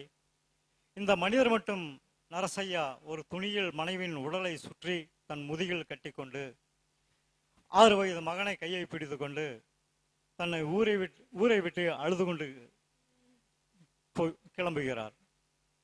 ஊருக்கு வெளியே ஒரு ஓடையில் வெறும் கையடைய மண்ணை பறித்து தன் மனைவியின் உடலை அடக்கம் செய்து கொண்டு கண்ணீரோடு தன் தாய்மாமன்களின் வீட்டை நோக்கி செல்கிறார். அங்கே அவர்கள் அவரை வரவேற்று ஆறுதல் கூறி அவருக்கு ஒரு வாழ்க்கை அமைத்து கொடுக்கின்றனர். அவருக்கு இந்திய ரயில்வே நிறுவனத்தில் ஒரு அடிமட்ட தொழிலாளியாக பணிக்கு சேர்க்கின்றனர். அங்கே அவர் சேர்ந்த பிறகுதான் கல்வியின் மகத்துவத்தை உணர்வுகிறார். கல்வி எவ்வளவு முக்கியம், மனித வாழ்வில் கல்வியின் முக்கியத்துவத்தை அங்கேதான் உணர்கிறார். ஆங்கிலேய அதிகாரிகளை எல்லாம் பார்க்கும்போது தன் பிள்ளைகளையும் இது போல நான் கல்வி பயில வைத்து இது போல ஆக்க வேண்டும் என்ற உந்துதலை அவர் பெறுகிறார். அங்கே அவரது மகனையும் அதே 16 வயது நிரம்பியவுடன் அங்கே சேர்க்கிறார். அந்த மகனுக்கும் பெயர் நரசையாதான். எப்படி தந்தைக்கும் மகனுக்கும் ஒரே பெயர் இருக்க முடியும் என்று சிந்திக்கலாம், கேட்கலாம். ஆந்திராவில் ஒரு பெற்றோருக்கு ஒரே மகன் இருந்தால் தந்தை பெயரையே மகனுக்கும் வைக்கலாம் என்பது ஒரு வழக்கம். ஆனால் இவரும் சின்ன நரசையா என்று அழைக்கிறார்கள். இந்த சின்ன நரசையா இவருக்கு கல்வியின் மீது தனியாத ஒரு ஆர்வம்.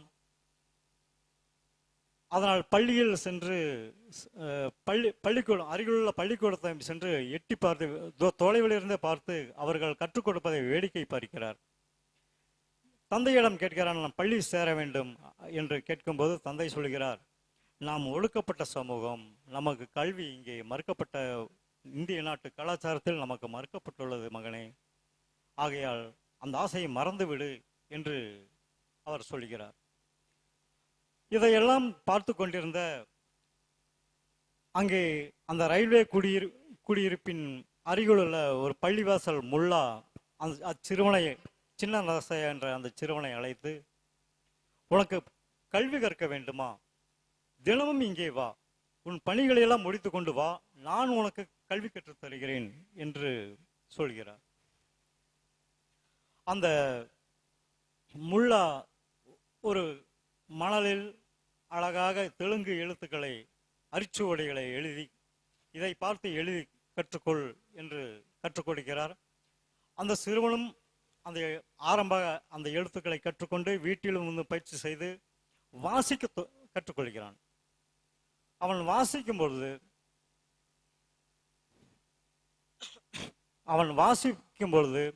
அவன் புராணங்களை வாசிக்கிறான். அப்பொழுது பலரும் எச்சரிக்கிறார்கள், புராணங்களை நீ வாசிக்கக்கூடாது, நீ ஒடுக்கப்பட்டவன், அதனால் தண்டனைக்குள்ளாவாய் என்று சொல்கிறார்கள். அதையெல்லாம் கேட்காமல் இவன் மறைவாக வைத்தும் படிக்கிறான். ஏனென்றால் இவனுக்கு வாசிப்பு முக்கியம்.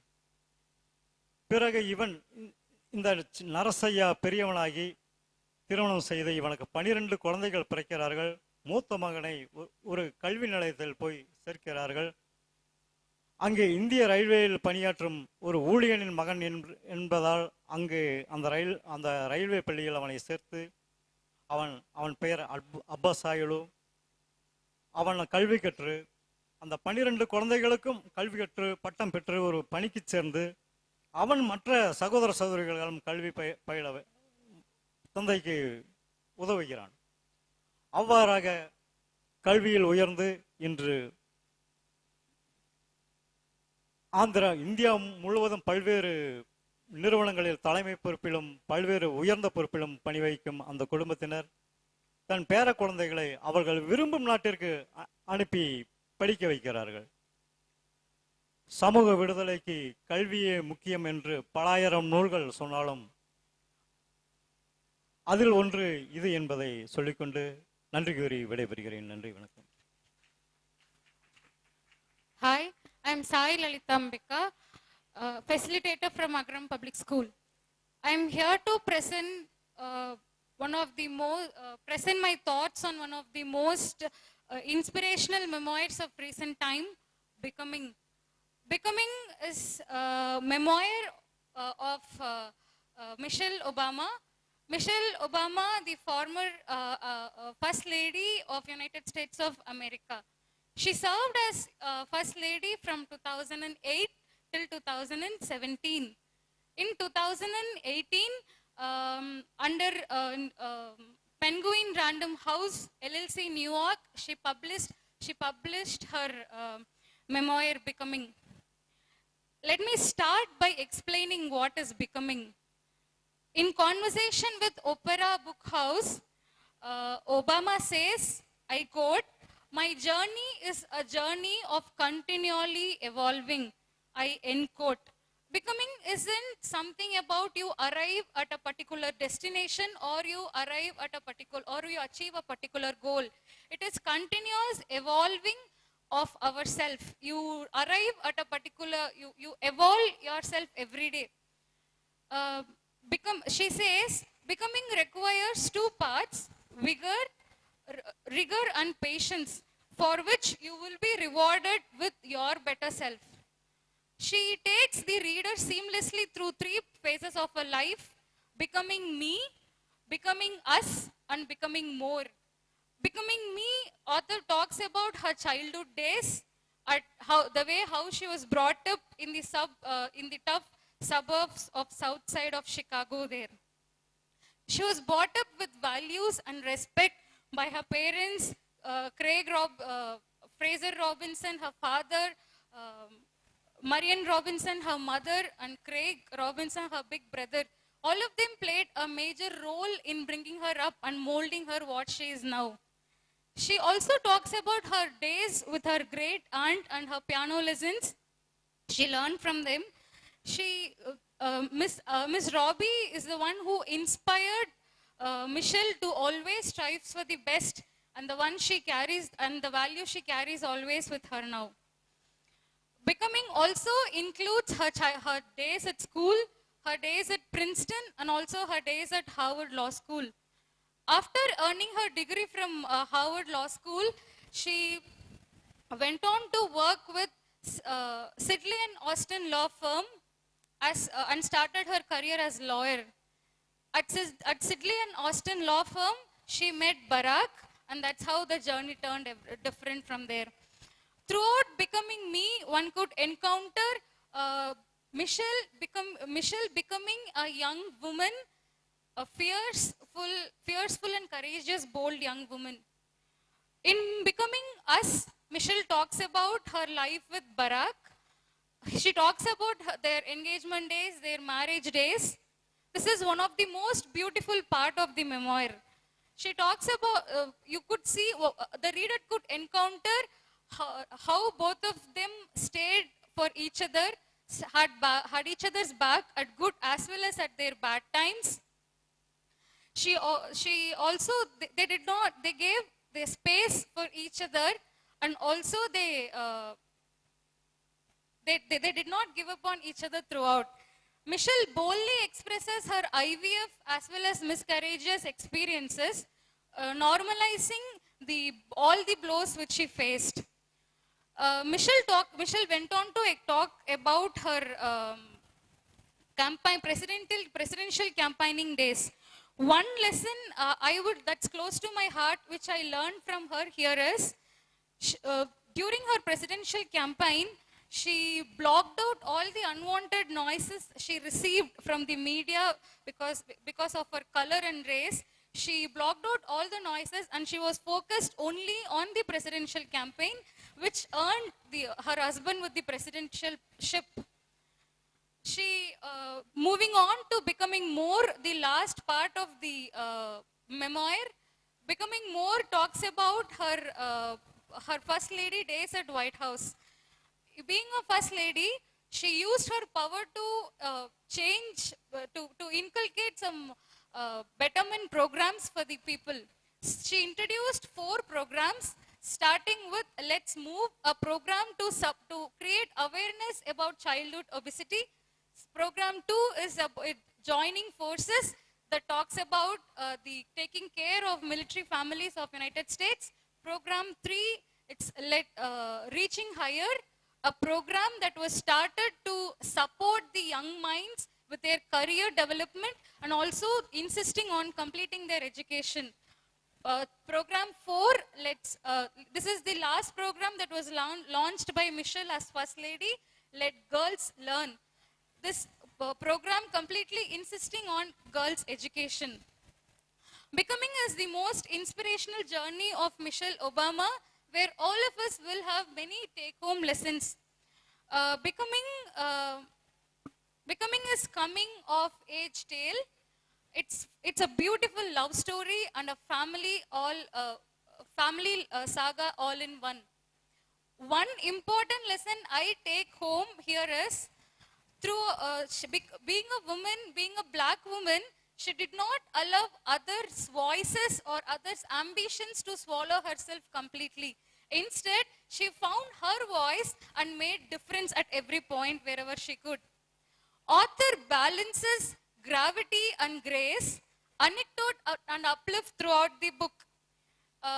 Becoming is frequently funny and sometimes enraged and more rawly emotional, especially when she talks about the death of her father and also the death of her one of her best friends from Princeton, Susan.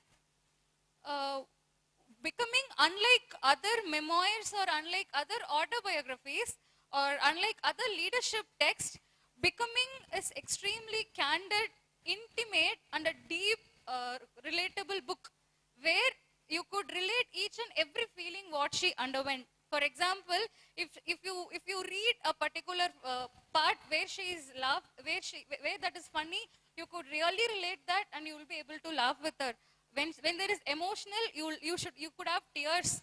When she is achieving something, you will be motivated from her what she is. Becoming consists of 3 parts. 24 chapters running across 416 pages.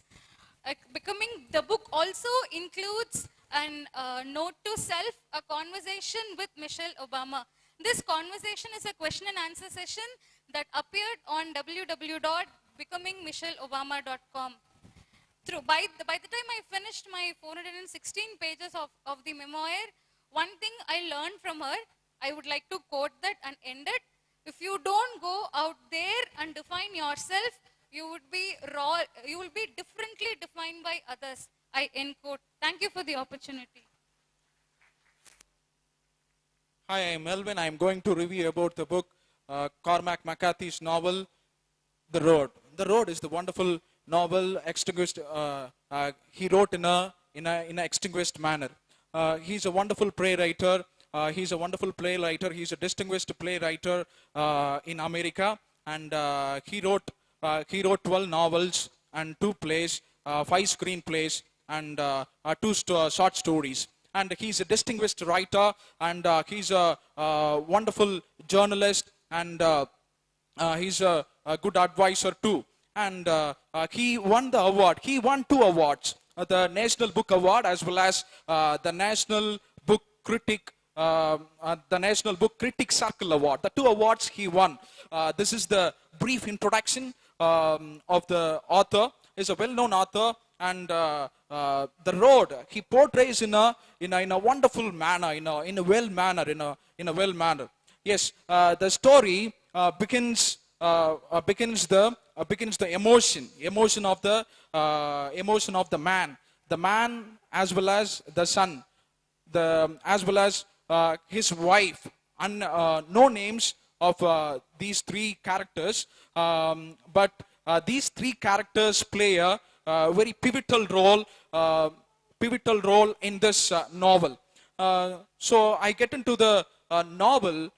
So the novel he describes in such a way that lady, America is that condition of the America is very ruined condition, is full of wilderness, full of ruined conditions, the ruined state of buildings, and ruined state of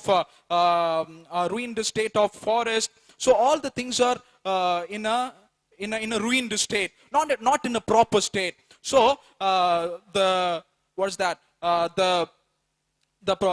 man as well as the boy determined to move on in their life, move on towards the southern coast. The southern coast is there they are living in northern coast. Towards they want to head towards the southern coast. Why southern coast? Southern coast is the very favorable to live, So that purpose they determined they want to move towards the southern coast.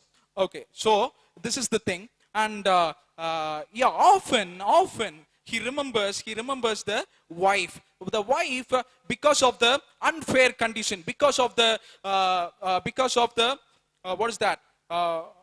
unfair condition, the wife killed herself, because he can't able to tolerate, he can't able to perceive, so that purpose she killed herself. But that man don't want to give up. He want to live for his son. He want to walk. He want to encourage. He want to motivate to his child. For that purpose, he want to live. He want to tolerate all the sufferings, all the pains, all the unfair things. He want to tolerate for his son alone. But that lady gave up because of the unfair condition. But this man, throughout the journey, this road is throughout the journey, in the difficulties, in the many conditions, many situations they face, many situations they gone through. So we will see one by one. First situation. So the roadside agent. The roadside agent is the killer. So that agent, roadside agent, not one. So many of the roadside agents are there. So in between their way, the roadside agent. So one fine day, that man as well as that child, that boy, slept in the car. That time, very deep sleep. That time, starvation, so that very deep sleep. That time, the roadside agents, the roadside agents, many of them, they came towards their car. So this man analyzed, but that boy is in a deep sleep. So, but they come nearby that car. This man want to move on. This man want to escape from that tragical thing, because the roadside agents always want to kill the people. You know, the full of wilderness, the people want to. The cannibalism is the common one in that ruined state. The cannibalism. Why? Because there is no cultivation. There is no cultivation. The people want to survive. The people want to lead their life. So that purpose, the cannibalism is common. The people killed one another and they eat their flesh. That is common. So this man want to see the bright future of his son. So that purpose, this man want to survive. This man want to move on. So that purpose, this man came out of that car and pulled the legs of that son. One roadside agent, he came of the what's that natural call. So he came that time he analyzed. Yeah, he came nearby that boy, nearby that bush. That roadside agent came, and that man analyzed. So this man going to kill us. This man going to kill my son. So our life going to destroy. Our life going to end. So, but without hopeless situation. But this man hold one pistol. This adult man hold the pistol in his hand. In that pistol, only 2 bullets are there in that pistol. And he already said to that boy, 1 bullet is for you and 1 bullet is mine. Like that, he said to that boy already. And because of the very, very crucial situation, that boy hold that that roadside agent hold that boy very tightly. So, and hold that boy very tightly, and and this roadside agent want to kill, and this boy realized, and he suddenly he reacted. Suddenly the adult fellow reacted, and he shooted that boy. He pointed out the gun towards that roadside agent, and he killed that boy because of the boy's sake. So through this story, through this novel, I get the intimacy of the father and son relationship. Very much emotion. It's full of emotion, and the care, the nurture of the father, the encouragement of the father, the motivation of the father. So at last the father died because of the illness, because of the ailment. So and one family also, they are also wanderers. And they noticed in their way. And that man asked to that little boy, what's your father? And he said, my father died. And that boy, you want to come with me?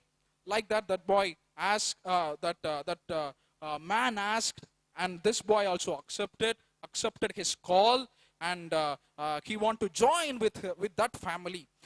Then the encouragement, the motivation of the father gave good life to that son.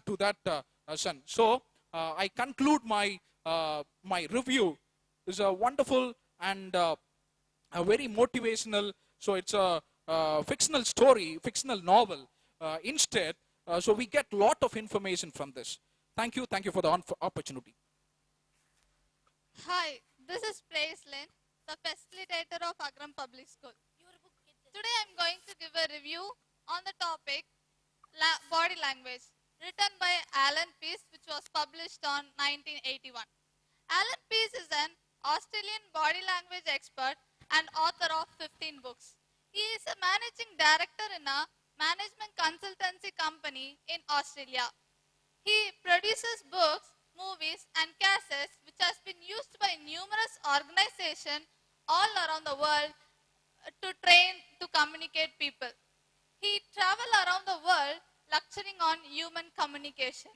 His books have been translated into 55 languages and has been sold up to 27 million copies. Before doing this study, he did 10 years of study before writing this book. To speak about the book, what people say is often different from what they feel or think. There are two types of communication. The first one, verbal communication, and the second one is non-verbal communication. Verbal communication is nothing but what we speak. The author says that only 7% of information has been transmitted to the people while we communicate. And what is the remaining 93%? Yes, it's non-verbal communication signs, which includes tone of voice, gestures, and positions, etc. The main purpose of this book is to make the reader aware of his or her non-verbal signs. It isolates and examines every components of the body and gestures. Let me get into the book. What you do speaks so loud that I cannot hear what you say. Yes, body language is very effective than the words you speak. The author has initiated with the two basic gestures, that is, universal gesture and gene gesture. Universal gesture is nothing but what it is known throughout the world. Having a smile on our face and waving our hands in air, it clearly shows that we are greeting someone, even if we have any language barrier between us. And next, coming to the gene gesture. Gene gesture is nothing but what it is known from our birth. Nodding our head for yes and shaking our head for no, it clearly shows even the kids do that, so hence we call it as gene gesture. Starting from our head till until our toes, each part of our body conveys something unconsciously. Let me start with our foot. Now I am talking with you. If a person interrupts in a conversation between us, if I don't like the person's interference between our conversation, I'll just turn my body alone towards them for giving a reply. In case, if I like the person's interference between us in a conversation, I'll just share my leg towards them for giving a reply. This has been gone through in our life most of the times. Next, coming to a handshake. Handshake gesture is nothing but which we initiate people while we talk to each other. The author writes that even with the help of our handshakes, we could able to judge people. If I am giving a handshake in this position, it clearly shows that I am a dominant person and we call it as dominant handshake gesture. In case if I give a handshake in this position, it clearly shows that I am a submissive person or less dominant. Hence we call it as submissive handshake gesture. In case if I give a handshake in this position, it clearly shows that I am neutral and likable to everyone. Next, coming to he writes that even the person's whether the person is lying or honest in his words could be found using their gestures. If a two person is talking with each other, if a person lies, another person will have a feel or a hunch that the person is lying. This is because the contradiction of gestures may happen. The verbal communication contradicts the non-verbal communication. It is also, he says that even with the help of, if the person talks with the open palm gesture, it clearly shows that the person says the truth. But if a person intentionally or consciously talks with an open palm gesture, there is another gesture cluster we could able to find whether the person is lying or honest. In this case, our eyes plays a major role. That's why during the police investigation, the person is allowed to sit under the spotlight to view the pupils or eye pupils expansion and suppression. So this has been gone through in our life. So even the author writes that if the two persons talks with each other, with the help of the eye contact they maintain, we could able to find what type of communication is that. For example, if the communication is related to business, their eye contact will be the same on the other side, which looks eye to eye contact, and upon the eye which is on the forehead, and the gaze will be like triangular position. So hence we call it as business gaze. If the gaze drops down between our eyes and our mouth, somewhere between our eyes and our mouth, and it clearly shows that the person is socialized, the person is talking something related to socialized thing. Hence we call it as social gaze. If the gaze goes down below the chin, somewhere on the body, it clearly shows that the person has interest on each other. If the gaze return back, it clearly says that if the person is interested to the other, the gaze will return. And it also says that in our most of our times, while we talk with another person, even the distance between us clearly shows what type of thought the person is having on us. The writer writes that the acceptable conversation distance between us is 42 centimeter. If the moving into the intimate zone of other person clearly shows that the person has interest on the other.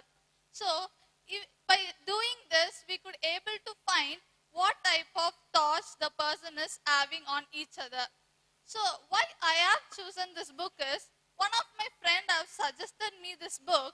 So after reading this, I could find it's more interesting and I wanted to read more about this. So even I suggest you this book, and you just kindly consider me as a friend, and you start reading this book, and it will be more interesting to understand better about the people's thoughts. So thus I conclude my review by saying that language of gesture is more effective than the spoken words. I repeat, language of gesture is more effective than the spoken words. Thank you. I am Namita, facilitator. I am going to review the book, The World's Greatest Comeback. The author of this book is Robert A. Sculler. He is an American evangelist, pastor, and also a television broadcaster. The first edition of this book published in the year of 1991. The second edition was published in the year of 2001. And faith doesn't demand any miracles.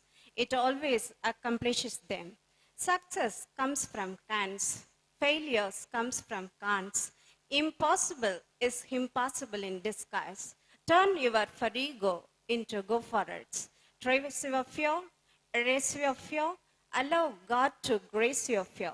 The author starts his story with the three main parts. The first one, how to come back with your pull-ups. The first one, in our life, some people, some situations, some problems they could face, turn their life into down. When any sort of miracle happens, they turns their life up. If the miracle doesn't happen, what happened?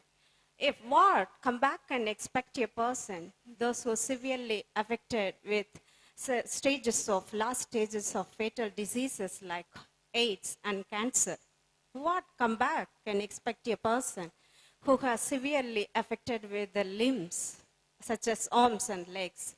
What comeback can accept a person who has crippled, handicapped, hearing impairment or vision impairment or multiple sclerosis?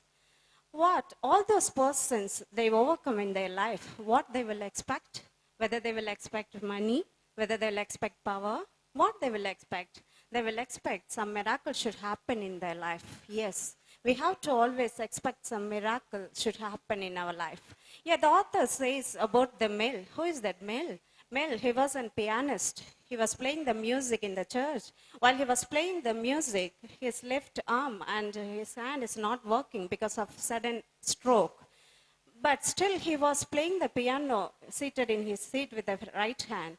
When the doctors arrived, they asked, "What courage you have, Mr. Mill?" Yes, he replied, "Yes, you could wait and see. Still I can play with my two hands." This is the courage. This is what the author expects us. What is that? The determination in our mind. This is the first step to come back our overcomes. Yes. Always we have the failures in our life. How the failures happens in our life? Yes, those people, they thought they never do it. The people, they do it, they never thought. How the success comes in our mind? Yes, successful persons, they will look backward, learn from their mistakes. But the failure people, what we are doing? We are thinking about the failures and lacking back behind. We are not going forward toward it. So we have to always think about that positive. We have to move away to the successful persons. Yes, always we should expect some miracle should happen. Yes, for men, everything is impossible maybe, but by God, everything is possible. Yes, we could expect some miracle should happen in our life. Yes, God says, whatever you want, ask me, I'll do it. This is the word of God. So we can expect more and more from God. He will do it. So expect it, prepare it, pray for it, move forward it. And hope and faith, the author says that hope and faith are different. Yes, the hope is something, anticipating something with a doubtful manner. But what is faith? Faith is anticipating something with 100% assurance. Yes, when hope expands into faith, the attitudes becomes aptitudes. So always we have to expect some miracle should happen in our life. Yeah, in this case, the author says about that Margie. He was a 14 years old girl. He was affected with Gadgima disease. This is a lymphatic disorder affected with cancer. One day she wake up from the bed, she saw a lump on her neck. The parents doesn't know what is that and even see the didn't know. Then immediately they took her to the hospital. The doctor recognized it is a cancer. And they said that she will be alive for another 2 more years only. So what the parents think about it? No more tears. There could be no tears. There could be no love. There could be no self-counseling. There could be anything else. All the days should pass on like today also. This is what happened in her life. So the family themselves decided to commit in 3 aspects. Yes, what are they? They practically, emotionally, and spiritually. What is that practically? She wanted to become a musician. So they joined her in a music school. And the next one, that emotionally, she wanted to go around Disney World. So the family borrowing so much of money, they took her to the Disney World. And last one is very, very important thing. The author says that we have to commit spiritually. The whole family surrendered themselves towards God. So we are also repent to see Him and hear Him. Always the miracle should happen in our life.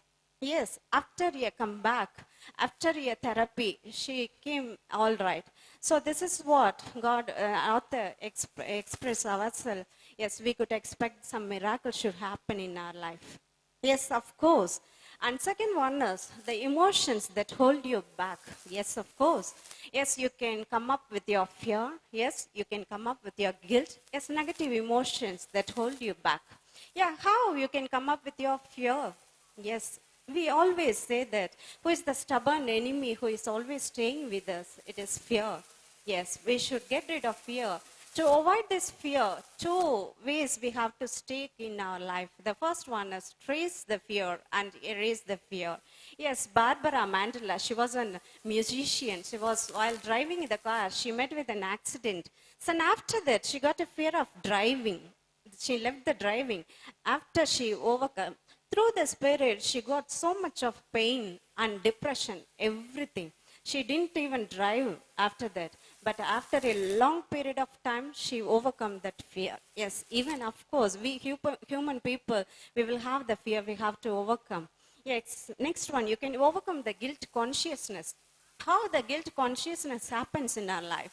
So the previous mistakes, what we have done early, we are thinking about the same mistakes. I have done a mistake. I have done a mistake. How can I do it? Yes, I'm not a worthy person to do it. So always we have to get rid of that guilt consciousness. The author says negative emotions that hold you back.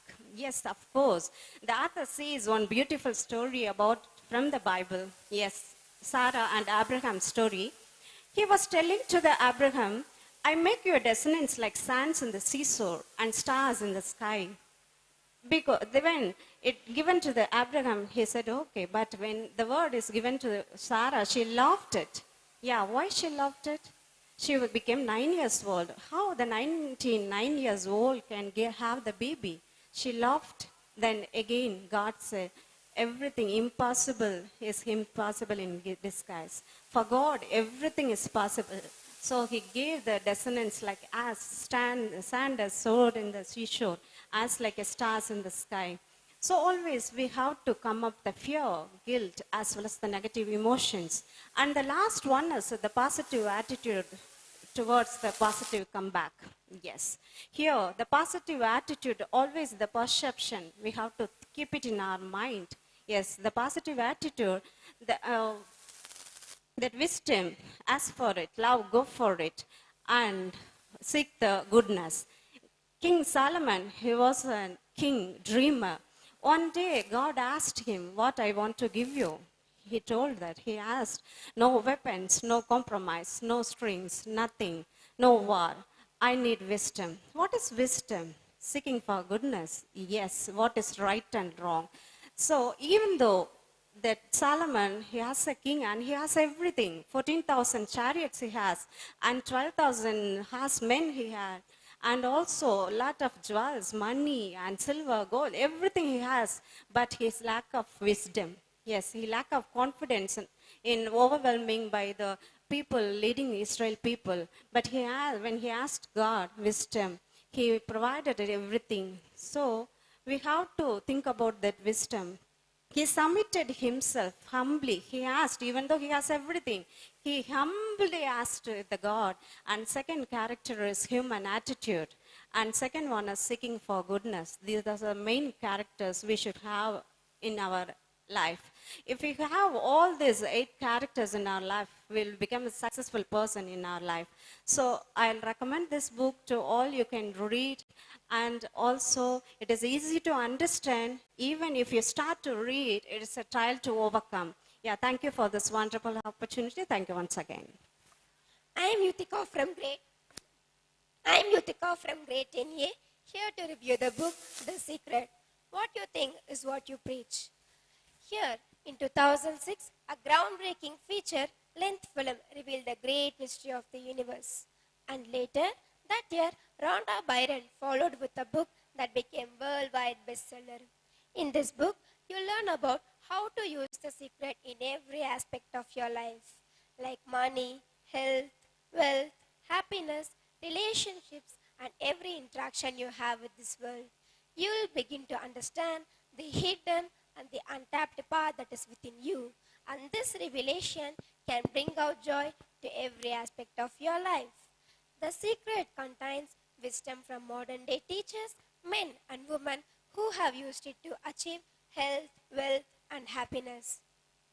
By applying the knowledge of the secret, you will be overcoming your obstacles, acquiring massive wealth, and achieving what many others would regard as impossible. The Secret is a self-help book by Rhonda Byrne that explains how the law of attraction, which states that positive energy attracts positive things into your life, and you can achieve whatever you imagine in your life. The Secret gives you anything you want, that is health, wealth, and happiness. You can have, do, or be anything you want. Here, our author Rhonda Byron have seen many miracles in other people's life, like financial miracles, miracles of physical healing, mental healing of relationships. And all of this happened because of knowing how to apply the secret. First of all, what is the secret? You have been probably sitting there wondering, what is the secret? Let me tell about it. We all work with one infinite power. We all guide ourselves by the same laws. The natural laws of the universe are so precise that we don't even have any difficulty building spaceships. We can send people to the moon. We can have timing on the landing with the precision of a fraction of a second.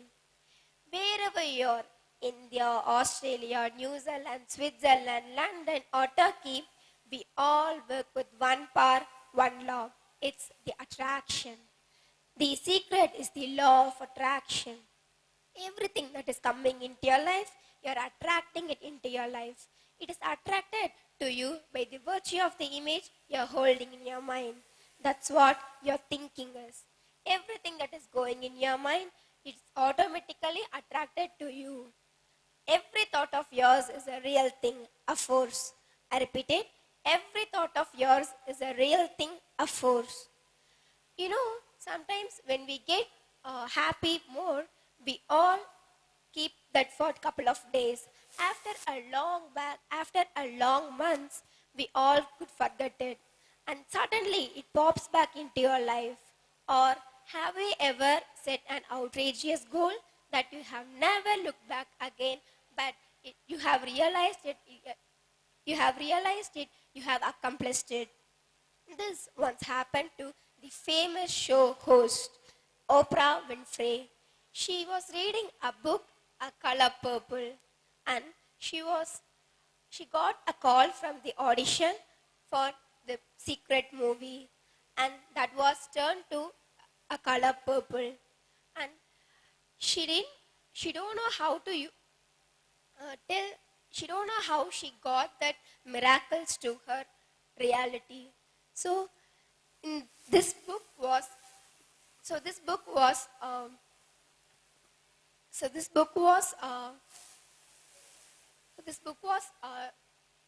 shared as 30 million things, and millions of people also took it as a blueprint. And the secret encourages the people to really visualize their goals. Like, the law of attraction is one of the most prevalent principles in the world. To use the law of attraction, you must think what you want in your life, not what you don't want in your life. The 3 steps of the law of attraction is asking, believing, and receiving. And it's not always a straight line from where you are and where you want to go. And this was said by Rhonda Byron. We can't detect things when it will turn around also. So a belief is oneself a key. I think myself as a magnet so that I could attract things, whatever is around me, and I could take the positive things with me and leave the negative things in the source. And one more thing the Rhonda Byron wanted to share with us is our thoughts are impossible to control. So she gives us a key to make that work, that is appeal to your feelings. Our feelings are the greatest tool to shape our life, and it gives us whatever we think. And our emotions are the valuable key that makes us feel more happy. And here she says that if you feel positive, you'll be positive. If you feel negative, you will feel negative. Positive feelings in the sense being excited, joyful, love, and so on. Being negative in the sense being angry, guilty, depressed, and so on. And so here she concludes by saying that we have to think always positive, not negative. And also she says, laughter is the best medicine. A person who got cancer, she took that medicine, that is laughing. She was continuously laughing by seeing funny films and jokes. and she could rectify that cancer also. And one more person who got some disease and the doctor said he would die within 2 months. But he kept a belief in himself. So he says that nothing is curable.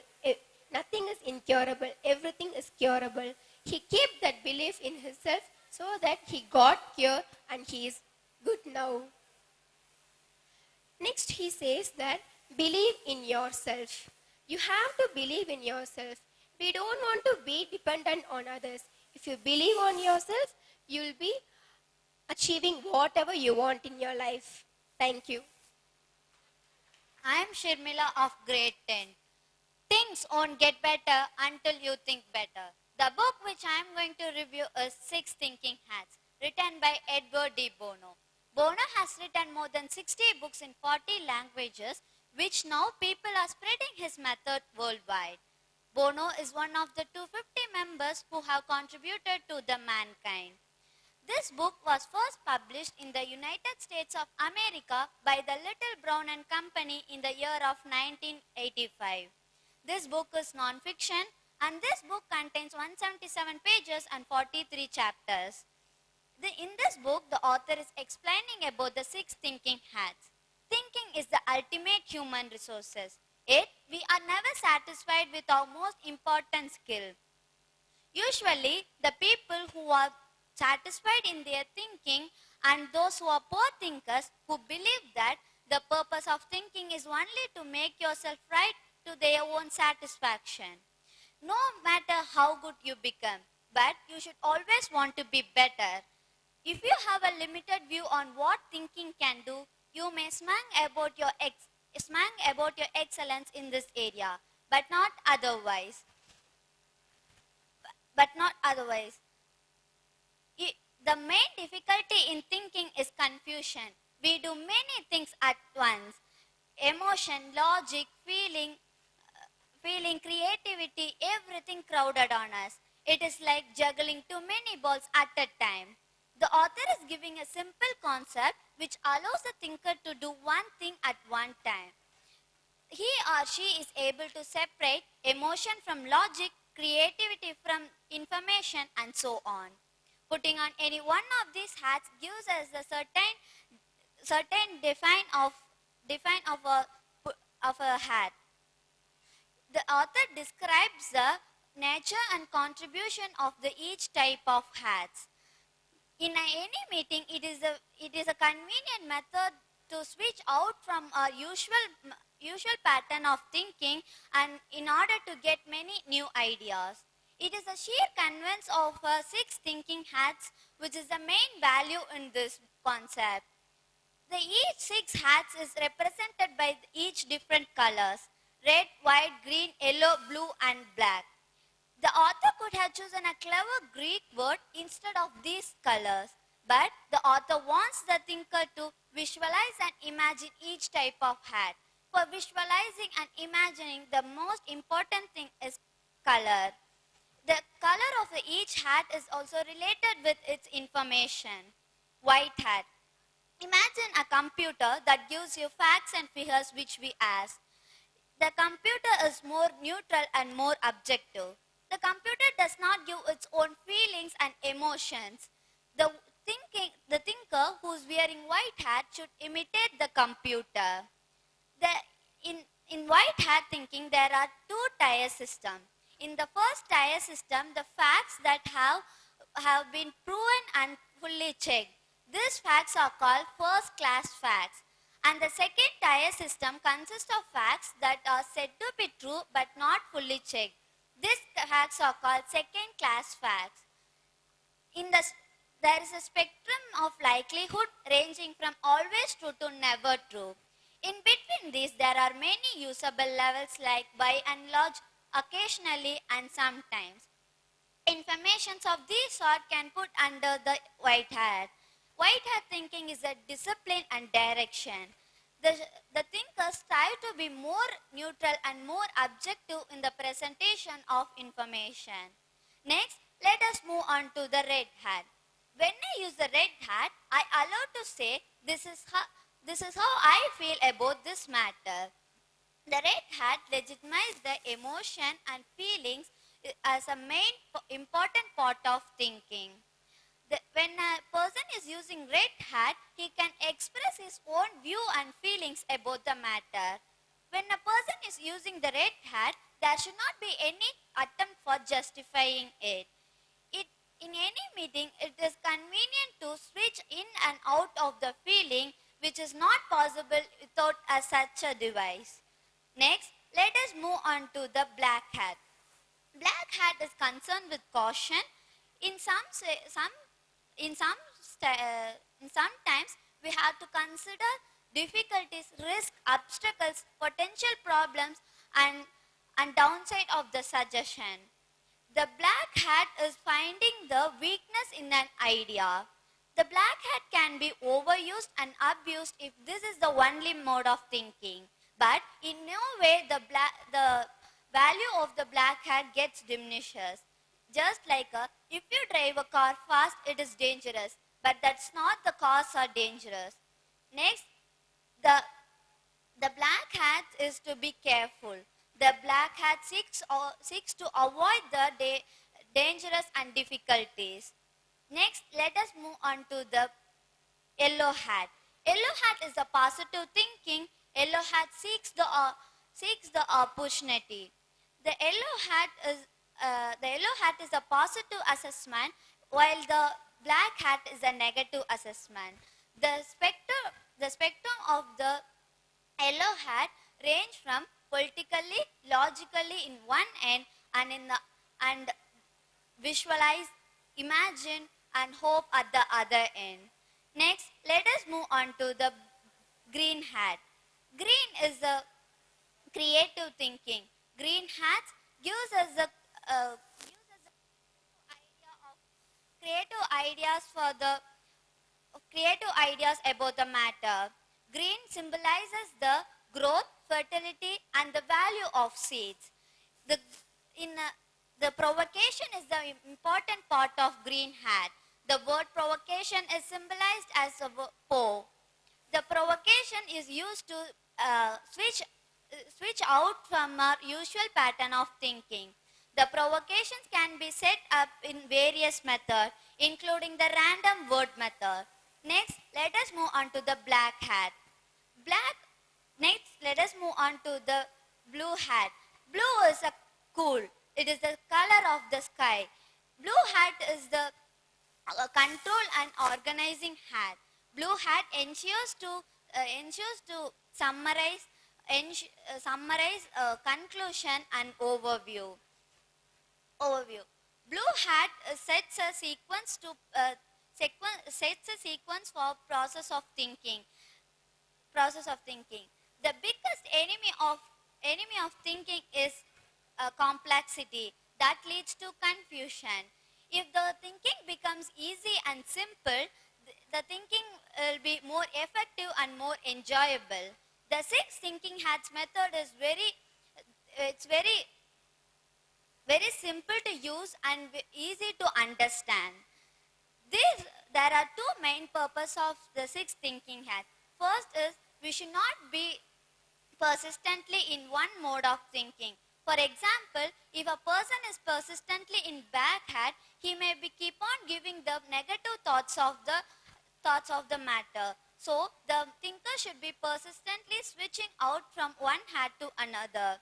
And the second purpose of the 6 thinking hats is should not think everything at once. It leads to confusion. These principles have been adapted by businessmen and governments around the world, ending the conflict and confusion in the favor of productivity and in the favor of harmony and productivity. Thank you. I'm Sampreeta of grade 9A. I'm here to give review on the book History of Benito Mussolini, written by David Downing. This book is published on 1st July 2001 by Heinemann Library. This book contains 13 chapters with 64 pages.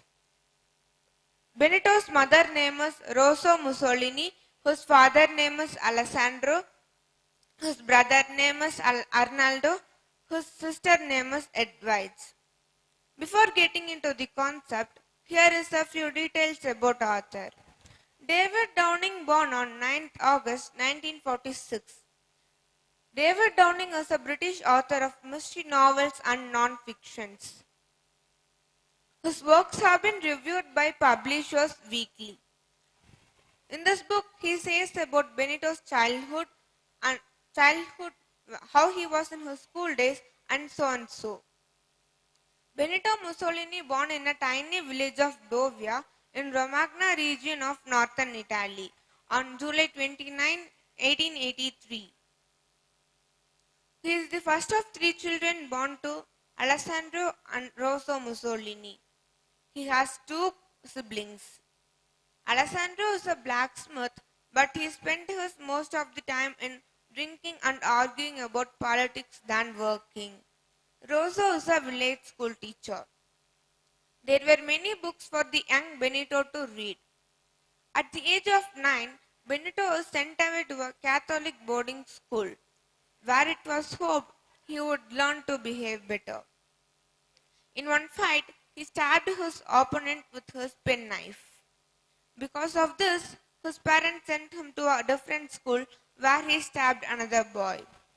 At the age of 18, he passed his final exams and gained teaching diploma, where he can help his mother in teaching. After the job ends, he travels north to Switzerland because he don't want to be in military service. He spends his most of the next year in wandering around the countries near Italy, doing odd jobs, learning new languages, reading books, and writing poetry and political articles. Next, he organized the March on Rome.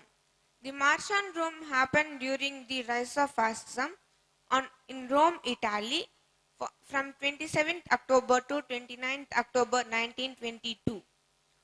Result of this march: Mussolini formed new government. Fascist coup did successful. On the following day, on 29th October 1922, King appointed Mussolini as Prime Minister. In July 1943, British and American armies landed in Sicily. After landing in Sicily, British and American armies pushed the Germans back. On April 28, 1945, he was shot with Clara, who had refused to leave her side. His last words were, "Shoot me in the chest." Then finally, bodies of Benito, Clara Patazzi, and the other fascists were hung in Piazza Loreto in Milan. What I like in this book is character of Benito. That is, in his childhood he was not good, but after his studies he became a teacher, journalist, socialist, soldier, fascist, and prime minister. I rate this book for 4 out of 5, and I recommend this for 10 years and above. Thank you. I am Lakshita from grade 10. Today I am going to review a book on 31 mantras for personality development. Knowing others is intelligent. Knowing yourself is true wisdom. Mastering others is a strength. Mastering yourself is a true power. This book is written by Abhishek Thakur. It is published by Pushtak Mahal Publication on year 2007. Let me discuss some information about author. Abhishek Thakur is one of the leading personality in the field of the effective study and techniques. He developed and conducted a workshop like how to study effectively and brain power for the student. He is the CEO of Thakur Center Wellbeing, where he also trains people in relationship management and spiritual success strategies. He is the founder and chairperson of the Blue Ribbon Movement, a NGO, is working together for making better India. He writes books like Life Positive and Zam magazines and number of websites. His other book is The Portrait of Super Student. Many of us hear the secret of joyous and happiness and successful life to live in the present. The 31 practical tips and techniques given in this book will teach us how to be in each moment, each hour, each day to fulfill. This book makes us better, more successful, happy and content with human being. This book consists of 31 chapters. I am going to share some few chapters which has been inspired me to share with you. Just for today, I will pray for someone else. Typically, prayer is generally of more of asking, less of thanking. When someone else prays for you, it reaches you fast. That's what prayer is ultimately all about. Praying for others is one of the noblest things as we as human can do. It represents our will to add value to the lives of others. That's what living ultimately is all about. Such prayer makes us realize how blessed and fortunate we are. Indeed, a true prayer is really more powerful. Just for today, I will spend time with the nature. One of the best ways to slow down the fast life is to observe the nature. You can observe the natural things around you. You can observe sunrise or sunset or long walk to the seashore. Or you can observe plants and animals around you. When you observe the nature, you lead the rest of the world and you spend time with yourself. Then you can spend time with yourself and you can be calm. You can feel better. You can use this mantra when you have a problem in your life. Just for today, I will not argue at all. Is the way I say. When you argue, you spend a lot of useless energy. You create a lot of frustration in your own life. We want to reduce the speed of spiritual evolution in our life. There is a lot of scope to progress on your limits. Then we can achieve more in our life. We just avoid this destruction called argument in your life. Just for today, I will live in the present. The past is history, the future is mystery, but this moment is a gift. Be in the present. Past is nothing but the track of our memories in our life. It's an event of our life.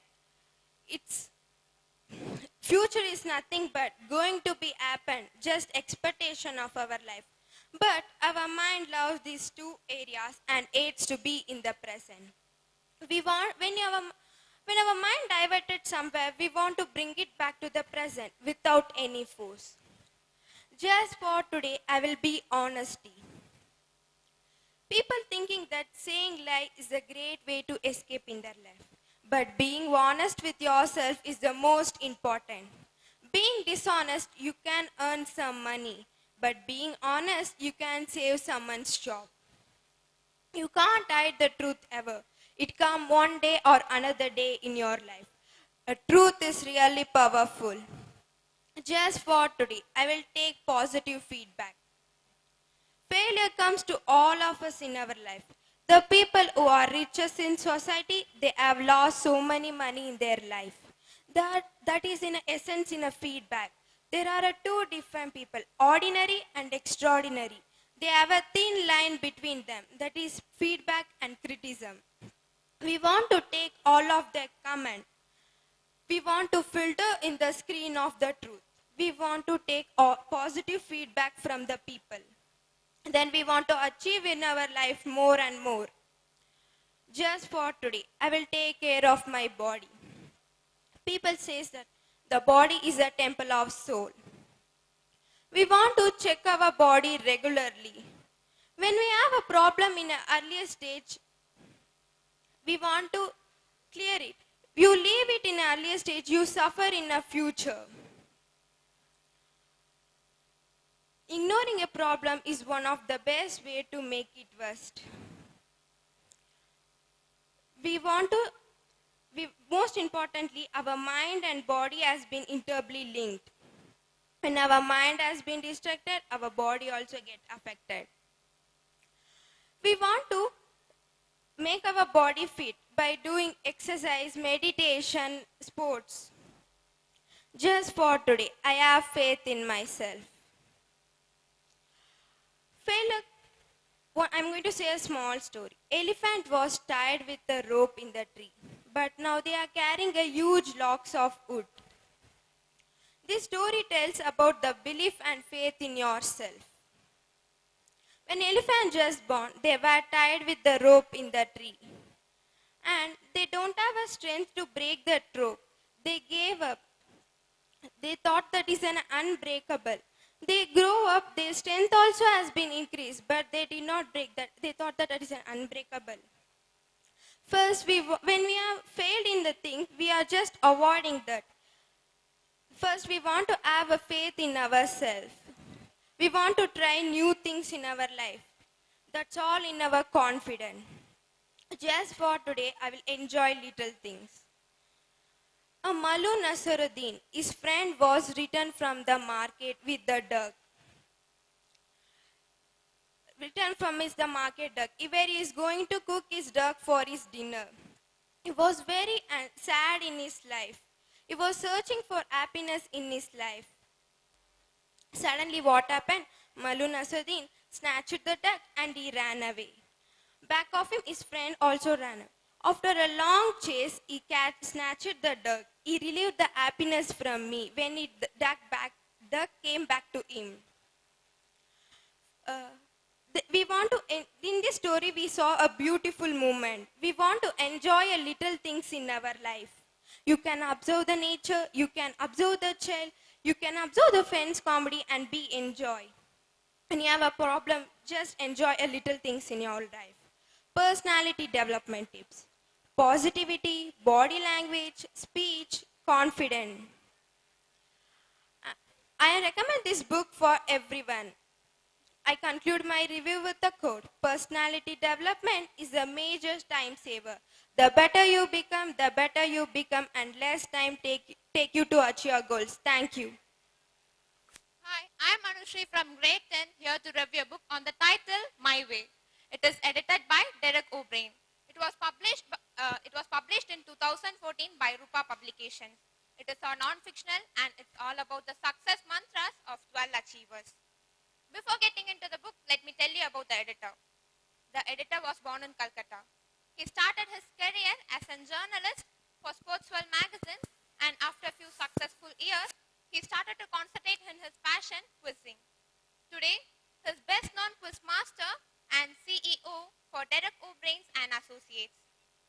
He is also an host for long-running quiz game show, where he was voted as an best anchor. He was also voted to Rajya Sabha as a member of parliament. The heroes of this book are from different fields. First, what is success? Success is easily correlated to intelligence, hard work, achievement, etc. Few may work hard, but they never succeed. However, failure is not permanent. Basketball legend Michael Jordan have missed more than 9,000 shots. He have lost more than 300 games. He failed over and over in his life, and that's why he succeeded. And in this book, only one female icon, Saina Nehwal, is listed out as a successful person. Why is it so? When this question was asked to the editor said that he could find only 4 to 5 influences in his life. The first is his mother, the second is his wife, the third is his daughter, the fourth was the Mamta Banerjee. Each achiever story have a heading title like I succeeded because I failed, never give up, cricket the mind game, it's all about hard work, etc. Cricket the mind game.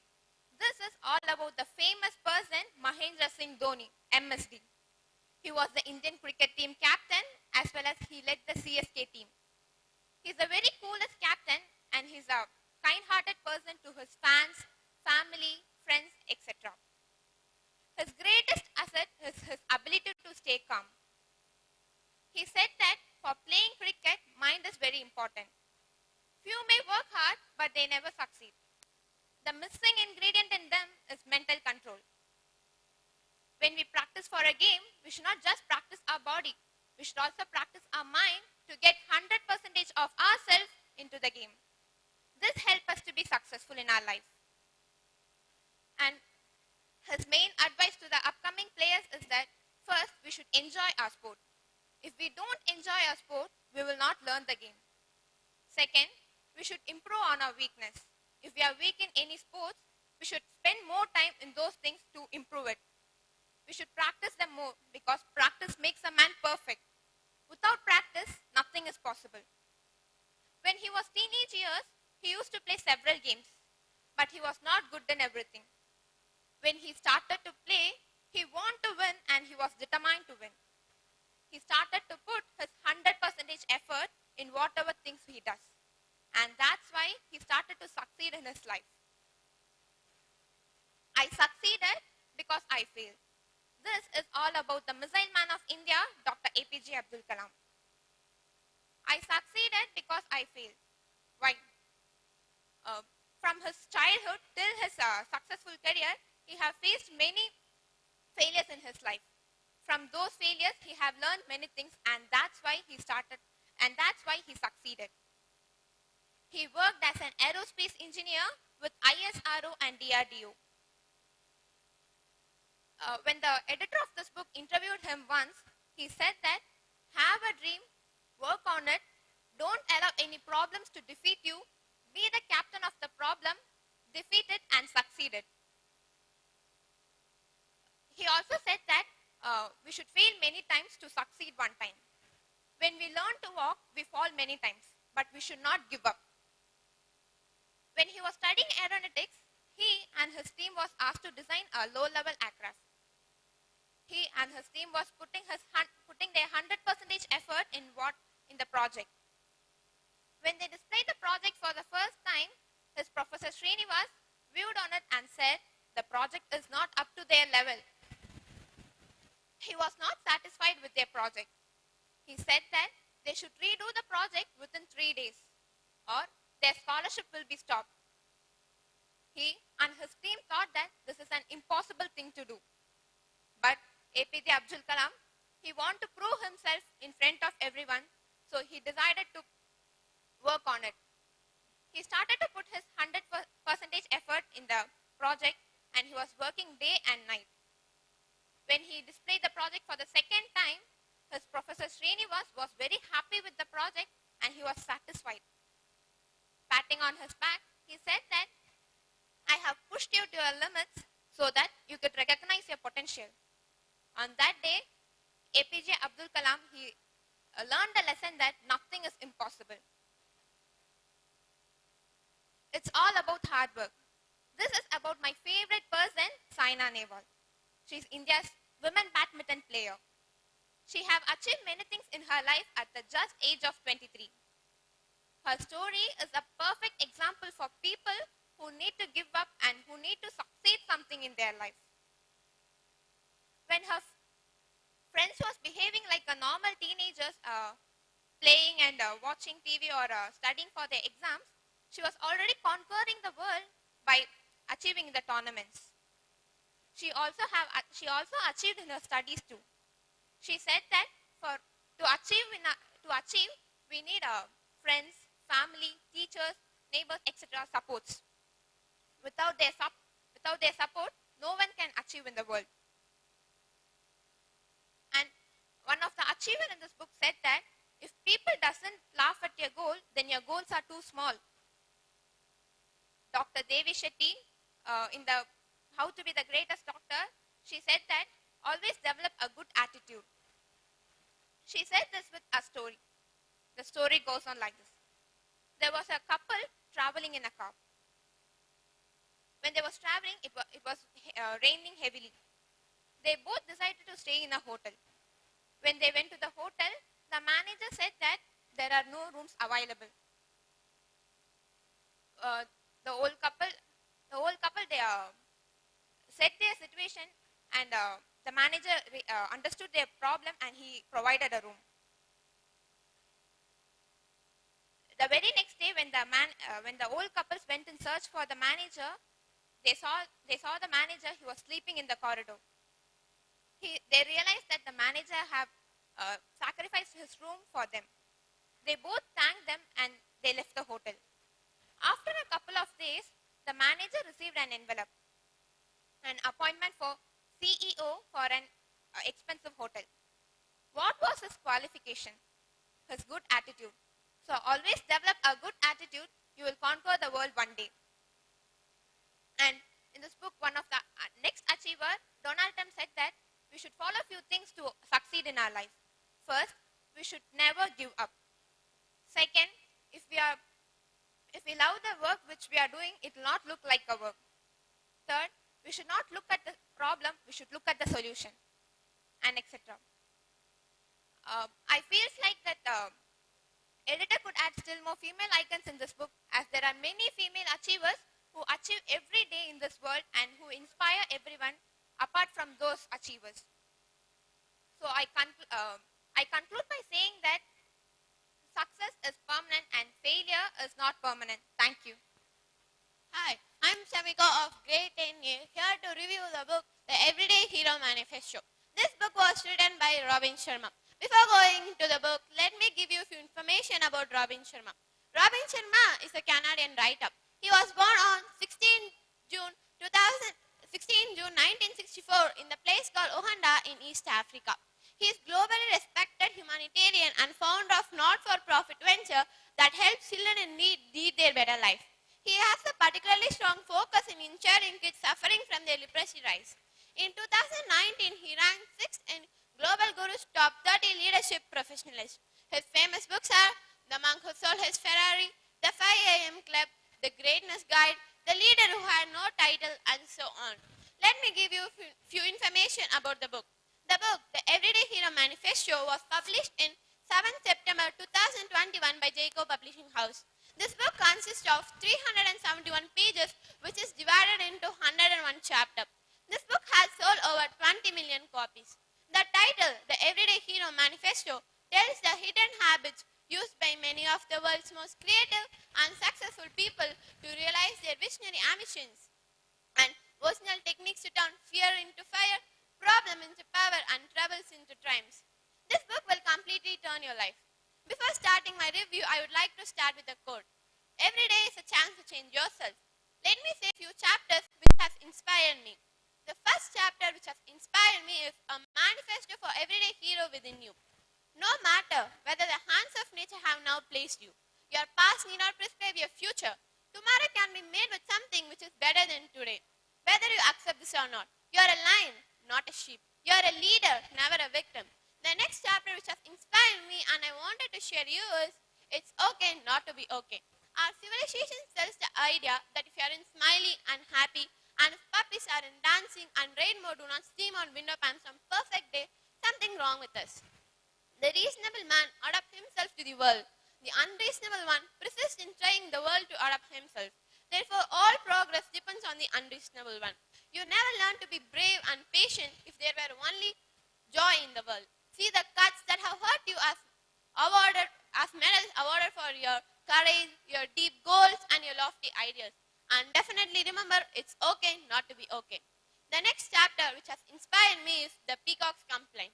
One day, a lovely peacock submitted a complaint to goddess Juno. It said that the voice of nightingale was much more melodic than hers. This was completely unfair, argued the bird. Goddess Juno replied, the peacock's blessing was its beauty, and all other living creatures have their own unique talent. The eagle was powerful, the parrot could mimic people, and a dove was exceptionally pleased.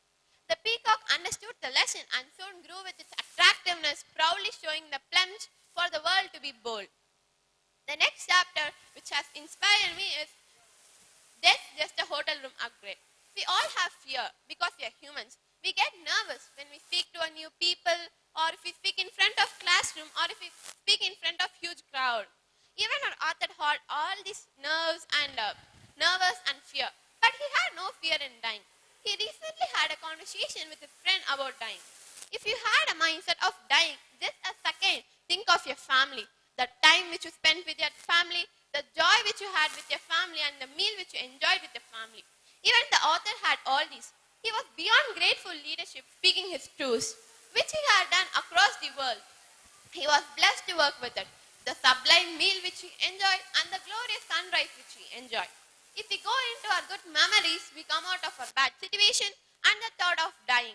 Our life has a starting which ends very soon. So each day on earth is very precious and perfect gift. The next chapter which I wanted to share here is Nothing is Perfect. The author was staying at the stylish boutique hotel which is situated at beautiful water valley. On checkout, a woman patiently asked, "How was your stay? Hope it's perfect."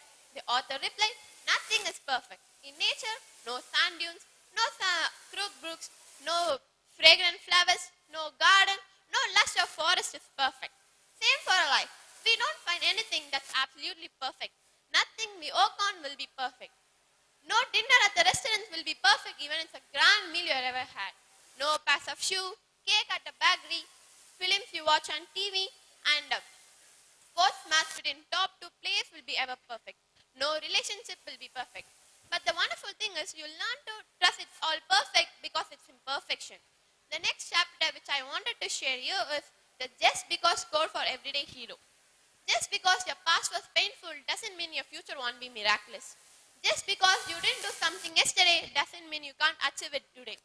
Just because someone is always late doesn't mean you should not be on time.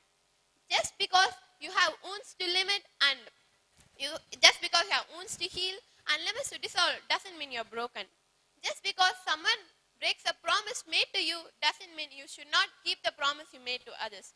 Just because someone you love behaves unlovingly doesn't mean they don't deserve your love. Just because someone who you trusted betrayed your belief in them doesn't mean you're trustworthy. And I conclude my opinion towards this book is some readers may find this book full of quotes, short chapters, and Robin Sharma's own story. But here's the thing: you read the book, take what you need for your journey to leave the rest believe. I conclude my review with the thought: be your own sunshine. Thank you. Hi, I'm T. Sisika from grade 10A, here to review the book The Story of My Life. The Story of My Life was written by a famous author, Helen Keller. Helen Keller, most probably known, needs an introduction. She was the first blind deaf person to earn Bachelor of Arts degree. She was born on 27th June 1880 to Kate and Arthur Keller in Tuscumbia, Alabama.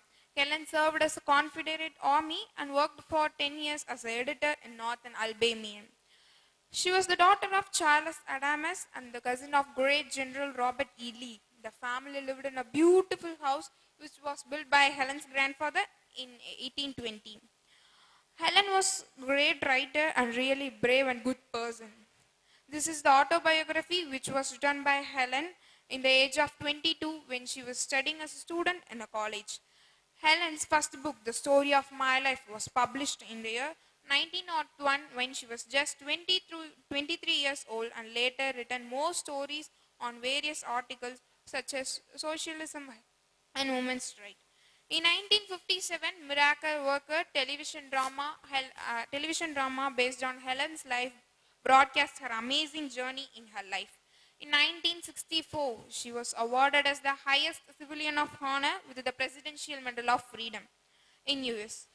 On 1st June 1968, the remarkable woman breathed her last being of legacy that would create sadness among countless people in the world.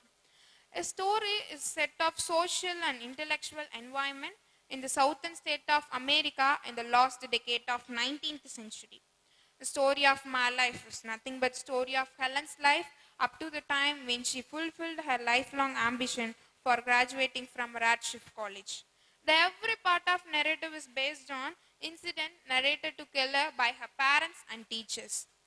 The early part and the later part express her increasing confidence over her life and control over her life.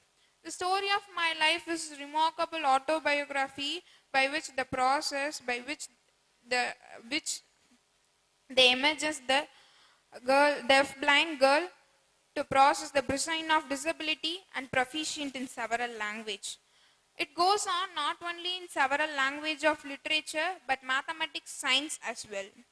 Helen Keller was a woman who has inspired countless people in the world whose name is synonym of courage and determination. Even as a child, Keller gave her an evidence of strong personality and intelligence. The illness struck her when she was just 8 months old and robbed her sight and ability to speak, did not harm the little girl in a desire to learn. Helen wanted nothing more than to communicate with people around her. This desire and determination ensured Helen as a good student and constantly expanding the vocabulary of sign of language. The day Keller grasped the connection between words, the teacher was spelling out the words in her hands. The thing she was touching was an unforgettable one. The confidence over herself, backed by the determination to work hard, and it was an unbeatable combination of these qualities that helped Helen to desire to go to college. The fact that she was pitting against those of girls with sight did not matter her. Helen especially worked hard and graduated from Radcliffe College. Helen's friendly and open nature won her many friends. People with desire, courage, and spirit made tribute to it by standing with her always. Helen's ultimate examples stand with her when she sat down to write her experience in her own words. Helen faced many problems in her life, that when she wrote a story that has more similarities with already published one, the spirit of Helen refused to allow the bitter experience to hold her back. So the story of my life was written. In writing the story of my life, Helen went deep into her memory and searching for words to match the experience and producing a great narrative book. In this autobiography, it made it clear neither she nor others like her should be ignored or overlooked. The love for nature and literature reveals the imaginative and sensitive side of Helen. It is really good book and beautifully written by Helen Keller. This is the autobiography, and her journey of life is unique comparing to others who are achieving in their life and already achieved in their life. It is so inspirational, motivational, eye-opening experience for me to read this book. But I felt so sad in one point of view when she described her desperate to communicate with people, and she felt so sad that no one can understand her feeling in her life. It was really heartbreaking to me, and the story of my life of learning is really heart-touching to me. The beautiful aspect of story of my life is passion for book. The beautiful thing in Helen's autobiography is her nature and literature towards it. There are huge number of books that Helen loves to read and likes to read. The books are extremely important to Helen as they helped her to learn all the others learned by sight and hearing. The first book she remembers the impact was The Little Lord Fauntleroy. Writing was just excellent. It is reading her in her own words. Every word in this book inspired me. Every word in this book inspired me. It is just so excellent. It is not just a book, it is her life in her own words. Her journey, her struggle, her experience were really amazing. Helen's life is neither miracle nor joke. It is an achievement. It is a result of her struggle in her life.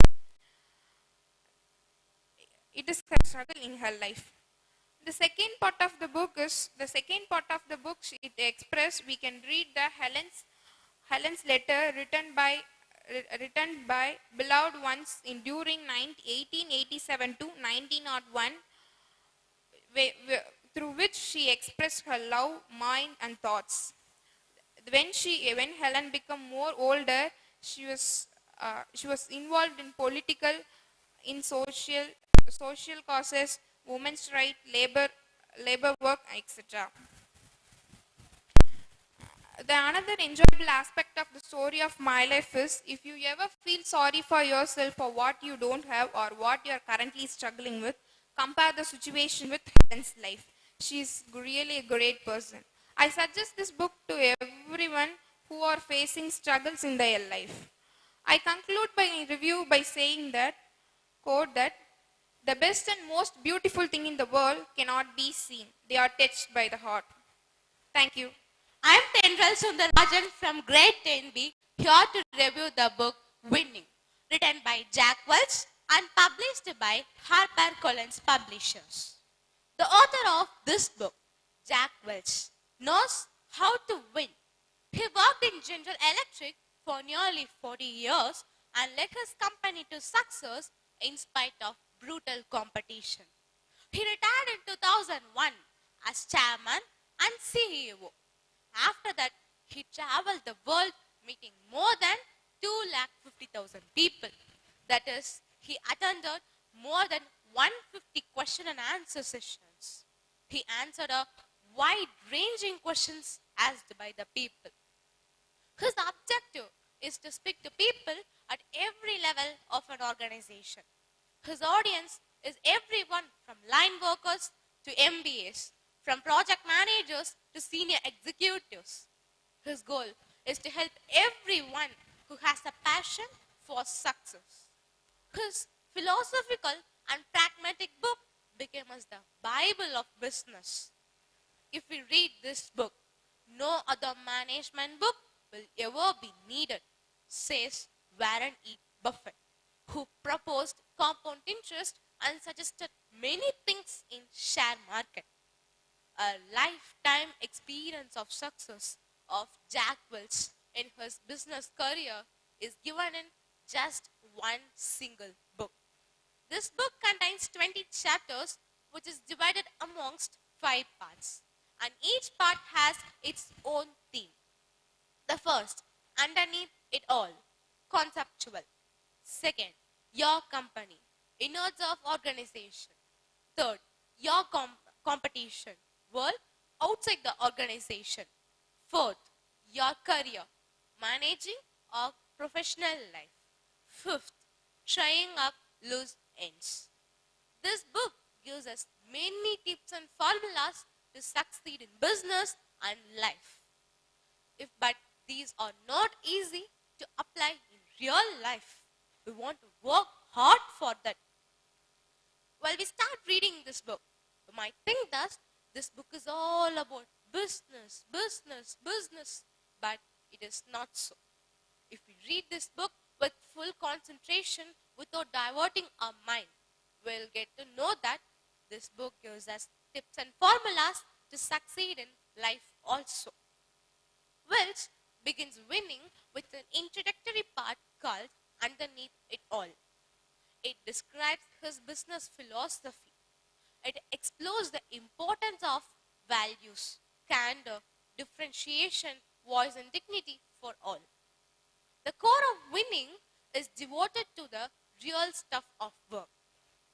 This main part of the book is split into 3 parts. The first looks inside the company, from leadership to pick winners and make change happen.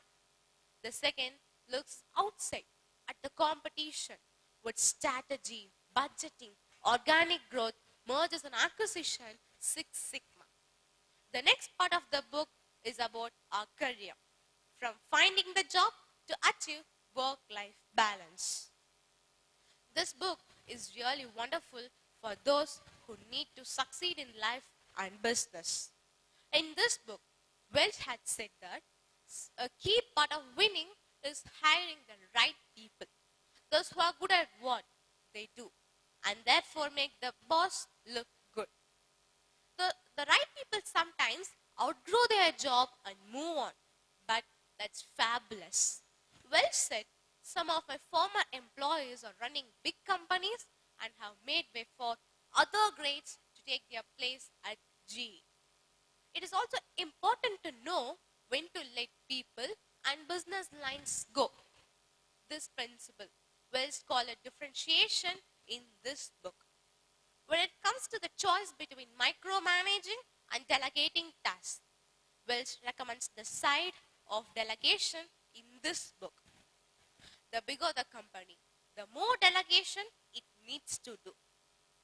It makes the employees love being at the company and helps them flourish. And it gives the manager a feel for those who needs more attention. This book is a lifetime experience of Jack Welch given in just 370 pages. And this book gives us many experiences and tips and formulas which we can experience only through our lifetime. But if we read this book in a week, we'll get that experience. Every day in our life, there is a question. And that is what keeps us going. There are many questions and many answers to. Take time, spend energy, and make the dream real. Act in a boundless fashion. Always search for and apply the best ideas regardless of their source. Be the intolerant of bureaucracy. See change for the growth opportunity it brings. We are socialized from childhood to soften bad things and make nice about awkward subjects. To get candor, reward it, praise it, talk about it, and work for it. Candor works because candor unclutters. If you want the best people in your team, you need to face up to differentiation. Differentiation rewards those members of the team who deserves it. Welch didn't invent differentiation. It is learned on the playground when he was a kid.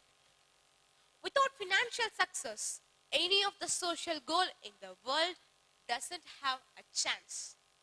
An effective mission statement balances possible and impossible. A mission is a defining moment for a company's leadership, values, or just behaviors. Some people have better ideas. Some are more smarter. Some are more creative or more experienced. But everyone should be respected and heard. They want it and you need it. There are many ways to be successful, but you approach the way which feels right to you. So this book is all about business and life, how to succeed in it. And if we see this book from the author's point of view, Jack Welch is a great businessman. He wrote directly the tips and formulas for business and linked business with life. If you want to understand this book and apply it in our real life to succeed in our future career or in our life, we should be full concentrated by reading this book. If there is a single diversion of our mind, we'll not be able to understand this book, because this book is not just a book. It is a lifetime experience of Jack Welch. To understand life, it is a bit difficult, right? So, if you want to read this book, you please be concentrated. Don't divert your mind. This book is really wonderful, and it will give us many ways to succeed in our life and business. Not only in business, any of our future career. How to treat our employees, how to run a company, how to be a good employer or some in a commanding post. So this book is a roadmap for those who want to succeed in their life and then win in their business or in their future career. I hope everyone will read this book if they has the passion for success. This book is useful for those who want to improve their language, because this has a wonderful language. So if common people, those who is a first time reader, they'll feel it bit difficult. But if you read it again and again, you'll not feel bored, but you'll understand the core meaning of this book. You'll go deep into the business life. So Welch has written this book in such a way. I hope everyone who has a passion for success will read this book. Congratulations for your success. Thank you. Hi everyone, this is Chaitanya Shree from grade 11A here to review a book on the title Hit Refresh.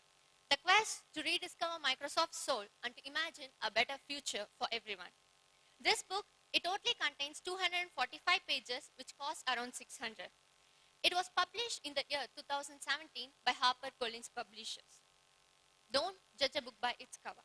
In the same way, we should not judge the content of a book with its cover page. The cover page may not get you interested, but the content in this book is really essential in reality. You know, it's always quite obvious to know about history of origin of famous things, especially about the famous companies that rule the world, and also about the famous persons who are behind its development. This book, in reality, deals about it. It is an autobiography of a famous person who is the present and the third CEO of Microsoft. Yes, this book is about Satya Nadella. It was the first edition and it actually speaks about the individual change, transformation that is happening inside Microsoft and also about the arrival of new wave of technology that the humankind has experienced. Along with this, he also shares about his most fascinating childhood experience before he immigrated to US and also how he learned to lead along the way. The reason why I have chosen this book is that I just want to really know how the bigger companies get developed and what are the ways they implement in order to make sure that their products reach everyone. So with this interest, I have come across this book which explains about the development of Microsoft. The title Hit Refresh shoots this book because Microsoft is a company that has undergone refreshment many times. A refresh in this context means to re-examine what is not working and to decide how to fix it. It doesn't mean that everything is needed to be changed, but it means that there should be some sort of transition if the things are going to stay effective and relevant. Now coming about the author, Satya Narayana Nadella was born on 19th August 1967.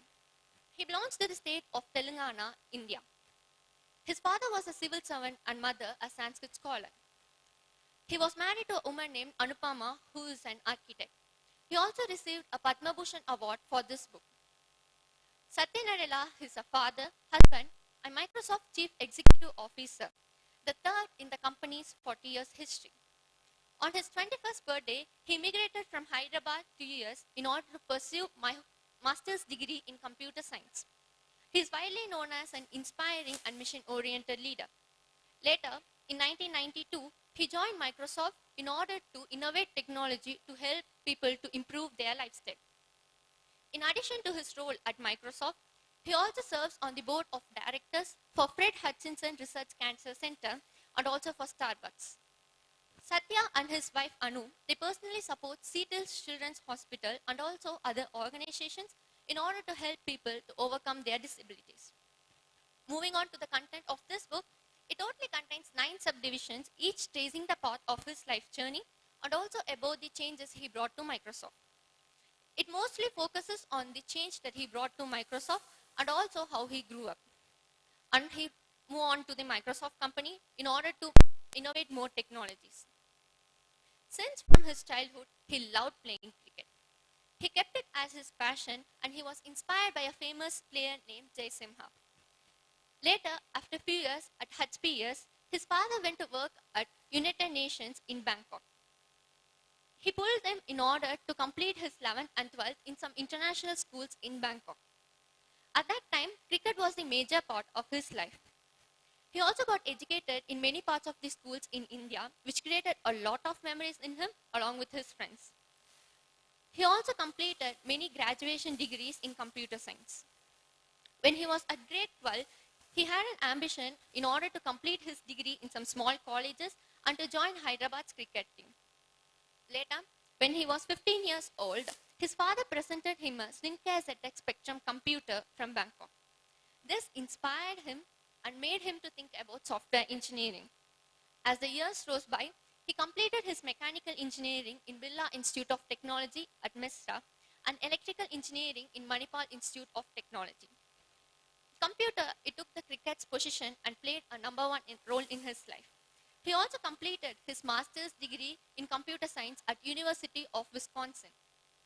Later, in the year 1990, he went to Silicon Valley for his first job at Sun Microsystem. After 2 years, in 1992, he joined Microsoft in order to work for a company filled with employees who believed that they are on a mission to change the world. Right from the year 1992, he was a hardworking and much dedicating person to Microsoft. By recognizing his hard work and dedication, on February 4, 2014, he was introduced to employees as Microsoft's third CEO alongside Bill Gates and Steve Ballmer. He also encouraged his team members to design technology with empathy. He also used an example of how Microsoft product helped his son to recover from physical limitations. This raises him to a question. How can we design an empathetic technology in order to improve the lifestyle of the people?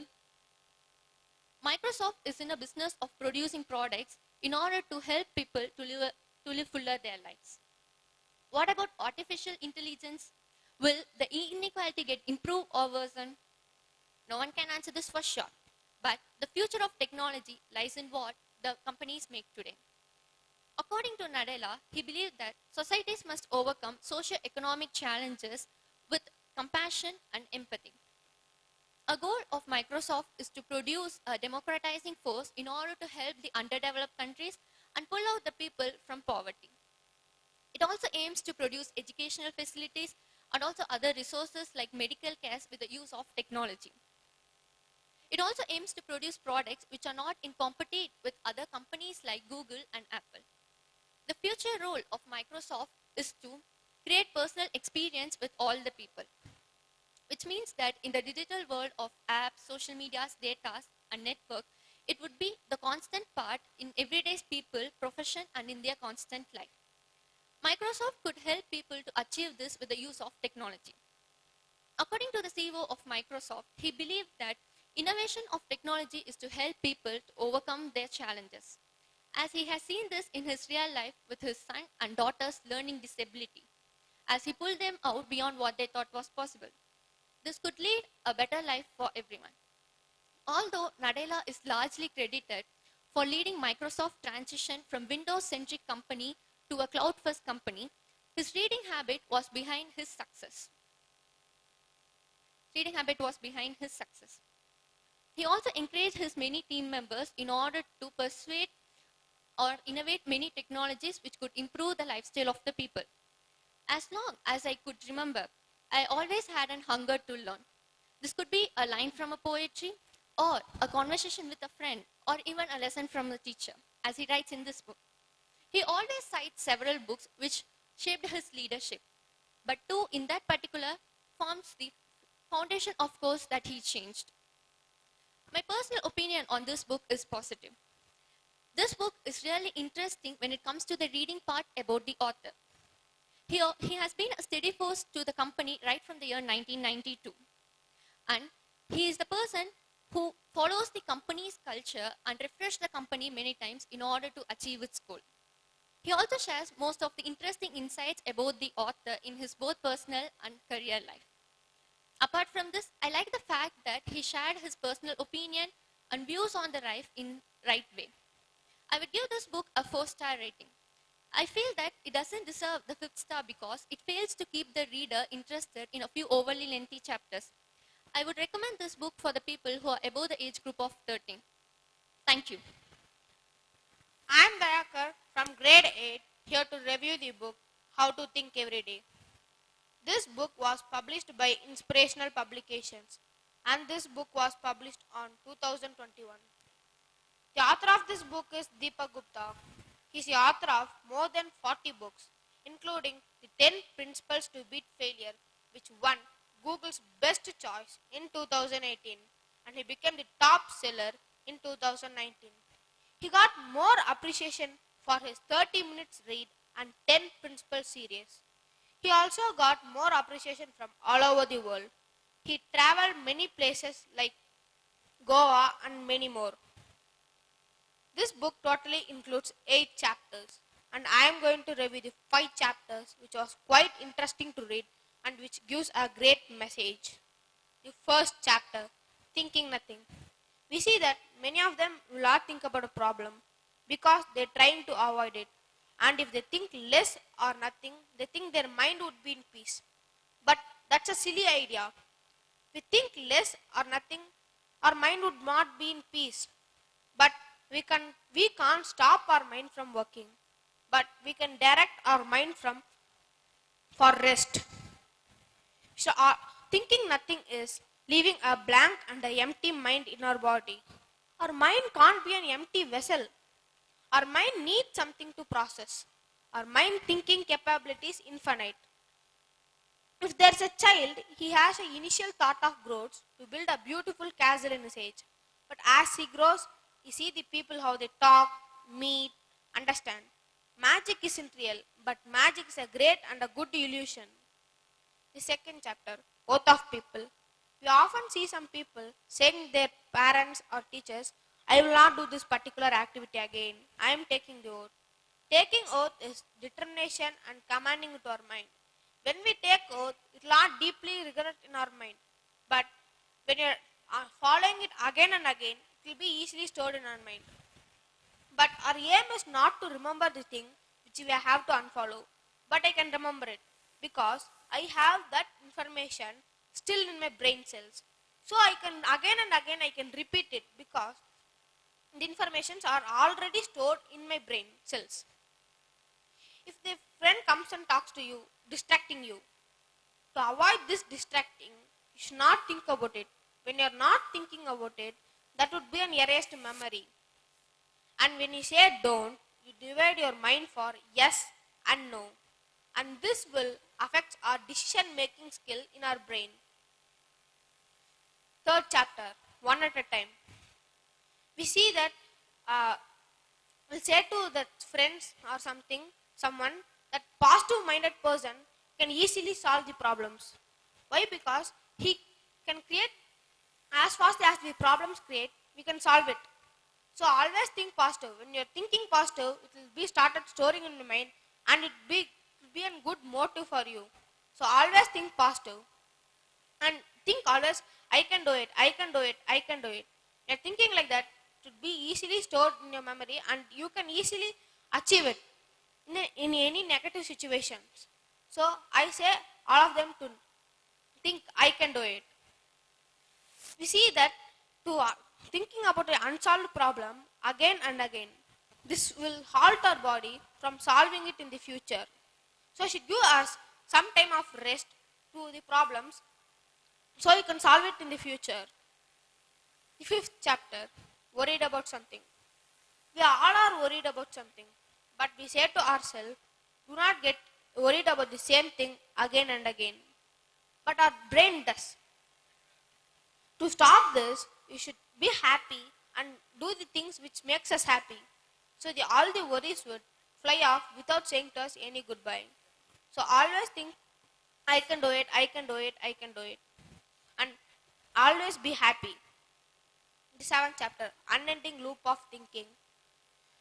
If we see that positive-minded persons, if there's a positive-minded person, he will, in a negative situation, he can easily overtake.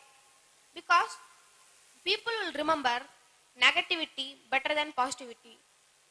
However, you're giving a happy ending to it, you can easily come out of the negative problems. And people will attract negativity better than positivity. So always give a happy ending. I will repeat it again, always give a happy ending. The points to be noted in this book. First, thinking about an unsolved problem again and again is a sickness. And you think about it, it will be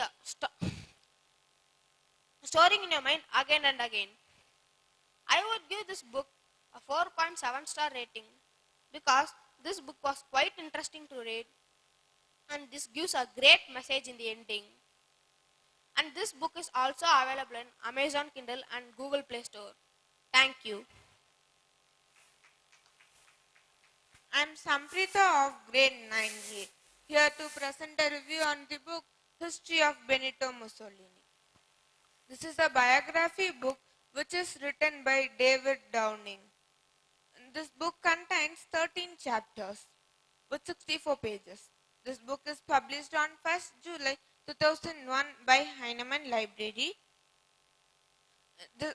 Benito's mother name is Rosa Mussolini whose father name is Alessandro, whose brother name is Arnaldo, whose sister name is Edwige, and his wife name is Rachel. He has 5 children. And telling about Benito, he is a teacher, journalist, fascist, soldier, socialist, and prime minister too. And telling about coming to the author, he is born on 9th August 1946 after the death of Benito. And David Downing was a British author of mystery novels and non-fictions. His works have been reviewed by publishers weekly.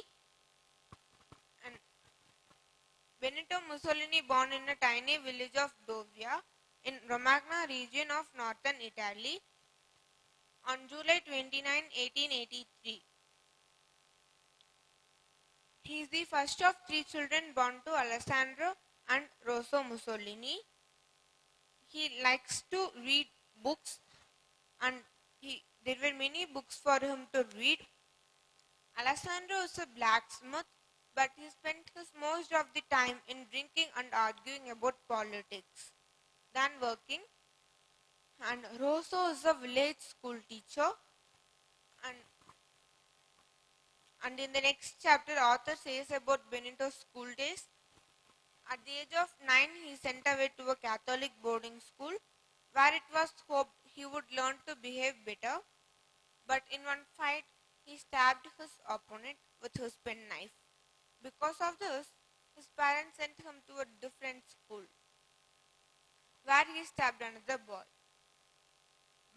By this, author says us he is not a good person in his school days. After this, he changed. How? Because he read many books. At the age of 18, he passed his final exams and gained teaching diploma, and where he can help his mother in teaching. And after the job ends, he travels north to Switzerland. He spent his most of the next year by wandering around the countries near Italy, doing odd jobs, learning new languages, and reading books, and writing poetry and political articles. By this, author says us, Benito reads lots of books and he is a writer too. Then he organizing March on Rome, and he organizing March on Rome during the rise of fascism. And the March on Rome happened in Rome, which is the capital of Italy, from 27th October to 29th October 1922. And on the following day, 29th October, King appointed Mussolini as Prime Minister, and he became Prime Minister of Italy in 1922 October. And in 1943 July, British and American armies landed in Sicily for attacking Italians, but in that time it was very easy to attack Italians. After landing in Sicily, British and American armies pushed the Germans back. On April 28, 1945, he was shot with Clara Patasi, who had refused to leave his side. Then finally, and his last words were, "Shoot me in the chest." Then finally, his bodies of Benito, Clara Patasi, and other fascists were hung in Piazza Loreto in Milan. And few key dates are 1922 October, the March on Rome, and he became Prime Minister on that day. And the timeline of the story is 1883 Mussolini is born, and in 1901 he finishes his school. In 1902 he goes for his first teaching job, and he travels north to Switzerland to refugee, and in the next year he came back to Italy to do military service. And the next year, that is on 1905, his mother dies. In 1910, his first child, Ada, is born. In 1916, his first son, Victoria, is born. In 1917, his second son, Bruna, is born. In 1918, his third son, Romana, is born. And in 1920, his second daughter, Anna Maria, is born. Now, what I like in this book is Benito's character, because in his childhood he was not good, but after his studies he read lots of books to improve him, and he became a teacher, journalist, fascist, socialist, soldier, and prime minister. And the history is not a boring one, so I want you all to read this book. Thank you. Hello everyone, I am Hariharan from grade 8B, here to review the book Managing Time of Your Life. Time plays an important role in your life.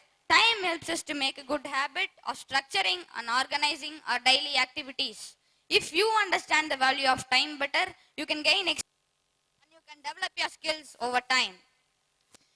This book helps you to manage time, but actually you will be not managing time. You will be managing yourself according to the time. You will learn to start saying no to anything that will keep you from achieving your goals. You will focus single-mindedly till you get your end result, and you will be amazed at how much you achieve in your life. This book was written by McCann MacDonald and published in the year 2010 by Manjul Publishing House. McCann MacDonald was the creator of the Power of Coaching book series and the founder of Pro Brilliance Leadership Institution. He was a full-time certified businessman and a personal coach. Now, with over 20 years of experience, he is a full-time dedicated coach, showing business leaders how to provoke their brilliance so they can live an ideal life. This book contains 155 pages and 14 chapters.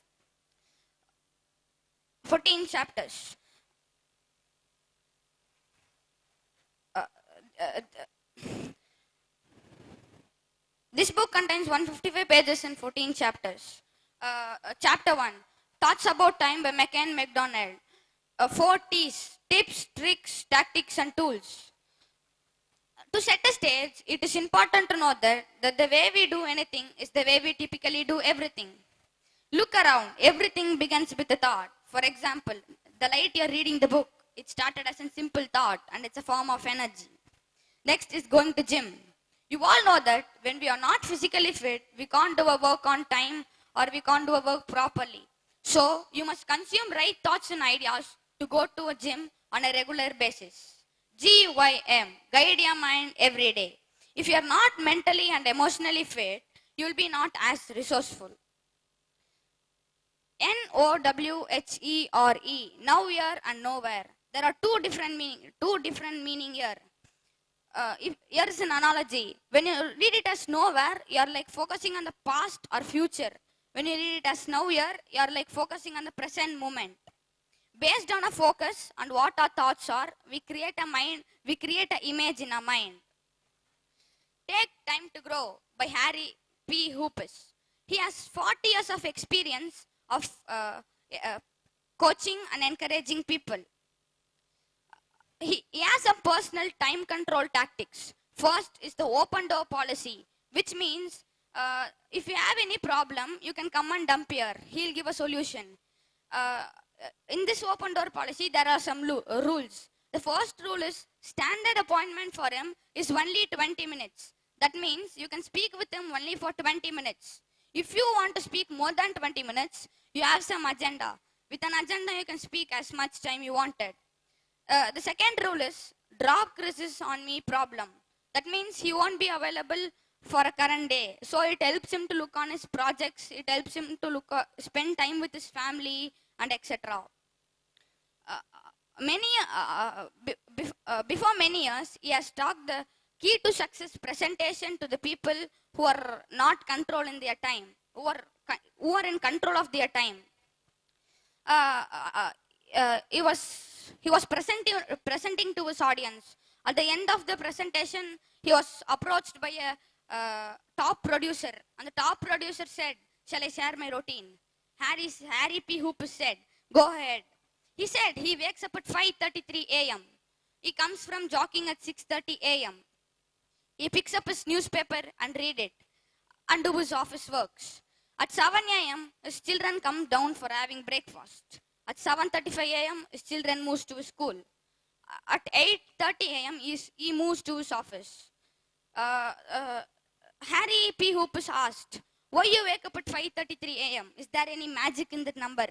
He smiled and replied, "About 13 years ago, when he was setting time, it accidentally went to 5:33. So he don't have time to again come across the digits.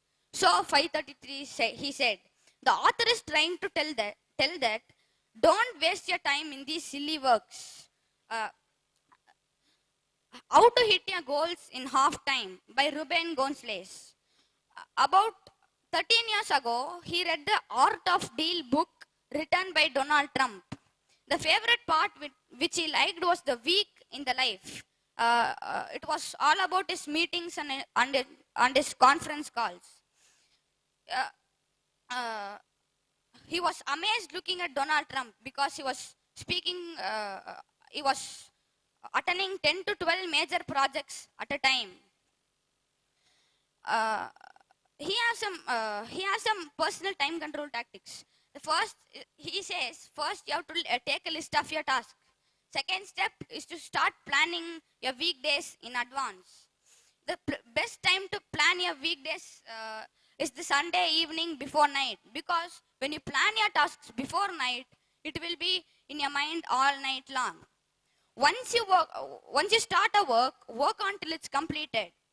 Thomas Alva Edison said that his success was due to his ability to work continuously on a project. 5,25,600 minutes in a year of a leader, Diane M. Rubeling. She have 3 myths to save time. Myth 1, you can manage time. She also says that you can't manage time. You can manage yourself in the relation of time. We control 1,440 minutes in a day and 5,25,600 minutes in a year.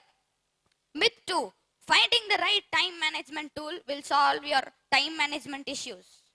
People spend hundreds of millions buying PDS calendars and other tools for saving their time management skills. These tools play an important role in your life. If we get distracted to any other works, it reminds us. Myth 3, planning takes more time. Without planning, we can't do a work properly. We can't be productive. Pareto's principle says that 20% of your activities need 80% of your productivity. So plan your tasks and do it. The 4 R's. Remember, routine, reward, record. Remember your dreams and goals. Record how you want to get there. Build a routine which works for you and reward yourself. It's your life. Enjoy it. I recommend this book to the people who are not in control of their time and who are trying to control their time. This book helps you to overcome the feelings of confusion, anxiety, and being overwhelmed. This book also helps you to feel more confident and control. And this book also tells us how to be productive at work. I conclude this review by telling time and tide waits for none. Time keeps on running. It never waits for anybody. Time is slow when you wait. Time is fast when you're late. Time is short when you're happy. Time is long when you're bored. Time is endless when you're in pain. Time is deadly when you're in sad. Time is the most beautiful thing when you're in love. Thank you. I'm Abhishek from grade 6B. I'm going to tell the story Geronimo Stilton, The Journey Through Time. This book is written by Elizabeth Adami, who's the daughter of publisher Elizabeth Adami. Elizabeth Adami is a nurse. When she found she can't have child, she thought we can help nurse work and help sick children. Elizabeth Adami is an Italian author, and she got an idea of writing books and named the book as Geronimo Stilton. The characters are Benjamin Stilton, Geronimo Stilton, Trap Stilton, Professor Von Volt, and Trap.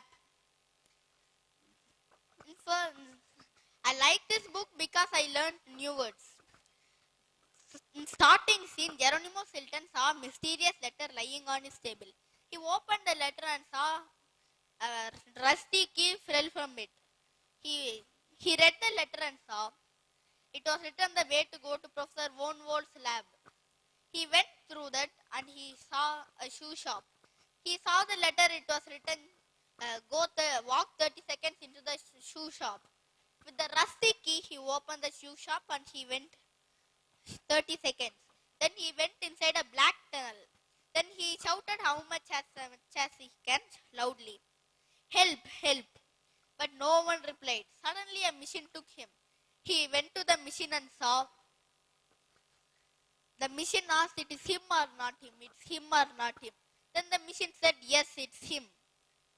Then Professor Von Volt came and he said the robot to leave him down.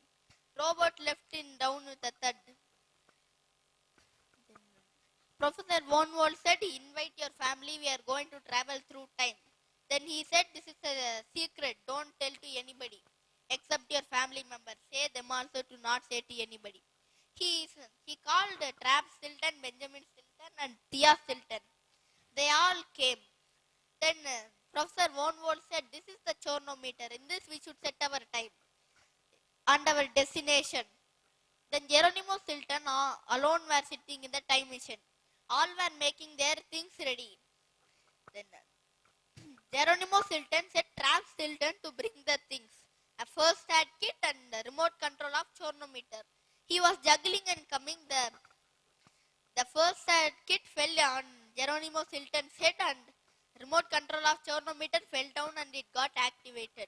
When Geronimo Stilton found it got activated, he thought to jump down but he can't. He went down. Then after 60 seconds he was in amazement. He saw many butterflies flying around him. Then he went out and saw many dinosaurs, dragons, everything was there. Then he got afraid. He was thinking how I can get escape and I can go back to my home. Then somebody called him Geronimo. He turned back and saw Professor Von Volt, Trap Stilton and Benjamin Stilton were standing there.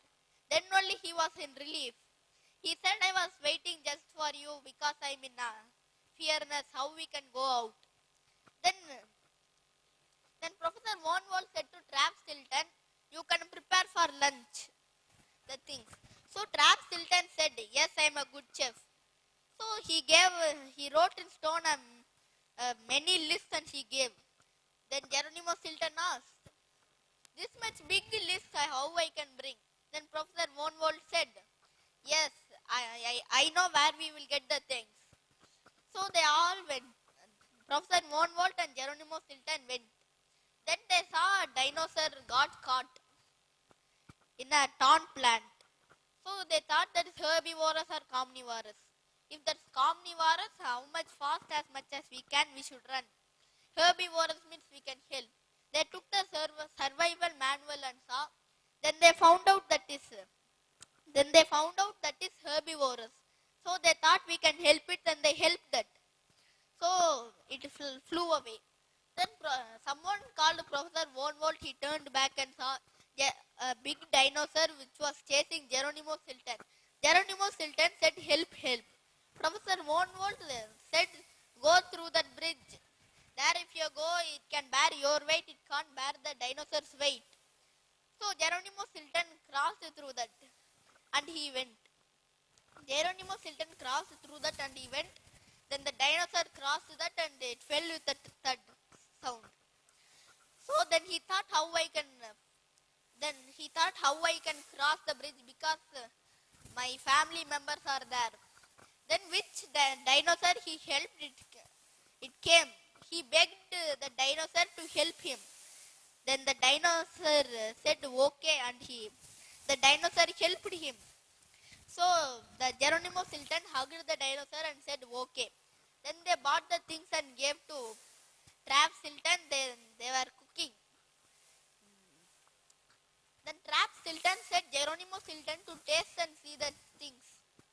So he tasted and said, "Good, how you prepared this?" He said, "I prepared with the things which you bought." Then Thea Silton asked, "With which ingredients did you prepare?" Then Trap Silton said, "Some mushrooms." Then Thea Silton asked, "How you know that it is poisonous or not poisonous?" Then Trap Silton said, "I'm a careful mouse. I tasted with Geronimo. I tasted it with Geronimo. I tasted."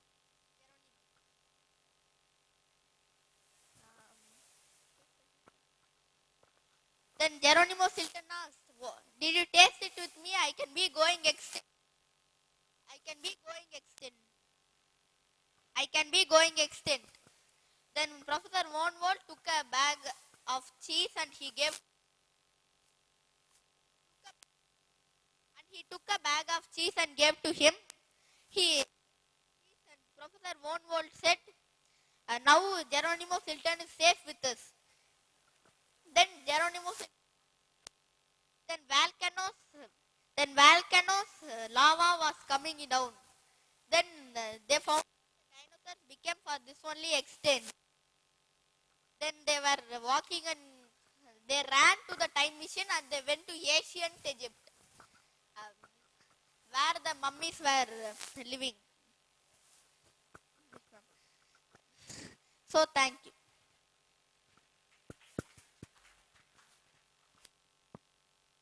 Hi, this is Smritini from grade 6B, here to review the book Jane Eyre by Charlotte Bronte.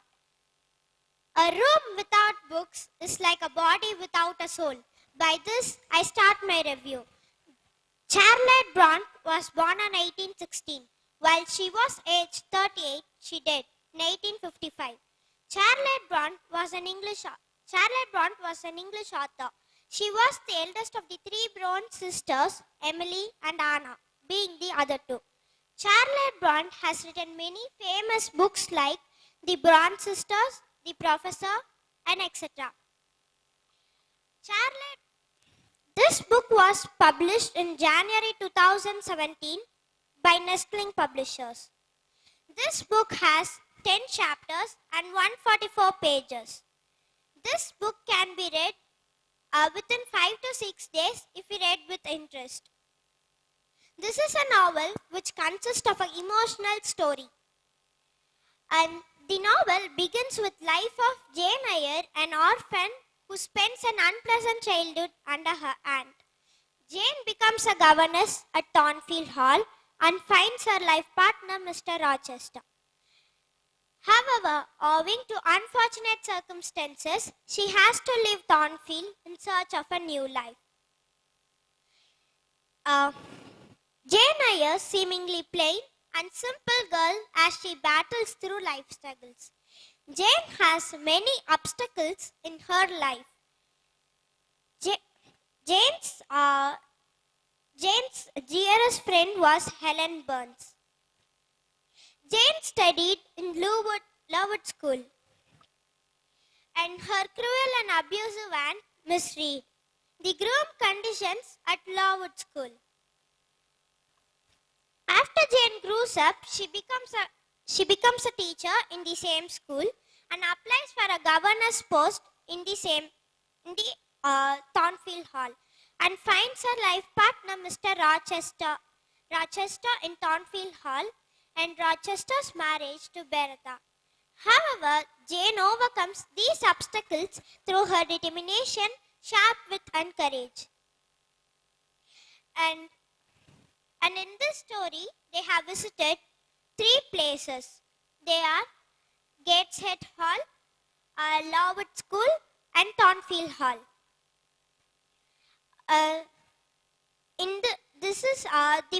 The protagonist in the story is Jane Eyre, an orphan who spends an unpleasant childhood under her aunt. And the other characters are Mrs. Reed, who takes care of Jane Eyre, and Jane's cousins, which is Mrs. Reed's children. They are John, Georgina, and Eliza. and Mr. Rochester, Lowood School's headmaster, Mr. Broccoli Hurst. And this book has 10 chapters. And also this book has difficult words. We need an help of an adult or a dictionary. This book can be read from age 11 till adults. And this I recommend this book for parents, those don't have children, and those who are going to take the children, so that they won't be cruel towards children, those who are to whom they are going to take. And this book, this language was little difficult to me, which consists of difficult words. So I would give rating 4.5. Because I already told that we need an help of adult or a dictionary. And this book costs 70 rupees. And this can be read within 5 to 6 days if you read with the interest. And Jane struggles a lot under her aunt Misread, and everyone was cruel towards Jane. And this is an emotional story. I felt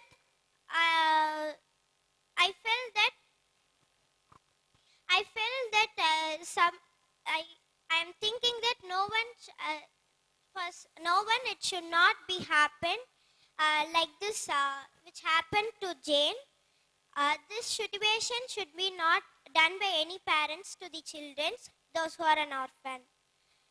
And I learned more new words while reading this book, and I got while some words was difficult, I got help of my aunt, and I saw some words in dictionary. And I would like to give 4.5 rating because it has difficult words and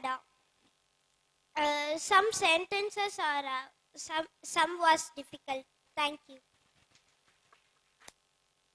I am Pranit Balu from grade 4A. How to know judged by how much you love, but by how much you are loved by others. I am going to review a book titled The Wizard of Oz. The author of the book is L. Frank Baum. The publisher of the book is Anna Books. About the author, Lyman Frank Baum is an American author best known for his children's book, particularly The Wizard of Oz. He wrote 40 novels in Oz series, 41 other novels, 83 short stories, 200 poems, and 42 scripts.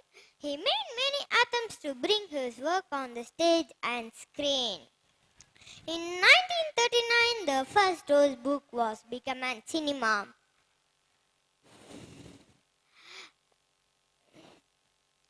Frank Baum is a newspaper editor, film producer, actor. In the story, 10 chapters, 32 pages. In the story, the characters are Dorothy, Scarecrow Man, Tin Man, and Lion, the Wizard of Oz, and Witch of West and Witch of East. The main characters are Dorothy, Scarecrow Man, Tin Man, and Lion, looking to the Wizard of Oz to solve their problems. Welcome to the story. Dorothy is a young girl who lives in a house in Kansas City. The joy of her life is a dog Toto, whose sudden cyclone strikes. By the time Dorothy catches Toto and went to their home, They are still in the house. After cyclone carries it away for a long journey, Dorothy finds a beautiful land inhabited very short, strange dressed people. By the time Dorothy saw a lady buried under his house, Dorothy could only see her leg and shoe.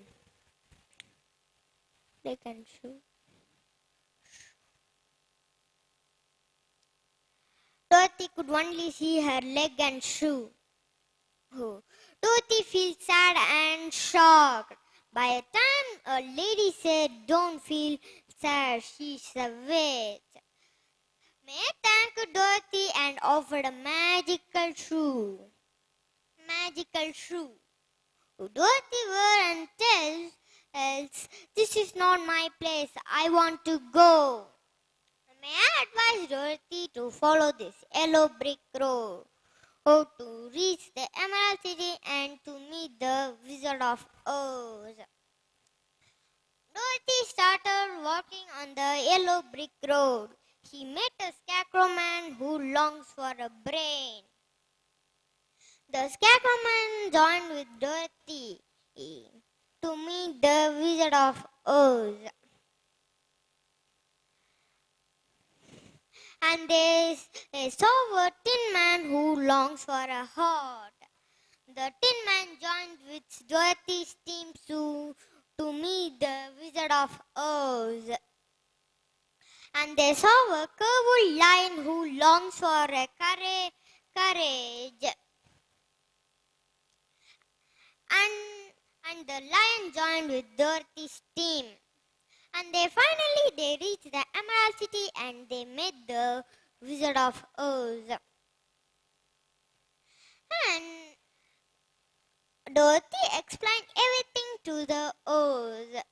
Oz tells, "You're no favors are granted until you kill the Witch of West." Dorothy and his friends faced many struggles. Finally, they killed the Witch of West.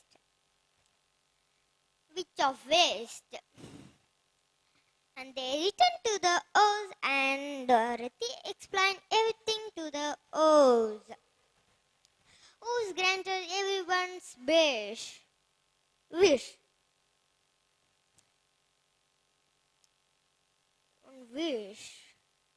And Dorothy met her parents. And I suggest this book to my friends and age below 12 years old. I learned from the story is we should help everyone who are in need. My favorite character in the story is Dorothy because she is intelligent and helping others. I rate the book as 5 stars because it was interesting. And I dislike in the book is the pictures are not colored. I have 1 week to read this book. The language of the book is English. I learned a few words. Thank you. Akbar, which means a great emperor. Hi everyone, I am Harish from grade 10A. Here I have chosen a book named Akbarnama, which is a biography of Akbar and written by Abul Fazl. He was born on 14 January 1551 in Agra. He was also a chief advisor in Akbar's court. He wrote this book in Persian language, and the book which was written by him is in Victorian Albert Museum. And the book consists of 160 pages, which is a medium-sized book and easy to read. Abul Fazl was killed by Singh Bundela. As we already know, some Rajputs were against Mughal, right? So this Singh, also a Rajput ruler, he killed Abul Fazl in 1602. You may think, why I have chosen a history book? It will be boring. It will make us to sleep. But here, this author described this book in such a way that it will make us read with interest and excitement. And author described how Mughals entered India, then how they started ruling it. Before Mughals entered India, India was ruled by Delhi Sultanate. Delhi Sultanate were the Islam rulers who ruled more than 300 years in India. So, Ibrahim Lodi was the last emperor of Delhi Sultanate, and during that period, Daulat Khan Lodi was the governor of Punjab, and he called Babur to defeat Ibrahim Lodi. Why he wanted to defeat is, after defeating him, he wanted to be the king in Delhi. But what Babur did is, after defeating him, he became the king in Delhi. So this is how Mughals spreaded in India. Akbar is the not real name of him. It is the title he got from people. And his real name is Jalaluddin Muhammad. And he was born on 15 October 1542 in Umarkat, which is in Pakistan. And his father was Great Humayun, who was the second Mughal emperor. And his mother was Hamita Banu Begum, who was the Persian princess. And he was the third Mughal emperor. And Akbar fought in many battles like Second Battle of Panipat, Battle of Tannisar, Battle of Takharar, Battle of Kanwa, Battle of Tuklabat. Like that we can say many battles. So like this, Akbar fought in many battles. In Second Battle of Panipat, which was held on 1556, Akbar defeated Hindu king Hemu. After this battle only, Akbar became king. When he became king, he was just 13 years old. So he don't know how to rule the country, right? So Bairam Khan was the trainer of Akbar. Akbar learned more and more from Bairam Khan. And after Bairam Khan's death, Akbar married his wife Salima Begum for her safety. And to keep friendship with Hindus and Muslims and to prevent these battles and war or conflict between Hindus and Muslims, Akbar married many Hindu princes and he cancelled all the taxes which should be paid by Hindus. And some king will force the people to change their religion, right? This practice was cancelled by Akbar. So like this, Akbar done many good things for people. Why he want to do these things means, India is full of Hindus, right? So he should get support from Hindus. So he done all the good things for Hindus. And the first Hindu princess who he married is Jodha. She was the princess of Amir and her father was Barmal, who was a Rajput ruler in Amir, and her mother is Champavati, who was the Rajamata. And her brother is Bhagavan Das, who was also a Rajput ruler in Amir. And Salim is the son of Jodha and Akbar. Salim got title from people named Jahangir. He was the fourth Mughal emperor. And some people were called as Navaratinam in Akbar's court. Who were they means they were the 9 ministers in Akbar's court. And the 9 ministers were Birbal, Mian Tansen, Abul Fazal, Faizi, Mullak Dobiza, Fakir Assistant, Raja Todarmal, Raja Mansingh, and Abdul Rahim Khan Aikana. So these were the 9 ministers in Akbar's court. We will see one by one who were there in the Akbar's court. Birbal was the entertainment minister in Akbar's court.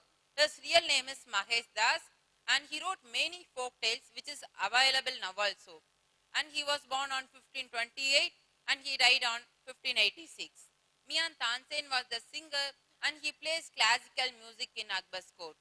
He was born in 1500 and he died on 1586. Next is Abul Fazal. As we already know, he is the author of this book and he was also a chief advisor in Akbar's court. He was born on 1551 and he died on 1602. Faizi was the brother of Abul Fazal. He was also an education minister in Akbar's court. He was born on 1547 and he died on 1595 in Lahore, which is in Pakistan. Mullak Dopiza was the home minister in Akbar's court. He was born on 1547 and he died on 1596. And next is Fakir Assistant. He was the only Indian religious minister in Akbar's court and he was born on 1508 and he died on 1572. And next is Raja Todarmal was the finance minister in Akbar's court and he was also a very important person in Akbar's court and he was born on 1500 and he died on 1589. Raja Mansingh, he was also a Rajput ruler in Amir. He was son of Bhagavan Das and he was born on 1550 in Amir and he died on 1614 Achalpur. And last minister is Abdul Rahim Khan Aikana. He was the son of Bairam Khan, and he was also a defense minister, and he was born on 1556 in Delhi, and he died on 1627 in Delhi. So these were the 9 ministers in Akbar's court, and these 9 ministers were very important person. So the 9 ministers cleared all the problem which was faced by Akbar. And some people were important in Akbar's empire, and they were Mahamanga, Bakshi Banu, Sharifuddin, Adam Khan. Who was Mahamanga means she was the chief witness in Akbar's court, and she was the daughter of Babur, and her son is Adam Khan, who was also a defense minister in Akbar's court, and Bakshi Banu was the sister of Akbar, and her husband Sharifuddin. He was also a home minister in other places which was under control of Akbar. So Akbar's PA is Atka Khan. Akbar shared his personal matter to Atka. So these were the important person in Akbar's court, and the prince and princess of Akbar's court are Daniel, Salim and Aram Begum. And what I learned from Akbar is, one is we should give equal rights to all the religion, and another one is braveness. But Akbar also have some disadvantaged character also. And author is saying that Akbar is a human, so he would do the mistake. But according to me, he's not a normal human, right? He's the king and he's ruling the whole country, and he would correct, but he didn't do that. And Akbar is the only king who ruled for 49 years in Mughals. And at last, Akbar died in 27 October in Fatehpur Sikri in 1605. And I hope all of you learn more from Akbar, and I suggest all of you to read this book. Thank you. I am Krishpio from grade 4B. Fairies, dragons, wizards, and more. Geronimo and every magical kingdom of fantasy adventure. The kingdom of fantasy is in danger. Geronimo must help keep a famous evil pirate from stealing the dragon egg of fire. With this note, I would like to review the book which I have read. The name of the book is The Battle for the Crystal Castle. This book was written by Elisabetta Maria Dami, who is an Italian author and famous being for creator of Geronimo Stilton. In 1991, Dami found out that she could not have kids. After this, she decided to be a volunteer in children's hospital and helped sick kids as she cared for sick children. Dami decided to write adventure stories featured a mouse called Geronimo Stilton as the protagonist. The book, The Battle for the Crystal Castle, is the 13th adventure in the Kingdom of Fantasy. This book contains 314 pages, and the style of font is also different, like Italic, Arabic, and etc. Geronimo Stilton is a mouse who lives in a famous new mouse city, Mouse Island, and the publisher of Lawrence Gazette, Mouse Island's famous newspaper. Once Geronimo bought a storybook. He loves reading adventure book. While he was reading, he went inside the book and saw the crystal castle. Inside the book, there were many characters. There were Blossom, Flamelet, Lorian, Winglet, Invisible, and etc. Geronimo is a good friend of Blossom as he heard her voice and came into the book. Blossom requested to Geronimo to lend a help to save the crystal castle. Winglet, who is the daughter of Blossom, joined with Geronimo the journey. The invisible started to tread on the kingdom. Blossom alarmed them to start the journey to find the emerald stone. Blossom gave a mask to Winglet. Lorian called his dragon named Narek, which guides them to find the path in their journey. Winglet found the key on the top of the spider web. Behind the spider, there was a beautiful picture. Winglet loved that picture. Unknowingly, Geronimo broken that picture. One of the spider got angry and asked to pay for this. Spider tripped Stilton and decided to help them to find the golden path.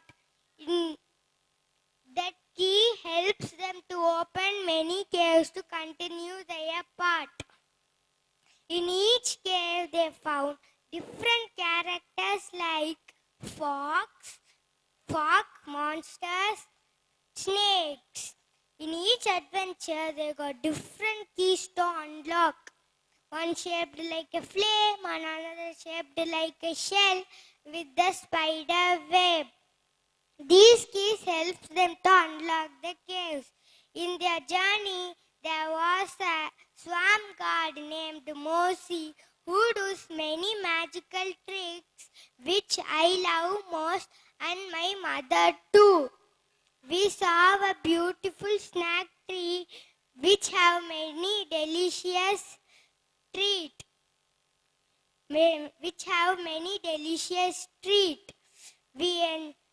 Winglet remembered Flamelet as she is good at baking sweets. We enjoyed for a few minutes and walked for hours to achieve our mission. At last, they found the island of 7 secrets. For their bitter surprise, they saw Flamelet, who is the daughter of Vita. There came a terrible voice from a huge rock. It was a rock giant. It told, if you want the crown, you must partake in 7 tests.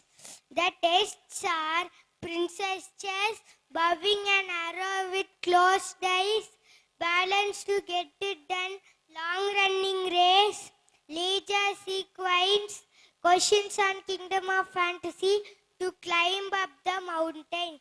All the tests are over. Winglet won all the tests with a smart, intelligent agility. They got the crown Winglet gave to her mother to save their crystal castle. They saved the crystal castle. I love this book as it's children's literature book. In this book, I learn new words, and this book have many colorful pages. When we feel bored, we can read this book.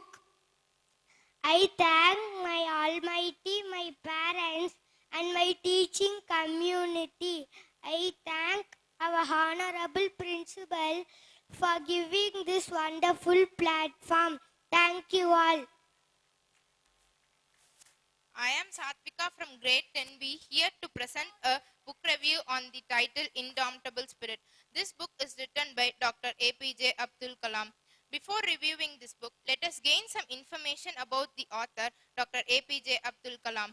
Abul Pakir Jainulabdin Abdul Kalam was born on 15th October 1931. He was the 11th president of our country on 2nd July 2002. This book was an awesome book written by Dr. APJ Abdul Kalam. In this book, he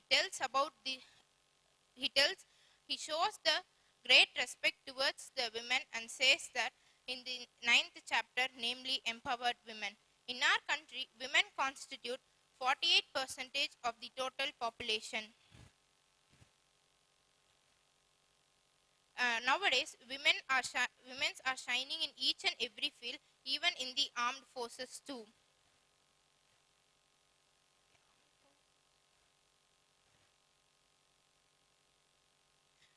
He also tells about the teachers in the second chapter. He got influenced by two teachers. The first teacher was when he was studying 5th standard in Rameshwaram school, and his name is Sri Sivasubramanya Iyer.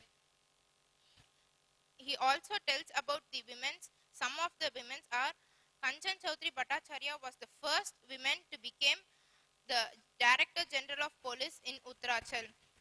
Captain Ashwini and Captain Shipra are the two women Sumetas to climb Mount Everest from the northern side. We all knew that Kalpana Chawla was the first woman to go to space. She was also the first woman to become the member of Space Shuttle. She is an example of how single-minded dedication can lead to the realization of childhood dreams.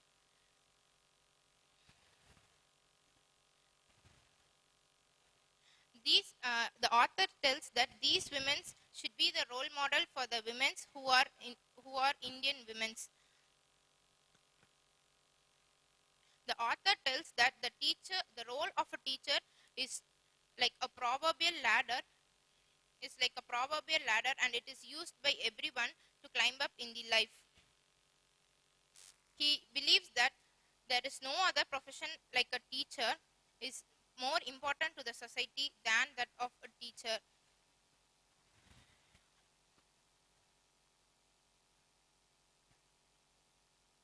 The aim of a teacher is to build creative character and creative in students, which helps them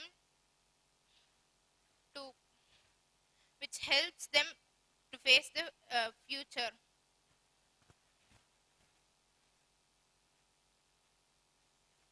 The author also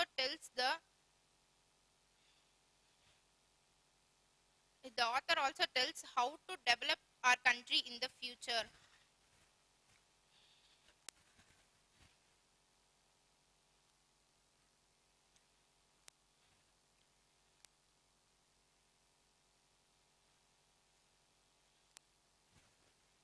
The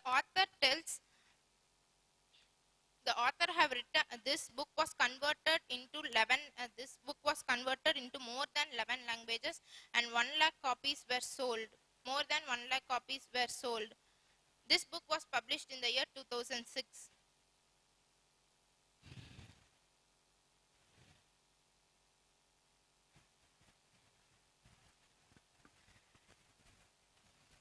Rohini Devi, the author tells that Rohini Devi is a very senior scientist in DSDO, and she developed carbon brake disc for light combat aircraft.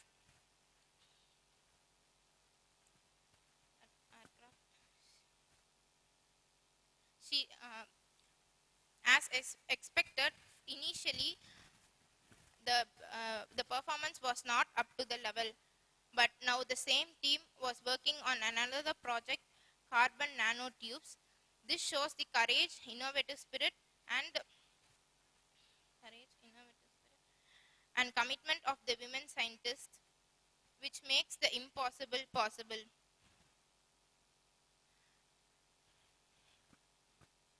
The author says that the children will be always smiling.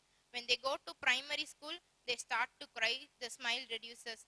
When they further go to secondary school, the smile further reduces. When they go to senior secondary school, the smile which virtually vanishes. When they step into the college, they become more serious. And after completing college, they are in the state of worry. Education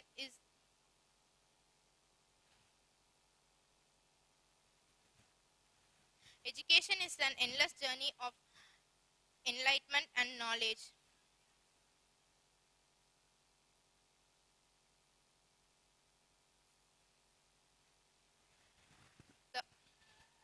I conclude this speech with a quote.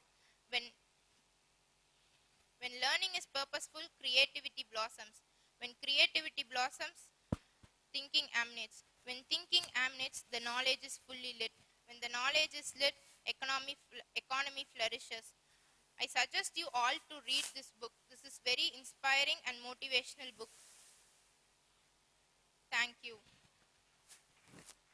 I'm Riya. Today I'm going to review the book Dolls of Blossomwood, A Magical Beginning. The author of the book is Catherine Coe. Catherine Coe was worked as an editor for 10 years and as a children's fantasy editor for over 5 years. She made her writing debut the Cowboy series. We shall describe the book like this. Amazing plot. Amazing plot. Amazing plot. The outlook of the book is first point. The length of the book is 132 millimeter. The book contains 96 pages and 6 chapters. The book's appearance, a lovely owl picture with bluish white background. The book's content, there were 3 friends hiding in a hollow tree trunk, and they suddenly changed into owls. And they flew and sat on a tree's branch and saw a group of moon chestnut tree was very ill. They are very determined to save the moon chestnut tree. The introduction of the story is there were 3 friends, Katie, Eva and Alex. They are best friends and they were drawing at Katie's house. They heard a loud sound and they ran to the garden and they hid inside a hollow tree trunk and they suddenly changed into owls and they flew and sat on a tree's branch and saw a group of moon chestnut tree. Was very ill. They are very determined to save the moon chestnut tree because it is home of many animals and birds. They put out a meeting between 3 best friends and other animals. Nearby there were a lake called Willow Lake. Help of it, they watered the moon chestnut tree and it again grew and they flew and sat on a tree's branch and saw a group of moon chestnut tree was very ill. They are very determined to save the moon chestnut tree and they flew and went and they hid inside a hollow tree trunk and they changed into humans. In my story, main characters are Katie, Eva and Alex. They are best friends and they are females. Now I want to share my memorable aspect of the story when the 3 friends hid inside a hollow tree trunk and they suddenly changed into owls. Also, when they sat on a tree's branch and saw a group of moon chestnut tree, from my view, the distinctive feature is a story stood out with its unique story plot. The sudden twist of my story is they together had a fun throughout the story. Also, they saved the moon chestnut tree for the animals of the forest. Animals of the forest. The place where I impressed is they helped the animals, birds and beehive of the forest by saving the moon chestnut tree. The place where I feel some lagging is they did not specify the characteristics briefly. Eva and Katie also about Alfie in details. It's time to compare the 2 stories. Charlie and the Chocolate Factory is a fantasy fiction story. The Owls of Blossomwood is also a fantasy fiction story. Charlie and the Chocolate Factory is all about the children entering to the chocolate world. The Owls of Blossomwood is all about the 3 friends entering to the magical world. It's time to compare the characters in the story. Charlie had a multiple tasks to enter the chocolate world. Katie, Eva, and Alex, they did the magic and they entered to the magical world. The feedback of my story is it was very nice. I love it. I enjoyed reading. There were many new words and it helps to create sentences. At last, my conclusion of the story is the story had an amazing plot and a sudden twist, and it gives us moral value of helping others. Thank you. Hi everyone, I am Pranesh from grade 10 here to review a book on a famous cricket player Suresh Raina. Everyone knows about Suresh Raina. He is a well-known left-hander batsman and a successful sportsman. And the title of the book is Believe What Life and Cricket Taught Me. And this book is published on 2021. This book has 170 pages with 11 contents. From this book, we can learn about how to face the challenges and overcome it. This book is all about the life story of Suresh Raina, and Suresh Raina mentions some important matches in this book and how he faced every challenges. And every sportsman have an inspirational person, and even Suresh Raina also have like that, and he is Sachin Tendulkar.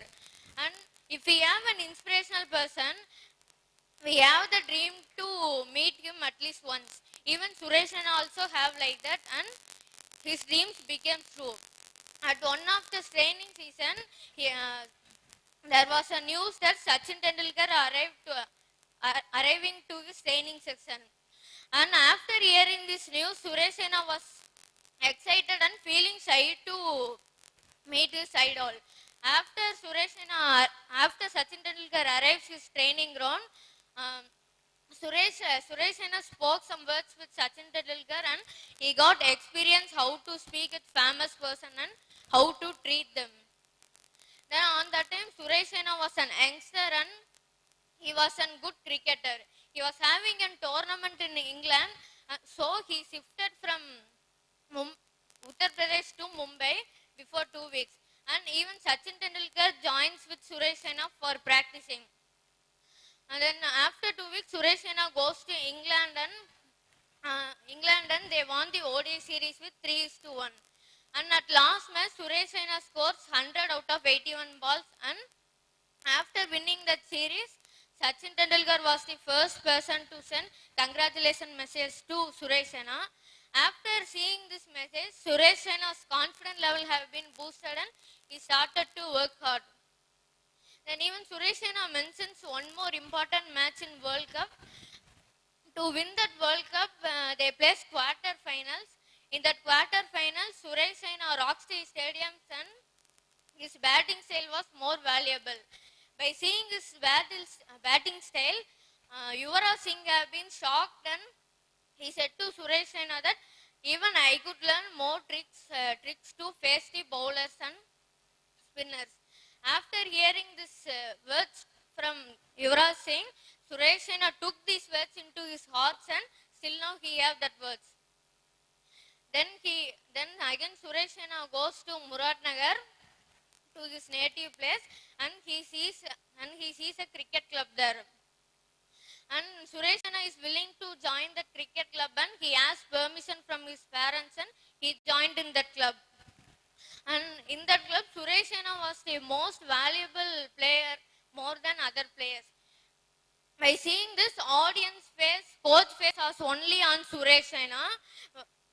There was no eyes on other players. So other players got angry on Suresh Raina and they started to hesitate and hate Suresh Raina. Then after few days, they started to torture Suresh Raina and he was feeling hesitate to play cricket.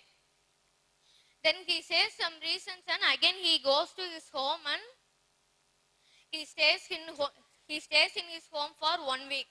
And after 1 week, his coach called and asked that, why are you not coming to play? You are most valuable player than others. You can improve your skills you can improve your skills more, which was before your old version. And Suresh and I have explained that these players are torturing me, so I cannot sleep well.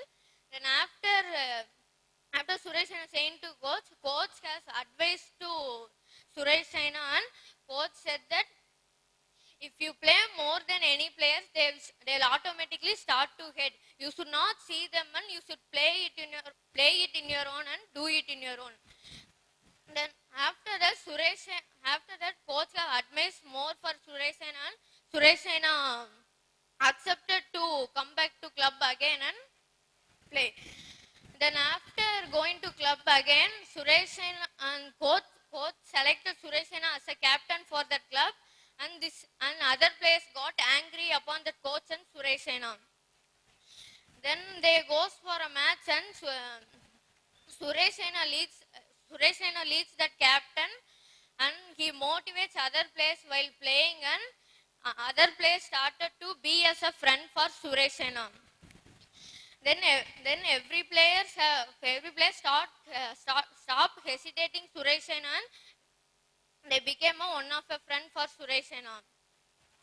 Then by seeing this, Suresh Saina selected to World Cup men's, and in that also he plays stylish in that cricket, and every audience face only on him. Then again he plays one more quarterfinals with Sachin Tendulkar, and they won the quarterfinals, and again after that World Cup finals, even in that World Cup finals they won, and Sachin Tendulkar said to Suresh Saina that his contribution behind the scenes were more valuable. Then after this, Suresh Saina grows up, and his batting styles also been improved. Then in India they started a cricket league called IPL. After hearing this news, Suresh Saina have joined in that auction, and he was thinking in mind that if any team would choose me, I would play better for the team. Then after few days, he started to worry because there was more former batsmen than Suresh Saina. So he was thinking that no one will choose me, so I cannot play in IPL. And then there was a CSK, and there was a team called CSK, and MS Dhoni leads captain for CSK. Then for choosing more players, MS Dhoni sees many youngsters videos, and at last MS Dhoni sees Suresh Saina's videos, and he was shocked by seeing Suresh Saina's batting style, and he said to his team management that we can take this Suresh Saina, so it will be useful for him also and for our team also. Then CSK management have accepted this, and they chose Suresh Saina to CSK team. After Suresh Saina hearing this news, he was so excited and joyful, and he plays in IPL, and he started to come in TVs like Australia TVs and many sports channels. And their parents was feeling proud, and day by day he started to grow, and he selected to Indian Men's World Cup. By seeing this, we can learn about we should not just dream, we should work for it. Thank you. Hi, my name is Ishan. I am from grade 6, here to review a book titled White Fang. White Fang is the story of a wolf dog that is rescued from its brutal owner and gradually becomes domesticated to the kindness and patience of its new owner. The author of the book is Jack London. John Griffith London, born as John Griffith Chaney, was an American author and journalist. He was born in San Francisco, US. He was born on 1876, and some of his notable works are The Call of the Wild and White Fang. He died on 1916. Now I'm going to tell the characters in the book. The characters in the books are White Fang, the protagonist of the story. He is a wolf dog who was born wild. And Kitty, White Fang's mother, wolf dog owned by Grey Beaver. One night, White Fang's father, he was killed by the lynx. Lip Lip, a canine pup who bullies White Fang always. Grey Beaver, White Fang's first master. He was a Native American chief and he was a neutral master. He was neither cruel as Beauty Smith nor kind as Weed and Scott. Beauty Smith, he is White Fang's second master. He is very cruel to White Fang. Weed and Scott, White Fang's third master. He is very kind to White Fang. Matt, he is Weed and Scott's assistant. He helps in taming White Fang. Judge Scott, he is a Weed and Scott's father. Collie, it is a sheepdog who is mother of White Fang's whelps.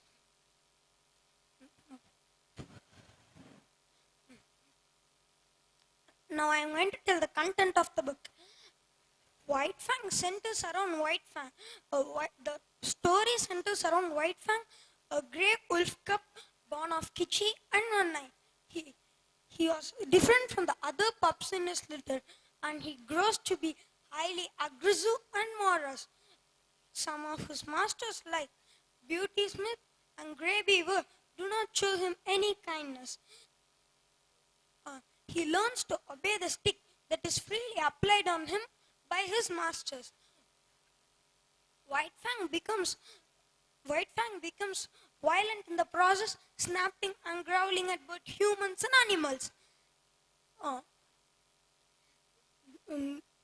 And he wants to be alone all the time, but he is made to fight dogs, wolves. This combat only reinforces his hatred toward every living creature. Weed and Scott, a mining expert, enters White Fang's life when White Fang was nearly killed in a battle with Cherokee, a bulldog. Weed and Scott takes White Fang away with him.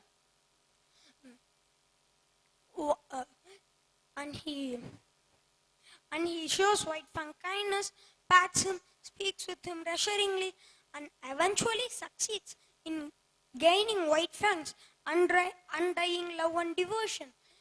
Because of this gentle treatment, White Fang transforms from the killer wolf dog once he was and now becomes completely devoted to his master. White Fang, he got Scott's property and family at any price. He kills Jim Hall, a convict out to hurt Scott's father, however, he was wounded in this contraction, and Scott's family does their best to save White Fang. And White Fang survives to become the father of Collie's puppies. At the course of the book, White Fang learns to receive and give affection. This book consists of 144 pages and 10 chapters. This book has black and white illustrations. This book costs only 70 rupees, which you can buy and read. My most memorable aspect of this book is the last 2 chapters. When White Fang was with a cruel owner, he was very angry. But when he moved to a kind owner, he too becomes kind and helps everyone. And I like the book very much because this book is very meaningful. The moral of the book is love begets love. The meaning of this main message is if you behave lovingly to other person, he will also behave lovingly to you.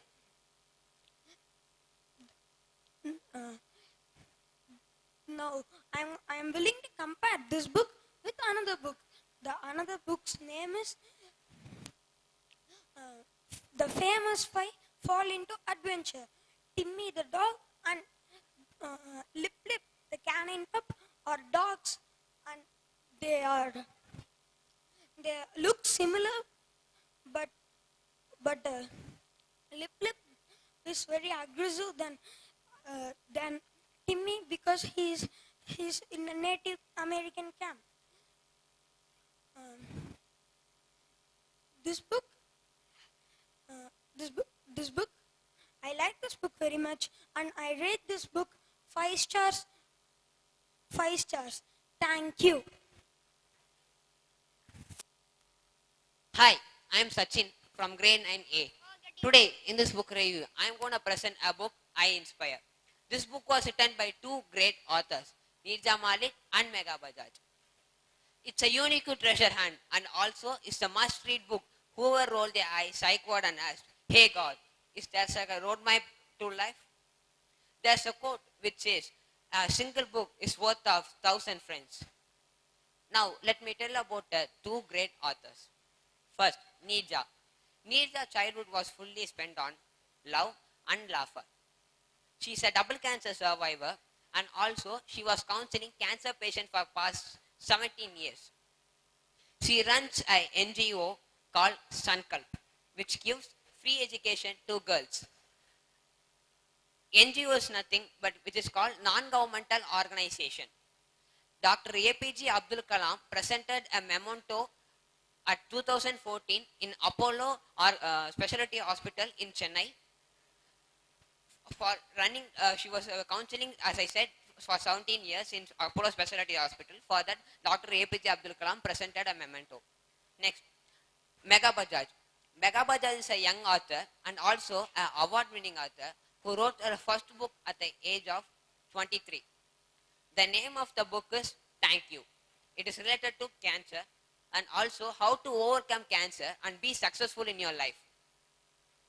She was selected in non-fiction category and also the book was translated into 2 languages.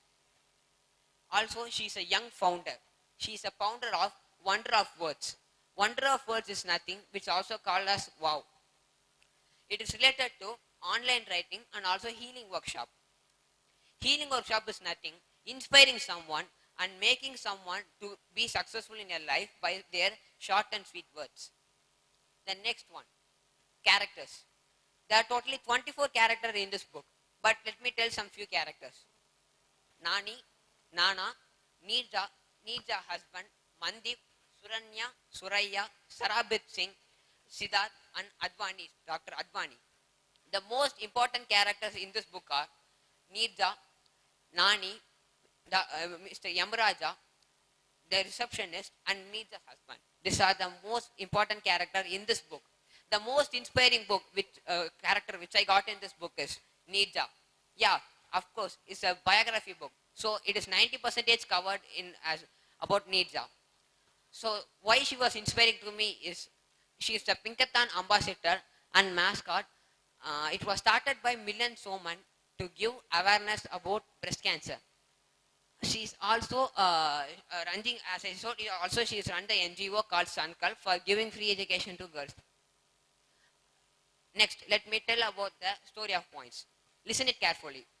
I was most inspired by the 6 points given in this book because the whole book come under the points in this book. Next, the funniest part in this book is that 6-year-old Nirja could be never found any food in her hand or stuffed inside her mouth. She was born in a dining hall in her Srinagar house. The most inspiring part which I got in this book is that how she overcame her health issues or that how she overcame her society problems which she faced in her life. And the another thing that is the most inspiring quote which I got is, greatest treasures are hidden in your own life. And also that everyone's life they'll be having an individual talent. Example, me. I don't have stage fear. I can speak whenever and whatever content. As everyone in present over here also have an individual talent. If you find it and go through it, and also if you practice again and again, you will be a successful person in that field.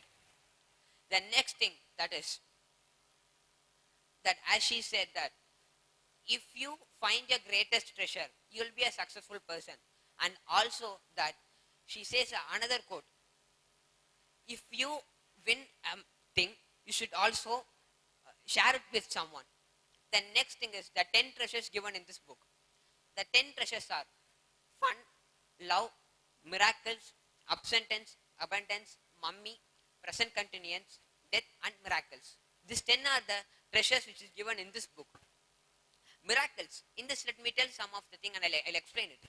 Miracles. Miracles happen then and there. That is how you handle it. Also, there's a quote which says, for every problem, the solution is handling it and facing it. Yeah, it's true, right? Whatever problem it is, if you handle it and you didn't fear for that, you will be a successful person in your life. Death. Death comes in everyone's life, and it's also a one-time experience in everyone's life. Your death should be a successful ending, not a failure. If you follow the 10 treasures which I said, you will be a successful man in their life. The next thing is fun. Fun is mixed in every minutes and seconds in your life. Enjoying it is the main thing in your part of your life. And the next thing is mummy. Mummy is a girl who gives birth for you and guide you. The next thing is present continuous. Present continuous is nothing. It's not like grammar or something. Present continuous, which you continue your life by having a set of rules. Like I'm gonna continue my life by having a part of rules. The next one I got from this book is, which I'm gonna recommend for girls, is your shape doesn't matter, your color doesn't matter, your lean or fat, that doesn't matter, your short or height, that doesn't matter. The most important thing in your life is God gives us 1 kg, 400 grams brain. If you fill it that some positivity and knowledge, that's going to be a real beautiness. The next thing which I going to be rating for this book is 4 out of 5. Because some books should be swallowed. Some books should be chewed. And some books should be swallowed and digested. In this is the third part. Because book should be suitable for every genders. But this book is only recommended for girls. Because in cancer, there are many types, like throat cancer, etc. In this is breast cancer. The next thing is, I got from this is, after I am spending just 250 rupees in this book, I had to change my whole life. Many of our personalities spend lakhs and lakhs to make a good image for them. But I just spent 250 rupees for changing my whole life. And totally 169 pages sculpted me by nimit and nimit by reading this book. The publisher of this book is Jaiko. The another thing that is, in everyone's life, there will be more obstacles. Obstacles is nothing. When you go so speedily, there are speed breakers in everyone's life. If you handle it correctly and face it, that's going to be the real thing. So, have a nice day. Thank you. Hi, I am L. Madhubala from grade 7A, here to give book review on the book called The Portrait of a Super Student, written by Abhishek Thakur and published by Pustak Mas in 2001. This book is a self-helping book which contains 65 chapters and 141 pages in total. Before we get into the book, let's see some of the points about the author. Abhishek Thakur is an expert in the field of effective studies. He has also developed workshops like how to study effectively, brain power, and conducted them for students. He is the CEO of Thakur Center of Well-Being, Mumbai. He is also the founder and the chairperson of the Blue Ribbon Movement, an NGO working for a better India. Success today depends a lot on one's academic achievements. And to excel in it, you just don't have to be an intelligent or brilliant student, but the one who manages time and studies.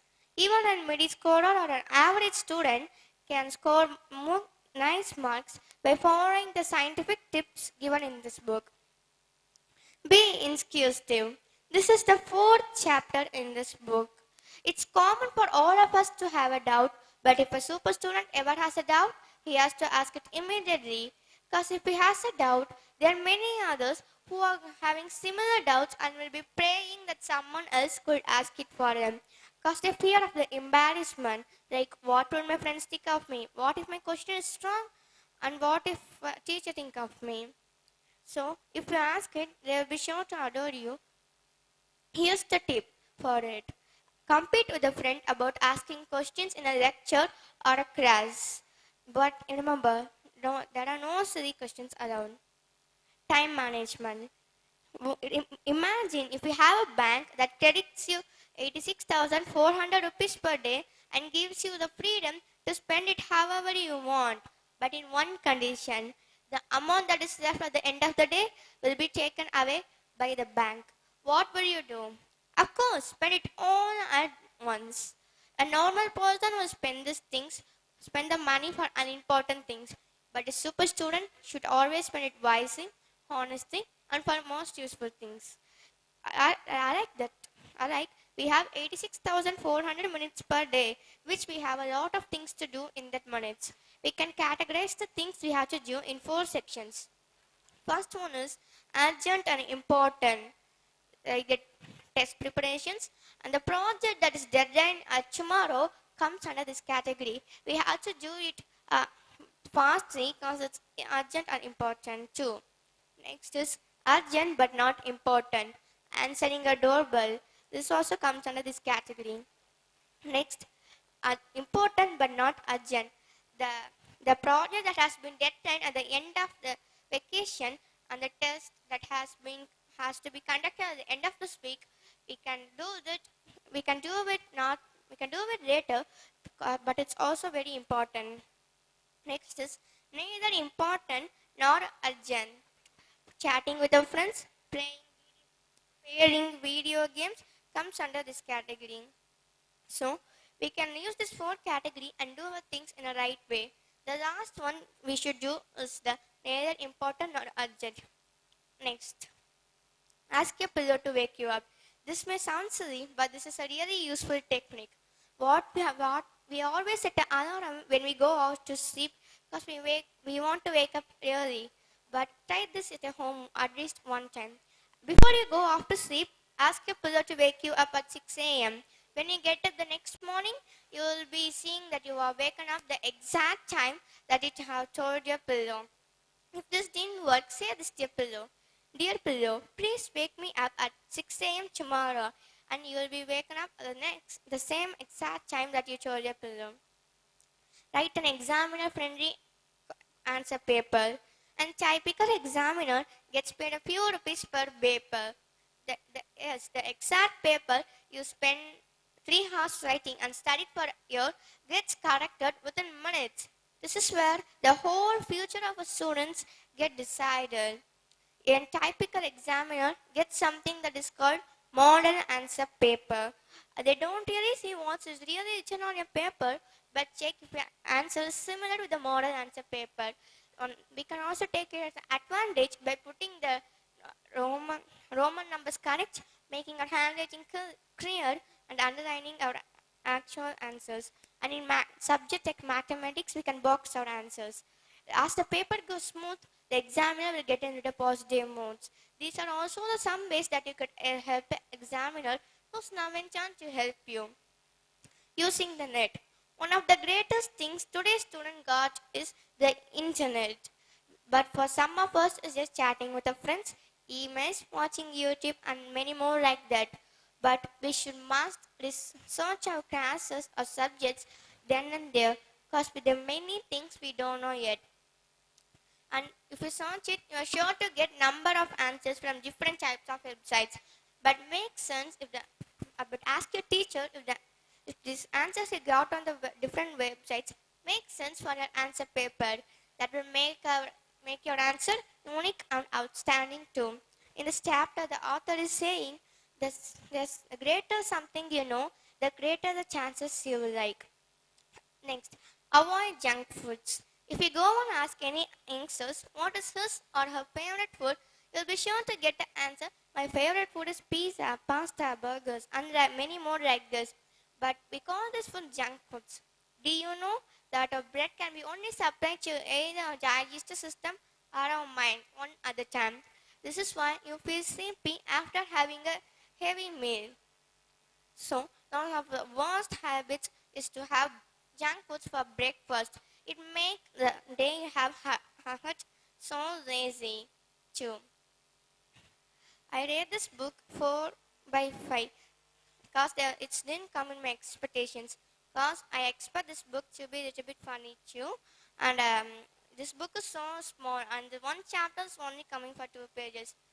So, so I recommend this book for students because there are many more tips for studies. The author is also giving some funny comments and statements in some point of the time in this. There are many chapters in the book, but this is what outstanding for me. Thank you. Hi guys, my name is Anish from grade 7A, here to present my book review on personal excellence. Personal Excellence was published by Jago Books in 2006 November. This book contains articles which was popular in 1996 till 1997. Ken Shelton compiled all the articles in this book. Ken Shelton is a chairman and chief editor in Executive Excellence and many more. Ken Shelton is publishers of newsletters, magazines, books, audiobooks, CD-ROM. Ken Shelton served as editor of Executive Excellence, the world's leading executive advisory newsletter, and many more. This book contains 52 articles, and the 52 articles is divided into 5 sections. This book contains 195 pages too. So let's get into some articles. Be Positive by Ruth Stafford. If a person have positive mind and faith instead of being discouraged, when something bad happens to him, he could get experience from it. This means that if a person have positive mind and faith instead of being discouraged, he could get, when something bad happens to him, he could get experience. If a person have positive thinking, he could enjoy his life and spiritual dimension. Spiritual dimension is nothing but the earth. If a person have positive thinking, he could enjoy his life and the dimension. Next, first, positive thinking is the another way of speaking about faith. You should never look at the consequence of failing, because when you think of the consequences, you think of negative results. So think positive to get positive results. Next, What Makes for Success by Ruth Stafford. Success comes through doing many things. Having right attitude, skills, values, and beliefs. If a person have belief and attitude himself, he could be a successful man. Next, Lessons in Life by Barbara Bush. Lessons in Life was one of my inspirational articles in this book, as it contains some important points in our life. First, find the good in people and forget their bad. Finding good means that finding their behavior, attitude, and skills with others, and forget their bad. The bad is their appearance, because appearance does not change the relationship with you and others. Next, make friends, not enemies. Friends are the most valuable members, as you share your feelings, your emotions, and other things with them. So, enemies, you make your friends as enemies, so enemies make you more stressful. Next, don't buy things that are unaffordable. However, we can't buy things that are unaffordable. But if it is affordable and it is not unuseful, you should not buy it, because it will not be useful to you. So if you buy it also, you can't do anything with it. So buy things that are useful to you and affordable. Next, value your friends. As I said, friends are the most valuable members. So next topic is The Art of Self-Motivation by Bonnie S.T. John Deere. Bonnie S.T. John Deere is a skiing player. She was in a skiing competition where she broke one of her legs. After this, she was so stressful and frustrated. So she went to some art classes and meditation classes to keep her mind calm. She got some inspirational and motivational points, so she shared in this article. What are your payoffs? Payoffs are more than monetary. Non-monetary rewards like your